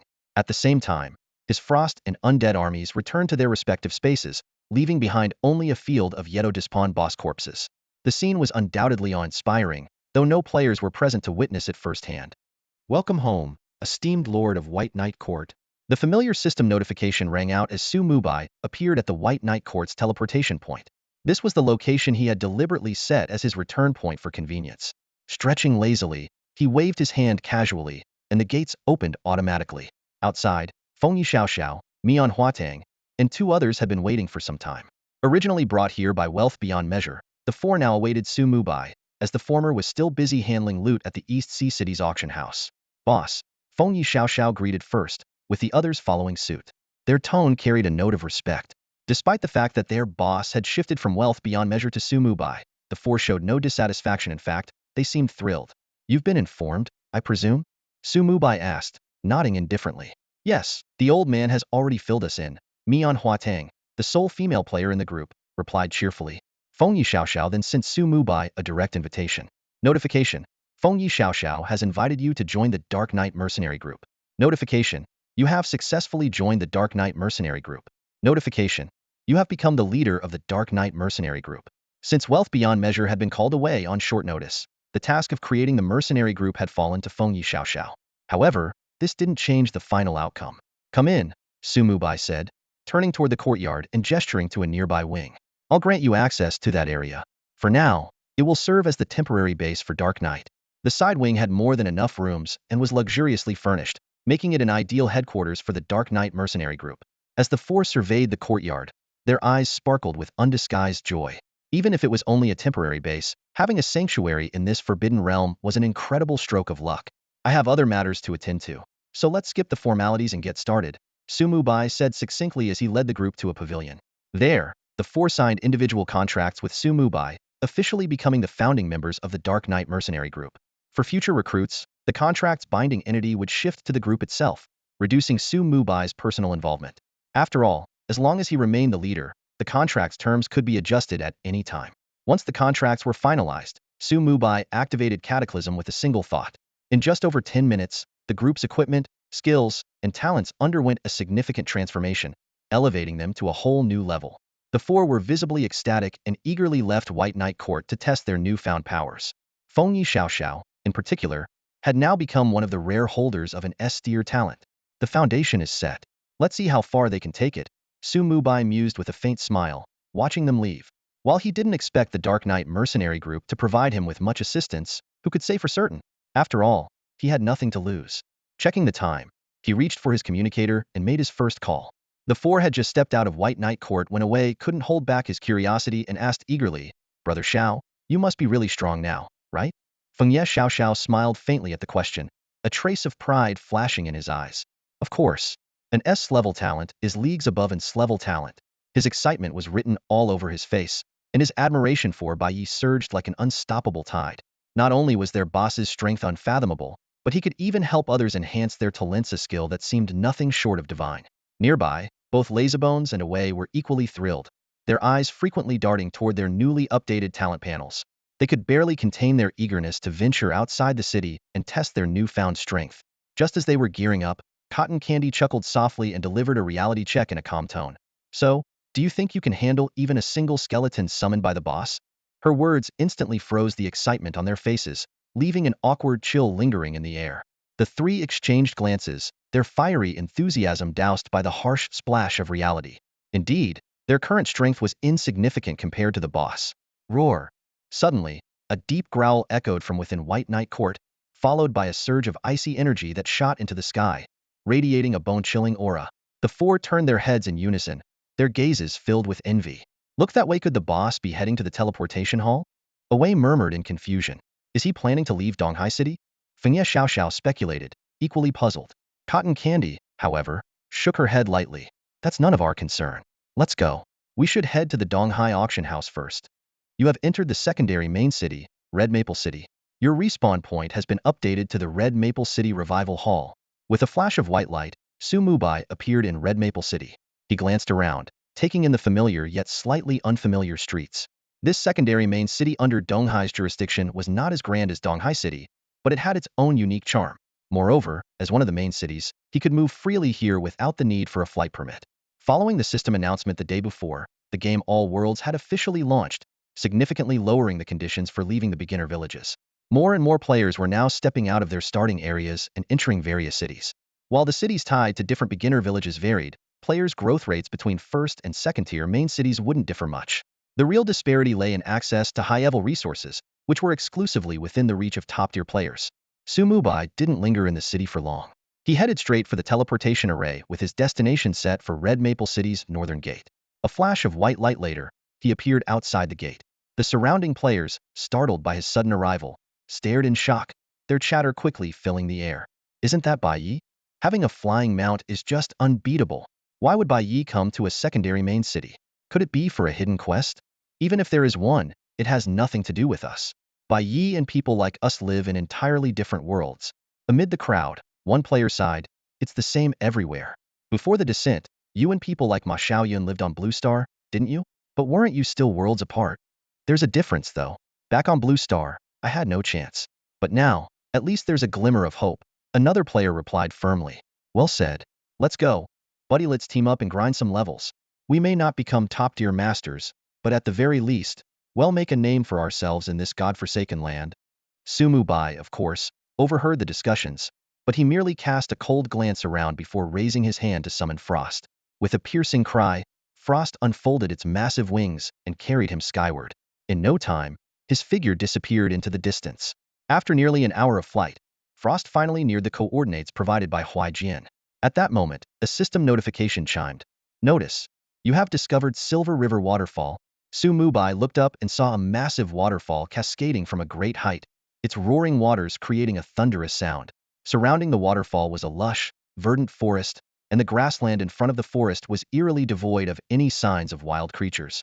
Master, that person is incredibly strong. Bing Shuang's voice echoed in Mubai's mind. As their altitude decreased, his gaze finally locked onto a small black on the grass below. Despite the figure's diminutive size, it exuded an aura so chilling it made one's blood run cold. There was no need to guess this person could only be Huaijian. Mubai's eyes narrowed slightly as he asked, how does he compare to Situji? Bing Shuang hesitated for a moment before shaking his head. Hard to say. Neither of them has ever shown their true strength. Mubai nodded faintly, his expression calm. Let's go down. Remembering the last encounter when the skeletal warrior was slain, Mubai couldn't help but feel a lingering unease. He instructed Bing Shuang to land a bit farther away. As they touched down, Mubai leapt gracefully off Bing Shuang's back, his steps light as he landed on the grass. Without hesitation, he activated Death Domain teleportation, his figure vanishing like a phantom and reappearing instantly behind Huaijian. But what he saw next made his expression stiffen ever so slightly. On the grass, a painting came into view, a chaotic mess of skewed lines and disordered colors, utterly devoid of any artistic appeal. Did this guy really not realize how abstract his painting was? Such a picturesque landscape, and he managed to turn it into this. It was nothing short of an insult to art. Kid, you're pretty fast, Huaijian remarked casually, not even bothering to turn around, as though he had eyes on the back of his head. Setting down his paintbrush, he turned and revealed a smug grin. Come over here and take a look at this masterpiece. I'm telling you, this is, without a doubt, my finest work yet. Senior's painting? Naturally, it's a divine creation, sheer perfection. I'm at a loss for words to describe it, Mubai exclaimed, his expression lighting up with a mix of awe and reverence, as if he were truly beholding a legendary work of art. As for his actual thoughts, those had long since been cast aside. Flattery was the real priority here. Huaijian raised an eyebrow in satisfaction at Mubai's response. Nodding approvingly, he finally turned to scrutinize Mubai more closely. His gaze lingered briefly on Mubai's left hand, a glint of contemplation flashing in his eyes. So that's how it is. I was wondering how you managed to summon all those skeletons. Turns out you're the Death Sovereign. Last time, the Book of Death wasn't open, so I didn't notice. Hard to say whether you're lucky or unlucky. Huaijian's tone was casual, but the underlying meaning was impossible to ignore. His expression turned slightly peculiar, a faintly meaningful smile playing on his lips as he shook his head. Mubai, however, remained unfazed. Having heard this same remark before, he was no longer troubled by it. That final step might be daunting, but that was a concern for the future. Why worry about it now? Besides, he still had the ace up his sleeve, cataclysm. Huaijian, seemingly uninterested in delving deeper, brushed off the topic after mentioning Mubai's class. Extending a hand, he said, Hand it over. I won't ask where you got it from. Just remember to keep me in mind if you come across anything like this again. Of course, senior. I won't forget, Mubai replied with a faint smile. He then retrieved a pouch containing 10,000 ancient gold coins, which he had prepared in advance, and handed it over to Huaijian. The latter's eyes lit up as he took the coins, inspecting them carefully before tucking them away with satisfaction. Raising his hand slowly, Huaijian brought two fingers together, forming a sword gesture, and gently pointed toward the air. Zhang. Although there was no sword in sight, a crisp sword hum reverberated in Mubai's ears as though it were tangible. His eyes sharpened as he observed the air at Huaijian's fingertips begin to distort. It was as if an invisible sword energy was being condensed, the sharpness emanating from it silently sliced through the surrounding blades of grass, their fragments drifting away on the wind. Take it. This is my gift to you, Huaijian said with a wave of his hand. The distorted air coalesced into a faint light, which slowly drifted towards Mubai. Reaching out, Mubai touched the light, and a system notification immediately sounded. You have completed the hidden quest, collect ancient gold coins too, and obtain the temporary skill, Phantom Sword Chi. Phantom Sword Chi temporary skill. Does not occupy a skill slot, and can only be used once. Activating the Sword Chi summons a manifestation of Huaijian's sword energy. The manifestation carries a fraction of Huaijian's power, and can unleash legendary level strength for 60 seconds. Its destructive capabilities are immensido, not use it within a city, or you will face severe consequences. Mubai gazed at the faint light in his hand, his expression a mixture of depth and complexity. The power contained within was undoubtedly formidable, but he also understood that Huaijian's seemingly casual gift was anything but simple. A trace of power. Legendary level? Mubai's pupils slightly contracted as he read the description of the shadow-chasing sword Chi. Just how strong was Huaijian himself? Mythical level? Or perhaps even higher, at the Saint Extinction level? Doubts surged in Mubai's heart, but more than anything, he was satisfied with the reward for this task. Although Huaijian's task lacked experience points and currency rewards, this shadow-chasing sword Chi far surpassed those seemingly abundant yet useless items. If it could be further enhanced, it would undoubtedly become a trump card of unparalleled lethality. However, he didn't rush to try and freeload an upgrade in front of Huaijian. Instead, he carefully took out a letter from his backpack and respectfully handed it over. This letter was given to him by Situji, along with a parchment that recorded the components of the Death Sovereign class set. Unfortunately, the parchment currently revealed nothing. Situji had mentioned that only after advancing in his class could the first clue be unlocked. Shunlong Temple? Huaijian glanced at the envelope, his brows slightly furrowing. He casually tore it open and scanned the letter. After a moment, he looked up, a faint, enigmatic smile playing on his lips. Kid, are you planning to cross borders? Yes, senior, Mubai nodded, his demeanor calm and straightforward. You should know that for my class to advance, you'll need to kill quite a few people. Huaijian's gaze sharpened slightly, his voice dropping to a lower pitch. Where are you planning to go? Sakura Kingdom, Mubai replied without hesitation. Not a bad choice. Huaijian suddenly chuckled, clapping his hands and standing up. Let's go. Thank you for your support, senior. Wait, what? Mubai started to express his gratitude but then froze. Go? Go where? Where else? Of course, to the Sakura Kingdom, Huaijian said matter-of-factly. Mubai immediately felt something was off. Aren't you supposed to ask me to gather some ancient coins and use that cross-border artifact to send me there? Why does it sound like you're planning to go with me? What? You can go, but I can't? Huaijian lazily stretched, pulling out a communicator and dialing a number. Mubai opened his mouth but ultimately chose to stay silent, standing quietly to the side as he watched Huaijian's actions. Shunlong Empire, Imperial Capital, Shunlong Temple Headquarters. An elderly man, still groggy from sleep, picked up the communicator. Huaijian's voice came through on the other end. Hey, old man, if you want to send this kid out, it's not impossible, but I'm going with him. The elder's previously drowsy eyes instantly cleared. His tone turned stern as he refused. Absolutely not. While you're here, we can still help you remain hidden.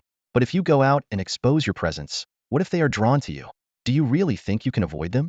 Wake up, Huaijian sneered, his voice cold. This is the fate of the divine forbidden land. Those beings are just a part of the multiverse. What I promised you back then was stability until the descenders appeared. I'm not breaking that promise. The elder fell silent at these words, his cloudy eyes gradually becoming clearer. After a moment of contemplation, he finally spoke. Do you have to go? Can't you buy the divine forbidden land a little more time? Time? Huaijian let out a cold laugh, his tone laced with mockery. Do you honestly believe that if I don't go, they won't come? Spare me your pitiful wishful thinking. And by the way, I'm not asking for your permission, I'm just informing you. With that, Huai Jian ended the call abruptly. The elder held the communicator in his hand, sighing deeply. He tilted his head back to gaze at the ceiling, his eyes reflecting a vast expanse of stars, and murmured softly, "Ah, what must come will come eventually." In front of the Silver River Falls, Huai Jian put away his communicator, his expression calm. Su Mubai hadn't heard a single word of the conversation. "Let's go, kid," Huai Jian said, waving his hand to store away the painting board. He gave Su Mubai's shoulder a light pat. "We're leaving just like that?" Su Mubai asked, momentarily stunned. "Are you seriously waiting for an auspicious date?" Huai Jian glanced at Su Mubai, the corner of his mouth curling into a faint smirk, laced with a hint of mockery. "Kid, you should count yourself lucky. With me around, I guarantee you'll be safe and sound in that so-called Sakura Kingdom." Though his tone was light, it carried an undeniable confidence. "Does this mean you're coming with me, senior?" Su Mubai's eyes lit up with excitement, his heart leaping with joy. With someone as powerful as Huai Jian accompanying him, wouldn't that mean he could practically walk unchallenged? However, his anticipation was quickly crushed. "You've got the wrong idea. Do I look like someone with that much free time?" Huai Jian snorted coldly, his gaze tinged with amusement. Su Mubai's lips twitched at the response, but he maintained a calm facade, secretly grumbling in his heart, "I've never seen anyone more idle than you." As if seeing through his thoughts, Huai Jian's eyes sharpened. With a sudden, lightning-fast motion, he raised his right hand. Before Su Mubai could even react, Huai Jian's fingertip lightly touched the center of his forehead and then withdrew. A surge of strange energy coursed into Su Mubai's body. "Consider this a tip. Ive helped you conceal your presence," Huai Jian said indifferently. "This is something the Shenlong Palace arranged for you. With this barrier, the people of Sakura Kingdom won't be able to pinpoint your exact location." Hearing this, Su Mubai was overjoyed. The Shenlong Palace truly lived up to its reputation. With this safeguard, he could strike and retreat as he pleased, leaving the experts of Sakura Kingdom unable to track him. Brimming with excitement, he couldn't hold back and eagerly asked, "Senior Huai Jian, shall we set off now?" Huai Jian nodded slightly. A small, intricate token, black and white interwoven, suddenly appeared in his hand. The token glimmered faintly under the sunlight, as if containing an immense power. But as soon as he took it out, Huai Jian's expression froze for a brief moment, a flicker of nostalgia flashing through his eyes. The emotion vanished almost instantly, and his demeanor returned to its usual calm. Buzz, with a gentle tap of his finger, the token erupted with a magnificent brilliance. A powerful wave of energy radiated outward, centered on the token. In an instant, the space ahead seemed to be torn apart by an invisible force, accompanied by a deafening roar. Boom! The sky echoed with thunderous sounds. A translucent barrier slowly emerged, enveloping the high skies of the Shenlong domain. The sudden phenomenon immediately drew the attention of all the forces within the domain. While the Shenlong Palace, having been forewarned, remained composed, others were profoundly shaken by the sight. What's going on? Why is there such a huge commotion all of a sudden? That barrier, could it be the so-called national boundary from the Myriad Worlds game? Is someone attacking the boundary? Meanwhile, the skies above Sakura Kingdom mirrored the same scene. The invisible barrier that shrouded the entire nation was forced into visibility, trembling incessantly. The reverberating booms echoed across the kingdom, as if heralding an impending upheaval. Within the secretive council of the Shadow Ninjas, Sakura Kingdom's protective force, the atmosphere among its leaders had turned grim. Why is the national boundary showing anomalies? This is supposed to be a barrier set by the Myriad Worlds game. Who could possibly have the power to disrupt it? I have a bad feeling about this. Sakura Kingdom might be on the brink of a catastrophe. Issue orders immediately. Prepare for any and all emergencies. While the upper echelons scrambled to respond, the common folk and players were already in chaos, their speculations and debates growing louder by the minute. Back at the boundary between the Shenlong domain and Sakura Kingdom, the spatial distortion before Su Mubai and Huai Jian intensified. The warped space, as if forcibly torn, gradually formed a jet-black fissure. "Let's go," Huai Jian said curtly, grabbing Su Mubai in one swift motion. With a single step, he propelled them forward, shooting into the spatial rift like a streak of lightning. In the next moment, a global announcement resounded across the divine Forbidden Realm, shaking the entire world. Blue Star Zone announcement. Congratulations to Bai Yi, a player from the Shenlong Empire, for becoming the first player in the Blue Star Zone to cross national borders. This announcement is made to encourage all players to learn from him and strive for generous rewards. 10-inch. This announcement was like a thunderclap, instantly igniting the passion of all players. Chat channels across various nations exploded with excitement. No way. It's only the third day, and Bai Yi has already left the country? Call the police. This doesn't make sense. We all started the game at the same time, and I'm still feeding rabbits in the new bee village. but he's already crossed national borders. Didn't they say borders were impassable? What's going on here? No wonder the borders were shaking so violently just now. Turns out it was all Bai Ye's doing. While players from the Shenlong Empire marveled at Bai Ye's speed, their envy and jealousy were palpable. Players from other nations were just as busy, with their chat channels buzzing with activity. Ha ha ha, Bai Yappa already came back home so soon? As expected, he's the pride of our Korea kingdom. Wake up. Stop fooling yourself. How could Bai Yi possibly be from your Korea kingdom? This guy is not even human. How is it fair that he can cross borders so quickly? That freak better not have come to our Radiant Federation. No matter how strong Bai Yi is, if he dares to set foot in our White Elephant Kingdom, we'll make sure he never leaves. Do you think our Northern Star Empire's strongest player, Pelin, could match up to Bai Yi? In stark contrast to the lively chatter in other nations, the Sakura Kingdom's chat channel was eerily silent, as though someone had pressed the pause button. The reason? They had received an extended version of the announcement, one that sent chills down their spines. Sakura Kingdom announcement. Please be advised that Bai Yi, a player from the Shenlong Empire, has successfully entered the Sakura Kingdom. 5-inch. Sakura Kingdom announcement. Since the National War feature has not yet been activated, Bai Yi will be considered an invader. All Sakura players will receive a nationwide shared two-way buff, Sakura Kingdom Defender. 5-inch. Sakura Kingdom announcement. All Sakura players are urged to unite and eliminate or expel the invader as soon as possible. When players opened the detailed description of this Sakura Kingdom Defender buff, the chat channel finally erupted. Haha, this Bai Yi actually dared to enter our Sakura Kingdom alone? Isn't he just here to deliver buffs to us? No matter how strong he is, what can he do against an entire nation of players? 100 experience bonus per day. This is a win-win. Brothers, head out of the city and find him. Let's take him down on the first day. But what if he just hides somewhere? If he isn't found in 50 days, does that mean we'll only get 0 experience from grinding monsters? Hide? Where could he possibly hide? The City Lord's mansion just posted a bounty on Bai Yi. This isn't just a player issue anymore. The entire Sakura Kingdom's forces will be hunting him down. So Suani. This is a sure win. As long as we find him within 25 days, we're guaranteed to profit. Driven by the allure of the experience bonus, players from the Sakura Kingdom were as excited as if they were on a sugar rush. They poured out of the cities in droves. Streets, alleys, and wild forests became bustling with activity. While grinding monsters, players kept an eye on their surroundings, leaving no stone unturned in their search for the name that had become both their greatest hope and their biggest frustration. Bai Yi. If Bai Yi dares to show up, they will expose his whereabouts immediately. No matter how terrifyingly strong he may be, survival will be impossible. Even if the players can't defeat him, surely he can't stand against the army of the Sakura Kingdom. Jueyu's City is second-tier main city and one of the most prominent cities in the Sakura Kingdom, second only to the first-tier royal capital. In a level 20 monster field outside the city, Tsukuyami crouched in the shadows, picking up dropped items from the ground. A glint of cold light flickered in his eyes. Bai Yi? You've arrived so soon, he murmured softly, his tone laced with both excitement and murderous intent. I hope you don't die too quickly. Tsukuyami's gaze darkened as he opened the chat channel for Jueyu's City. For the first time, he used the channel pin function, spending 1,000 gold coins without hesitation. This sum was nearly all his savings, yet he showed no sign of regret. Instead, the corner of his mouth curled into a cold smile. Gold coins? Just meaningless possessions, he muttered, his eyes falling on the weapon in his hand, his tone filled with pride. My talent grows stronger by killing the powerful. These coins are utterly trivial. Moments later, a pinned message appeared in the Jueyu's City chat channel. Whoever finds Bai Yi first will be rewarded with a piece of gold-tier equipment. The message sent a wave of excitement through the players in Jueyu's City. Gold-tier equipment, it was a treasure many could only dream of.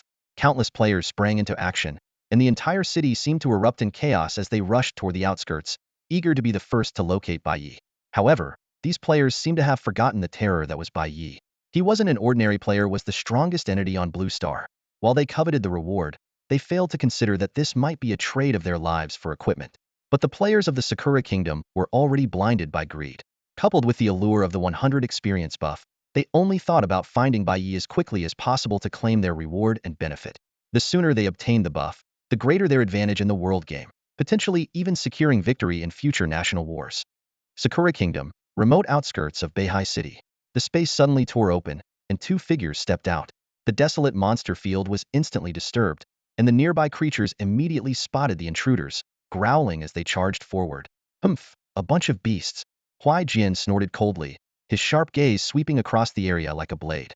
Without even drawing his sword, an invisible wave of sword energy rippled through the air. piercing through all the monsters in an instant. The creatures didn't even have time to let out a cry before collapsing into lifeless heaps. Meanwhile, Mubai had just finished listening to the system notifications. Congratulations! You are the first player from Blue Star to cross national borders. Your title, Trailblazer, has been upgraded. Notice, since the national war has not yet begun, you are considered an invader by the Sakura Kingdom. All factions and players in this kingdom will pursue you. Survive at all costs. Notice, you have obtained the dual effect buff, Sakura Kingdom Invader. Sakura Kingdom Invader, dual effect buff. Positive. For every 24 hours spent in the Sakura Kingdom, your monster kill experience gain increases by 2, up to a maximum of 100. Negative. Each time you are killed, your monster kill experience gain decreases by 20. Unique buff, non-stackable, only effective within the borders of the Sakura Kingdom. Looking at the newly added buff in his status bar, Mubai's eyes gleamed with excitement, and a faint smile played across his lips. What a pleasant surprise, he murmured to himself. Huaijian glanced around briefly before patting Mubai on the shoulder, his tone casual. I've got other matters to attend to, so I'm leaving. You're on your own from here. With that, he stepped forward, his figure blurring into a streak of light as he disappeared into the sky. His parting words lingered in Mubai's ears. Let me know when I need to step in. Kid, show me what you're capable of. Cause as much chaos as you want, the bigger, the better. Don't worry about those old geezers. They won't have the energy to trouble you. As Mubai watched Huaijian's departing figure, the smile on his lips deepened. Tightening his grip on his weapon, his gaze turned sharp and resolute. As you wish. Unmatched Rider, equipping this title doubles all experience gained through any channel and boosts movement speed by 50. When the title effect is enhanced, an additional 50 movement speed bonus is granted. However, for Mubai, this improvement holds little significance. Ever since mastering Death Domain teleportation, he has rarely relied on his legs for travel. For long distances, Frost serves as his steed. Yet for Frost, this speed boost is nothing short of a game-changer. Mubai cast a glance at the field littered with corpses around him, a faint smirk curling at the corner of his lips. With a light wave of his hand, Frost's towering figure emerged, the black mist of Death Domain teleportation swirling around him. In the next instant, Mubai vanished, reappearing effortlessly seated upon Frost's throne. Frost exhaled twin streams of icy breath from his nostrils, freezing the ground beneath him. Spreading his massive wings, his deep voice rumbled. Master, where to? Jingli City. Mubai opened the map, his gaze landing on the coordinates marked by the dark gold treasure map. A cold smirk played on his lips. Head south first. Obeying the command, Frost gave a powerful beat of his wings, taking Mubai soaring into the skies. With the added boost from Unmatched Rider, their speed surged by 50, leaving a frosty trail through the clouds. Leaning back on the throne, Mubai's deep-set eyes gazed into the distance, his thoughts drifting back to the recent Matryoshka incident. It had happened in the Green Plains, where he stumbled upon a dark gold treasure map, its endpoint located in the wilderness near Jingli City. At the time, he had been slightly disappointed, believing it would be a while before he could unlock the treasure. Yet fate had other plans, and he found himself in Sakura Kingdom sooner than expected. This journey's primary purpose was to advance his rank, but unlocking the dark gold treasure chest along the way would be a welcome bonus. After all, given the ultimate Matryoshka mechanic, the chest might contain a legendary item opportunity too good to pass up. Jingli City. Mubai murmured the name under his breath, his gaze brushing over the map's marking for the Tier 3 city. A glint of coldness flickered in his eyes. A place like this shouldn't harbor anything too formidable. Frost's rapid flight, though limited in level, radiated a dragon's might, deterring any airborne creatures from approaching. Mubai reclined on the throne, fingers tapping lightly on the armrest as he contemplated his next move. After a moment, he reached into his storage space and retrieved a small pile of beginner skill books, a faint smile tugging at his lips. These were the spoils from last night's boss farming, 15 in total. While his initial wealth was already more than sufficient, these skill books presented an opportunity for direct power enhancement.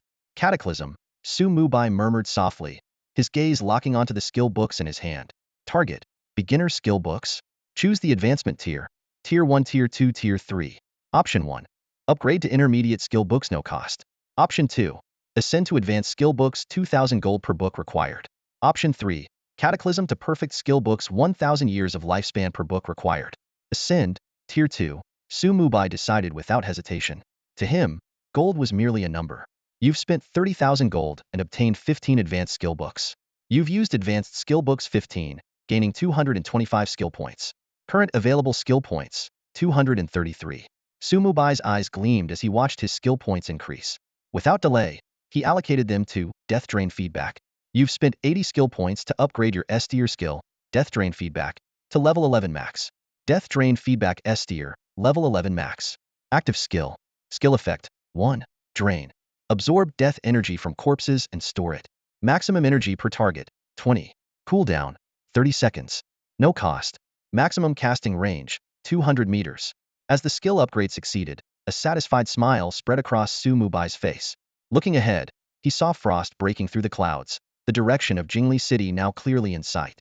Death energy, 139-22320. Level 401 points of death energy restore 400 points of health or mana. Each point of death energy boosts the target's primary attribute by 1 for 120 seconds. At max level, the feedback from Death's Drain nearly doubles its effect. However, the only drawback is that the maximum death energy consumption per use is capped at 500 points. Su Mubai glanced at his status panel, a faint smile tugging at the corner of his lips. With the support of the cataclysmic profession trait, this limitation was hardly worth mentioning in his eyes. After all, it meant that every 30 seconds, he could amplify the primary attribute of a summoned creature by 1,000. This boost alone was enough to utterly crush any opponent. A notification sound interrupted his thoughts. Notice, you are being corroded by the death energy of the Cursed Crown. Death energy 10, death energy 10 inch.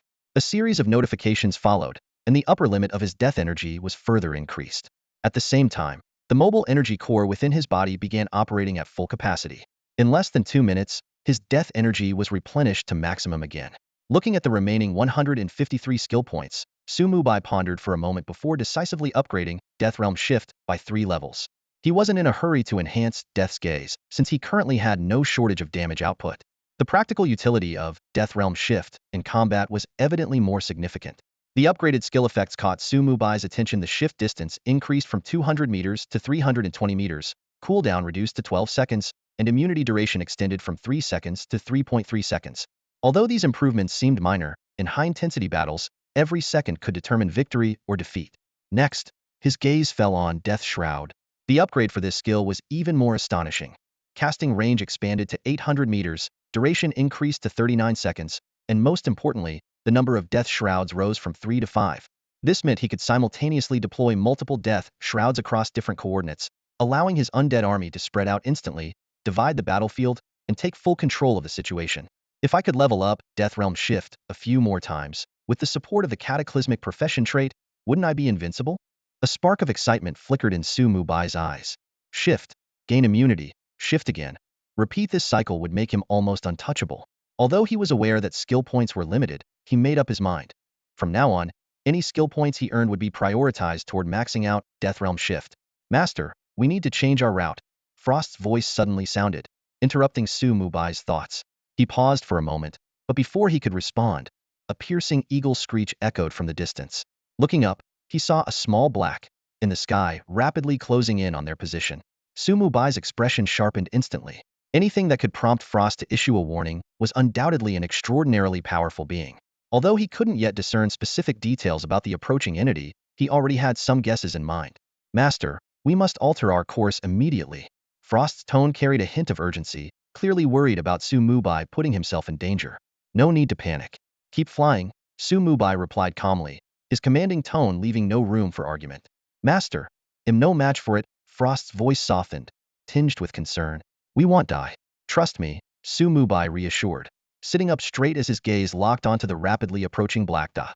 His expression grew increasingly serious. As the distance closed, he finally got a clear view of the adversary. It was a massive vulture, its wings covered in black and purple feathers that shimmered with a metallic sheen under the sunlight. But what was most striking was that this vulture had 2 heads. Its enormous body was comparable to Frost's size when she was first summoned by the Frost Horn. Looks like this one's going to be tough, Su Mubai remarked with a cold smirk, his eyes blazing with battle intent. Dark Feather Vulture King. Level? HP?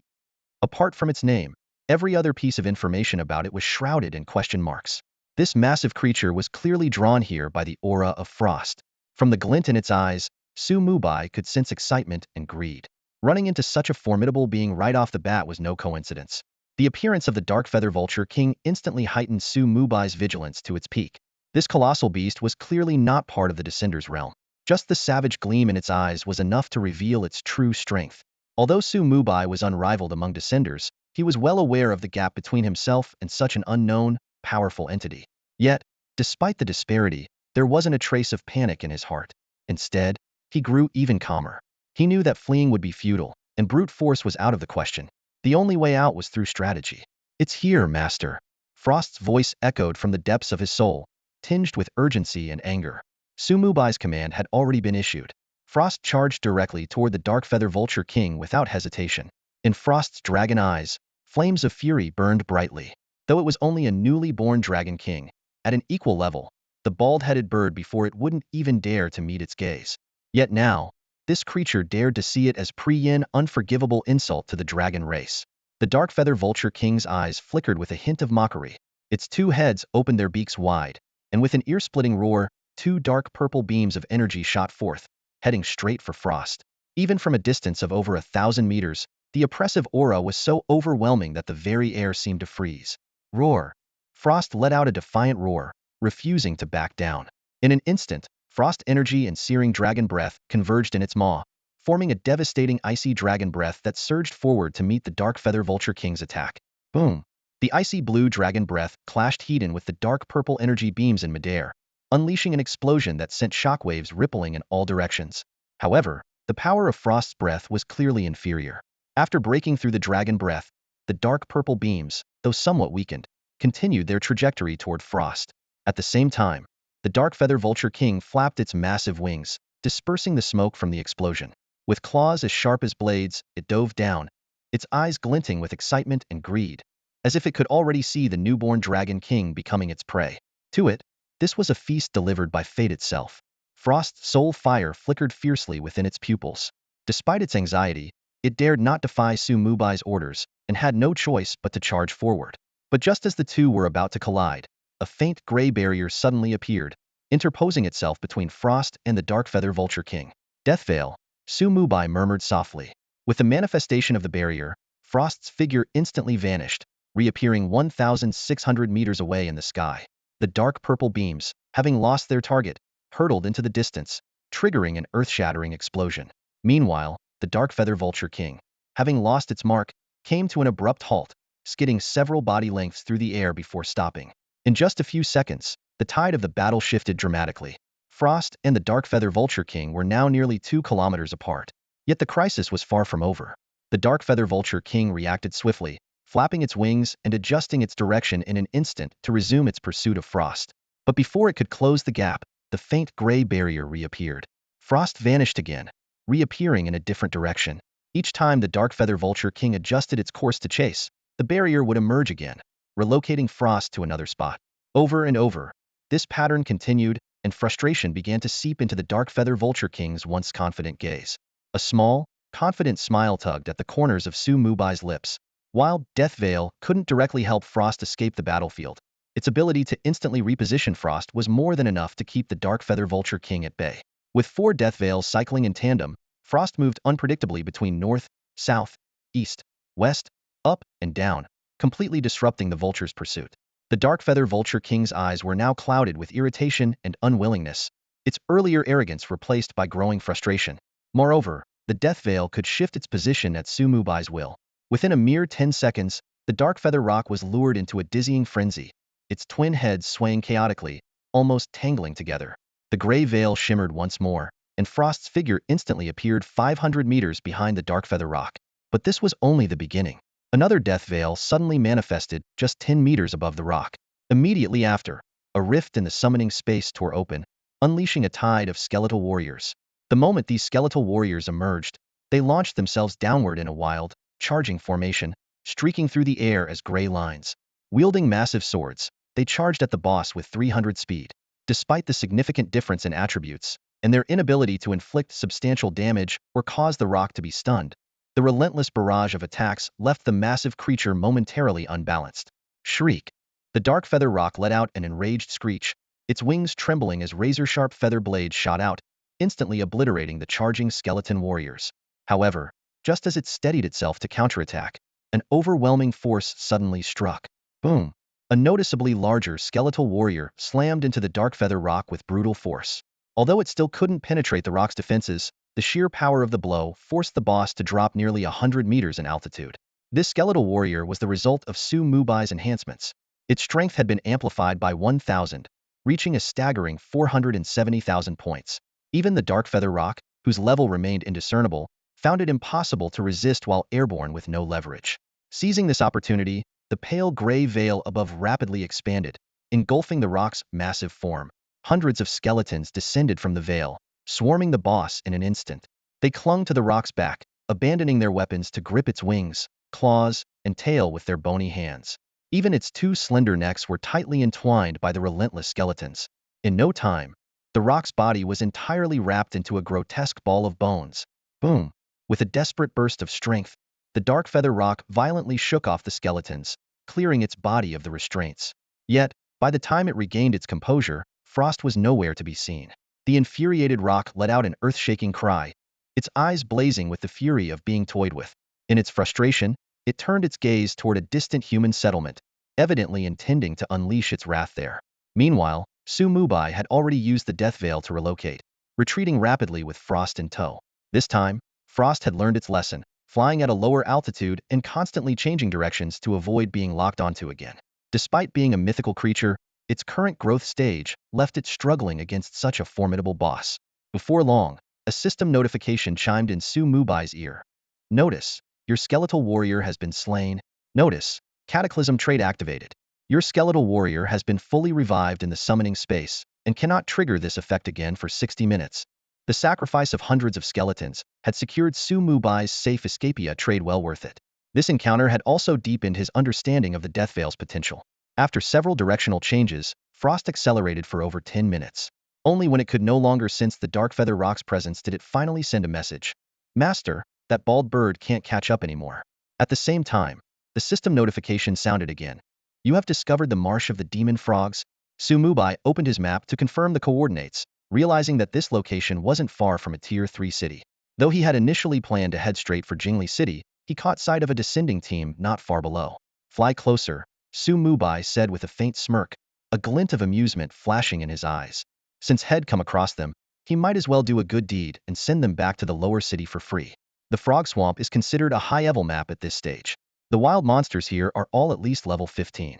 Any team that manages to show up here now is certainly not made up of ordinary players who left the starting village after the teleportation requirements were lowered. Every single one of them is at least level 10. Captain, are you sure there's a boss here? One of the team members asked in a hushed voice, a hint of doubt in his eyes. Yamamoto Isoroku's lips curled into a confident smile upon hearing the question. Trust me, there is. I found some information about it in the library last night. Another member quickly chimed in. Don't worry, I went with the captain to check it out. Plus, this boss might be tied to a hidden quest. This was a newly formed mercenary group, consisting of 10 members who ventured into the Frog Swamp.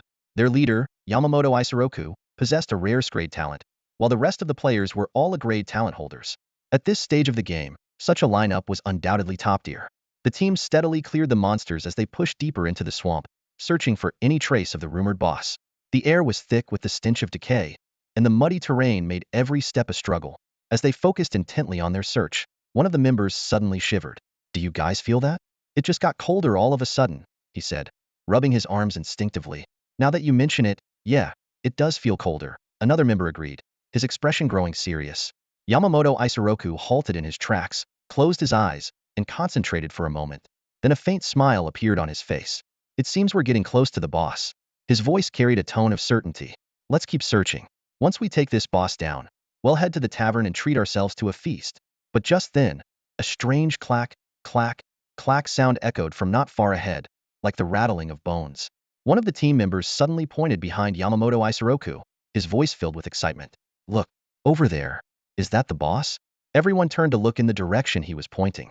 Emerging slowly from the depths of the forest was a towering skeleton. It carried a massive black greatsword on its shoulder, and with each step it took, the swamp's muddy ground splashed under its weight. Its hollow eye sockets glowed with a ghostly green light, as if it were studying its prey. No information is showing up. Someone exclaimed in panic, their voice trembling with fear. What level is this boss? Why is there a skeleton boss in a swamp map? Another stammered, their eyes fixed on the creature. See, Captain, are you sure we can handle this? Maybe we should retreat.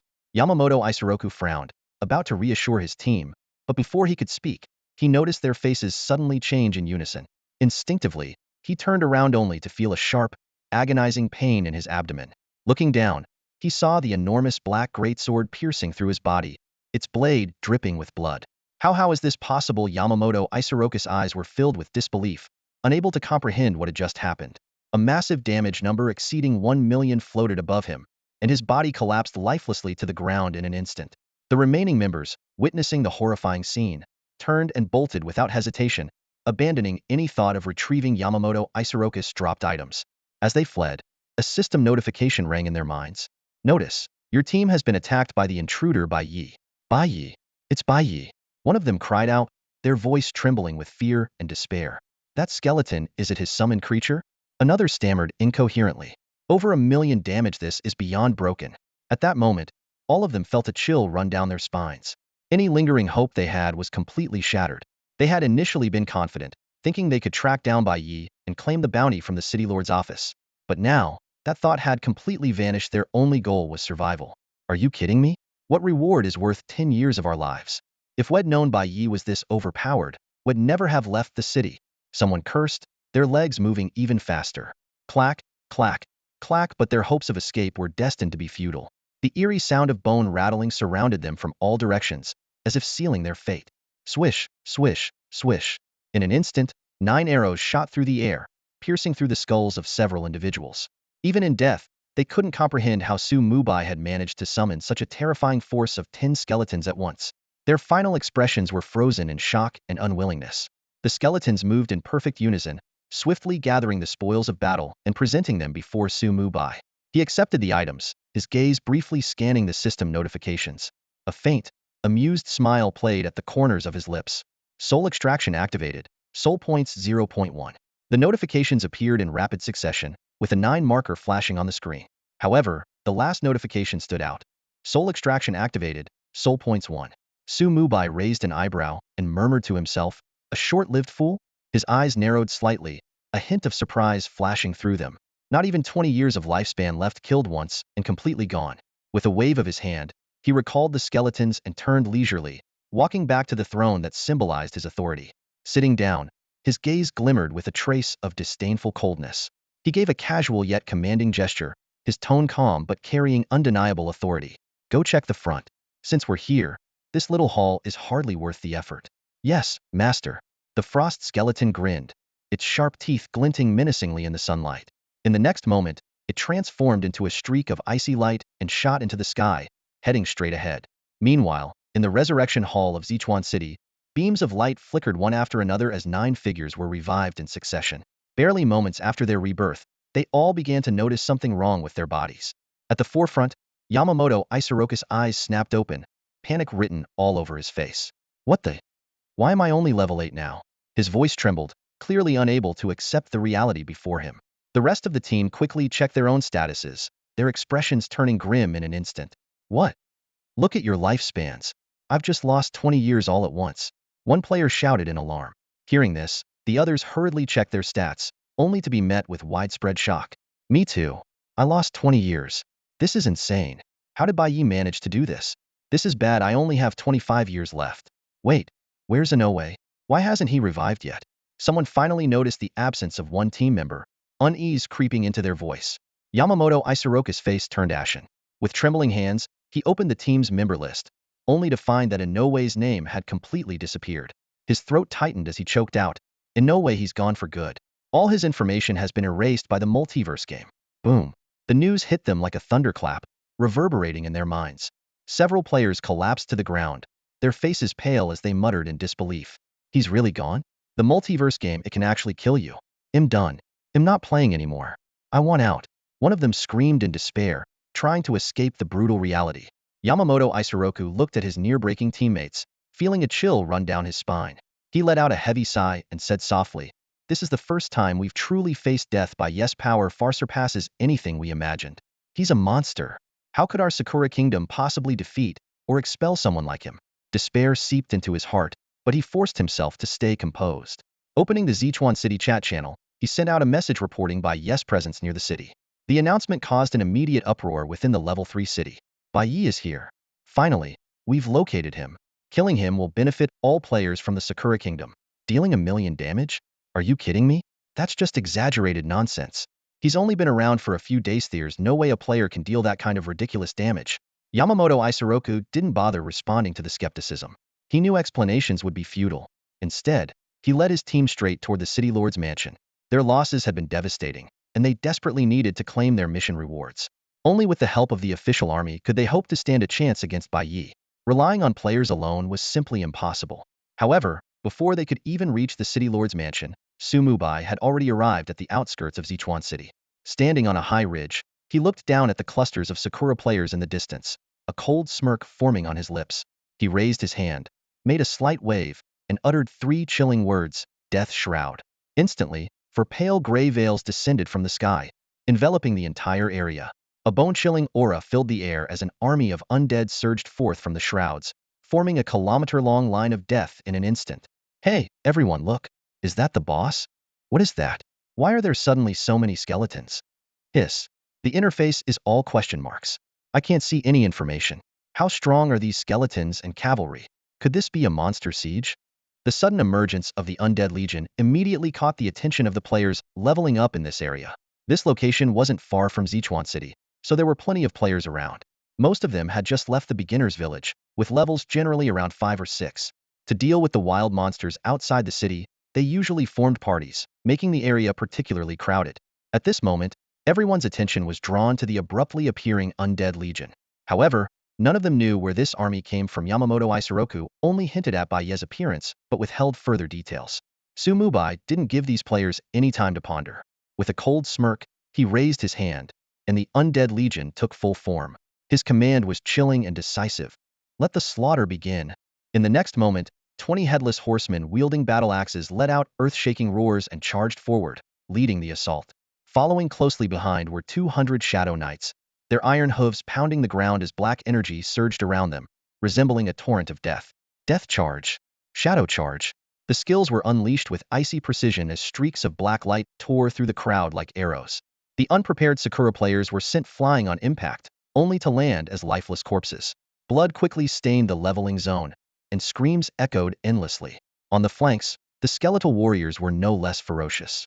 Wielding massive swords, they became 500 streaks of terrifying light, each targeting their prey. Wild Charge. With the shrill sound of giant swords slicing through the air, 500 Sakura players were pierced through, collapsing to the ground without even a chance to struggle. Meanwhile, in the rear, the skeletal archers raised their bows in unison. A rain of arrows descended like a blackened waterfall, blanketing the entire area. Each arrow struck its target with deadly precision, leaving no room for escape. Yet, the devastation caused by the skeletal archers paled in comparison to the overwhelming destruction wrought by the skeletal mages. Having ascended to a rank skills, the skeletal mages now fully demonstrated their terrifying potential as a magical force. Amidst low, guttural chants, their staffs collectively pointed forward, causing the air to distort violently. Sea of flames. Boom, boom, boom. 400 firestorms erupted from the skies, each with a staggering radius of 30 meters. The overlapping infernos instantly consumed a 100-meter expanse ahead, scorching the ground red-hot and filling the air with an oppressive, searing heat. The Sakura players caught within the flames had no time to scream before being reduced to charred remains. Soul absorption activated. Soul points 0.1. Soul absorption activated. Soul points 0.1. Mubai felt the faint tremor of the inscriptions on the Death Codex as the notifications for soul points flooded his interface like a cascade. In just 3 seconds, he had accumulated over 200 soul points. Among these, a few players were completely wiped out, granting him a full 1 soul point each. This sudden massacre not only took a heavy toll on the Sakura players, but also brought collateral damage to the wild monsters in the area. Every creature was crushed under the relentless assault of the Undead Legion. Mubai glanced at his experience bar and shook his head with mild regret. His experience had already hit the cap, and he couldn't level up further until his next promotion. The terrifying offensive of the Undead Legion completely intimidated the players outside its attack range.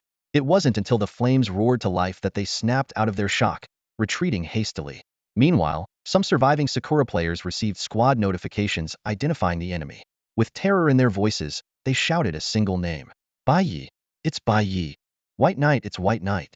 He really is in Sichuan City. These powerful undead are all his summons. It's terrifying. The news spread like wildfire, and a chilling fear engulfed everyone. Panic took hold as some players abandoned half-defeated monsters and bolted towards Sichuan City in sheer desperation. Just moments ago, they had been confidently strategizing to team up and take down White Knight, aiming to bring glory to the Sakura Kingdom. Now, a single thought consumed their minds. Escape. Run. Run for your lives. The captain just respawned, and he said getting killed by White Knight not only costs 2 levels but also 20 years of lifespan. Someone shouted, their voice trembling with unrestrained terror. Are you kidding me? How can White Knight possibly be this strong? Another screamed in disbelief, their face etched with despair. Among the crowd, anyone who had witnessed the horror of the undead army felt an overwhelming urge to flee. Kill White Knight? What a joke. They hadn't even caught a glimpse of him before suffering devastating losses. And those skeletal warriors, each one was nearly invincible on its own. Yet White Knight had summoned over 1,000 of them at once. Amid the fleeing players, some stood frozen as if rooted to the ground, their faces pale and blank. They shook their heads, muttering, impossible, it can't be. Their legs felt like lead, refusing to move, while their vacant eyes betrayed minds utterly shattered by the oppressive force of the undead army. But fear offered no salvation. As the undead army advanced, these dazed players were swiftly crushed under the tide of death, vanishing into nothingness. Even those who fled in panic met the same fate. Low-level players, under level 10, stood no chance against an army with stats in the tens of thousands. Survival was simply not an option. Mubai did not make a grand entrance. Seated calmly atop Frost, he remained hidden at the rear of the undead army. He wasn't in a hurry to enter the city, instead allowing the undead to surge forward like an unstoppable tide towards Sichuan City. The massive army of the dead was a black flood of destruction, announcing his arrival to every player within the city walls. The mile-long line of death crept forward, leaving devastation in its wake. Players fell like blades of grass, their lives snuffed out without resistance. Those killed by the undead army had no choice but to respawn back in the city, their bodies dissolving into faint white light. Before long, the news of White Knight's appearance outside the city spread like a storm through Sichuan City. White Knight is a nightmare. He's a monster. Everyone, stay inside the city. We can't fight him. Wait for the city lord's army to take action. Damn it. Look at yourselves. It's just one White Knight.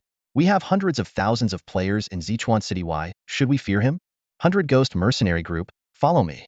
That kingdom bounty is ours to claim. Don't go. White Knight can summon over 1,000 undead, and you can't see any stats on them. You're walking into your death. Huh. You're only level 5. It's no wonder you can't see their stats.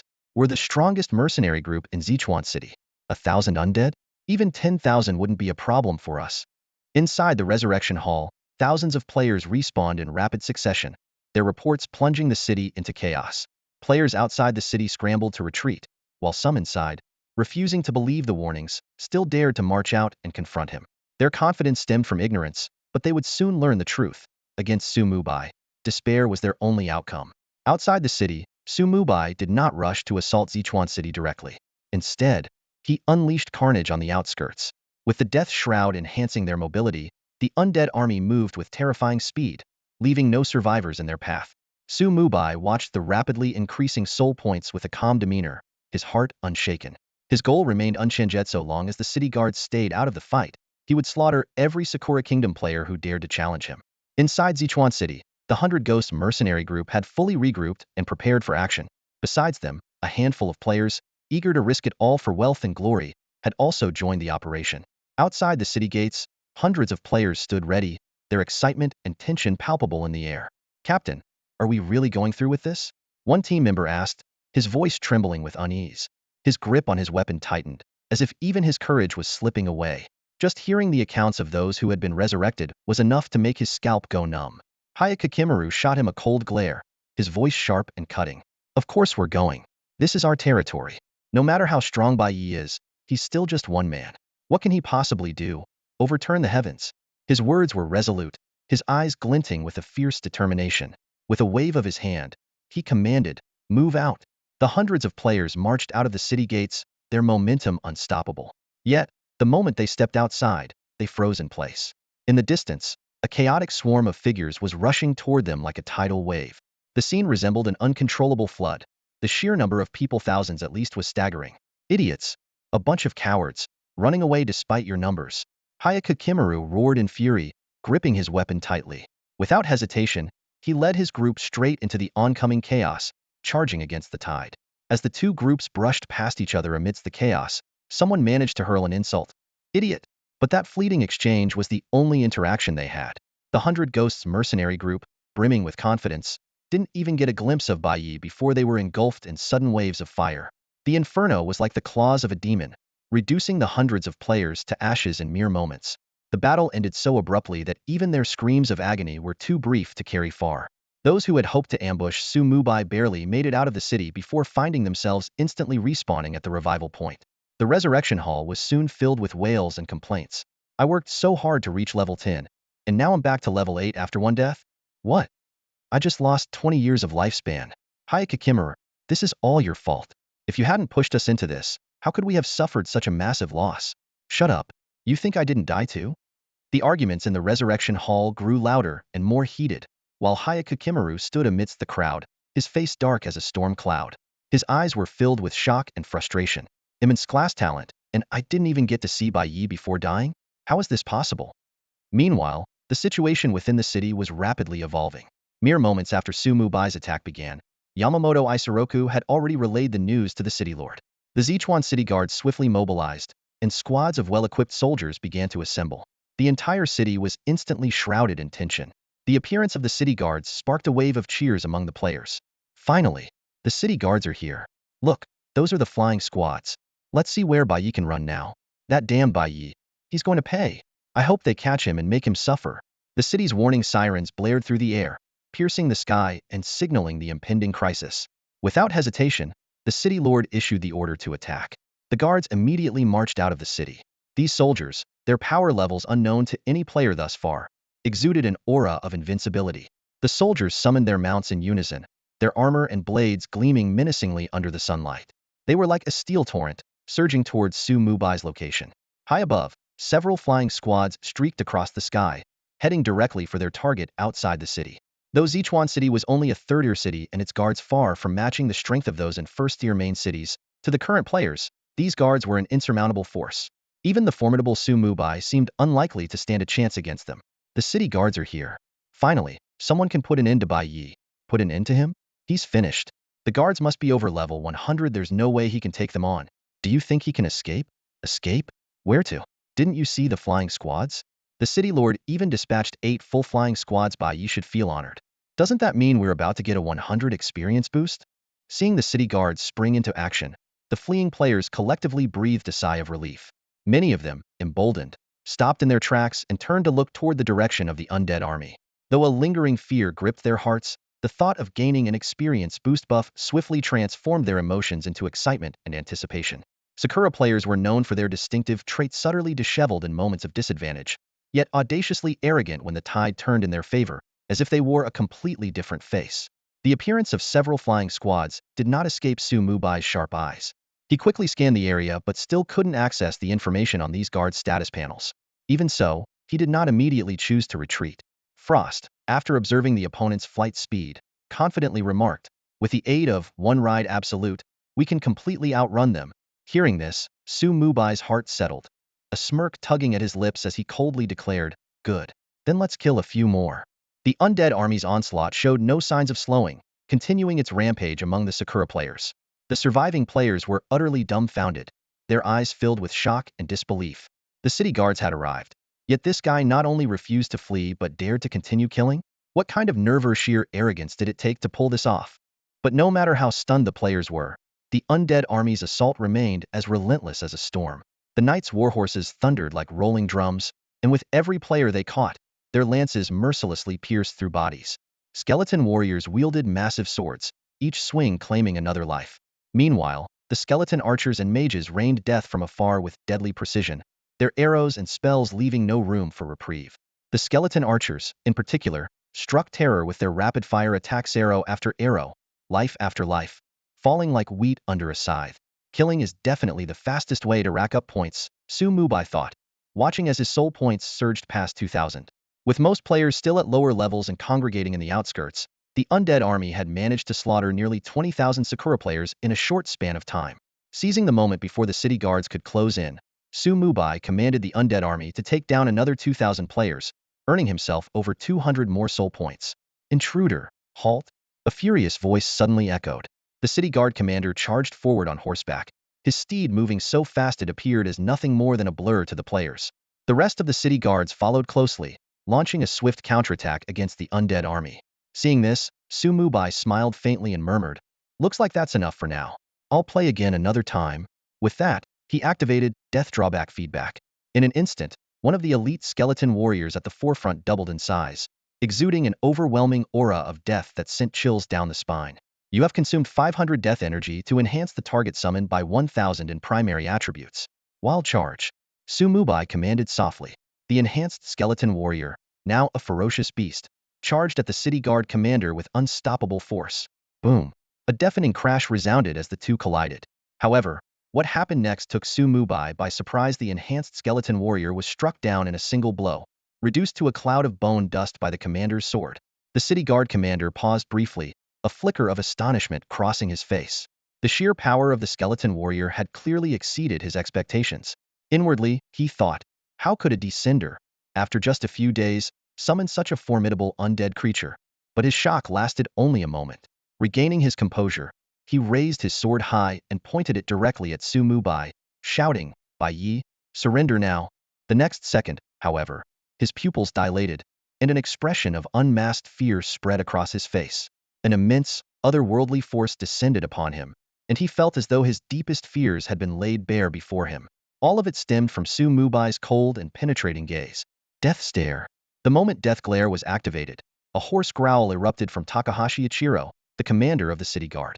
His pupils trembled violently, as though he had witnessed an unspeakable horror. Instinctively, his hands tightened on the reins, and the warhorse beneath him, equally affected, let out a piercing neigh, its hooves stamping erratically as if to throw him off. For a brief moment, the air seemed to freeze, and a damage number exceeding 20 million floated above his head. The true damage of Death Glare ignored all defenses. No matter how strong Takahashi Ichiro's magical resistance was, it crumbled like paper. Yet, to everyone's astonishment, his health bar remained completely untouched. But this was only the beginning. In the next second, an earth-shattering damage number exploded above Takahashi Ichiro's head, like a thunderclap tearing through the silence. Outside the city of Sichuan, every Sakura player witnessing the scene collectively gasped, their breaths caught in their throats. For a moment, no one uttered a word. The only sound that lingered was the pounding of their hearts reverberating in their ears. Even the advancing city guard soldiers froze in their tracks, paralyzed by the sheer terror of what they had just seen. An eerie silence descended upon the battlefield. 10, 100, 1,000, 10,000. Amaterasu. Can someone tell me what that damage number was? A Sakura player stared wide-eyed, their voice trembling to the point of breaking. That was 48 billion. Someone stammered, their words laced with disbelief. Oh my god. Bai Yi. Is he even a player? More players began whispering among themselves, their voices filled with shock and awe. Did anyone record this? This has to be shared. I've been recording the whole time. Another player raised their hand shakily, their expression a mix of astonishment and confusion. The 10-digit damage number left everyone feeling as if they were trapped in a surreal dream. Bai Yi, the player who dominated the leaderboard, was only level 29. Yet he had unleashed such a godlike attack. If they hadn't witnessed it with their own eyes, who would dare believe it was real? At the same time, Mubai heard the system notification in his ear. You have used Death Glare on Sichuan City Guard Commander Takahashi Ichiro. It has been determined that your life level is higher than the target's. He paused for a moment, then the corner of his mouth curled into a cold smile. He felt an even deeper understanding of the power of Death's dominance. A city guard commander capable of instantly killing elite skeletal warriors was, shockingly, far inferior to him in life level. That staggering 48 billion damage was the result of Death Glare's third effect. When the target's life level is lower than the caster's, all attributes are forcibly reduced by 20. Coupled with the unique traits of his cataclysm class, the reduction doubled to 40. This meant Takahashi Ichiro's original health pool was an astronomical 120 billion. Though the fear effect only lasted less than 2 seconds due to the gap in strength, it was enough to completely shatter Takahashi Ichiro's composure. As he regained his ability to move, he did not immediately launch an attack. Instead, he stared at Mubai with a face full of disbelief and a voice trembling with weakness. What did you just do to me? That simple question revealed his helplessness and fear, further solidifying Mubai's certainty that while Takahashi Ichiro was powerful, he was far from the likes of top-tier figures like Situ Ji or Huijian. At the very least, he couldn't even discern Mubai's class, or he wouldn't have been so apprehensive. Mubai smiled faintly, his expression calm and composed. He had no intention of explaining. Instead, he casually waved his hand and said lightly, "Goodbye." Before the words had fully left his lips, a pale gray light curtain materialized beside him. With a sudden beat of his frost wings, Su Mubai's figure vanished into thin air. What? Takahashi Ichiro's face darkened, and with a furious roar, he charged toward the light curtain. But his body passed through it without resistance, leaving him grasping at nothing. As he came to a halt, his expression turned so grim it seemed as though it could drip water. The commander of the city guard had just let a mere player escape right in front of him. But at that moment, a blood-curdling scream echoed from behind him, causing Takahashi Ichiro's pupils to contract sharply as he spun around in alarm. White Knight, how dare you? He never expected this. Rather than fleeing, Bai had boldly appeared near the outskirts of Sichuan City. Yes, Su Mubai hadn't used the death veil to escape. Instead, he had abruptly traversed 1,600 meters in an instant, reappearing behind the entire city guard. At this moment, thousands of Sakura players had gathered nearby to watch the spectacle. When the colossal form of the Frost Dragon King emerged in the skies above, the Sakura players froze in place, their faces etched with shock and disbelief. Wasn't he supposed to run away? How could he dare come back? Regret surged through many onlookers if only they hadn't stayed to watch. But it was too late for regrets. The moment the Frost Dragon burst out of the death veil, its maw began rapidly gathering icy and fiery energy. In the next second, an overwhelming Frost Dragon's breath erupted forth. Boom! A massive pillar of energy cascaded downward, the icy blue brilliance cutting through the ground like the scythe of death. Within moments, every Sakura player in its range was frozen into lifelike ice sculptures, transforming the battlefield into a glacial hell. As the Frost Dragon soared past, a path of death formed outside Sichuan City, a trail of ice sculptures, each marking a life lost. Soul absorption activated. Soul points 0.1. The system notifications flashed repeatedly, but Su Mubai didn't bother to check. His gaze was fixed on a streak of cold light rapidly approaching from Sichuan City. Takahashi Ichiro, riding a sky-stepping warhorse, his long sword gleaming with a deadly chill, aimed straight at Su Mubai. At the same time, an enraged roar echoed from within Sichuan City. Bai Yi, I'll tear you limb from limb. It was the city lord, Watanabe Toru, his voice brimming with fury. A suffocatingly powerful force exploded outward from the city as he spoke. Master, retreat now. This guy is even stronger than the Darkwing Rock. The Frost Dragon's soul fire flickered anxiously in Su Mubai's mind, its voice filled with unease. Su Mubai had no intention of lingering. With a cold smirk, his figure was instantly swallowed by a grayish veil of light. Takahashi Ichiro's longsword pierced through the veil, but it struck only empty air. Echoing in the air was Su Mubai's faintly mocking voice. How's that for a welcoming gift? The Frost Dragon vanished once more, only to reappear 3,200 meters away. Using his initial coordinates as the center, Su Mubai had leapt directly beyond the Death Veil's maximum range. Without hesitation, he swiftly recalled the Frost Dragon into his mount space and disappeared again. Death Zone Shift. 640 meters away, Su Mubai reappeared midair. As he fell, the Frost Dragon emerged from the mount space, catching him with precision. With a powerful beat of its wings, the dragon's speed instantly surged to its limit. Though it appeared as if the Frost Dragon had just exited the mount space, Su Mubai had already set up 2 death veils at the exit point, allowing the dragon to continuously accelerate between them. It all happened in the blink of an eye. Before Takahashi Ichiro could react, Su Mubai had already vanished beyond the horizon. Turning back, Takahashi could only catch a fleeting glimpse of the Frost Dragon's silhouette growing fainter in the distance. He mustn't escape.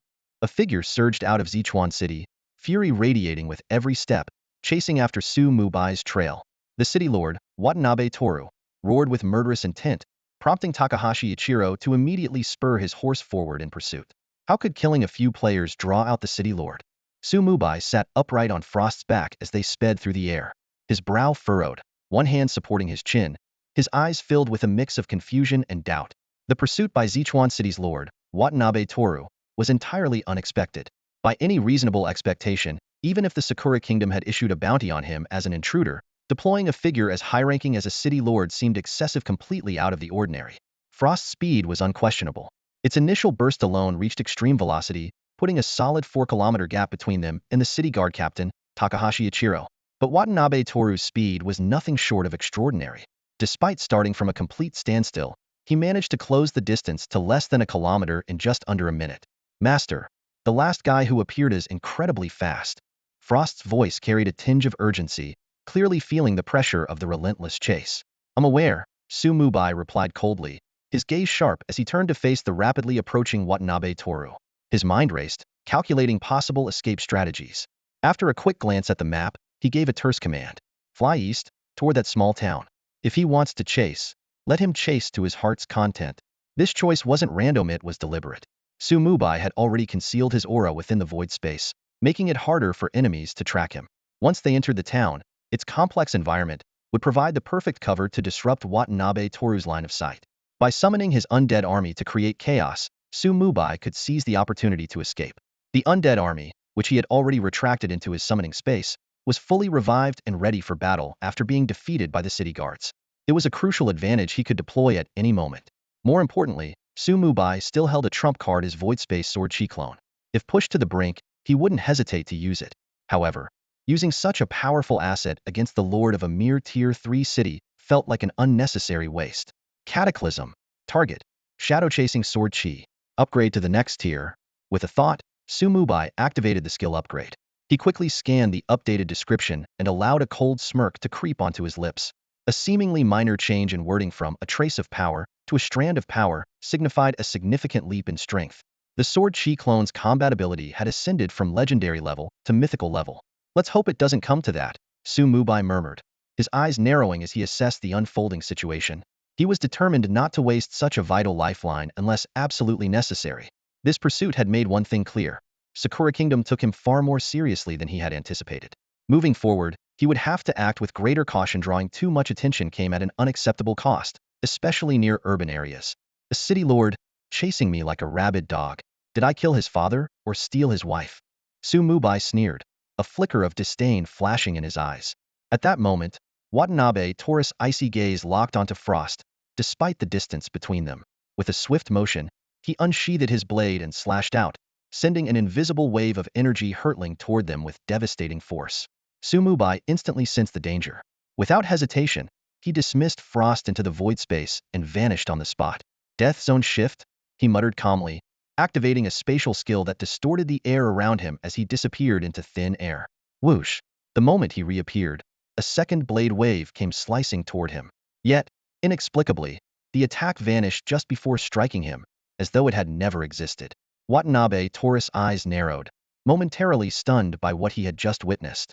After a brief pause, he sheathed his blade and resumed the chase, his speed undiminished. The wind roared as the high-stakes pursuit continued. Before long, the gap between the two closed to less than 200 meters. Mubai's thoughts stirred, and he activated the curse halo imbued in the cursed crown. A pale blue ring of light expanded outward from him, sweeping across the high skies like a tide. Watanabe Tetsu's speed faltered instantly. Although it didn't fully achieve the 30 slow effect described in the skill, it still reduced his speed by half, making his movements noticeably sluggish. White Knight, there's no escape for you, Watanabe Tetsu shouted, his voice tinged with urgency. His speed was still faster than Frost's, but Mubai's arsenal of tricks didn't end there. His gaze sharpened like a blade, locking onto Watanabe Tetsu. In that instant, a chill ran down Watanabe Tetsu's spine, and an inexplicable fear gripped his heart. Death Stare. Mubai silently invoked the skill. The moment it was triggered, Watanabe Tetsu's body froze, and deep terror flickered in his eyes. Although the effect was brief, it was enough for Frost to seize the opportunity and increase the distance between them. Simultaneously, Watanabe Tetsu's chest jolted as a damage number, higher than any before, appeared above his head. His face turned pale, and as the fear effect wore off, blood trickled from the corner of his mouth, his pupils constricting in shock. Impossible. How could you harm me? Watanabe Tetsu's voice trembled, his inner turmoil evident. At this moment, his mindset mirrored that of Takahashi Ichiro not long ago. Then, the system notification echoed in his mind. Notice, you have used Death Stare on Watanabe Tetsu, the lord of Sichuan City. Your life level has been determined to be higher than his. Hearing the system prompt, a faint, icy smile appeared on Mubai's lips. The value of being the Death Sovereign is steadily rising, he murmured softly. So far, he had yet to encounter an enemy with a life level surpassing his own. The residual effects of the skill lingered, reducing Watanabe Tetsu's overall stats by 40. His movement speed plummeted, making his pursuit increasingly arduous. Seizing the moment, Mubai utilized the cooldown reset of Dead Zone Leap, further widening the gap. Soon, a small town came into view in the distance. However, the scene that greeted him caused his brows to furrow, his expression growing complex. Master, isn't that the bald bird that was chasing us earlier? Frost's voice, tinged with schadenfreude, echoed in Mubai's mind. Looking ahead, the small town was in utter ruins. The dark feather harpy was rampaging through the area, leaving destruction in its wake. Half the town was decimated, with collapsed buildings and scattered corpses everywhere. Since no players had reached this area yet, it was clear the bodies belonged to local residents. At that moment, the dark feather harpy snatched a few individuals and devoured them mercilessly. Its movements suddenly paused, and its gaze shifted toward Frost in the distance. A mix of rage and excitement flared in its beastly eyes. In the next instant, it spread its wings and charged straight at Frost. Clearly, it found Frost far more intriguing than the ordinary humans. Perfect timing. Mubai's eyes lit up, a sly grin curling at the corners of his lips. Meanwhile, Watanabe Tetsu, trailing behind, also noticed the dark feather harpy. His brows knitted tightly, and a flicker of complex emotion crossed his face. That damn beast again, he muttered under his breath. Truthfully, with his strength, he was more than qualified to be the lord of a secondary main city. Even Takahashi Ichiro far exceeded the average standard of a city guard captain. Yet, due to the presence of this dark feather harpy near Sichuan City, they were both assigned to this troublesome region. The creature wasn't among the strongest, but its speed was exceptional, making it difficult for ordinary experts to deal with. Tracking it down was challenging enough, and now it had appeared right in front of him. If that's the case, I'll deal with both at once. A glint of malice flashed in Watanabe Tetsu's eyes as he unsheathed his katana. This time, he held nothing back. His earlier strikes had been far from his full strength after all. In his eyes, Mubai was nothing more than a minor character among the Descenders. But now, even with his attributes reduced, this strike represented his full power. The katana's blade gleamed fiercely, targeting not only White Knight, but also the dark feather harpy. Screech. The dark feather harpy let out a sharp, piercing cry. Its wings trembled as two energy beams shot out, followed by a rain of razor-sharp feathers hurtling towards Mubai. But in the next moment, its pupils contracted sharply as it finally noticed Watanabe Tetsu chasing closely behind Frost. The harpy's first instinct was to flee. Having crossed paths with Watanabe Tetsu before, it knew it was no match for him. However, Mubai clearly had no intention of letting it escape easily. Just as the two attacks converged in a pincer-like assault, a faint gray barrier quietly materialized.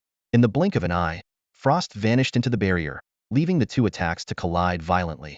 The katana's strike cleaved through the energy beams, continuing its trajectory unimpeded to strike the dark feather harpy's body. Even with Watanabe Tetsu's attributes diminished, his strength still far exceeded that of the harpy. It let out a cry of agony, its thoughts of escape momentarily dissipating as it keenly sensed one thing: Watanabe Tetsu had grown weaker. Not this trick again. Watanabe Tetsu immediately scanned for Mubai's figure, but there was no sign of him. His gaze quickly swept over the small town below, and his instincts told him that Bai Yi was hiding somewhere within. However, before he could investigate further, the deafening roar of the Darkwing Rock shattered his train of thought. The Darkwing Rock, which had taken a slash without sustaining any visible damage, suddenly spread its massive wings wide, emitting a piercing screech that shook the heavens. Its eyes flashed with venomous hatred as it dove straight toward Watanabe Tetsu. The creature's desire to tear this human apart far outweighed the icy frost emanating from its body. Watanabe Tetsu's expression hardened as he gripped his katana tightly, slashing horizontally in a swift counter. The blade collided with the rock's talons, sending sparks flying. Yet, in that brief moment of contact, he sensed something unusual. This beast's strength. It's gotten stronger? Watanabe Tetsu's heart sank as he locked eyes with the Darkwing Rock. Within its body, he could sense an unfamiliar surge of energy, a force that was making its aura more violent and chaotic, with faint signs of an impending breakthrough. The Darkwing Rock let out an exhilarated cry, seemingly ecstatic about its newfound power. Wasting no time, it launched a relentless assault, its wings slicing like blades and its talons striking like lightning. Watanabe Tetsu was forced to retreat step by step, completely pinned down and unable to spare a moment to search for Mubai. Meanwhile, chaos erupted in the small town below. The townsfolk, terrified by the Darkwing Rock's rampage, scrambled to flee for their lives. Among the panicked crowd, Mubai moved inconspicuously, a calm smile playing on his lips. He had already cloaked himself with the death veil, concealed his presence, and retracted his frost into his mount's spatial domain. Then, using Deathfield Shift, he seamlessly blended into the fleeing masses. Before his shift, Mubai had deliberately glanced back at the Darkwing Rock. That single look was enough to inflate the creature's confidence, deluding it into believing it could confront Watanabe Tetsu Hiden. At the same time, the energy within the rock was rapidly transforming, pushing it closer to a higher evolutionary stage. Cataclysm. Target. Darkwing Rock. Advancing one tier. The system's notification flashed in Mubai's mind, and the curve of his lips deepened. He knew it was only a matter of time before the Darkwing Rock completed its evolution, leaving Watanabe Tetsu to face an unprecedented challenge. High above, the battle between Watanabe Tetsu and the Darkwing Rock raged on. Each clash made Watanabe Tetsu more keenly aware of the beast's growing strength, filling him with unease. How is its power increasing like this? He thought, his focus entirely consumed by the fight. With no room for distraction, he was forced to temporarily abandon his pursuit of Mubai. At the edge of the town, Mubai glanced back toward the battlefield. His gaze pierced through the chaos, locking onto the two figures entangled in combat high in the sky. He chuckled softly and muttered to himself, "This little gift should be enough to make an impression. Let's see how the Sakura Kingdom handles it." Before the words had fully left his lips, his figure vanished like a phantom, disappearing into the dense forest beyond the town. 5 minutes later, the Darkwing Rock's body erupted with dazzling multicolored light, and a terrifying energy wave swept across the sky above the town. With a thunderous boom, the shockwave sent Watanabe Tetsu flying back dozens of meters. Stabilizing himself midair, he stared in shock, his face pale. Legendary tier? The Darkwing Rock's roar grew even more deafening. Its body had doubled in size, and its two original heads had evolved into 5. Each head's eyes gleamed with a chilling light, and all 10 pupils locked onto Watanabe Tetsu with a gaze full of mockery and malice, as if ridiculing the foe that had once suppressed it. "All these years, because of you, I've had to skulk around in this region just to survive." The Darkwing Rock's 5 heads spoke in unison, its voice deep and menacing. "Now, it's time to settle the score." Watanabe Tetsu's face darkened as he tightened his grip on his katana, his energy surging wildly. He gritted his teeth and growled, "Damn it. How did this beast evolve so suddenly?" Yet, against the now legendary Darkwing Rock, his strength seemed insufficient, and he could only barely fend off its overwhelming attacks. In the skies, the clash of blades and talons sent sparks flying, while below, deep within the forest, Mubai's figure was nowhere to be found. His departure had left the battlefield behind, fading into the shadows of the wilderness. However, Watanabe Toru found himself at a significant disadvantage, his overall attributes reduced by 40 under Mubai's deathly glare.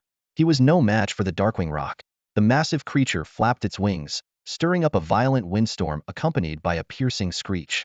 Its enormous shadow loomed over Watanabe like a dark cloud. Gritting his teeth, Watanabe swung his sword, unleashing a blade of energy, but it was effortlessly torn apart by the rock's talons.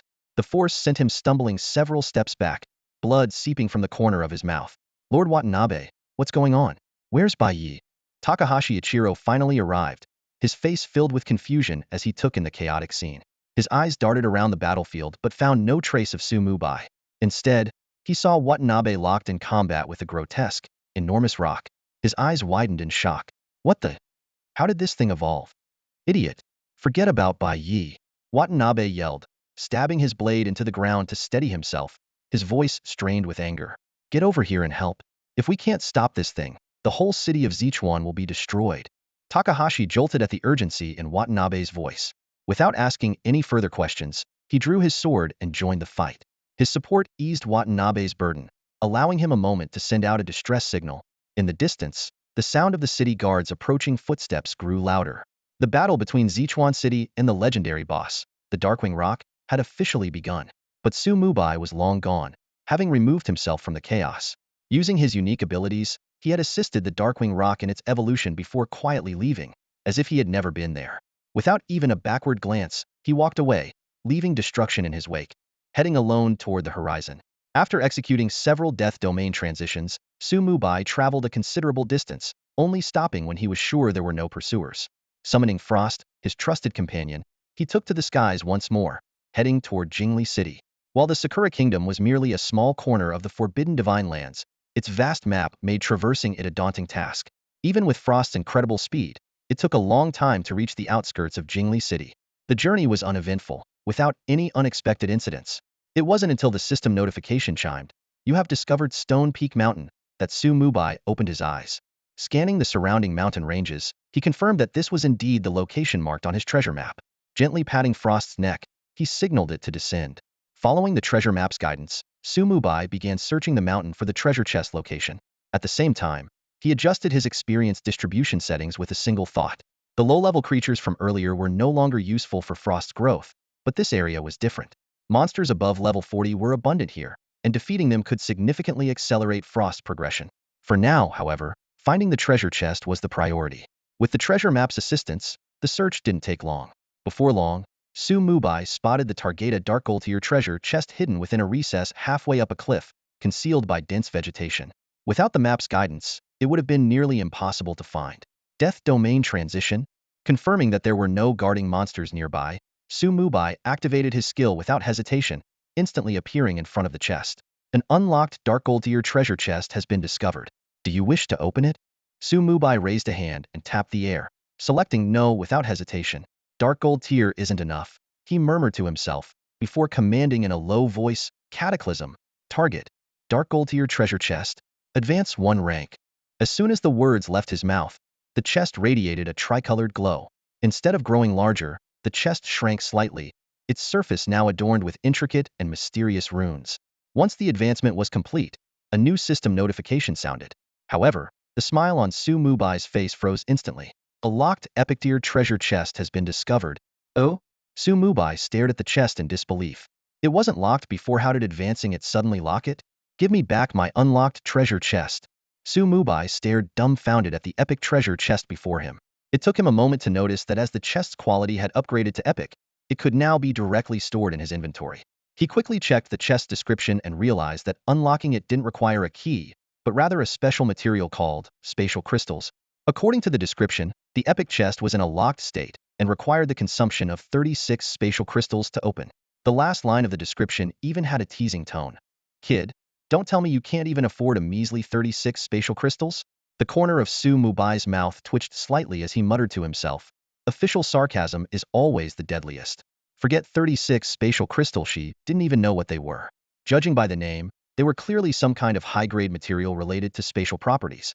For an ordinary player, encountering such a situation would likely mean reluctantly giving up, saving the chest for later, or selling it once back in the Shalong Empire.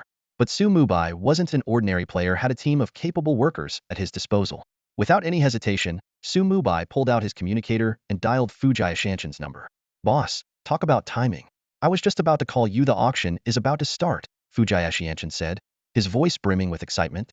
It's already noon? Su Mubai was momentarily taken aback.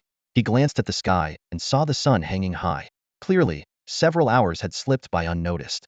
Yep, I'm about to head in, Fujaya Shanshan replied. Hold on. Before you go in, ask Qian Shangqian about spatial crystals. If they're available, buy me 36 of them, Su Mubai said calmly, but his tone carried an unmistakable decisiveness. Got it. I'll get back to you shortly. True to his efficient reputation, Fujaya Shanshan called back within 5 minutes. Boss, spatial crystals are a high-grade universal material found in the Forbidden Lands. They're primarily used to power teleportation arrays in major cities, but they can also be used to unlock high-tier treasure chests, upgrade spatial tents, and set up advanced formations. Each spatial crystal costs 100 soul coins. These kinds of high-end materials are never priced in gold coins. Fujaya Shanshan's voice carried a hint of pride as he added, oh, and boss, hey, race the latest high-grade spatial tent from the Donghai auction house. Use this for now. If there's a better one at the auction later, I'll grab it for you. Before finishing his sentence, he opened the trading interface. The system notification followed promptly. You have completed a transaction with Fujaya Shanshan via the God of Wealth contract and received high-grade spatial tint 1, spatial crystal 36. Su Mubai raised an eyebrow slightly, satisfied with Fujaya Shanshan's efficiency. Considering Fujaya Shanshan's current wealth, purchasing 36 spatial crystals might have been a bit of a stretch. However, Su Mubai's VIP 007 card offered an interest-free loan of up to 10,000 soul coins, and the consigned soul crystals were worth over 1 million soul coins. A mere 3,600 soul coins was nothing more than a drop in the bucket. Alright, go ahead and join the auction. Let me know if you come across anything special. Oh, and I forgot to mention last time, try to stock up on ice element and death element materials as well, Su Mubai casually instructed. Hearing this, the frost spirit perched on Su Mubai's shoulder immediately perked up. Its eyes glimmered, and a faint blue energy even seeped from the corner of its mouth, accompanied by a soft slurp. Thankfully, it quickly reabsorbed the energy. Otherwise, it might have lost its spot on Su Mubai's shoulder for good. Although the materials dropped by the demonic sea serpent king had already been fully absorbed by frost, its level had only risen to 11.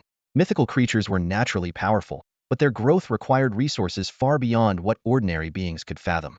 Without the quantification provided by the World of Myriad Realms game, the growth cycle of an average dragon would typically span tens of thousands of years. But for Su Mubai, such challenges were hardly an issue. Once this auction concludes, his worries about lacking money will essentially be over. Materials? He can consume as much as he wants. Buy epics, consume legendaries, by legendaries, consume myths. Why worry about Frost's level falling behind? After ending the communication, Mubai smiled faintly and casually took out the two items he had just acquired. His gaze lingered on them for a moment. The first item was a spatial tint, which looked utterly ordinary, no different from a regular single-person tint. But he already knew its interior was extraordinary, and he couldn't help but feel a sense of anticipation. Instead of immediately checking its attributes, he activated his cataclysm ability directly. Cataclysm, he murmured softly, and a familiar surge of power began to flow. Rank increased. You have obtained a top-tier spatial tint 1. Top-tier spatial tint special spatial item. Contains 5 rooms and 2 living areas, with an interior area of 360 square meters, a ceiling height of 8 meters, and 2 floors. Friendly reminder. Be sure to pitch the tint in a safe location. Looking at the concise yet information-packed description, Mubai couldn't help but shake his head with a smile. 5 rooms and 2 living areas? 360 square meters. He rubbed his nose, the corners of his mouth lifting slightly. Consider it a generous gift of wealth, better to have it than not. However, he was well aware that, in his current state, he had no need for rest, so the spatial tint's functionality was temporarily unnecessary. With a casual wave of his hand, he stored the tint in his spatial ring and shifted his attention to the other acquired item, 36 spatial crystals. His gaze fell on the cataclysm upgrade options, and 3 potential upgrade paths appeared before him. After a brief moment of consideration, he decisively chose to postpone. No need for it now. He'll save it for a critical moment later, he muttered to himself, a confident smile forming on his lips. Besides, if I use them now, how will I open the epic treasure chest? With a thought, he summoned the weighty epic treasure chest. Its metallic surface gleamed with a cold luster as he exerted a bit of strength with both hands. Mubai brought the spatial crystals closer, and the familiar system prompt appeared. Do you confirm consuming 36 spatial crystals to open the treasure chest? Confirm, he responded without hesitation. In the next moment, the 36 spatial crystals dissolved into a soft energy, slowly flowing into the treasure chest. Mubai watched intently, patiently awaiting the completion of this mysterious process. After a short while, a crisp click of the lock being released echoed. His brow slightly arched as he reached out and pushed the chest open. Whooshed, a tricolored brilliance erupted skyward, its dazzling radiance illuminating the surroundings like a grand ceremony. This barren map, designed for players above level 40, was already desolate, with no other players in sight to witness the phenomenon. As for the surrounding wild creatures, they had long been cowed into submission by Frost's draconic aura, trembling too much to approach. The brilliance lasted for 3 seconds before gradually fading, and the epic treasure chest dissolved into specks of starlight. In its place floated an ancient ring, exuding a subtle yet irresistibly captivating glow. You have obtained an epic item, Lucky Ring. Lucky Ring? Mubai's eyes lit up with a sharp gleam, a surge of excitement welling in his heart. He reached out to grasp the ring in his palm, carefully examining its intricate engravings and texture, sensing the immense power contained within. Just as he was about to inspect its attributes to confirm whether it was as extraordinary as he imagined, an unexpected system announcement popped up. He froze momentarily, stunned, before muttering under his breath, "No way! This is insane!" Announcement from the Sakura Kingdom. The city of Sichuan has been destroyed by the legendary boss, Darkfeather Rock. Effective immediately, teleportation fees have been reduced to 0. Surviving players are advised to evacuate to other cities for safety. Good luck to all. 5. Another announcement from the Sakura Kingdom. After investigation, it has been confirmed that the incident is related to the invader, Bai Yi. The bounty on Bai Yi has been increased by 100. These two announcements instantly caused a sensation throughout the Sakura Kingdom. What? A city was destroyed that quickly? How is a legendary boss connected to Bai Yi? Could he really control a boss to attack our cities? How did Bai Yi even pull this off? A 100 reward increase if I kill Bai Yi. I'll be rich. The chatter rippled through the players, shifting from shock to greed, their eyes gleaming with excitement. However, a cold laugh echoed from the corner. If you knew Bai Yi's true power, you'd abandon that thought immediately. Forget a 100 increase even if the reward was 10 times higher. The only thing you'd be praying for after meeting Bai Yi is whether you'll survive. Is he really as strong as you say? Someone asked skeptically. Heh. The man sneered even more disdainfully. I was killed by Bai Yi once. Do you have any idea how much I lost? As players from Sichuan City rushed to teleport to other cities, the terror of Bai Yi spread like a plague. A wave of his hand summoned an army of thousands of undead, each summon with stat panels full of question marks. A single strike dealt damage in the tens of billions. Every detail was both jaw-dropping and unbelievable. When videos of the event hit the forums, the apocalyptic scenes left everyone in stunned silence. At that moment, every player in the Sakura Kingdom had only one thought: Bai Yi is no mere human. Outside the city of Falling Moon, Tsukuyami stared blankly at the video, his body frozen as if struck by lightning. His gaze was fixated on the damage number 4.8 billion displayed on the screen. He rubbed his eyes in disbelief, counted the digits again and again, and felt cold sweat trickling down his forehead. His throat was so dry he could barely make a sound. Gulping hard, he instinctively glanced at his own stat panel, and his face turned deathly pale. The player hailed as the strongest SS tier talent in the Sakura Kingdom silently removed his Hunt by Yi bounty from the top of the board. Hunt by Yi? Tsukuyami's lips twitched. To hell with that. This guy is a complete monster. Regret and bitterness filled his heart. What was he even thinking before, daring to consider actively seeking out this death god? Looking back, that was nothing short of suicidal. And to make matters worse, being killed by Yi came with double penalties. That kind of consequence was practically a death wish. Tsukuyami had no choice but to admit that Yi had transcended the realm of ordinary players. He also knew that the bounty posters weren't targeting regular players. They were meant for the true elite of the Sakura Kingdom cities. For now, all he could do was silently pray that these top-tier players would drive Yi out of the kingdom as soon as possible. Otherwise, the plight of the Sakura Kingdom's players would only worsen. Yi?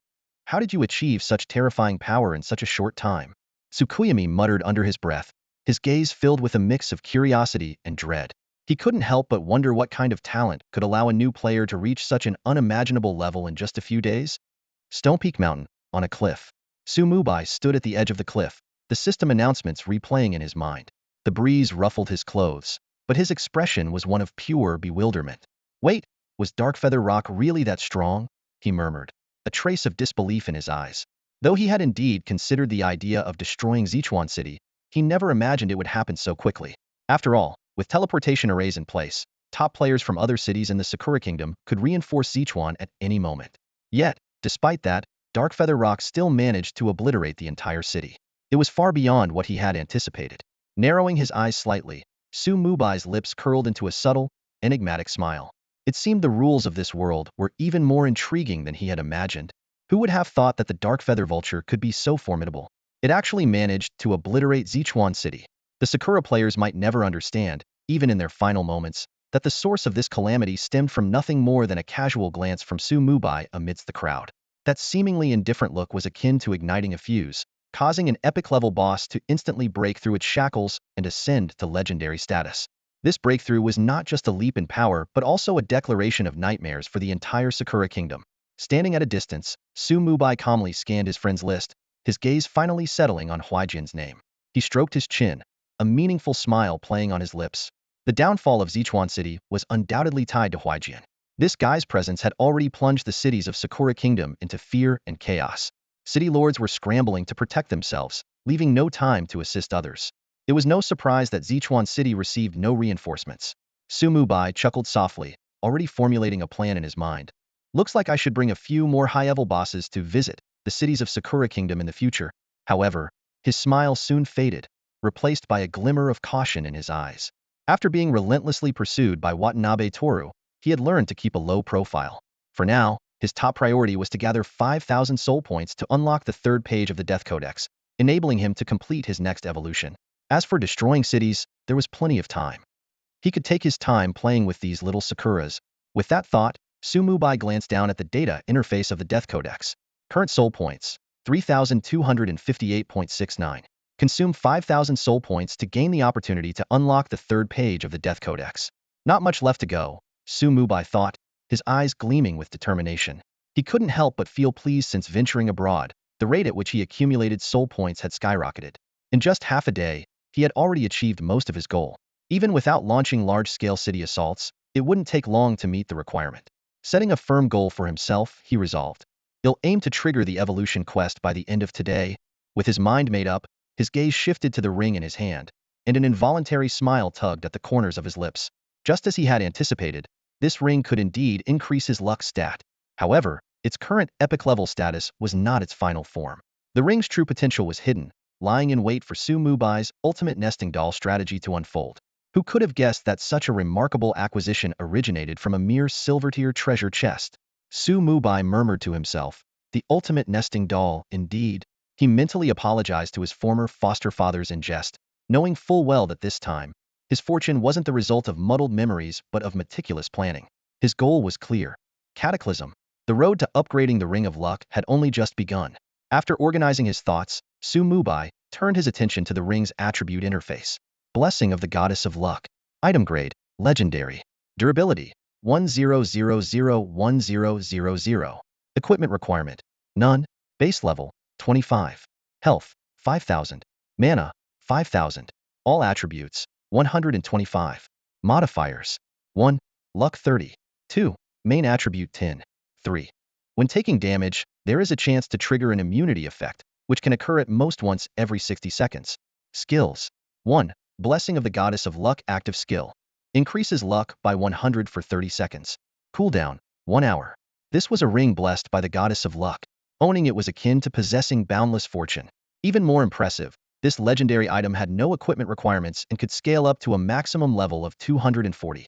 Without a doubt, this ring had become the most powerful piece of gear on Mubai, second only to the Death Codex. Without hesitation, Mubai slipped the ring onto his finger, feeling the flow of luck coursing through his entire body. A satisfied smile spread across his face as he reached into his bag and pulled out a parchment scroll. The moment Mubai slipped the ring onto his finger, a system notification sounded in his ears. Your hidden attribute luck has been activated. Current luck value, 32.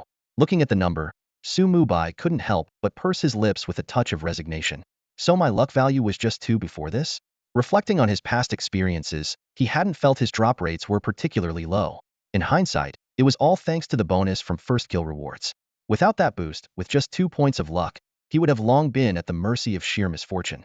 But things were different now. With the blessing of the Goddess of Luck, his days of being unlucky were officially over. He glanced down at the ring, gently rubbing its surface, a flicker of anticipation flashing in his eyes. Then, with a single thought, he activated it. Blessing of the Goddess of Luck, activate. In an instant, the ring emitted a soft white glow, enveloping him like the gentle light of the moon. The system notification followed. You have activated the Blessing of the Goddess of Luck. For the next 30 seconds, your luck value has been increased to 64.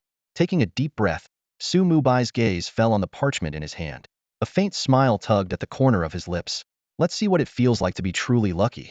The parchment he held was no ordinary item. It was a mythical-grade artifact from Tycoon's realm called the Favor of the Goddess of Fate. As he tore the parchment, it instantly ignited in flames, and the surrounding space rippled slightly. A mysterious die began to materialize, forming slowly in midair. The die's surface was impossibly smooth, devoid of any numbers or markings, yet it radiated an aura of profound mystery that sent chills down his spine. Fixing his gaze on the die, Mubai willed it to spin. The die began to rotate rapidly. 3 seconds later, it slowed and came to a halt, revealing the number on its upward-facing side. The moment Mubai saw it, he froze in disbelief. No way. How did a 6-sided die roll this number? On the top face of the die was a 2-digit number 93. The system notification chimed in. Congratulations, you rolled 93 points and have earned a mythical grade reward. Mubai stood stunned for a moment before murmuring to himself, the maximum is 100, huh? Even with 64 luck, I didn't roll a perfect score. He quickly shrugged it off though. After all, a mythical grade reward was more than enough to be thrilled about. With renewed excitement, his eyes lit up. To him, as long as the reward was a tangible item rather than a direct stat boost, it meant one thing: could leverage it to ascend directly to the Saint Annihilation tier for free. Time seemed to stretch endlessly. Each passing second felt excruciatingly slow.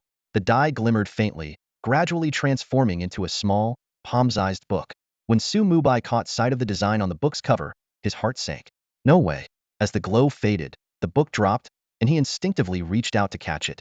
You have obtained the skill book Divine Appraisal. Looking at the cover of the book, adorned with a glyph of an eye, the excitement on Mubai's face quickly turned to disappointment. Why does it have to be this thing? He muttered with a sigh. Back when he had first learned appraisal, it was purely for convenience, so he wouldn't need to find someone to identify items every time he got new gear. But now, to receive a mythical grade reward that was just a better version of appraisal, it left him feeling utterly deflated. Divine Appraisal is still just appraisal. It doesn't help my combat power at all. Shaking his head, he muttered under his breath, what a letdown. Even so, Mubai wasn't about to let the opportunity slip away. A determined gleam flashed in his eyes as he made up his mind. With a resolute thought, he activated his unique ability, Cataclysm. Target, Divine Appraisal. In an instant, the skill book erupted in a dazzling burst of 9-colored light that illuminated the surrounding space. Moments later, the radiance faded, and the system notification rang out once more. You have obtained the Saint Annihilation tier special artifact Shintian Codex. Su Mubai blinked in surprise, then quickly noticed the change in the item description. The skill book had transformed into a powerful artifact. He quickly opened the details to take a closer look. Xintian Treasure Codex, a Saint Extermination level special item. Upon use, it grants the user a series of skills and bestows the title of the new Appraisal Saint. Minimum requirement for use: Appraisal Grandmaster. How much you can comprehend depends entirely on your aptitude. Appraisal Saint. Su Mubai's lips twitched slightly. That title sounded way too pretentious. Who would use such a name in the real world? However, the mention of a series of skills piqued his interest. As an appraiser, what other skills could there be besides appraisal techniques? Unfortunately, the Xintian Treasure Codex had a minimum usage requirement, and his secondary profession level was still far from reaching Appraisal Grandmaster. At present, he was merely an advanced appraiser and still needed to pass through the Master and Grandmaster ranks before even approaching that threshold. For other players, even if they obtained the Xintian Treasure Codex, they could only stare at it helplessly, unable to use it anytime soon. But Su Mubai was different. All he needed was a Grandmaster-level appraisal technique. With his unique ability to freeload skills, he could easily surpass this hurdle. However, he was well aware that Grandmaster-level appraisal techniques were not something that could be purchased casually. Without a second thought, he tossed the Xintian Treasure Codex into his backpack. Selling it was out of the question. A Saint Extermination level item of this caliber would never fetch its true value in the auction houses of Donghai City. If he were to sell it, it would have to wait until the capital of the Shenlong Empire was unlocked. Having achieved his goal for this trip, Su Mubai raised his hand and waved. A frosty gleam flashed, cloaking his figure. Although the Goddess of Fortune hadn't granted him items that directly enhanced his strength this time, the blessing of the Goddess of Luck still made this venture worthwhile. Moreover, as a Saint Extermination level special item, the Xintian Treasure Codex was bound to be anything but ordinary. In the next moment, his Frost Dragon companion returned to its original form. With a flap of its massive wings, it soared toward the cliff's edge. Seated on the dragon's back, Su Mubai narrowed his eyes slightly, pondering the last line in the Xintian Treasure Codex's description: aptitude. Yet another hidden attribute, perhaps? The world's game was a reality-based world filled with hidden rules and mysteries waiting to be uncovered. To truly ascend to the ranks of top-tier players, one needed to explore these secrets. With that in mind, he gave a soft command: head toward Jingli City. But don't get too close, stay cautious. The Frost Dragon let out a low growl and flapped its wings, heading toward the distant horizon. Su Mubai's next objective was to hunt down some cherry blossom monsters and quickly amass 5,000 soul points. Meanwhile, for the players in Jingli City, a dark and ominous nightmare was quietly approaching. 2 hours later, inside Jingli City. Demu, are you heading out of the city? What's going on? A lightly armored player noticed Demu hurrying along and asked curiously. Of course, I'm heading out to level up. Isn't it obvious?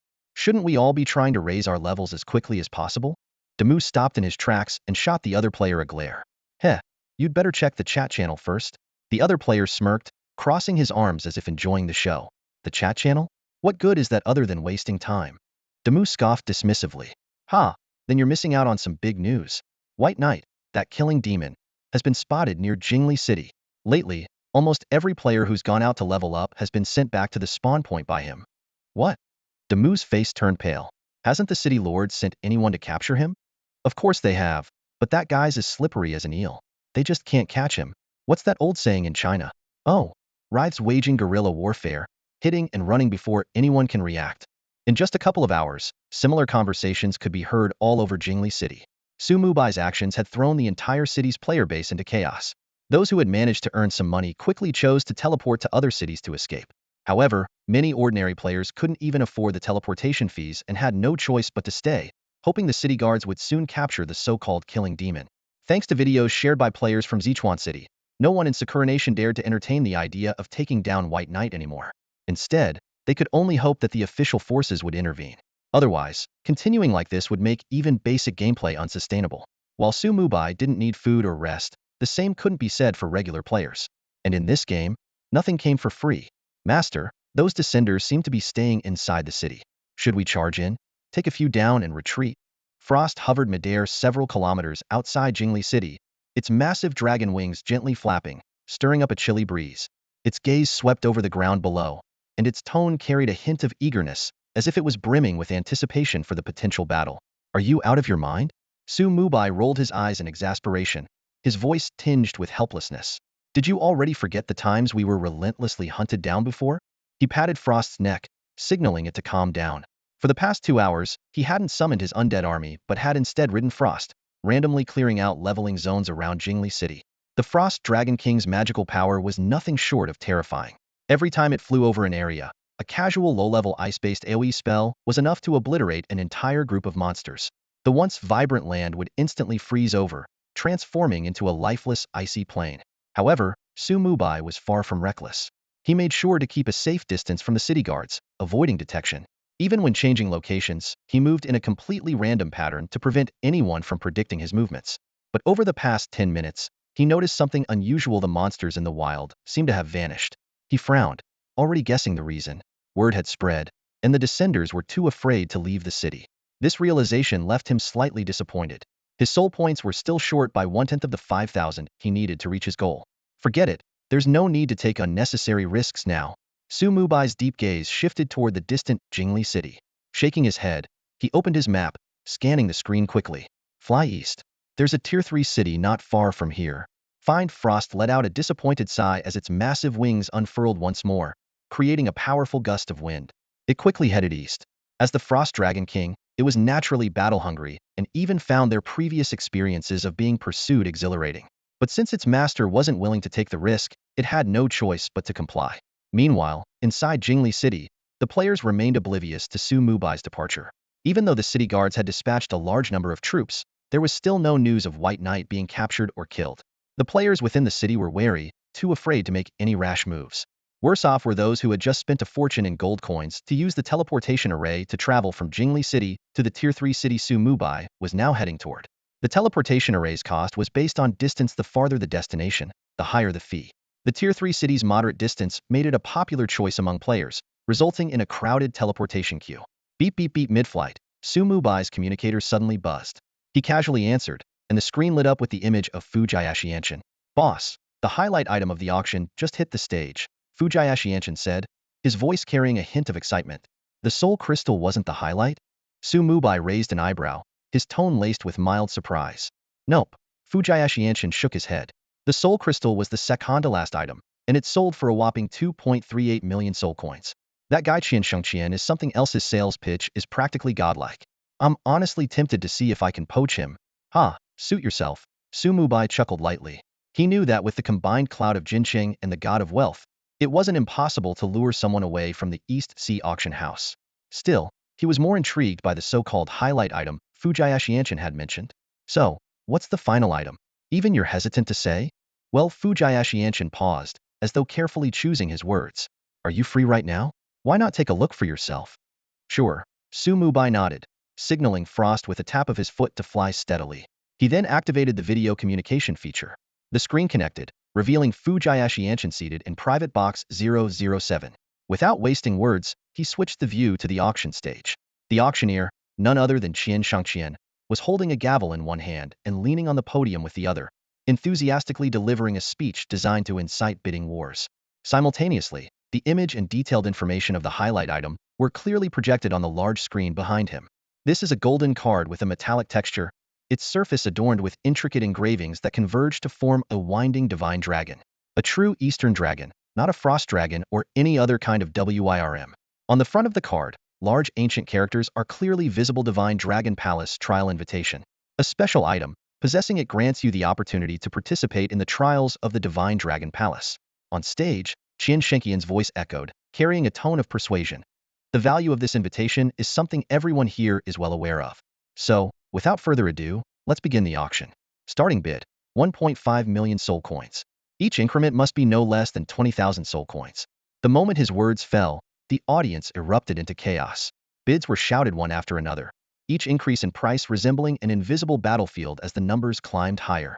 Many bidders, their eyes red with fervor, seemed determined to win the card at any cost. Yet amidst the commotion, Mubai remained unusually calm. Leaning back in his chair, he tapped the armrest lightly with his fingers, his gaze serene. No need to bother watching. This item isn't useful for now, he remarked slowly, his voice calm yet carrying an air of undeniable authority. Hearing this, Tianxia quickly switched the live stream feedback, a teasing smile playing on his lips. I thought you might be interested in it. Mubai shook his head, his tone indifferent. Let's focus on what we gained this time. Seeing this, Tianxia didn't press further and began organizing the results of the auction. Aside from the invitation, there weren't many notable special items. However, we did manage to acquire a decent haul of soul stones." As he spoke, he adeptly opened the trade interface. The items would only be officially transferred after the auction ended, but for now, they were merely trading 10 backpacks. As Fu Jiatianxia worked, he casually commented, "Boss, next time, could you get us some larger backpacks? It'd make trading a lot easier." "All right." Su Mubai gave a slight nod and immediately upgraded 5 of the backpacks before returning them. As for the remaining 5, he glanced at their attributes, pondered briefly, and decisively chose the calamity upgrade. A system notification popped up. "You have lost 100 days of lifespan. You have obtained Supreme Spatial Backpack 5. The Supreme Spatial Backpack offered 2,000 slots per bag and came with a calamity feature. Automatic item collection within a 200-meter radius, with overlapping ranges. With a total of 10,000 inventory slots and a collection range extending up to 1 kilometer. Su Mubai nodded to himself and murmured, "Worth it." The reason Su Mubai didn't hesitate to exchange lifespan for the calamity backpacks was simple. Fu Jiatianxia's haul from the auction had been impressive. Aside from the soul stones Su Mubai had consigned, nearly all the other soul stones at the auction had been acquired by Fu Jiatianxia. Even if the prices were slightly inflated, it was well within expectations.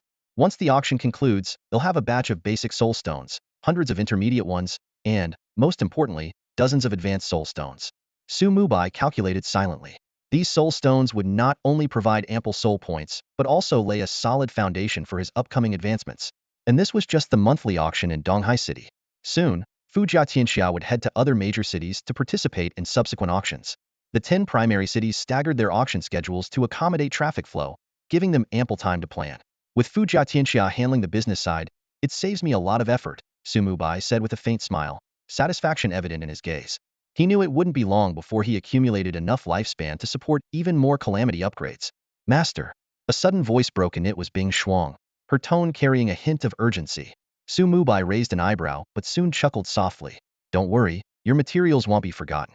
But Bing Shuang shook her head, her voice tinged with excitement. "It's not that, Master. I mean, we've got new prey." Upon hearing this, Su Mubai's eyes gleamed with interest.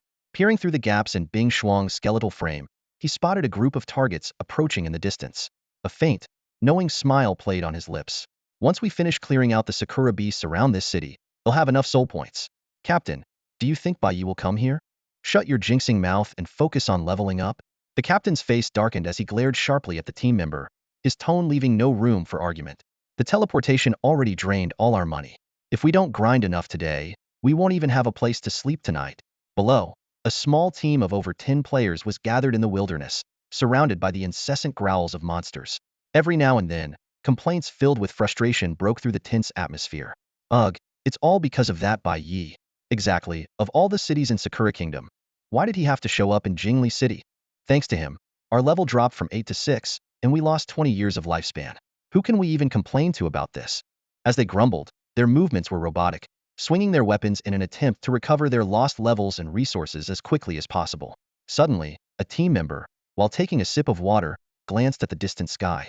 His actions froze, the water bottle slipping from his hand with a thud. His face turned ghostly pale, and his lips trembled as he stammered, Bai Yi, idiot. I told you to stop jinxing it." And now the captain, enraged, was about to berate him when an icy chill suddenly engulfed the area. Instinctively, he looked up, only to see an icy blue radiance descending from the sky like the scythe of death. The next moment, darkness consumed him as he collapsed lifelessly to the ground. In the sky, a massive frost dragon soared past, casually casting a blizzard spell that wiped out the entire team. Snowflakes drifted down, leaving behind nothing but a frozen field of corpses. A system notification echoed in Su Mubai's ears. "Soul drain activated. Soul points 0.114. Soul drain activated. Soul points 13. Standing atop a distant hill, Su Mubai gazed indifferently at the battlefield below, a faint smirk tugging at the corner of his lips. Only 17 people, and 3 of them died in one hit? He shook his head and murmured, "Is this team full of short-lived weaklings?" Not that he minded, it just meant more soul points for him. Meanwhile, his backpack activated its cataclysm trait, automatically absorbing the gear and items dropped by the Sakura players.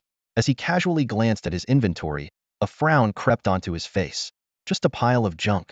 He didn't give it another look, already planning, "Once the bag's nearly full, I'll just hand it all over to Wealth of Nations to deal with." Right now, his goal was clear. Hunt as many Sakura players as possible before word of his presence spread. "Frost, move out." At his command, the frost dragon flapped its wings and began circling the outskirts of the Tier 3 city. Its predatory gaze scanned the area, and whenever it spotted a Sakura player, it unleashed relentless attacks without hesitation. One icy spell after another rained down, leaving nothing but the chilling aura of death in its wake. Before long, news of Bayez's massacre spread throughout the city. The Resurrection Hall was packed with players, the air thick with despair and fear. Our captain is really dead. How are we supposed to keep playing now? I barely caught sight of that frost dragon before I didn't even have time to react. Amaterasu, why is this happening? I spent all my savings escaping from Jingli City, and now Bai is already here. Our team lost 2 members. What about yours? 1. We lost 2 as well. Getting killed by Bai costs 20 years of lifespan. It's terrifying. I only have 16 years left now. What am I supposed to do? The hall buzzed with complaints, while the city's guards quickly mobilized. Yet no matter how hard they searched, they couldn't pinpoint Su Mubai's location. He was like an elusive phantom appearing in the east one moment and in the west the next. With the veiled trait concealing his presence, neither the Sakura Kingdom's players nor its guards could detect him from afar. Su Mubai had become an unpredictable calamity, his shadow looming over the city like an inescapable storm. To find him, you could only rely on your eyes. Frost, acting under Su Mubai's command, moved unpredictably, with no discernible pattern. On the map, she would linger for no more than a minute before vanishing, only to reappear at an entirely unforeseen location. As this mysterious and lethal threat spread, players grinding outside the city began retreating in panic. This city soon fell into the same state as Jingli City. No one dared to venture beyond the walls. Meanwhile, players in Jingli City, unaware of the unfolding events, were similarly forced to remain in hiding. Master, the people here are reacting much faster than those in the last city, Frost remarked, her tone carrying a hint of curiosity. She had just annihilated 2 teams with a single breath of dragon fire, and noticed that the players in this city were retreating to safety at a much quicker pace. In just a short time, the wilderness had nearly been cleared of adventurer teams. No matter, it'll be enough soon, Su Mubai replied with a faint smile, his eyes fixed on the soul points that were about to surpass 5,000. A sharp glint flickered in his gaze as understanding dawned realized why this region of Sakura Kingdom had so many short-lived souls. A portion of them had actually teleported here from Jingli City. The thought of these players spending their gold to flee across great distances, only to fall right into his grasp, brought a mocking smirk to his lips. If not for these short-lived souls, his progress in harvesting soul points would have taken much longer. He chuckled coldly to himself, though his expression remained calm and composed. Frost continued her flight through the skies. After several minutes, she finally located a team that had yet to return to the city. These players, seemingly oblivious to the warnings in the chat channels, were unaware that danger was closing in. Captain, look. What is that? One of them shouted in alarm. A dragon, a massive dragon. Frost's colossal form loomed overhead, blocking out the sun and capturing the team's undivided attention. The captain looked up, his face instantly paling. His instincts kicked in, and he yelled, "Run!" It's White Knight's mount. But running was futile.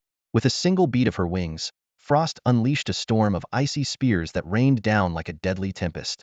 Within moments, the team was utterly wiped out. The system notifications followed immediately. Soul absorption successful. Soul points 0.1. Soul absorption successful. Soul points 1. Soul absorption successful. Soul points 0.1. A series of system prompts echoed in succession, finally stopping with the message. Your soul points have reached the maximum limit. Su Mubai's lips curled into a satisfied smile as he murmured quietly, "Finally, it's enough." However, the system wasn't finished. You have killed over 100 players. You have earned the title, 100 Slayer. 100 Slayer? Su Mubai paused for a moment before breaking into a laugh. I've killed far more than 100, probably in the tens of thousands by now. But he quickly realized that the 100 referred to players who were permanently killed, with no chance of revival. According to the rules of the world of myriad realms, as long as a player had the possibility of resurrection, it didn't count as a true kill. His expression turned serious as he speculated that this title might have higher tiers, such as 1,000 Slayer, or even 10,000 Slayer. He wondered to what level he could push this title while in Sakura Kingdom. Just as he was about to check the title details, a sharp voice rang out behind him. White Knight is here. After him didn't let him escape. A squadron of flying city guards had stumbled upon Su Mubai by sheer luck. But before they could act, a faint gray light enveloped Frost, and she instantly vanished from sight. Su Mubai didn't reappear in midair. Instead, he teleported directly to the ground. Without hesitation, he used Dead Zone Leap to put even more distance between himself and the guards, disappearing entirely from their view. He gently patted Frost's scaled armor, a cold smile playing on his lips. I don't have time to play with them right now. Unlocking the advancement quest takes priority. After more than 10 minutes, Su Mubai located a relatively remote area on the map and drove his frost chariot deeper into it. The surroundings grew increasingly desolate, carrying a faint chill in the air. After casually clearing out a cluster of dozens of wild monsters, he finally stopped and turned his attention to the newly unlocked title panel, Centurion Slayer. The title's attributes were straightforward. When equipped, both attack power and spell strength increased by 10. Su Mubai glanced at it and silently assessed. Compared to Unmatched Rider, this is a bit inferior. But the boost to spell strength could come in handy once enough kills are accumulated. He closed the title panel, his expression tightening as he raised his left hand slightly. With a single thought, the rune on the back of his hand flared with a gray light. As the glow swirled, an ancient, deathly tome slowly materialized in his grasp. It's this again, Su Mubai murmured to himself, a mix of anticipation and scrutiny flickering in his eyes. He speculated about what reward might come this time. A new skill, or a progression quest? He preferred the latter. Skills could be acquired gradually, but progression quests were best tackled as early as possible. Taking a deep breath to steady himself, he opened the Death Codex with both hands. The heavy pages unfolded, revealing grayish-white sheets inscribed with intricate and enigmatic runes, seemingly brimming with boundless secrets. Su Mubai focused intently as the runes began to shift and flow, writhing as if alive. Suddenly, they broke free from the pages, transforming into a stream of information that shot directly into his brow. In an instant, an overwhelming force of death surged forth like a tidal wave, pressing down so heavily that even the surrounding space seemed to stagnate. Su Mubai's brow furrowed, but he quickly steadied his mind, allowing the power to circulate freely within him. Time seemed to blur as the Death Codex slowly closed, reverting to a gray glow that returned to the rune on the back of Su Mubai's hand. At that moment, the system's notification sounded. You have accepted the progression quest. Death approaches. Death approaches? Su Mubai raised an eyebrow. Just as he was about to check the quest details, a series of system notifications burst forth, catching him completely off guard. Congratulations! You have completed the progression quest. Maximum experience increased. Congratulations, player White Knight. On reaching level 30. All stats 1. Skill points 1. Free attribute points 15. Congratulations, player White Knight. On advancing to Tier 2. Awarded 450 free attribute points based on your class. Congratulations, player White Knight. On advancing to Tier 2. Death Sovereign class compatibility increased. Partial class powers unlocked. Power integration in progress. Please wait patiently. Su Mubai stared blankly at the notifications in front of him, his mind a swirl of confusion. His mouth twitched slightly as he muttered to himself, wait, I haven't even looked at the quest objectives yet, and it's already completed? Am I some kind of cheat character? The thought made him question his own reality. However, before he could sort through his thoughts, a sudden realization struck him like a lightning bolt. Without hesitation, he immediately activated the skill Death Shroud, enveloping himself in its protective veil. Following that, he used Death Rift Leap, vanishing from his original position and reappearing 2 kilometers away in an instant. Without pausing to catch his breath, he summoned the Frost Throne with a flick of his hand, skillfully leaping onto it. I need to leave this place immediately, he muttered under his breath. His brows furrowed tightly, his expression filled with caution and vigilance. In a foreign land, and as an invader no less, he couldn't afford to let his guard down. The last time he opened the Death Codex, the sudden surge of deathly power had drawn the attention of Syzygy. Though their second encounter had not resulted in another confrontation due to an agreement, this time was different. The danger was still very real. Despite being far from the main city of the Sakura Kingdom, what if something went wrong? Encountering a being as terrifying as Syzygy again could lead to disastrous consequences. Better to be safe than sorry, Su Mubai murmured decisively, his eyes flashing with determination. He'd rather waste some time than take unnecessary risks. After all, time was secondary to survival. As he maneuvered the Frost Throne through the desolate wilderness, his communicator suddenly rang. Glancing at the screen, he answered the call. The enthusiastic voice of Fu Jiatianxia came through. Boss, I need your help again. It was clear that the East Sea auction had concluded, and Fu Jiatianxia had successfully acquired all the items. Su Mubai glanced back, sensing no abnormalities. Only then did he let out a breath of relief and said, hand it over. The two quickly completed the transaction, and his backpack was instantly filled with a pile of soul stones and materials. The former was the resource he had been anticipating, while the latter served as Frost's sustenance. Seeing the substantial amount of materials, the corners of his mouth lifted slightly, and his tone carried a hint of lightness. Not bad, there's quite a lot. Without hesitation, he immediately used all the materials to upgrade for free. The system notification sounds echoed one after another. You have obtained Epic Materials 1125. You have obtained legendary materials 96. You have obtained mythical materials 8. The moment these materials were taken out, Frost's soul fire became restless, as if a blue flame was dancing wildly within its skeletal frame. Its voice was urgent. Master, give them to me, I need them. 3 black lines seemed to appear on Su Mubai's forehead, his eyebrow twitching slightly, and his tone was filled with exasperation. Shut up. Next time. Speak properly or you'll go hungry. Despite his words, he still handed over all the materials to Frost. After all, it was his mount, and he couldn't really starve it over a single remark. Frost's eyes lit up instantly. Without any hesitation, it opened its skeletal maw wide and devoured all the materials in one gulp. Despite its body being nothing but a hollow frame of bones, it had no trouble storing the materials within. Watching this scene, Su Mubai couldn't help but grumble inwardly. Where does this guy even keep all that stuff?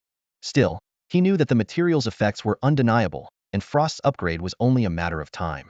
Paying no further attention to the now content Frost, he turned his focus to the soul stones in his backpack. These were the real highlight of the transaction. The greatest benefit of the cataclysm, without a doubt, lay in free upgrades. Without hesitation, Su Mubai chose to upgrade everything. You have obtained intermediate soul stones 1867. You have obtained advanced soul stones 329. You have obtained soul crystals 41. Looking at the mountain of soul stones piling up in his backpack, Su Mubai couldn't help but take a sharp breath. Intermediate soul stones could extend one's lifespan by 120 days, advanced soul stones by a year, and soul crystals even more astonishingly by 100 years. Together, the soul crystals alone could increase his lifespan by a staggering 5,000 years. Such a figure would leave any human on Blue Star utterly overwhelmed. However, Su Mubai took a deep breath, suppressing the urge to use all the soul stones immediately. He understood that the priority was to convert these resources into even greater benefits.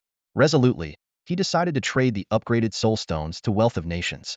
When Wealth of Nations received the enhanced soul stones, his breathing audibly quickened, and his tone was laced with barely concealed excitement. Boss, rest assured, I've already started preparations for establishing the trade guild. A single city's auction house won't be able to handle this much stock. Give me some time, and he'll have people sweep through every auction house across the Shenlong Empire. Su Mubai gave a slight nod, a trace of satisfaction flashing in his eyes. He had never doubted Wealth of Nations' capability, especially with his SS-tier talent, God of Wealth. Even a mediocre individual could stir up waves in the business world with such an ability, let alone someone as capable as Wealth of Nations. Though their interactions had been limited, Su Mubai had a gut feeling that the man's aptitude for commerce was exceptional. As if recalling something, Wealth of Nations initiated another trade, placing several skill books onto the table. Oh, by the way, boss, these skill books should be useful to you. The seed funding is sufficient now, so you might as well make use of these yourself. Su Mubai's eyes lit up, and without hesitation, he completed the trade. You have obtained advanced skill books 8. Cataclysm. Target. Advanced skill books. Su Mubai quickly chose to upgrade them. However, to his surprise, the system offered no further options evidently. Advancing beyond an advanced skill book was impossible. You have obtained perfect skill books 8. His gaze sharpened, and his mind wandered back to previous experiences. He distinctly remembered that upgrading a beginner skill book to a perfect skill book required a whopping 1,000 years of lifespan. This alone spoke volumes about the immense value of these perfect skill books. The perfect skill book allows a chosen skill to be instantly maxed out, even up to an SS level skill. Such a treasure is exceedingly rare, almost unheard of, even in the fabled Forbidden Lands. Su Mubai stared at the item description with awe in his eyes, yet a subtle smile crept across his lips. He could hardly believe the leap in power that came from upgrading an advanced skill book. The perfect skill book was nothing short of the ultimate liberation of skill points. From now on, skill points mean nothing to me, he murmured softly, his gaze falling on the 8 perfect skill books neatly stored in his inventory. A surge of confidence welled up in his chest. Rare treasures of the Forbidden Lands? For him, as long as advanced skill books existed, such so-called rarities were merely within arm's reach. With such a supreme artifact in his possession, Su Mubai's future was undoubtedly smooth sailing. Any skill he acquired could instantly reach its maximum level, with no bottlenecks in sight. However, he chose not to use the books immediately. Instead, he decided to wait until his class powers fully merged before making any allocations. After all, every decision would influence the balance of his future strength, and he couldn't afford to be careless. After finishing his conversation with Fu Jiatianxia, Su Mubai continued his journey, riding on Frost. The creature soared through the skies for over an hour before descending into a valley shrouded in thick, black mist. A system notification chimed in. You have discovered Black Mist Valley. This place should be safe enough, Mubai muttered as he surveyed his surroundings. The dense black mist obscured visibility and shielded the area from outside prying eyes. Satisfied, he nodded and directed Frost to dive down. After clearing a secure area, he began reviewing the information he had gathered. When his eyes landed on the description of his advancement quest, his expression froze for a moment, only to shift into an amused smile. Advancement quest, near death. To truly walk the path of the Death Sovereign, you must bring yourself as close to death as possible. Reduce your HP from full to precisely 1 point, and maintain it for no more than 5 seconds. If you exceed this time limit, you will need to start over. If your HP is above 1 point, you cannot reach the optimal proximity to death. If it drops below 1 point, you will die for real. Use every means at your disposal to complete the challenge quickly, surpass your current limits, and align yourself more closely with the Death Sovereign class to unlock greater class powers. Quest status: completed. Seeing the completed notification at the end, Mubai couldn't help but shake his head, the curve of his lips growing wider. The difficulty of this quest was no joke. For most players, it would require tremendous time and effort, not to mention the significant risk of death. After all, in the Multiverse game, the penalty for death was severe losing levels and forfeiting at least 10 years of real-life lifespan. This meant players had very few chances to attempt it. The ideal way to complete this quest would be to find a powerful ally capable of precisely controlling their attack strength. However, such individuals were rare, and convincing one to help would be even harder. But for Mubai, this quest was practically a freebie. Thanks to some unknown factor, his maximum HP had been permanently fixed at 1 point. The moment the quest began, it was already completed. Who would have thought that having permanently 1 HP would come with a benefit like this? Mubai chuckled as he glanced at his health bar reading 11. Even if his HP hadn't been fixed at 1, he could have easily completed the quest by spending some time and ancient coins to hire someone like Huaijian for assistance. But now, all of that trouble was unnecessary. With this thought, his mood brightened further. Fujia Tianxia's trading guild was now running smoothly, and ancient coins were nothing more than numbers to him at this point. Coupled with the power of the cataclysm, his confidence was unparalleled. Mubai looked toward the depths of Black Mist Valley, his gaze firm and resolute. The time had come to fully master his class powers. Mubai was more than happy to save himself some trouble after all, who knew what Huaijian was up to.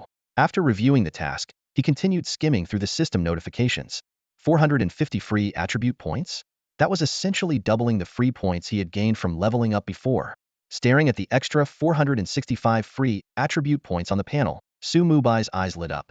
Without a moment's hesitation, he allocated all the points directly to his spirit attribute.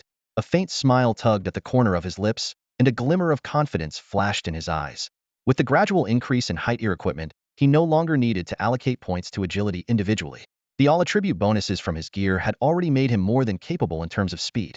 Enhancing his spirit attribute was now his top priority and the key to reaching greater heights.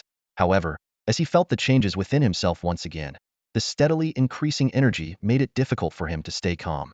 It had been over an hour since he completed the task, yet the energy fusion process was still ongoing. This prolonged wait stirred a hint of impatience within him. He was eager to witness the true power of a second-tier Death Sovereign. Seconds turned into minutes, and after another half hour of waiting, a familiar notification sound echoed in his mind. It was like a clear chime ringing through the air, sweeping away all his anxiety. Energy fusion complete. Congratulations, player Bai Yi, on officially advancing to a second-tier class. Partial abilities of the Death Sovereign have been unlocked. Your class bonuses have been updated. Click to view details. Mubai's breath hitched for a moment before he quickly opened the details. You have learned the new skill, Life Share. The previous skill, Lifelink, has been replaced. You have learned the new skill, Death Summons. The previous skill, Summon Amplification, has been replaced. You have gained 1 skill conversion privilege, allowing you to convert a designated skill into a Death Sovereign class skill. The original skill will be replaced. Congratulations on becoming the first player in the Blue Star region to advance to a second-tier class. Rewards: 100 main attributes, 50 skill points, 50 intermediate soul stones. Note: a Blue Star region announcement is imminent. In that instant, an unprecedented surge of power coursed through his entire body. He instinctively clenched his fists, feeling the overwhelming sense of strength. Furrowing his brows slightly, he muttered under his breath, This kind of power, can a magic-based class really have this? With a trace of doubt lingering in his mind, he opened the class bonus details and scanned the information line by line. 1. By officially stepping onto the path of the Death Sovereign, your all-attribute bonus coefficient has increased to 5. You will now gain 25 free attribute points per level. Mubai nodded slightly. While this bonus was decent, it didn't particularly surprise him. In fact, he felt that for a class as prestigious as Death Sovereign, this boost seemed a bit underwhelming. However, when his gaze fell on the second line of information, his pupils contracted sharply, and a hint of astonishment flashed across his face. 2. By officially stepping onto the path of the Death Sovereign, you can now equip any type of gear and wield any type of weapon. Mubai froze for a moment before a meaningful smile spread across his face. Prior to this advancement, despite his class being called Death Sovereign, it had essentially been a part of the Necromancer lineage, restricting him to cloth armor and staves. But now, that limitation had been completely eliminated. He was no longer confined to the framework of a cloth armor-based class. Now this feels like the kind of privilege befitting a Death Sovereign, he remarked with satisfaction, though a subtle doubt began to creep into his mind. While he could now use any gear or weapon, his current skill set was still heavily reliant on spell power and spirit attributes. As such, there didn't seem to be any significant practical advantage. Cloth armor remained the optimal choice for magic-based classes, and other gear types seemed somewhat redundant for him. But the moment his eyes landed on the third bonus description, all of his doubts vanished in an instant. 3. By officially stepping onto the path of the Death Sovereign, you have gained the unique passive ability Death Will. Each time you kill an enemy, permanently increase your all attributes by 1, with no upper limit. Mubai stood there in stunned silence for a few seconds before taking a deep breath. The corners of his lips curled into an even wider grin. Raising a hand, he gently rubbed his temples and murmured, "This is insane, completely insane. Is this the true power of the Death Sovereign?" Announcement for Blue Star Zone. Congratulations to Bai Yi, a player from the Shillong Empire, for becoming the first player in the Blue Star Zone to break through to Tier 2. This is a formal announcement encouraging all players to learn from his example and strive for generous rewards. 10 announcements echoed throughout the Forbidden Land, but most players had already become numb to such news. Many players in novice villages stared at the gray sky, feeling a mix of emotions. They hadn't even completed the tasks required to leave their villages, yet now they had to face someone who had already reached Tier 2. The gap was so overwhelming that it left them speechless. However, the ones truly shaken by the announcement were the top-tier players with S-level talents or higher. They stared at the number next to Bai Yi's name on the leaderboard. Their brows furrowed, and a single question surfaced in their minds: level 30? Is that the threshold for Tier 2? Even the elite players with SS-level talents, such as San Chi Qingfeng and a few others, fell silent. In such a short time, they had only managed to edge towards level 13, still clueless about the path to advancement. Meanwhile, Bai Yi had already ascended to Tier 2, a level that seemed utterly unattainable. The disparity was enough to make them question their life choices. Deep within the Black Fog Valley, Mubai stood quietly, seemingly indifferent to the series of announcements echoing across the zone. His full attention was locked onto his profession panel, particularly the third profession perk, which he scrutinized with intense focus. 3. Upon officially stepping onto the path of the Death Sovereign, your spirit and strength attributes will merge into a new attribute: Dominion Power. Dominion Power encompasses all effects of both strength and spirit. Your attack power and spell power will now unify, increasing simultaneously. When either is enhanced, the other will also grow equally. When both are enhanced, Dominion Power will gain an equivalent boost. Mubai froze for a moment before his heart started pounding violently, his mind buzzing with realization. The reason behind his sudden surge in power was now clear: it was the complete fusion of his spirit and strength attributes. This wasn't just a simple addition. It was a qualitative transformation. Take, for example, a legendary piece of equipment with 100 to all attributes. Previously, it would have added 100 points each to strength and spirit separately. Now, it directly granted a whopping 200 points to Dominion Power. Even more astonishing, Dominion Power inherited all the effects of both strength and spirit. In other words, his magic-based profession would no longer be frail and defenseless. Not only would he wield terrifying spell power, but he would also possess an equally formidable physical attack power. If I continue advancing, could agility and constitution also merge into a single attribute? Mubai's eyes glimmered with excitement as a wild theory took root in his mind. If that were true, wouldn't the Death Sovereign profession become completely devoid of weaknesses? So this is the power of a sovereign-class profession, he murmured, his gaze burning as he stared at his attribute panel. Despite gaining only 1 level after breaking through to Tier 2, his strength had undergone an earth-shattering transformation. And this was just the beginning, a mere glimpse of the Death Sovereign's potential. What about Tier 9? What would happen when he fully unlocked the profession's power? Mubai took a deep breath, trying to suppress the surge of excitement in his chest. His attention shifted to his skill panel, focusing on 2 skills that had been grayed out. After breaking through to Tier 2, the 2 skills he obtained during his class transition had also leveled up. Although their immediate changes seemed minor due to a previous free upgrade, the grayed out state signified one thing could upgrade them for free once more. Advancing and upgrading skills. Mubai clenched his fists, a glint of fervor flashing in his eyes. This will bring about a monumental transformation. He opened the skill interface and selected Calamity and Life Sharing for upgrades. As a deep black light swept over the screen, the system notification followed. Target: Life Sharing. Upgraded by 1 tier. Your S-level skill, Life Sharing, has successfully been promoted to the S-level skill, Death Pact. The skill description appeared. Death Pact, SS passive skill, no level requirement. All your summoned entities and contracted creatures will enter into a death pact with you. Mubai's gaze lingered on the skill description, and a faint smile tugged at the corners of his lips. His anticipation for the future burned even brighter. The true power of the Death Sovereign had only just begun to reveal itself. Skill effect: 1. All damage is forcibly redirected and evenly distributed among the Death Pact creatures. As long as at least one Death Pact creature remains alive, no form of attack can harm your main body. 2. You can extract any amount of life force from the Death Pact creatures at will to restore an equivalent amount of health to other targets. After advancing to an S-level skill, Mubai's shared health bar had disappeared, but his survivability had undergone a qualitative leap. The Pact creatures were now integrated into the shared system, and Frost, one of his contract creatures, played a key role. At this moment, it was comfortably perched on Mubai's shoulder. Its eyes closed as it quietly absorbed and processed an enormous amount of devoured materials, steadily strengthening itself. The Death Pact inscription glowing faintly on Frost's head dimmed and merged into its soul flame.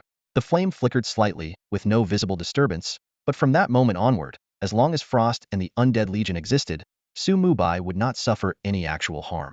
Moreover, he could draw life force from the undead creatures at any time to heal Frost. With the support of his class traits, this healing effect was directly doubled. With Frost's presence, the threat posed by large-scale AoE attacks was largely neutralized. After all, an enemy capable of instantly annihilating Frost would be beyond the scope of conventional logic, and at such a level, no skill could make much of a difference anyway. A sharp glint flashed in Mubai's eyes as an idea formed in his mind. Cataclysm, he murmured softly, locking onto his target death summons. At the moment the skill advanced, it was as if an invisible storm swept through the space. A system notification suddenly rang out. Your S-level skill Death Summons has successfully advanced to the SS level skill, Death Decree. Death Decree, SSS passive skill, no level limit. Skill effects: 1. All summoning skills are instant cast with no cooldown. 2. All summoned creatures' attributes are increased by 200. 3. The maximum capacity of the standard summoning space is increased to 30 times its original size. 4. The maximum capacity of the commander summoning space is increased to 10 times its original size. 5. All summoned creatures will revive in full condition once upon death at their original location. Mubai's gaze fell on the skill details. Even though he had mentally prepared himself, he was still momentarily stunned by the overwhelming power of Death Decree. 5 passive effects, and every single one is utterly game-changing, he muttered under his breath, unable to suppress the faint smile that crept onto his lips. With the Cataclysm trait in play, his Undead Legion could not only revive in full condition once, but could also revive twice more within an hour thanks to the Summoning Space expansion feature. While the former had a limited number of revivals, the latter could be triggered again after just a 1-hour cooldown. In other words, as long as Mubai's summoning space remained intact, his undead army was virtually infinite. What's more, even if all revival opportunities for his summoned creatures were exhausted, he could still instantly summon new undead creatures without any delay. Unless an enemy could annihilate all Death Pact creatures, including Frost, in an instant, Mubai's position would remain unshakable. As long as I can deal effective damage to the boss, the rest is just a matter of time, Mubai murmured, narrowing his eyes as countless potential battle scenarios played out in his mind. He couldn't help but feel a deep sense of satisfaction with his Cataclysm trait. Its true terror lay in its ability to push any aspect to the extreme and even beyond. When combined with SS level skills that stacked with the Cataclysm trait, it completely bypassed the rules governing the Forbidden Lands. Mubai didn't immediately summon new undead creatures to fill his summoning space. Instead, his attention shifted to his skill list. After breaking into the second tier, he had gained an opportunity to convert one skill into a Death Dominator class skill. Which one should I choose? Mubai frowned slightly, falling into a moment of contemplation. The skill list contained numerous non-class skills to consider. Combustion was immediately ruled out, and the value of replacing Chain Corpse Explosion was relatively low. The real dilemma lay between Summon Elite Skeletons, Summoning Space Expansion, and Advanced Undead Aura. Summon Elite Skeletons formed the foundation of his undead army. The expansion of the summoning space was equally crucial, and the Advanced Undead Aura enhanced the attributes of all his units. Each option was critical, and a wrong choice could mean missing out on the optimal upgrade. This one, Mubai finally decided after a brief pause, his eyes flashing with determination. Transform. Mubai's mind raced as his sharp gaze locked onto the skill, summoning space expansion. Taking a deep breath, he quickly weighed the pros and cons in his mind. At this moment, converting this skill was the only way to maximize his gains. After all, it wouldn't just significantly increase the number of summoned creatures, but also enable the incorporation of complete cataclysmic traits. If he chose to convert the other two skills, achieving cataclysmic effects in the future would come at an unbearable cost. A system notification rang in his ears. You have used the skill conversion privilege. Remaining privilege, 0. You have learned the new skill, Calamity Space. The original skill, Summoning Space Expansion, has been overwritten. But that wasn't the end. The system followed up with another notification. An unknown attribute exceeding the skill's limits has been detected. Full overwrite failed. The unknown attribute has been retained. Mubai raised an eyebrow, a flicker of joy flashing in his heart. It was precisely this unknown attribute that made the skill's potential immeasurable. Without hesitation, he activated the free upgrade mode and advanced the skill by 1 tier. Your S-ranked skill Calamity Space has successfully been upgraded to an SS-ranked skill Calamity World. The system's cold, mechanical voice echoed in Mubai's ears like heavenly music. Calamity World SSS, passive skill, no level restriction. Mubai quickly scanned through the skill's effects. 1. Base normal summoning space increased to 300 level. 2. Base commander summoning space increased to 6 level 5. 3.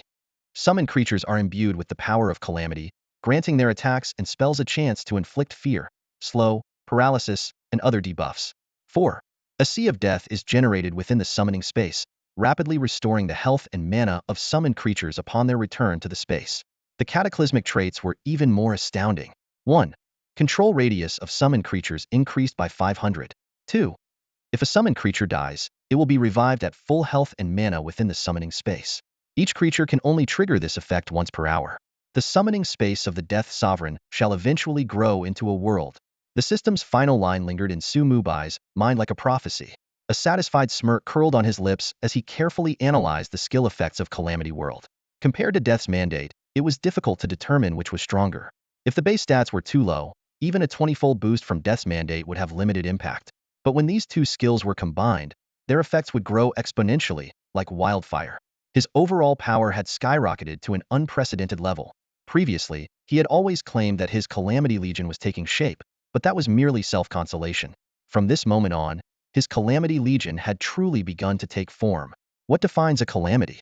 Numbers are the foundation.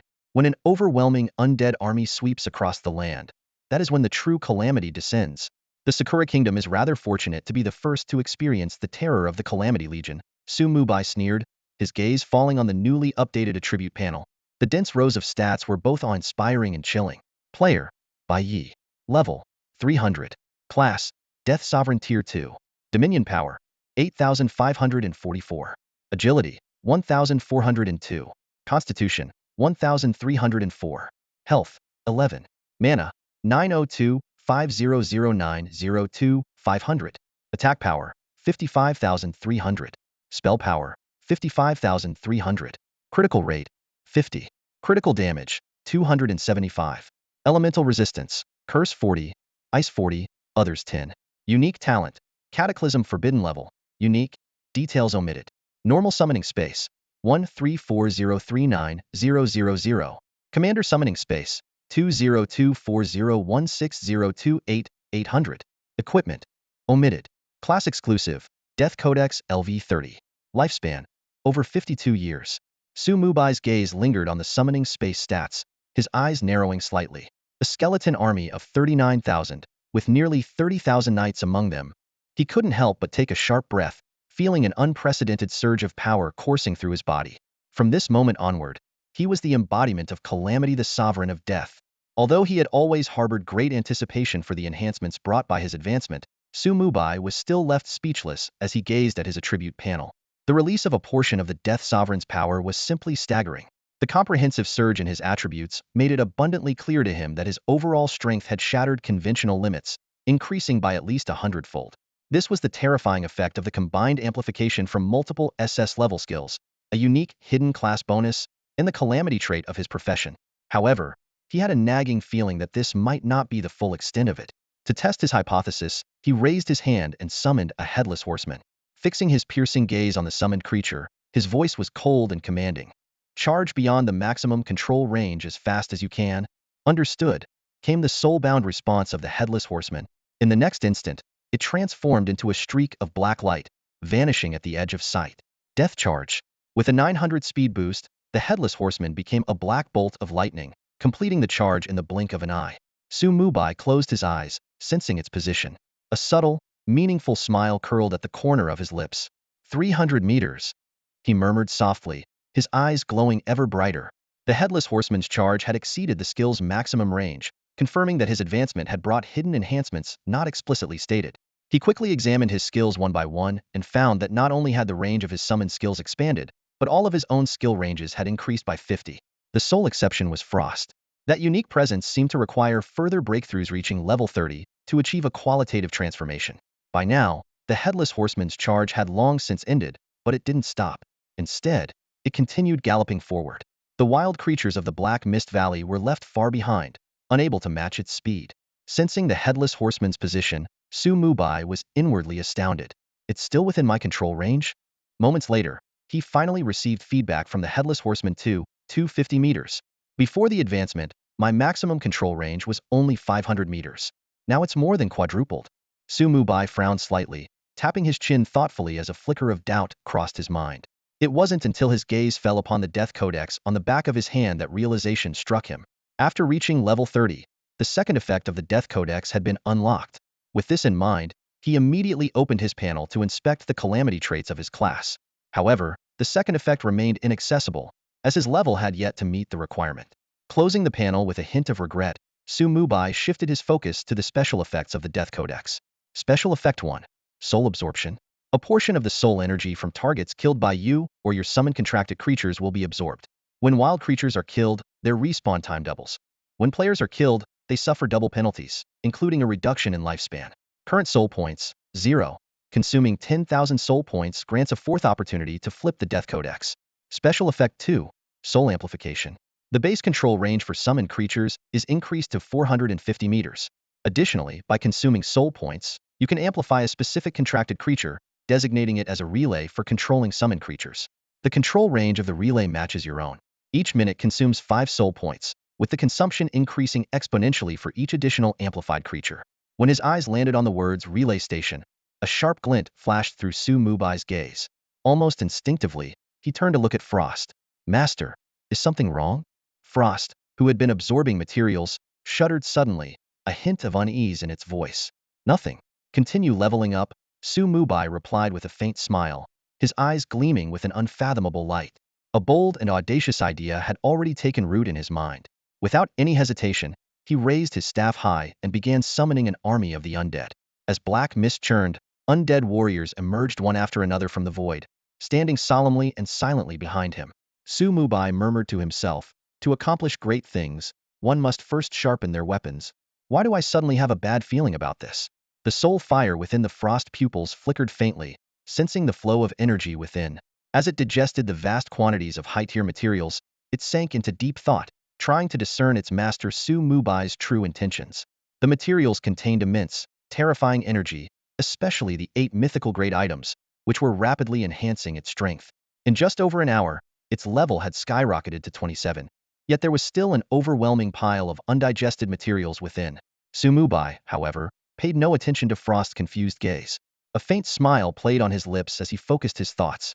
The robe he wore began to shimmer with a soft glow, accompanied by faint whispers, like the murmurs of the undead brushing against his ears. This was the skill attached to the Necromancer's robe Whispers of the Dead, which allowed him to cast dual spells within 30 seconds. Though the time was limited, it was more than enough for him to summon a terrifying army. Gripping his staff tightly, Mubai pointed it lightly and commanded, "Summon elite skeletons, summon headless horsemen." Buzz buzz, 2 pitch-black portals suddenly opened, and 6 skeletons along with 2 headless horsemen emerged slowly from within. Mubai's expression remained calm. With a thought, the skeletons were instantly recalled into the summoning space, while the headless horsemen raised their lances, their soul flames flickering fiercely as they began summoning shadow knights. At the same time, Mubai swung his staff again, opening 2 more portals in quick succession. In just 30 seconds, he had summoned 180 skeletons, 60 headless horsemen, and an ever-growing number of shadow knights. As he surveyed the densely packed skeleton army before him, Su Mubai couldn't help but rub his temples, feeling for the first time that summoning magic could actually be this exhausting. Damn, how could I forget about this? He smacked his forehead in realization, halting his actions before dialing the communicator connected to Fu Jiatianxia. Boss, what can I do for you? Fu Jiatianxia's voice carried a hint of cheerfulness, clearly pleased with recent profits. I need to withdraw 10 life soul crystals. Will that have a significant impact on the guild's early development? Su Mubai asked directly, his tone calm yet imbued with an undeniable authority. It shouldn't be much of an issue. There are still 31 left, which is enough. Do you need them now? Yes. With a soft chime, 10 pristine life soul crystals appeared in Su Mubai's hand. Without hesitation, he absorbed them all, instantly extending his lifespan by 1,000 years. A faint smile tugged at the corner of his lips as he thought to himself how convenient it was to have such a capable assistant. Fu Jiatianxia was practically his mobile warehouse. But he quickly set aside this fleeting satisfaction. An important thought suddenly surfaced in his mind. His skill summon advanced skeletons had recently gained the term Legion in its name following the cataclysm. This likely signified a qualitative leap in the number of summons. Su Mubai's gaze sharpened. Without hesitation, he focused his thoughts and commanded, Cataclysm. Target. Summon elite skeletons. Cataclysm Tier 3. A system prompt immediately followed. Do you confirm the consumption of 1,000 years of lifespan to overwrite the previous upgrade and evolve the skill summon advanced skeletons to a higher tier? Confirm. As a tremor coursed through his soul, Su Mubai felt his life force rapidly draining away. Yet his mind remained calm and composed. Soon, the system's notification rang out. Your Crank Skill Summon Advanced Skeletons has successfully evolved into the Shrank Skill Summon Skeleton Legion. He quickly opened the skill details. Summon Skeleton Legion, S9 Max, Active Skill. Skill Effect, 1. Summons 30 elite skeletons to fight for you, with the option to summon Skeleton Berserkers, Skeleton Sharpshooters, or Skeleton Archmages. 2. For every 100 skeletons of the same type, a Skeleton King of that type will be born. The Skeleton King possesses triple the attributes and commands its kind. If the number falls below 100, the Skeleton King's attributes will weaken to match ordinary units.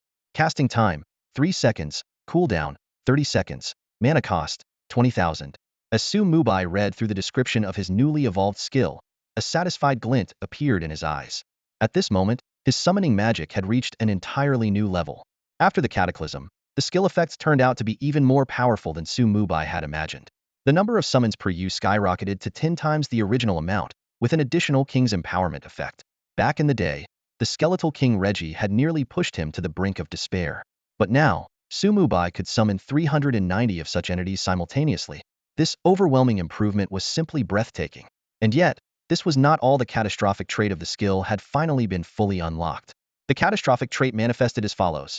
Elite skeleton warriors now had their maximum health increased by 500, and their attack power doubled. Elite skeleton archers had their attack speed doubled, and their attacks completely ignored the target's physical defense. Elite skeleton mages saw their spell power boosted by 100, with their magic attacks entirely bypassing the target's magical defense. The comprehensive evolution of these 3 elite skeletons brought their combat capabilities to a terrifying new level. In the following moments, Su Mubai pushed the skill to its limits. Each time he cast Whisper of the Fallen, he summoned 60 skeletons and 2 Headless Knights. The Headless Knights, in turn, summoned Shadow Knights, and the undead army expanded rapidly. Within just over 10 minutes, as Whisper of the Fallen entered its cooldown phase once again, his summoning space was completely filled.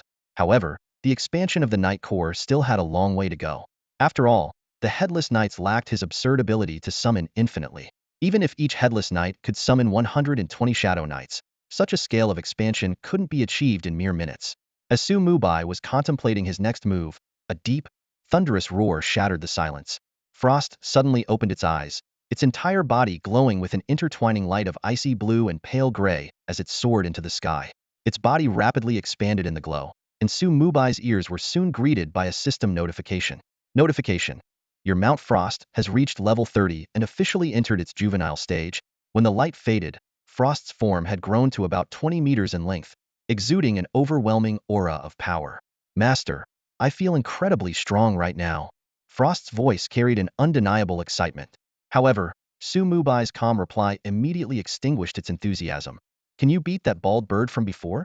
Frost froze for a moment, its expression stiffening before it awkwardly replied, well, maybe after I level up a bit more. It shrank its size and returned to Su Mubai's shoulder. After all, that bald bird had been strengthened by its master, and Frost had just entered its juvenile stage. What could it possibly use to compete?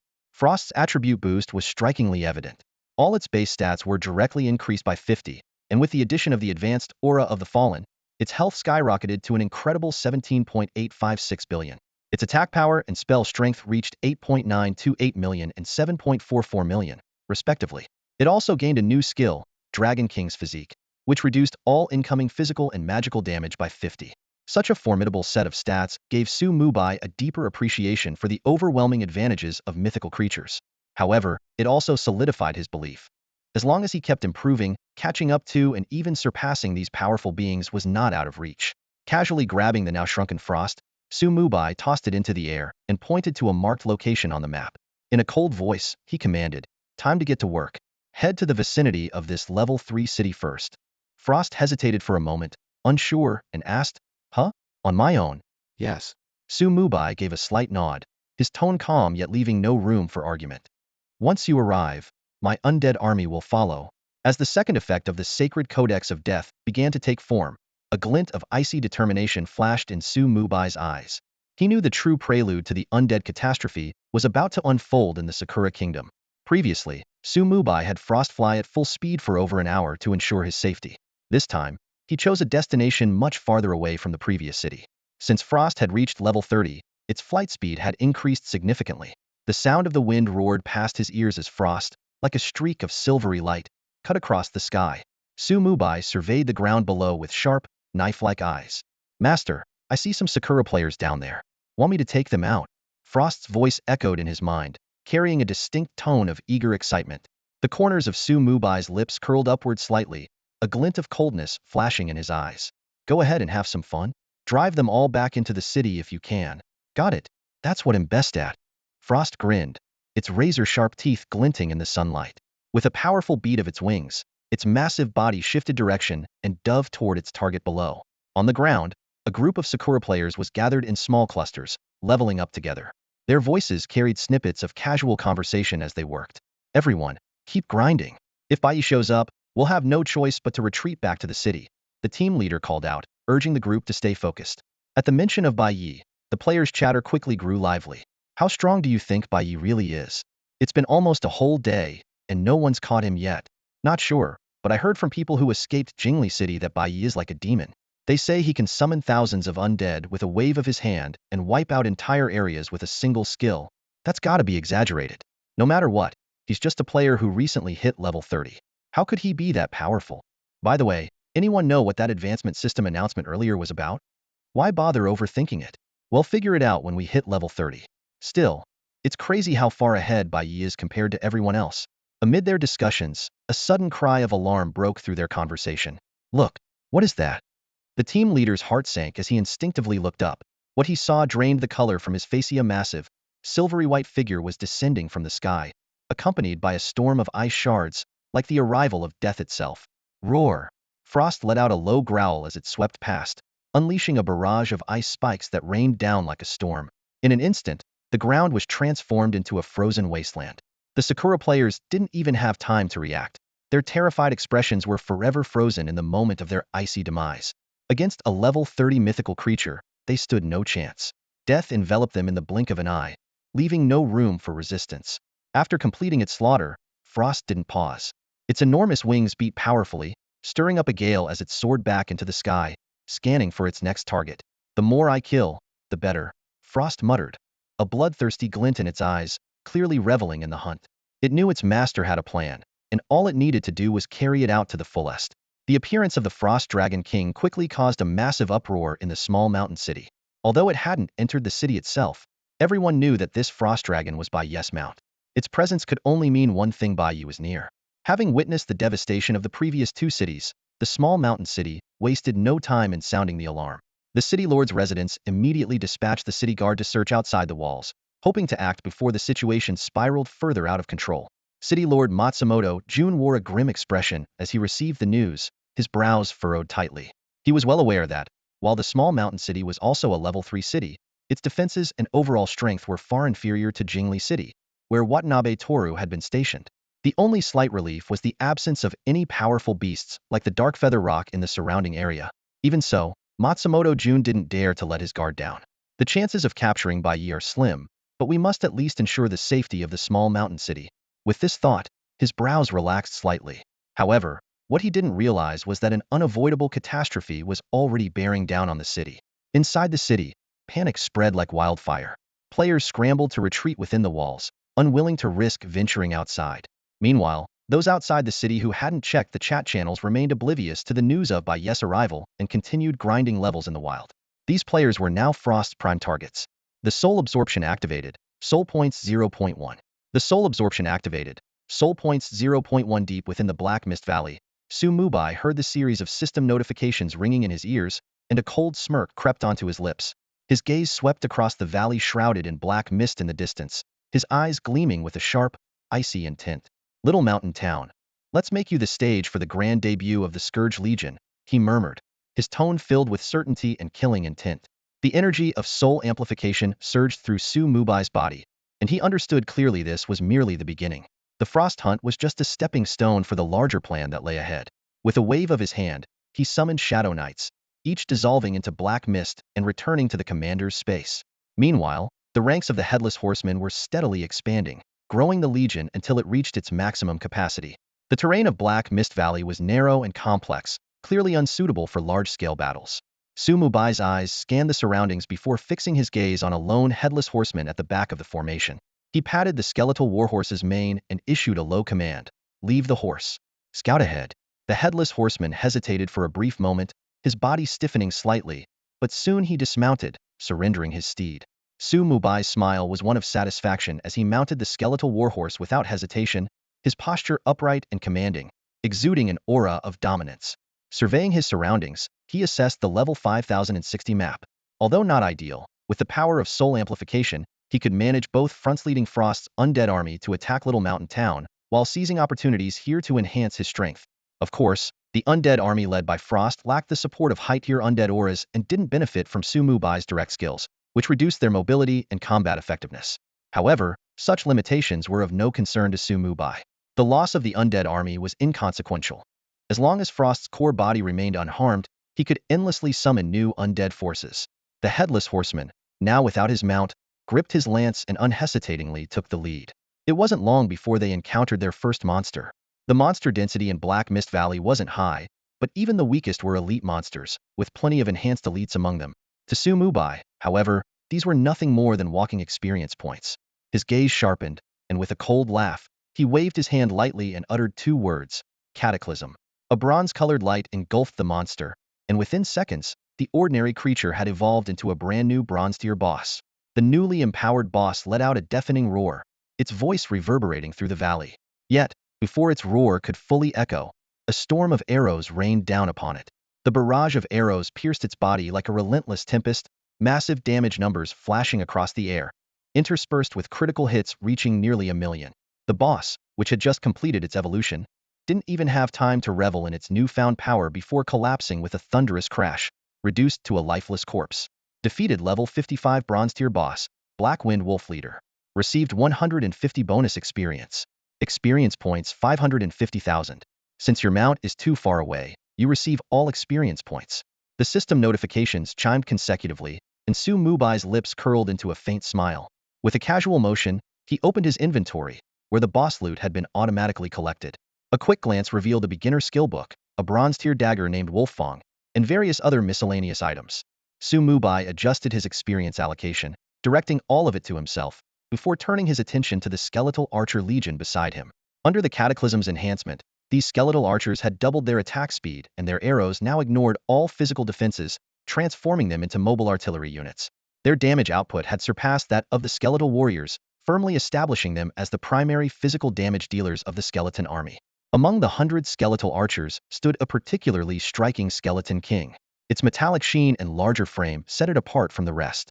The devastating critical hits that had just rained down, dealing near 1,000,000 damage bursts, were its handiwork, unleashed in mere seconds. Seated atop the skeletal warhorse, Mubai's gaze was deep and contemplative. A faint smile played on his lips as he spoke lightly. Not bad. It seems there's still untapped potential in this legion. The skeleton king archer's stats resembled a terrifying combat report. Level 30 attributes, a staggering 153,792 HP, an incredible attack power of 2,306,900, physical defense at 307,600, and skill value at 123,000. Equipped with two powerful skills, Double Shot LV9 and Deadly Sniper LV9, this Skeleton King's attributes were 3 times greater than those of elite skeleton archers. Mubai gazed at the stats, a subtle smirk forming on his lips. He knew all of this was thanks to the advancement of his SS grade skill, Death Decree. The skill's power doubled, summon creatures' attributes increased by 200, and with the cataclysmic profession trait stacked once more, it resulted in a total 400 boost, equating to 5-fold attribute enhancement. This terrifying stat configuration was the result of the Skeleton King's 3-fold attribute amplification. With a thought, Mubai waved his hand again, summoning 200-strong skeleton legions. Following closely behind was the Skeleton King Warrior, whose stats were equally jaw-dropping: level 30 attributes, 153,792 HP, a monstrous attack power of 15,379,200, physical defense at 769,000, and skill value at 230,700. Its arsenal included Heavy Strike LV9 and Wild Charge LV9. At first glance, the Skeleton King Warrior seemed even more formidable. However, Mubai understood the nuances. While the warrior excelled in HP and melee combat, the skill-specialized cataclysmic trait made the archer's ranged suppression abilities his true trump card. The skeleton army operated with precision and clear roles. The skeleton warriors charged ahead, absorbing enemy firepower. The skeleton archers provided pinpoint ranged suppression, and the skeleton mages served as the ultimate source of magical devastation. Mubai's summoned Skeleton King Mage was no less impressive in terms of stats. Level 30 attributes, 153,792 HP, spell power of 1,537,900, physical defense at 769,000, magical defense at 76,900, and skill value at 92,300. Its signature spells, Fireball LV9 and Sea of Fire LV9, added to its fearsome power. With the army fully assembled, the Headless Horseman was temporarily withdrawn by Mubai. The Skeleton King Warrior led the charge, with the ranged firepower of the archers and mages following closely behind.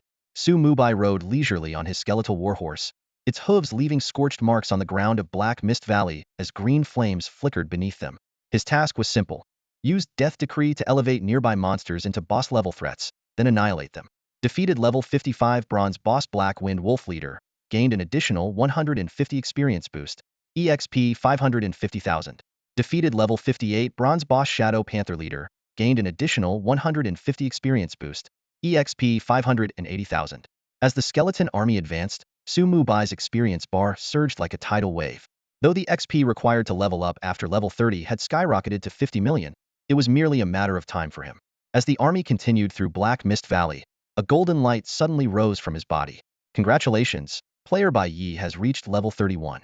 All attributes 1, skill points 1, free attribute points 25. The only noticeable change after leveling up was the additional 10 free attribute points. Mubai's expression remained calm as he allocated all 25 points to dominance without hesitation, then continued riding forward. However, at that moment, a sudden urgent feedback signal came from the skeleton warriors at the front. A portal? Sumu's eyes lit up with excitement. Had he discovered a dungeon? Without hesitation, he spurred his horse forward, galloping at full speed. Up ahead, 2 skeletal warriors parted the vines clinging to the edge of the mountain wall, revealing a hidden portal. A faint smile tugged at Sumu's lips as he used his Death Domain Leap skill to instantly teleport to the dungeon entrance. Reaching out to touch the portal, a system prompt immediately chimed in. Notice: please select the dungeon difficulty. At the same time, detailed information about the dungeon flooded into his mind. It was a level 60 dungeon called Venomous Serpent Lair, with the highest difficulty level being Hell Mode. However, the dangers lurking within far surpassed those of the foggy forest in the novice village. Sumu didn't rush to choose Hell Mode. Instead, he opted for normal mode and entered. He chuckled softly, his mind already formulating a plan. Back in the day, he had rushed to clear Hell Mode dungeons to prevent players from Novice Village 9527 from stealing the first clear. But now, his strength and resources far outclassed his peers who could possibly compete with him for the high difficulty first clear. Besides, normal mode allowed for 5 runs per day, making it perfect for testing his strategy. With a wave of his hand, he recalled his skeletal army into the summoning space and stepped into the portal. A flash of white light later, the scenery before him changed dramatically. He now found himself in a massive cavern, dim and damp, with moss-covered walls and a heavy stench of decay hanging in the air. Though no monsters were visible in his immediate surroundings, faint hissing sounds echoed from the depths of the cave. as if countless venomous snakes were lurking in the shadows, ready to strike at any moment. Sumu didn't rush to explore the dungeon. Instead, he focused his thoughts, attempting to contact Frost. Master, what is it? Frost's familiar voice echoed in his mind, laced with a mix of deference and icy detachment. Hearing the response, Sumu's lips curled into a satisfied smile, a glint of contentment flashing in his eyes. As expected, contracting a truly intelligent creature had proven incredibly convenient, could influence external situations even while deep inside a dungeon. Reassured, he dispelled any lingering doubts, summoning 3 skeletal armies with a simple gesture. 300 skeletal warriors assembled in perfect formation, exuding an ominous aura of death, like a relentless tide of destruction. A normal mode dungeon should be more than manageable with 300 skeletons. Any more would be overkill, Sumu muttered to himself, his gaze flickering. As for the rest of the troops, well, they'll make a fine gift for the little mountain town. Still, the efficiency of grinding monsters this way left something to be desired. Sumu's eyes gleamed with an idea. He summoned a headless knight, the same one whose mount he'd borrowed earlier. Observing the knight's imposing figure and the chilling lance in its hand, Sumu issued a calm command. Take your subordinates and lure all the monsters into a spacious area. The headless knight silently complied, raising its hand to summon 120 shadow knights. In an instant, a pitch-black cavalry unit formed, thundering into the depths of the cavern with earth-shaking force and kicking up clouds of dust in their wake. Meanwhile, Sumu leisurely mounted his skeletal warhorse, leading his 3 skeletal armies forward at a steady pace. With this kind of power, who has the patience to clear dungeons step by step? He said with a chuckle, a sharp glint flashing in his eyes. I'll take out everything in one go, including all the bosses. Outside the small mountain town, Frost circled high above, swiftly responding to Sumu's summons. Master, what is it? Nothing much. Are there still many people outside? Sumu's voice was calm, but it carried a trace of coldness. Frost scanned the map below, a cruel smile playing on its lips. There are still a few unlucky ones who haven't gotten the message, but their numbers are dwindling. Make it quick, Sumu instructed curtly. Got it. Frost replied eagerly, accelerating its pace of destruction. Its massive body soared through the sky, spewing dragon breath that mercilessly incinerated unsuspecting players still grinding levels in the wild. As Frost's attacks grew more frequent, the atmosphere around the mountain town grew increasingly tense and chaotic. Fear gripped the players, who no longer dared to venture outside the town for leveling. Even so, many players chose not to spend money on teleporting away. After all, the disasters that befell Jingli City and Sichuan City had taught them that White Knight's operations never lasted long. Perhaps enduring this period would be enough to ensure their safety. However, they were soon hit with a shocking piece of news. The Frost Dragon had appeared at the northern gate of the mountain town and seemed to be preparing to attack the town itself. In an instant, the entire mountain town's player base was thrown into a state of collective shock and panic. Has White Knight completely lost it? What? He dares to set his sights on Shaoshan City? In the city lord's mansion, Jun Matsumoto abruptly rose from his chair, causing the teacup in his hand to tremble slightly, spilling tea onto the floor. His brows furrowed tightly, and his eyes burned with a complex mix of anger and disdain. While Watanabe Toru's strength was undoubtedly formidable, that did not mean Shaoshan City was a place anyone could covet, especially not some newcomer. Jun Matsumoto let out a cold chuckle, recalling the previous failed attempts to hunt down Bai Yi. The frustration that had lingered in his heart was now replaced by a fiery determination. This time, Bai Yi had chosen to come to him walking straight into his own demise. Hold him off with everything you've got. I'll deal with this arrogant fool myself. Jun Matsumoto commanded decisively, his tone exuding unquestionable authority. As his words fell, a dazzling light burst forth from his body. His loose robe transformed into a heavy suit of armor, shimmering with a cold gleam, radiating an imposing aura. With a long sword strapped to his back, his figure flickered like a phantom and disappeared. In the next instant, he was soaring into the sky, heading straight for the northern city gate. Bai Yi. Jun Matsumoto's lips curled into a faint sneer. Daring to attack the city is handing me an opportunity on a silver platter. Once I take you down, I'll earn the capital's commendation and perhaps even secure a higher position. The thought filled him with exhilaration, and his speed increased sharply. Meanwhile, at the northern city gate, the guard stared blankly at the disconnected communication device, only now realizing what had just happened. City Lord, you didn't let us finish. There's no Bai Yi here, just his mount. The soldier's words were cut short by an earth-shaking roar. Roar. A bone-chilling, frost-laden roar swept through the northern gate, freezing the air itself. Having separated from Mubai, the creature was still digesting the materials within its body. Now at level 33, its massive form, over 20 meters in length, resembled a mythical beast that had descended upon the world. Its vast wings spread wide, blotting out the sky, while its icy breath seemed to freeze the heavens and earth. Below the city walls, over 100 city guards stood at the ready, gripping their weapons tightly as they fixed their gaze on the colossal creature in the sky. At the same time, 3 squads of aerial units streaked through the sky, surrounding the frost beast.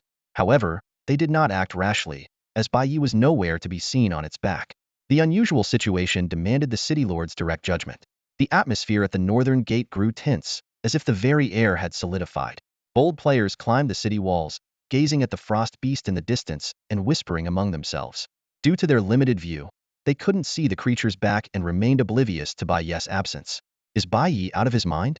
How dare he provoke Shaoshan City? It's one thing to flaunt his strength outside the city, but coming here himself? He's digging his own grave. I heard the city lord is already on the way. Once he arrives, Bai Yi's fate will be sealed. He's doomed. Serves him right. Exactly. Once the city lord takes him down, we'll get to enjoy the EXP boost buff. A 100 experience boost. With that, when the national borders open, our Sakura Empire will have an undeniable advantage. The players chattered excitedly, their faces brimming with anticipation as if they could already see Bai Yi's inevitable downfall. To them, the power of a level 3 city was far beyond what players could challenge at this stage, let alone Shaoshan City, with Jun Matsumoto personally overseeing its defense. No matter how strong Bai Yi was, his defeat seemed certain. Among the crowd, one player looked particularly thrilled. His eyes were locked on the frost beast in the sky, filled with excitement and glee. Suddenly, he slapped his thigh and shouted, my talent is finally going to shine. Your talent? What is it? A curious player beside him asked. An grade support talent projection, the player replied smugly. I'm going to livestream Bai Yi's capture to the entire Sakura Kingdom channel. Wow. The others stared at him in astonishment. That's insane. Your talent is practically made for being a battlefield reporter. Hurry up. I can't wait to show every Sakura player Bai Yi's humiliation. The player rubbed his hands together eagerly, nearly jumping with excitement. Outside the northern gate, the situation grew increasingly tense as the players' anticipation reached its peak. The air was thick with the sense of an impending clash.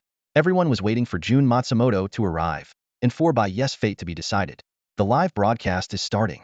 As the player Okamoto Hyde, a cherry blossom enthusiast, activated his talent, his livestream instantly appeared in the chat channels of major cities across the Sakura Kingdom. Although he didn't pay to pin the stream at the top, the title witness, Bai Yi's capture live, hit like a bombshell, immediately grabbing countless viewers' attention. The number of viewers in the live room skyrocketed at an astonishing rate, and the news spread rapidly, drawing more and more people to open the chat channels and flood into the stream. Even Tsukuyami, the only SS-ranked talent holder in the Sakura Kingdom, wasn't an exception. As soon as he received a notification from a friend, he immediately clicked on the live stream. When he saw the frost dragon surrounded by the aerial squad on the screen, a faint smirk appeared on his lips, and a glint of disdain flashed in his eyes. Bai Yi, he murmured, his tone dripping with ridicule. You're as foolish as ever. At the northern gate of the small mountain town, the frost dragon hovered midair, its massive wings gently flapping, stirring up icy winds. Its frost blue eyes scanned its surroundings, but it paid no heed to the aerial squad encircling it. After reaching level 30, the ordinary city guards were no more than ants in its eyes. It refrained from launching an attack, quietly awaiting Su Mubai's command. Meanwhile, deep within the Venom Serpent Caverns, the Shadow Knight squad was busy luring monsters. Sitting on a boulder, Su Mubai calmly observed the battlefield ahead. Once the number of players outside the city drastically decreased, he decisively ordered Frost to head straight to the small mountain town's gate, creating even greater chaos. 52 points, huh? Su Mubai squinted slightly at the soul points on his interface, which were steadily climbing. A cold glint flashed deep in his eyes. That's enough, he muttered softly, his tone resolute. After the arrival of the Scourge Legion, the accumulation of soul points would far exceed their consumption. But for now, all he needed was for Frost to assess the City Lord's strength before taking action. Soon, Frost relayed its findings. Master, I can sense it. This guy is far weaker than Tetsu Watanabe, not even on par with the commander from Sichuan City. Confident? Su Mubai asked. Don't worry, I won't die, Frost replied in a deep, unwavering tone. All right then, let's begin. Su Mubai's gaze sharpened as his thoughts stirred. Soul amplification. A system notification echoed in his ears. You have amplified the soul of your contracted creature, Frost. You may now use it as a conduit to control summoned entities. The moment the notification sounded, Su Mubai was astonished to discover he could now share Frost's vision. Everything outside the small mountain town unfolded clearly in his mind. Outside the small mountain town, Frost felt an immense surge of power flooding its soul flame. It threw its head back and unleashed a thunderous roar, its cry shaking the heavens. The suppressed dragon's might erupted like a tidal wave, engulfing its surroundings. The nearby aerial squad fell into disarray, their flying mounts trembling uncontrollably under the oppressive dragon's aura. Some even wobbled precariously, nearly plummeting from the sky. At that moment, a figure sped toward the city gate. Clang! The crisp sound of a sword echoed through the air as Matsumoto Jun, wielding a sharp blade, pointed directly at the frost dragon in the sky. His gaze was piercing, and his voice carried an undeniable authority. Bai Yi, come out now. I'll count to 3, or you can start mourning your frost dragon. 1. But his voice abruptly cut off. In the live broadcast, everyone witnessed a scene that sent chills down their spines. Beneath the frost dragon, the space distorted violently, and a massive portal burst open. In the next moment, an overwhelming tide of undead soldiers poured out, filling the screen with their endless numbers. The sheer scale seemed infinite. Every viewer in the Sakura Kingdom held their breath, their eyes glued to the screen. The Scourge Legion makes its grand debut. How is this even possible? Bai Yi must be cheating, right? Otherwise, how could he summon so many undead? There are just too many of the measly tens of thousands, and none of them have visible stat panels. Are you kidding me? Is this something a player can actually do? Bai Yi may be high level, but he's only level 30. How could he achieve something like this? Oh wait, I just checked it's level 31 now. How long has it even been? For him, leveling up is as easy as drinking water, isn't it? I'm reporting Bai Yi. He's not human. Look at that skeleton leading the charge. Why is it so massive? Okamoto Shu's voice abruptly cut off in the livestream. The camera in his trembling hands captured an unending stream of undead pouring out from the portal. The undead surged onto the battlefield like a relentless tide, hordes of skeletal soldiers, shadow knights, and headless horsemen charging forward in a wave of darkness, heading straight for the northern gate of the small mountain town. The players on the city walls stood frozen in shock, their weapons slipping from their grip as they forgot even the instinct to run. In the livestream chat, the barrage of comments was relentless, and players from other cities were equally stunned by the jaw-dropping scene. Is this even human? This isn't a player, this is clearly the final boss of the game. Just how broken is Bai Yi's talent? This is beyond comprehension. Outside Crescent Moon City, Tsukuyami stared pale-faced at the livestream, his fingers gripping the armrests of his chair so tightly that his knuckles turned white. His emotions shifted from mockery to shock, and finally to utter terror, all within a matter of seconds. He had initially thought Bai Yi had walked right into a trap, foolish beyond belief, but now, he felt like nothing more than a ridiculous clown. The overwhelming undead army crushed his confidence entirely, making him realize he wasn't even worthy of being called an opponent. Bai Yi? He's transcended the realm of players entirely, Tsukuyami muttered, his voice tinged with a profound sense of helplessness. Meanwhile, in the small mountain town, the city lord, Matsumoto Jun, was equally overwhelmed by the sight before him. He was still counting down to give the order for the city guards to prepare for battle when the frost dragon spread its wings, unleashing a blizzard. Its icy breath, carrying bone-chilling cold, hurtled straight toward him, cutting his words short. This can't be happening. Matsumoto Jun's pupils contracted, his face a mask of disbelief. Clack, clack, clack, clop, clop, clop. The sounds of clattering bones and galloping hooves filled the air as over 200 headless horsemen charged out of the portal first. Wielding massive swords and shrouded in deathly energy, they transformed into streaks of black light with each step, hurtling toward the city guards. Following closely behind was the Shadow Knight Legion, each holding a lance in one hand and reins in the other. They poured out in precise, disciplined formation, resembling a highly trained cavalry unit. But the most suffocating sight was the skeletal warriors at the rear, over 10,000 skeleton soldiers marching in unison toward the battlefield. Towering above them were the skeletal kings, their massive frames radiating an aura of dominance. The giant swords in their hands gleamed with a chilling light, exuding an oppressive aura of death. And the city guards? Barely 100 strong. Faced with the overwhelming undead army, their bodies trembled uncontrollably, while their warhorses quaked under the frost dragon's presence, some even collapsing to the ground in fear. Don't be afraid, brothers. They're just numerous, but their levels are low, shouted Tanaka Ichiro, the city guard captain, raising his weapon in an attempt to rally his troops. Taking a deep breath, he spurred his horse forward, determined to set an example and stabilize the formation. Meanwhile, far away in a dungeon, Mubai watched everything unfold through shared vision. A faint smirk appeared on his lips, his eyes glinting with disdain as he willed his thoughts into action. Death's feedback amplification? The system notifications echoed in Mubai's ears. Notification. You have consumed 500 death energy points and enhanced the target skeletal king warrior by 1000 in primary attributes. Notification. You are being corroded by death energy from the cursed crown. In the next moment, the skeletal king's aura surged dramatically. What had already been a despair-inducing undead army now became even more terrifying. The tide of death swept forward, the frost dragon's breath descended, and the siege officially began. Death energy 10. In the next moment, the skeleton king in front of Mubai instantly grew from over 4 meters tall to nearly 10 meters. Its already massive dual-handed greatsword expanded proportionally, resembling a thick iron gate radiating an overwhelming and suffocating sense of oppression. Skeleton King Warrior of Deathly Aura Enhancement, Non-Aura Panel. Level, 30. Attributes, 169, 1712. HP, 169 million. Attack power, 8.459 million. Physical defense, 2.5377 million. Skills, Heavy Strike LV9, Wild Charge LV9.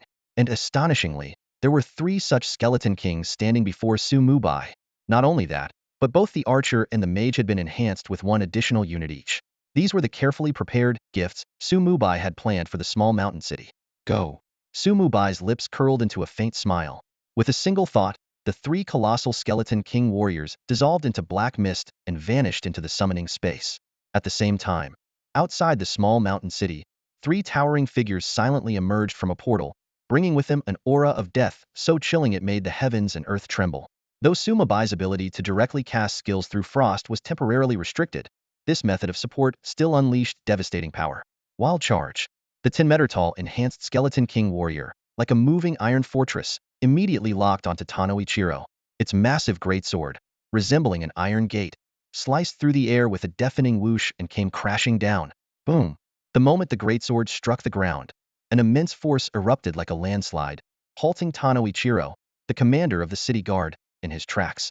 Despite the damage being limited due to the level difference, the Skeleton King's mission wasn't to kill it, was to pin Tano Ichiro in place. The real killing blow was just beginning. Whoosh! Before Tano Ichiro could recover from the shock of being stopped, a sharp whistling sound pierced the air. A massive arrow streaked across the sky like a meteor, striking him square in the chest. Deadly sniper shot. Boom! With a thunderous explosion, Tano Ichiro staggered back under the sheer force of the arrow's impact. A critical hit of over 30 million damage floated above his head, draining the color from his face. Standing by the portal, the 8-meter-tall enhanced skeleton king archer coldly drew its bow and nocked another arrow. Its arms blurred into motion, unleashing a rain of arrows that poured down like a torrential storm. Each arrow, empowered by the cataclysm's trait, ignored Tano Ichiro's physical defense and drained over 1 million HP with every hit. Beside the archer, the equally towering skeleton king mage raised its staff high. The flames of its soul flickered eerily in its hollow eye sockets. In the next moment, a raging inferno erupted outside the northern city gate, engulfing the land in a sea of fire. The searing heat distorted the air, while Tano Ichiro's soldiers suffered continuous HP loss within the blazing flames. Above their heads, countless damage numbers in the millions danced relentlessly. Tano Ichiro's pupils contracted sharply. Gritting his teeth, he thrust his spear at the skeleton king warrior's leg. Yet, when the spear struck, the damage number that appeared left him utterly stunned. What? No way. The attack had only dealt 3-digit damage. Tano Ichiro couldn't believe his eyes. He rubbed them vigorously and even counted the digits several times, only to confirm the shocking truth. This was all due to Mubai's godlike skill, Death Contract. This S-tier skill distributed all damage taken by his summoned and contracted creatures across every undead unit in his army. Coupled with the passive bonuses from Death Decree and Calamity World, it created a game-changing effect. With over 60,000 undead in his army absorbing the damage collectively, the impact on each individual unit was negligibly so much so that the skeleton warriors' HP regeneration outpaced the damage they received. This was the very foundation of Mubai's confidence in sending Frost to lead the undead army against the small mountain city. Meanwhile, in midair, Matsumoto Jun was facing a similar situation. His full-strength sword strike, glittering with radiant energy, slashed heavily against Frost. However, the damage number that appeared above Frost's head was a pitiful few thousand points. How is this possible? Matsumoto Jun's hand trembled as he gripped his sword, his confidence shaken to the core. A Sword Saint's full-power attack hadn't even scratched the surface of his opponent. Activate the city's protective barrier immediately. All defensive weapons, open fire at full capacity. We cannot let these undead breach the small mountain city. Matsumoto Jun roared hoarsely, his voice echoing above the northern city gate.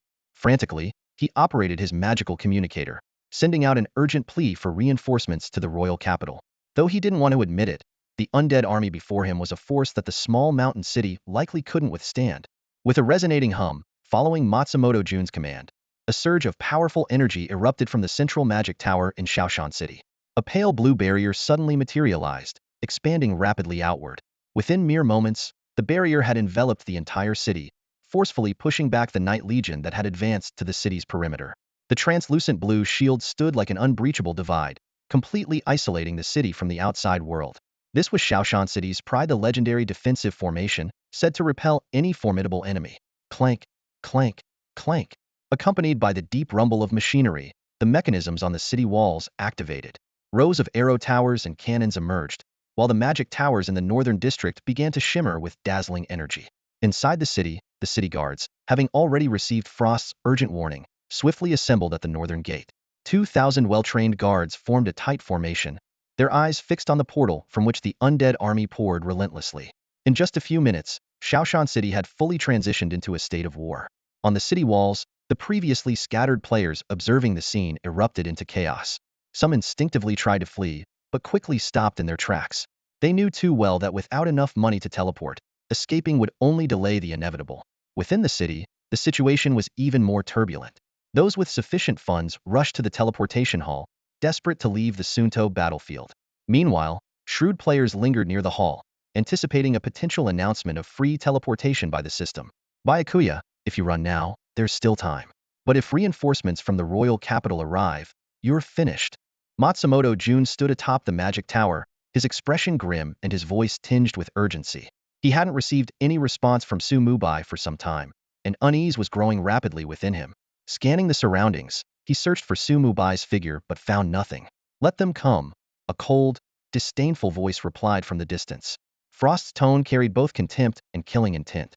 She let out a sharp snort, raised her arm decisively, and shouted, "Scourge Legion, attack!" Boom. At her command, over 20,000 Shadow Knights surged forth like a tide of darkness from the summoning space. Fully armored, their black plating gleamed menacingly under the sunlight, and their long spears pointed unwaveringly at the city's defensive barrier. In the next instant, the knights roared in unison and launched their shadow charge. The ground trembled as they stormed forward like streaks of black lightning, crashing fiercely against the pale blue barrier. Boom, boom, boom. Ripples spread across the barrier's surface, but it held firm, as unyielding as solid rock. The defensive formation of Shaoshan City lived up to its legendary reputation. Simultaneously, counterattacks from the city walls commenced. Whoosh! Massive arrows shot from the arrow towers, whistling sharply as they rained down upon the undead army. Cannonballs followed, roaring from the turrets and targeting the rear of the invading forces. Meanwhile, the magic towers in the northern district unleashed their energy, 5 enormous beams of light striking the skeletal ranks with thunderous force. Mubai observed everything with a calm and faint smile. With a simple wave of his hand, over 100 skeleton king warriors stepped forward, their massive swords raised as shields, deflecting the incoming arrows and cannon fire. At the same time, Frost began chanting an incantation, her voice cold and methodical. Waves of dense ice elemental energy swept across the battlefield, forming frost shields over the skeleton king warriors. Every movement was seamless, as if their countermeasures had been meticulously planned in advance. These defenses weren't intended to nullify all damage, but to ensure that the undead army's archers and mages could attack without interference. Indeed, despite the ferocity of the city's counterattacks, the undead forces sustained minimal casualties. By evenly distributing the damage, each undead unit lost only a modest 2,000 health points, far from fatal. The moment for retaliation had arrived. A storm of arrows darkened the sky, launched by the undead archers. They required no precise aim. Sheer numbers alone rendered their assault overwhelming.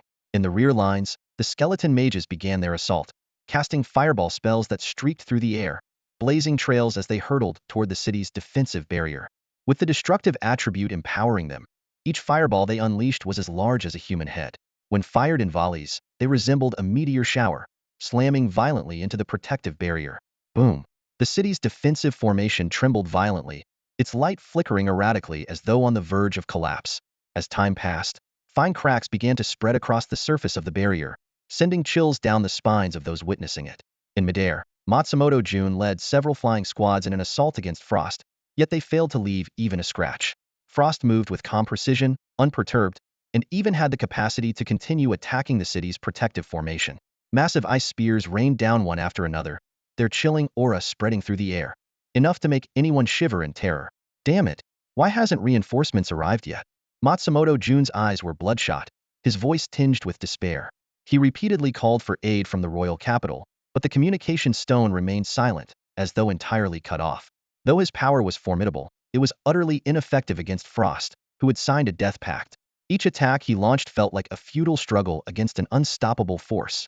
From the start of the battle, Matsumoto Jun had been plagued by a sense of helpless frustration. He knew he couldn't change the tide of the fight, yet he had no choice but to endure, clinging to the hope of reinforcements that seemed increasingly distant. Beep, beep, beep, beep. Within the small mountain city, piercing alarms blared across the sky, sharp and nerve-wracking. Some residents rushed to the shelters in panic, while others opted to flee through teleportation arrays.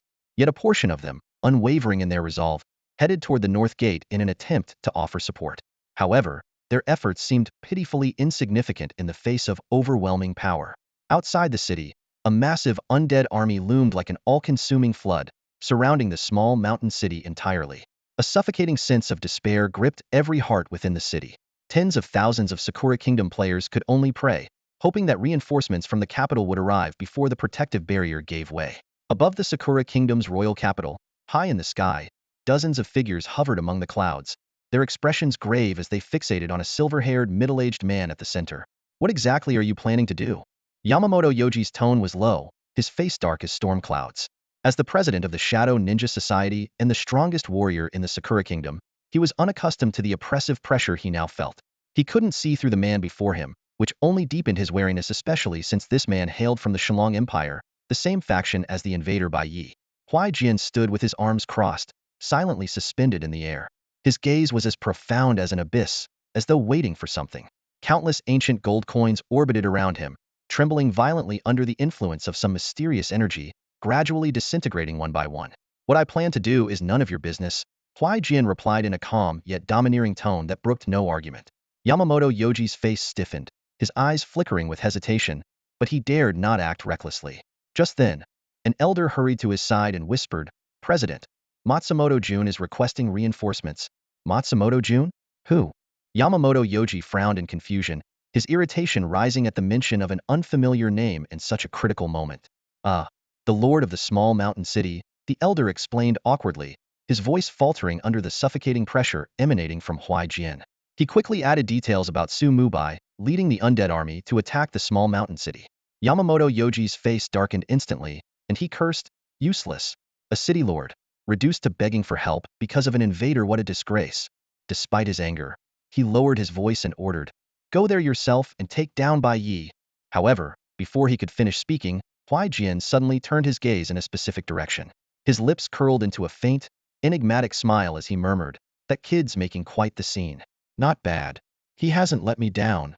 He then shifted his focus back to the group before him, his eyes finally settling on Yamamoto Yoji.